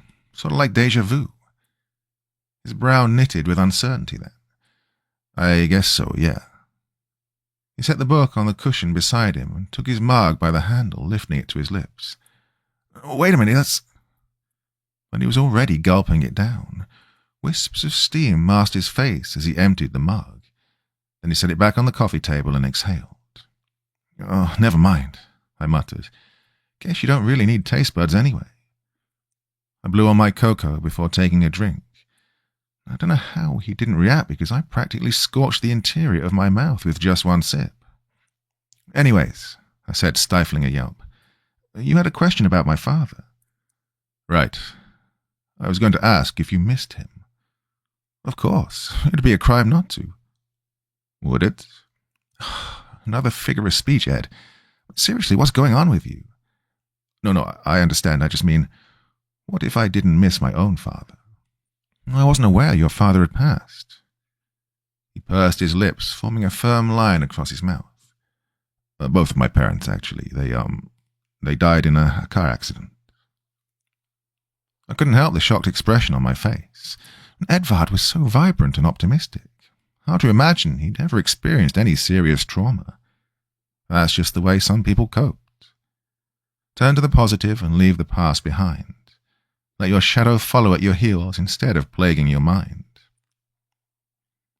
"I don't really feel much of anything about their deaths," he confessed. "Shouldn't I, though?" "Well, when did it happen?" "I was a child.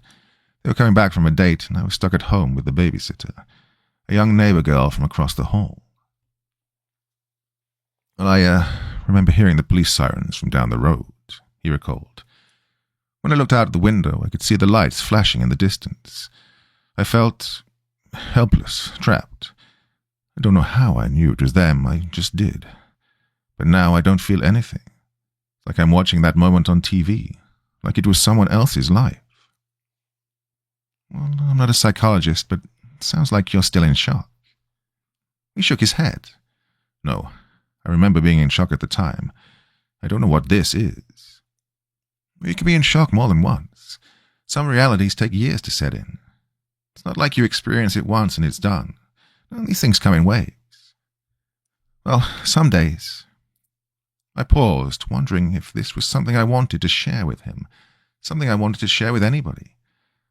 "Some days I get up and get out of bed like anybody else. I feel fine, normal. Just go through the motions and that's that. Then there are days when I might hear a certain song or watch a certain movie or read a certain book. It feels like I've lost my father for the first time again. Like I'm back in that moment when my brother called to tell me.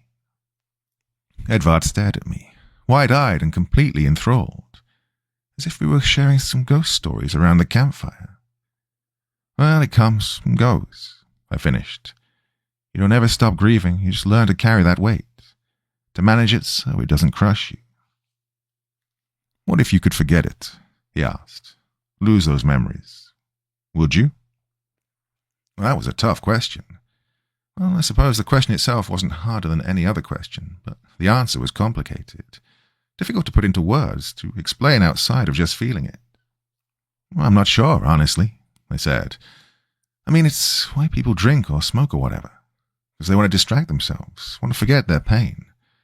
But I don't think you can, not without causing more issues for yourself.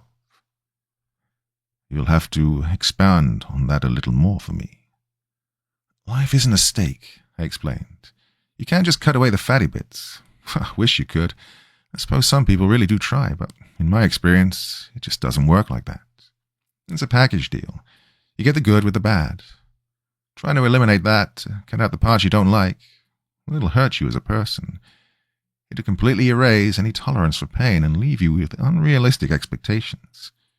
You wouldn't really be yourself if you removed the memories you didn't want. To suffer is a better alternative? No, to suffer is to be human. Just like with love and hate, joy and anger. We have to experience all those emotions at some point or another. Otherwise, we become blind to reality. We seemed enthralled by this notion, completely absorbed by the topic at hand. But I get where you're coming from, I admitted. Yeah, I've been there.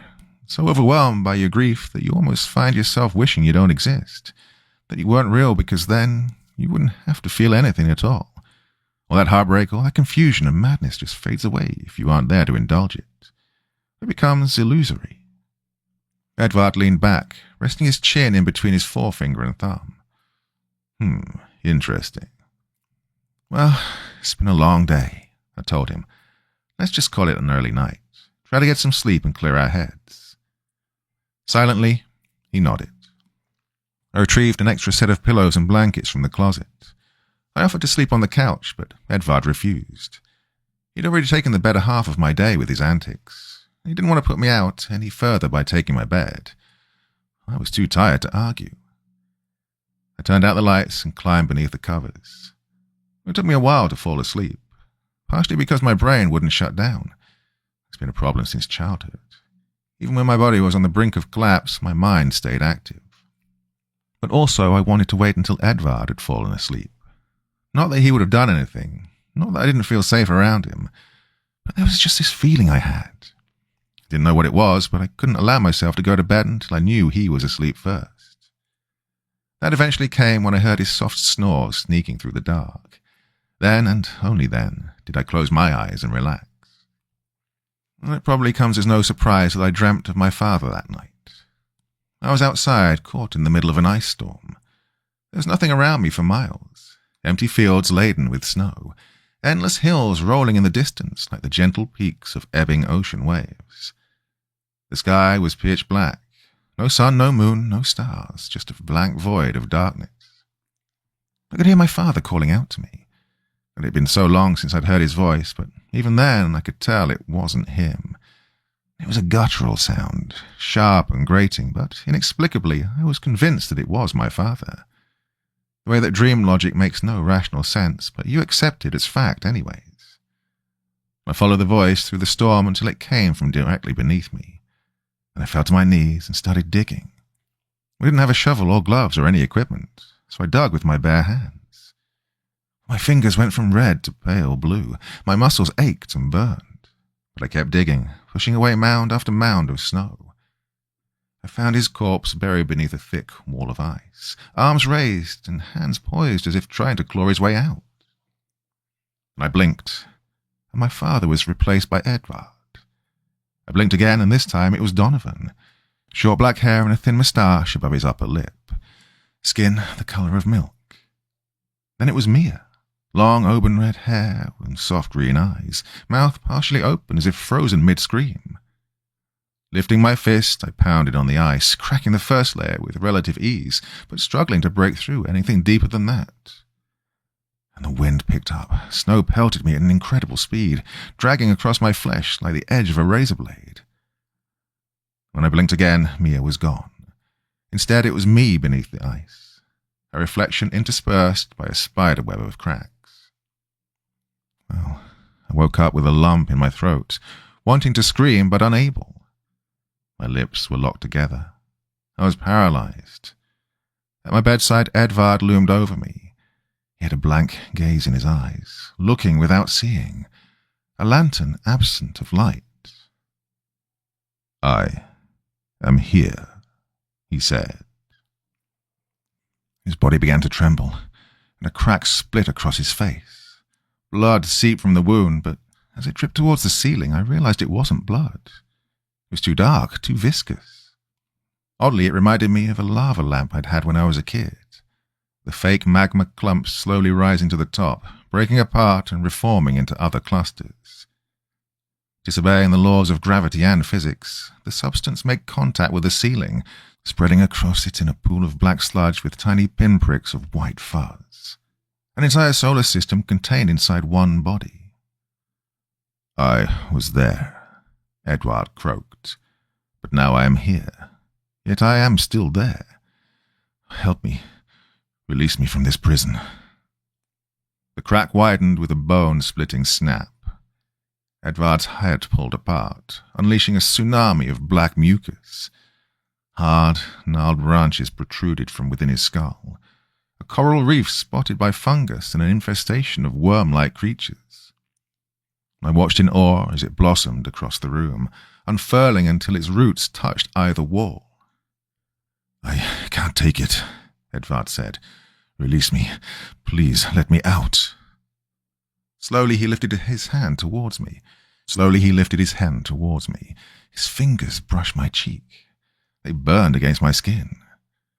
Edvard, or the thing that looked like Edvard, began to weep. "I've been here long enough. Make it stop. Let me out."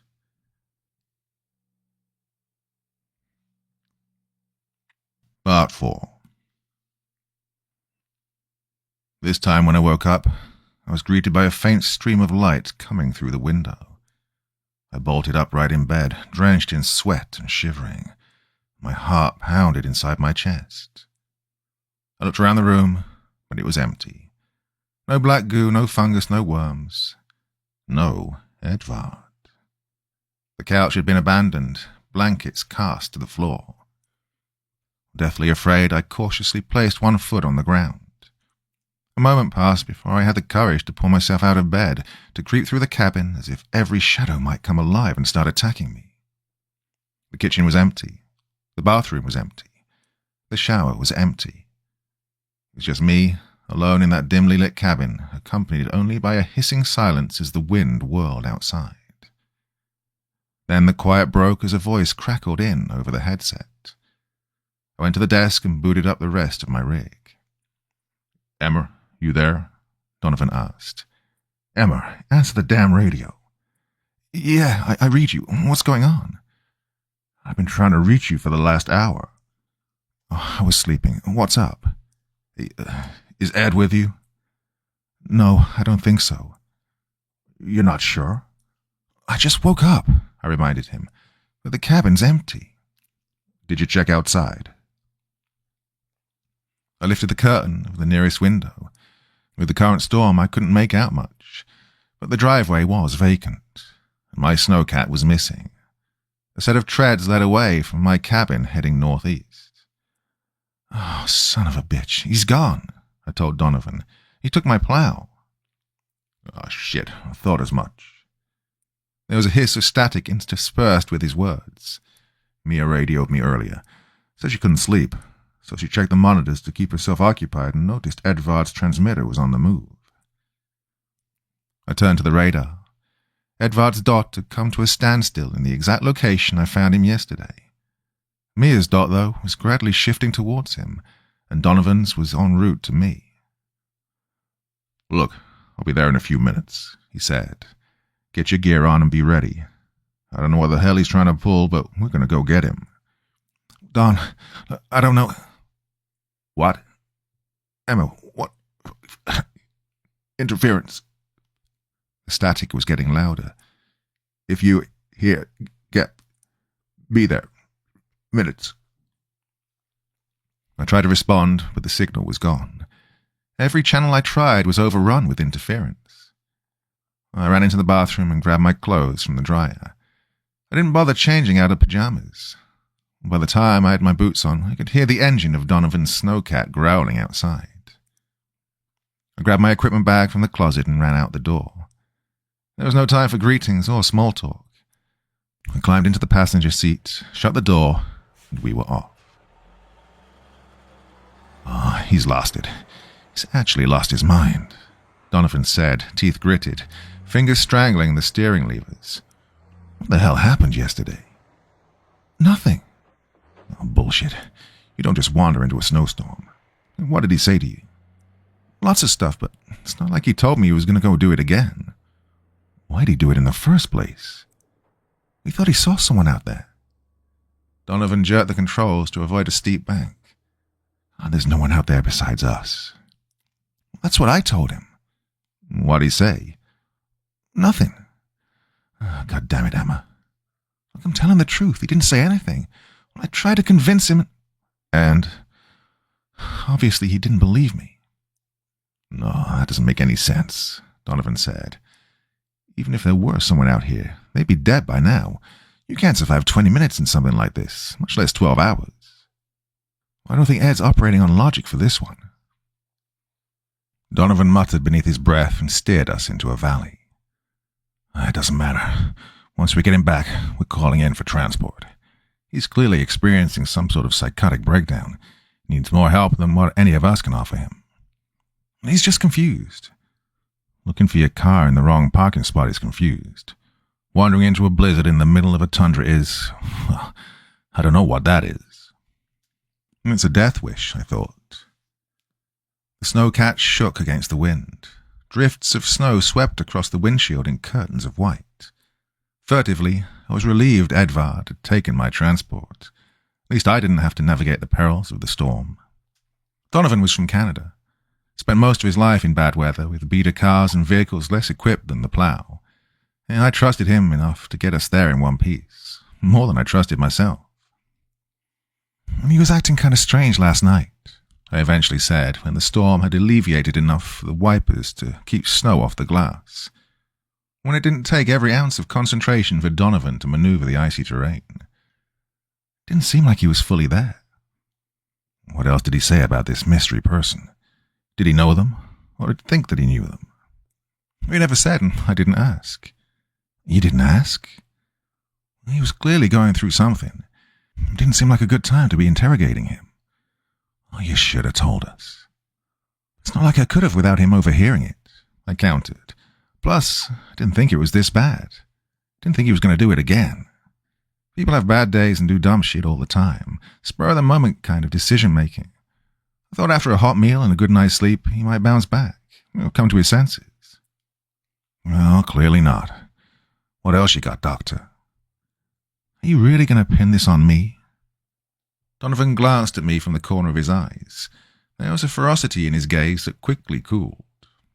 No, he said. I'm sorry.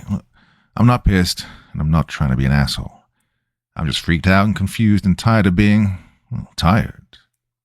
More nightmares? All I have are nightmares or sleepless nights. It's getting old real fast, Am. I feel like I'm losing my mind, too. But at least I'm sane enough to not abandon my cabin and look for someone who doesn't exist. Yeah, maybe. We found my snowcat parked about 5 feet away from Edvard's. His had amassed a pile of snow in the night, and mine was already starting to collect its fair share. Yeah, you got an anchor line? Donovan asked. I forgot mine. Yeah, don't worry about it. I've got enough for the both of us. What else did you bring? I unzipped the bag and peered inside. Some provisions, thermal blanket, binoculars, flare gun, extra gloves, climbing pick, and a med kit. Well, hopefully we won't need any of it, but keep it on you just in case. Yeah, way ahead of you. We exited the snowcat and were hit by a wall of snow and ice. I anchored myself to the passenger door and then clipped Donovan to me. We walked across the field, heading north. If memory served correct, we'd find Edvard about 15 or 20 yards from the snowcats. Well, this time he wasn't just standing there, staring at his feet. He was digging with a metal-headed shovel from my cabin. Mia was maybe 3 feet away, watching in horror, mumbling soft pleas for him to stop.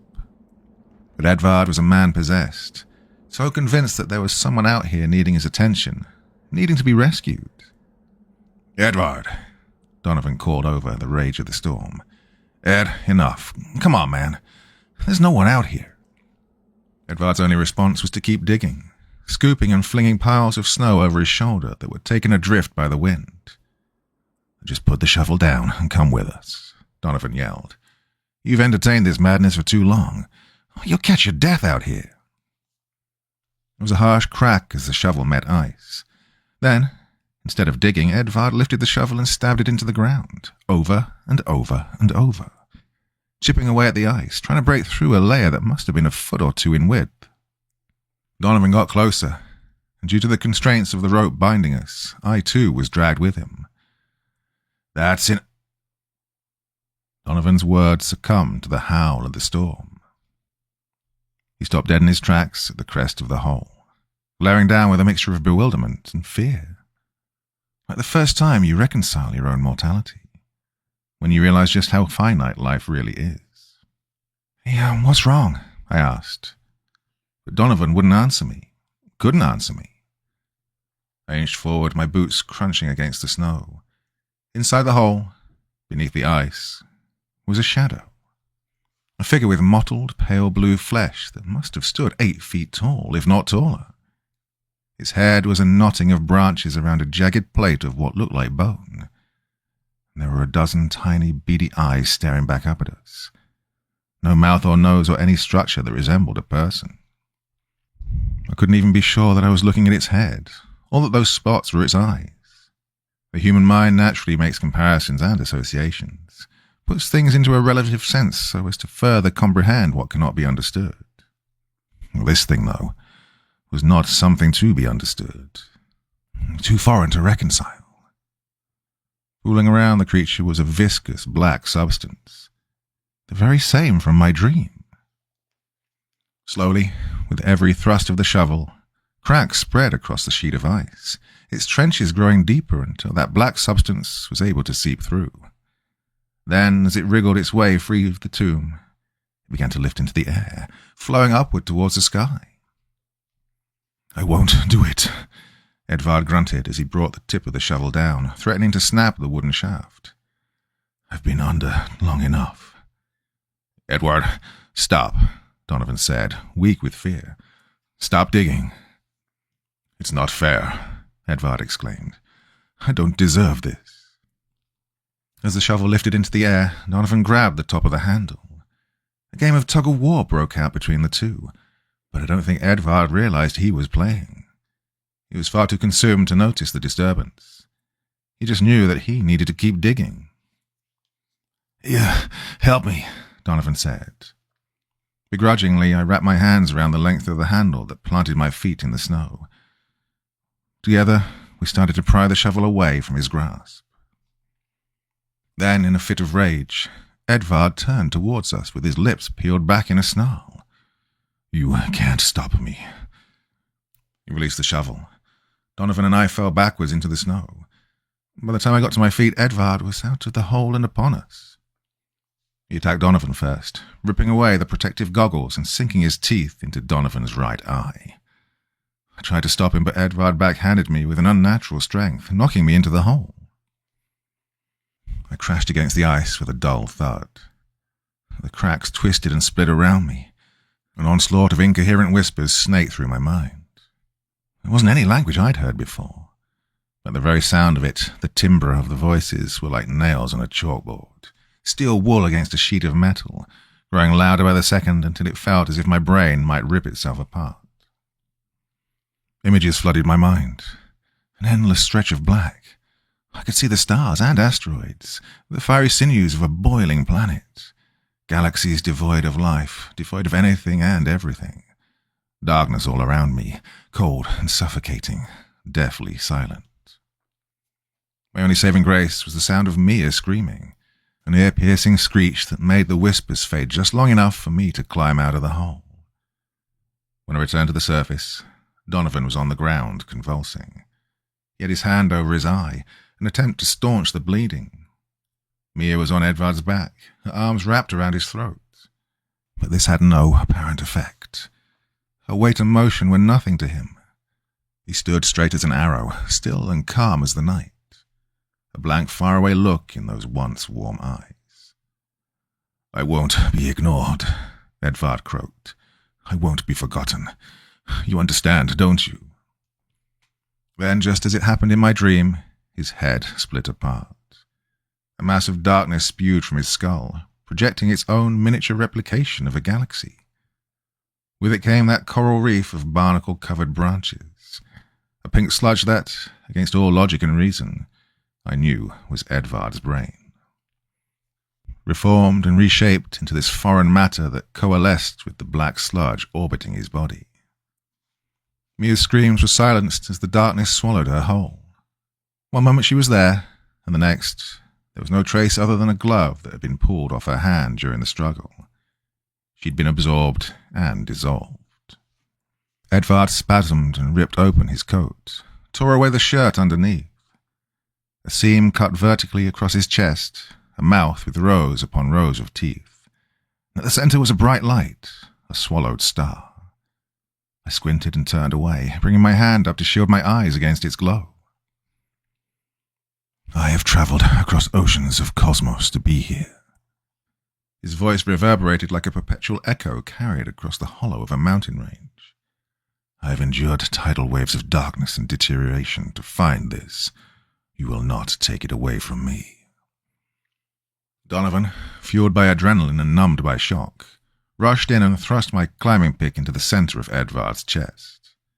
He yanked on the handle, tearing a gash that bled blood black as night. Edvard seized him by the throat, squeezing so hard I could hear the bone snapping. Then, as Donovan's mouth opened to scream or maybe to inhale the breath that would not come, the flume of darkness funneled down his throat. There was no swelling, no noticeable inflation. It had happened too fast. He just exploded, popped like a balloon. Bone and muscle and tissue splattered across the snow, painting it in shades of red. My instincts kicked in then, and I ran. I followed the rope back to the snowcat, but as I moved to climb into the driver's seat, there was a tug on the other part of the rope, the section that had been attached to Donovan. I was pulled out of the snowcat and slowly dragged through the snow. Thinking quick, I unclipped myself and scrambled to my feet. I leapt into the plough and pushed the steering levers forward at full speed. The wipers fought against the snow that blanketed the windshield, but they couldn't clear the glass. I never saw him, but I felt the jolt as I ran Edvard over, crushing his body beneath the treads. Then, beyond reasons of my own understanding, I stumbled out from the snowcat and rounded to the back storage compartments where we kept spare fuel canisters. I took the nearest one and tracked down Edvard's body. As expected, it was still active. There was no mist to indicate breathing, but the black matter continued to writhe from his skull, coalescing around his broken, distorted body. He looked up at me through bloodshot eyes. "Don't." "I'm sorry," I whispered, unscrewing the cap and dousing the thing that was Edvard in gasoline. I was acting on impulse, giving little thought or consideration to my choices. I can't say if I did the right thing, but at the time it didn't matter.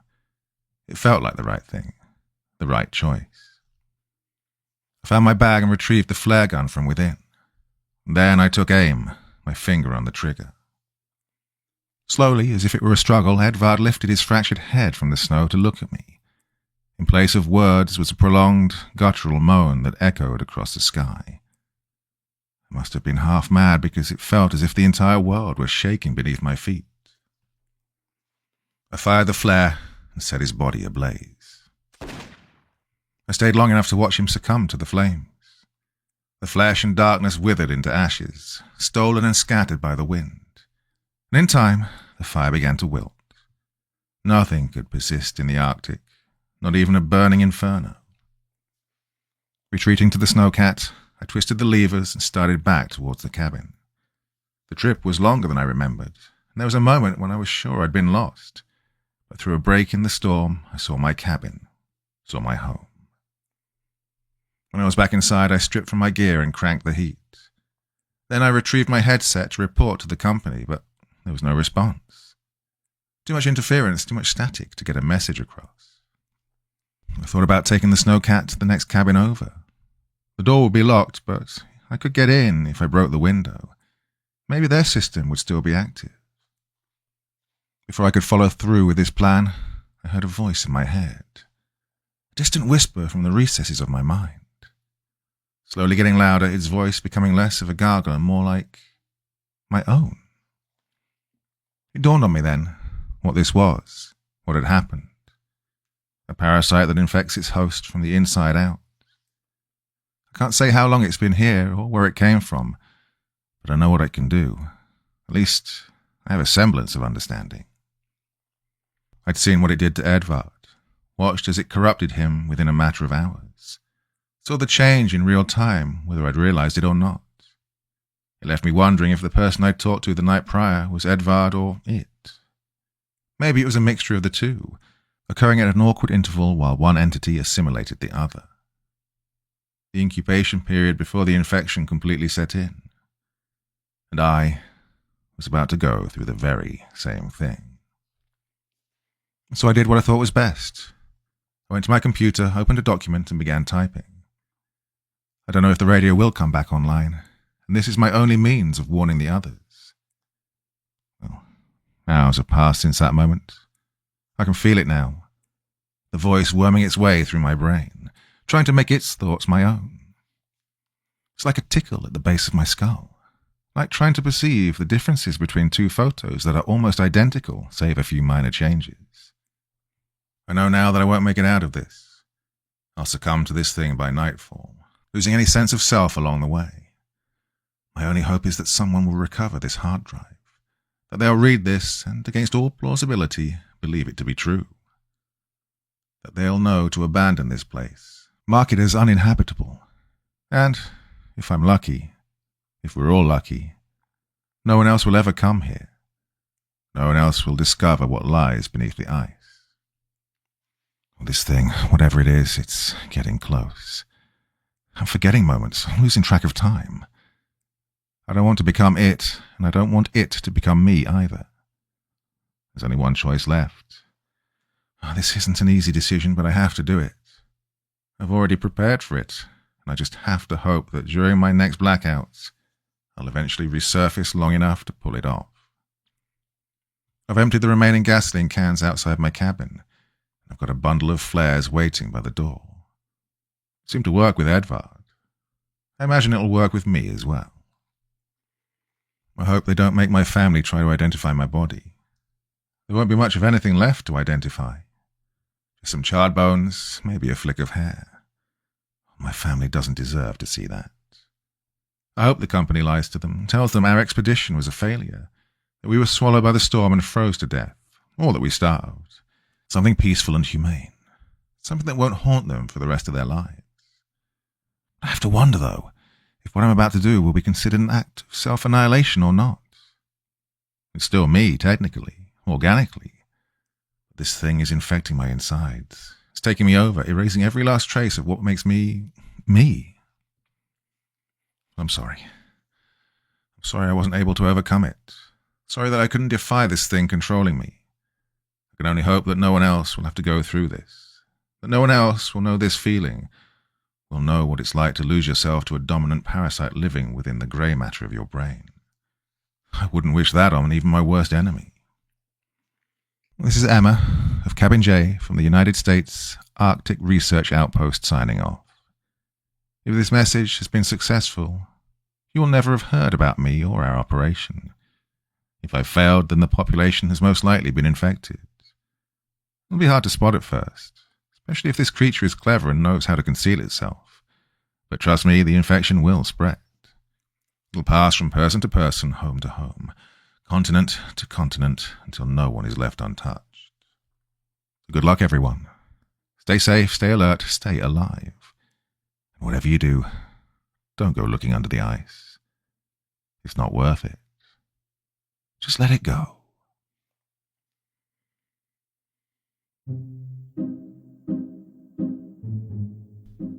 Hello, is there anybody in there? Just not if you can hear me. Is there anyone home? Okay, I refuse to butcher any more Pink Floyd lyrics, but just thought that'd be a fun way to say hello and goodbye. Thank you for all of the times you've joined me over the course of this last year and these many, many years. It's pretty much 10 years since I started doing this. The official date of the first video on the channel is coming up in about a couple of weeks. So I'll do something of a celebration. Anyway, those are my favourite stories of the year. Almost 10 hours. No mid-roll ads. I hope you appreciated that. Stuck it on, fell asleep, woke up and think, oh my God, this man is still talking. Well, that's it. That's the best, in my opinion, of what I did this year. A lot of other good ones as well, but oh God, 10 hours is enough, isn't it? Well, my dear friends, have a great new year. And a lovely 2026, and I will be here with you every step of the way, every week. Yeah, just like always. Okay, waffling on as I tend to do. You know what I'm talking about. Anyway, thank you so much for your support and all the kind comments and good wishes, and I'm sending it right back to you. So, have a lovely time tonight, wherever you are, whatever you're doing, and I will be back again very soon. Till then, my dear friends, remember these are just stories, and you all sleep well, yeah?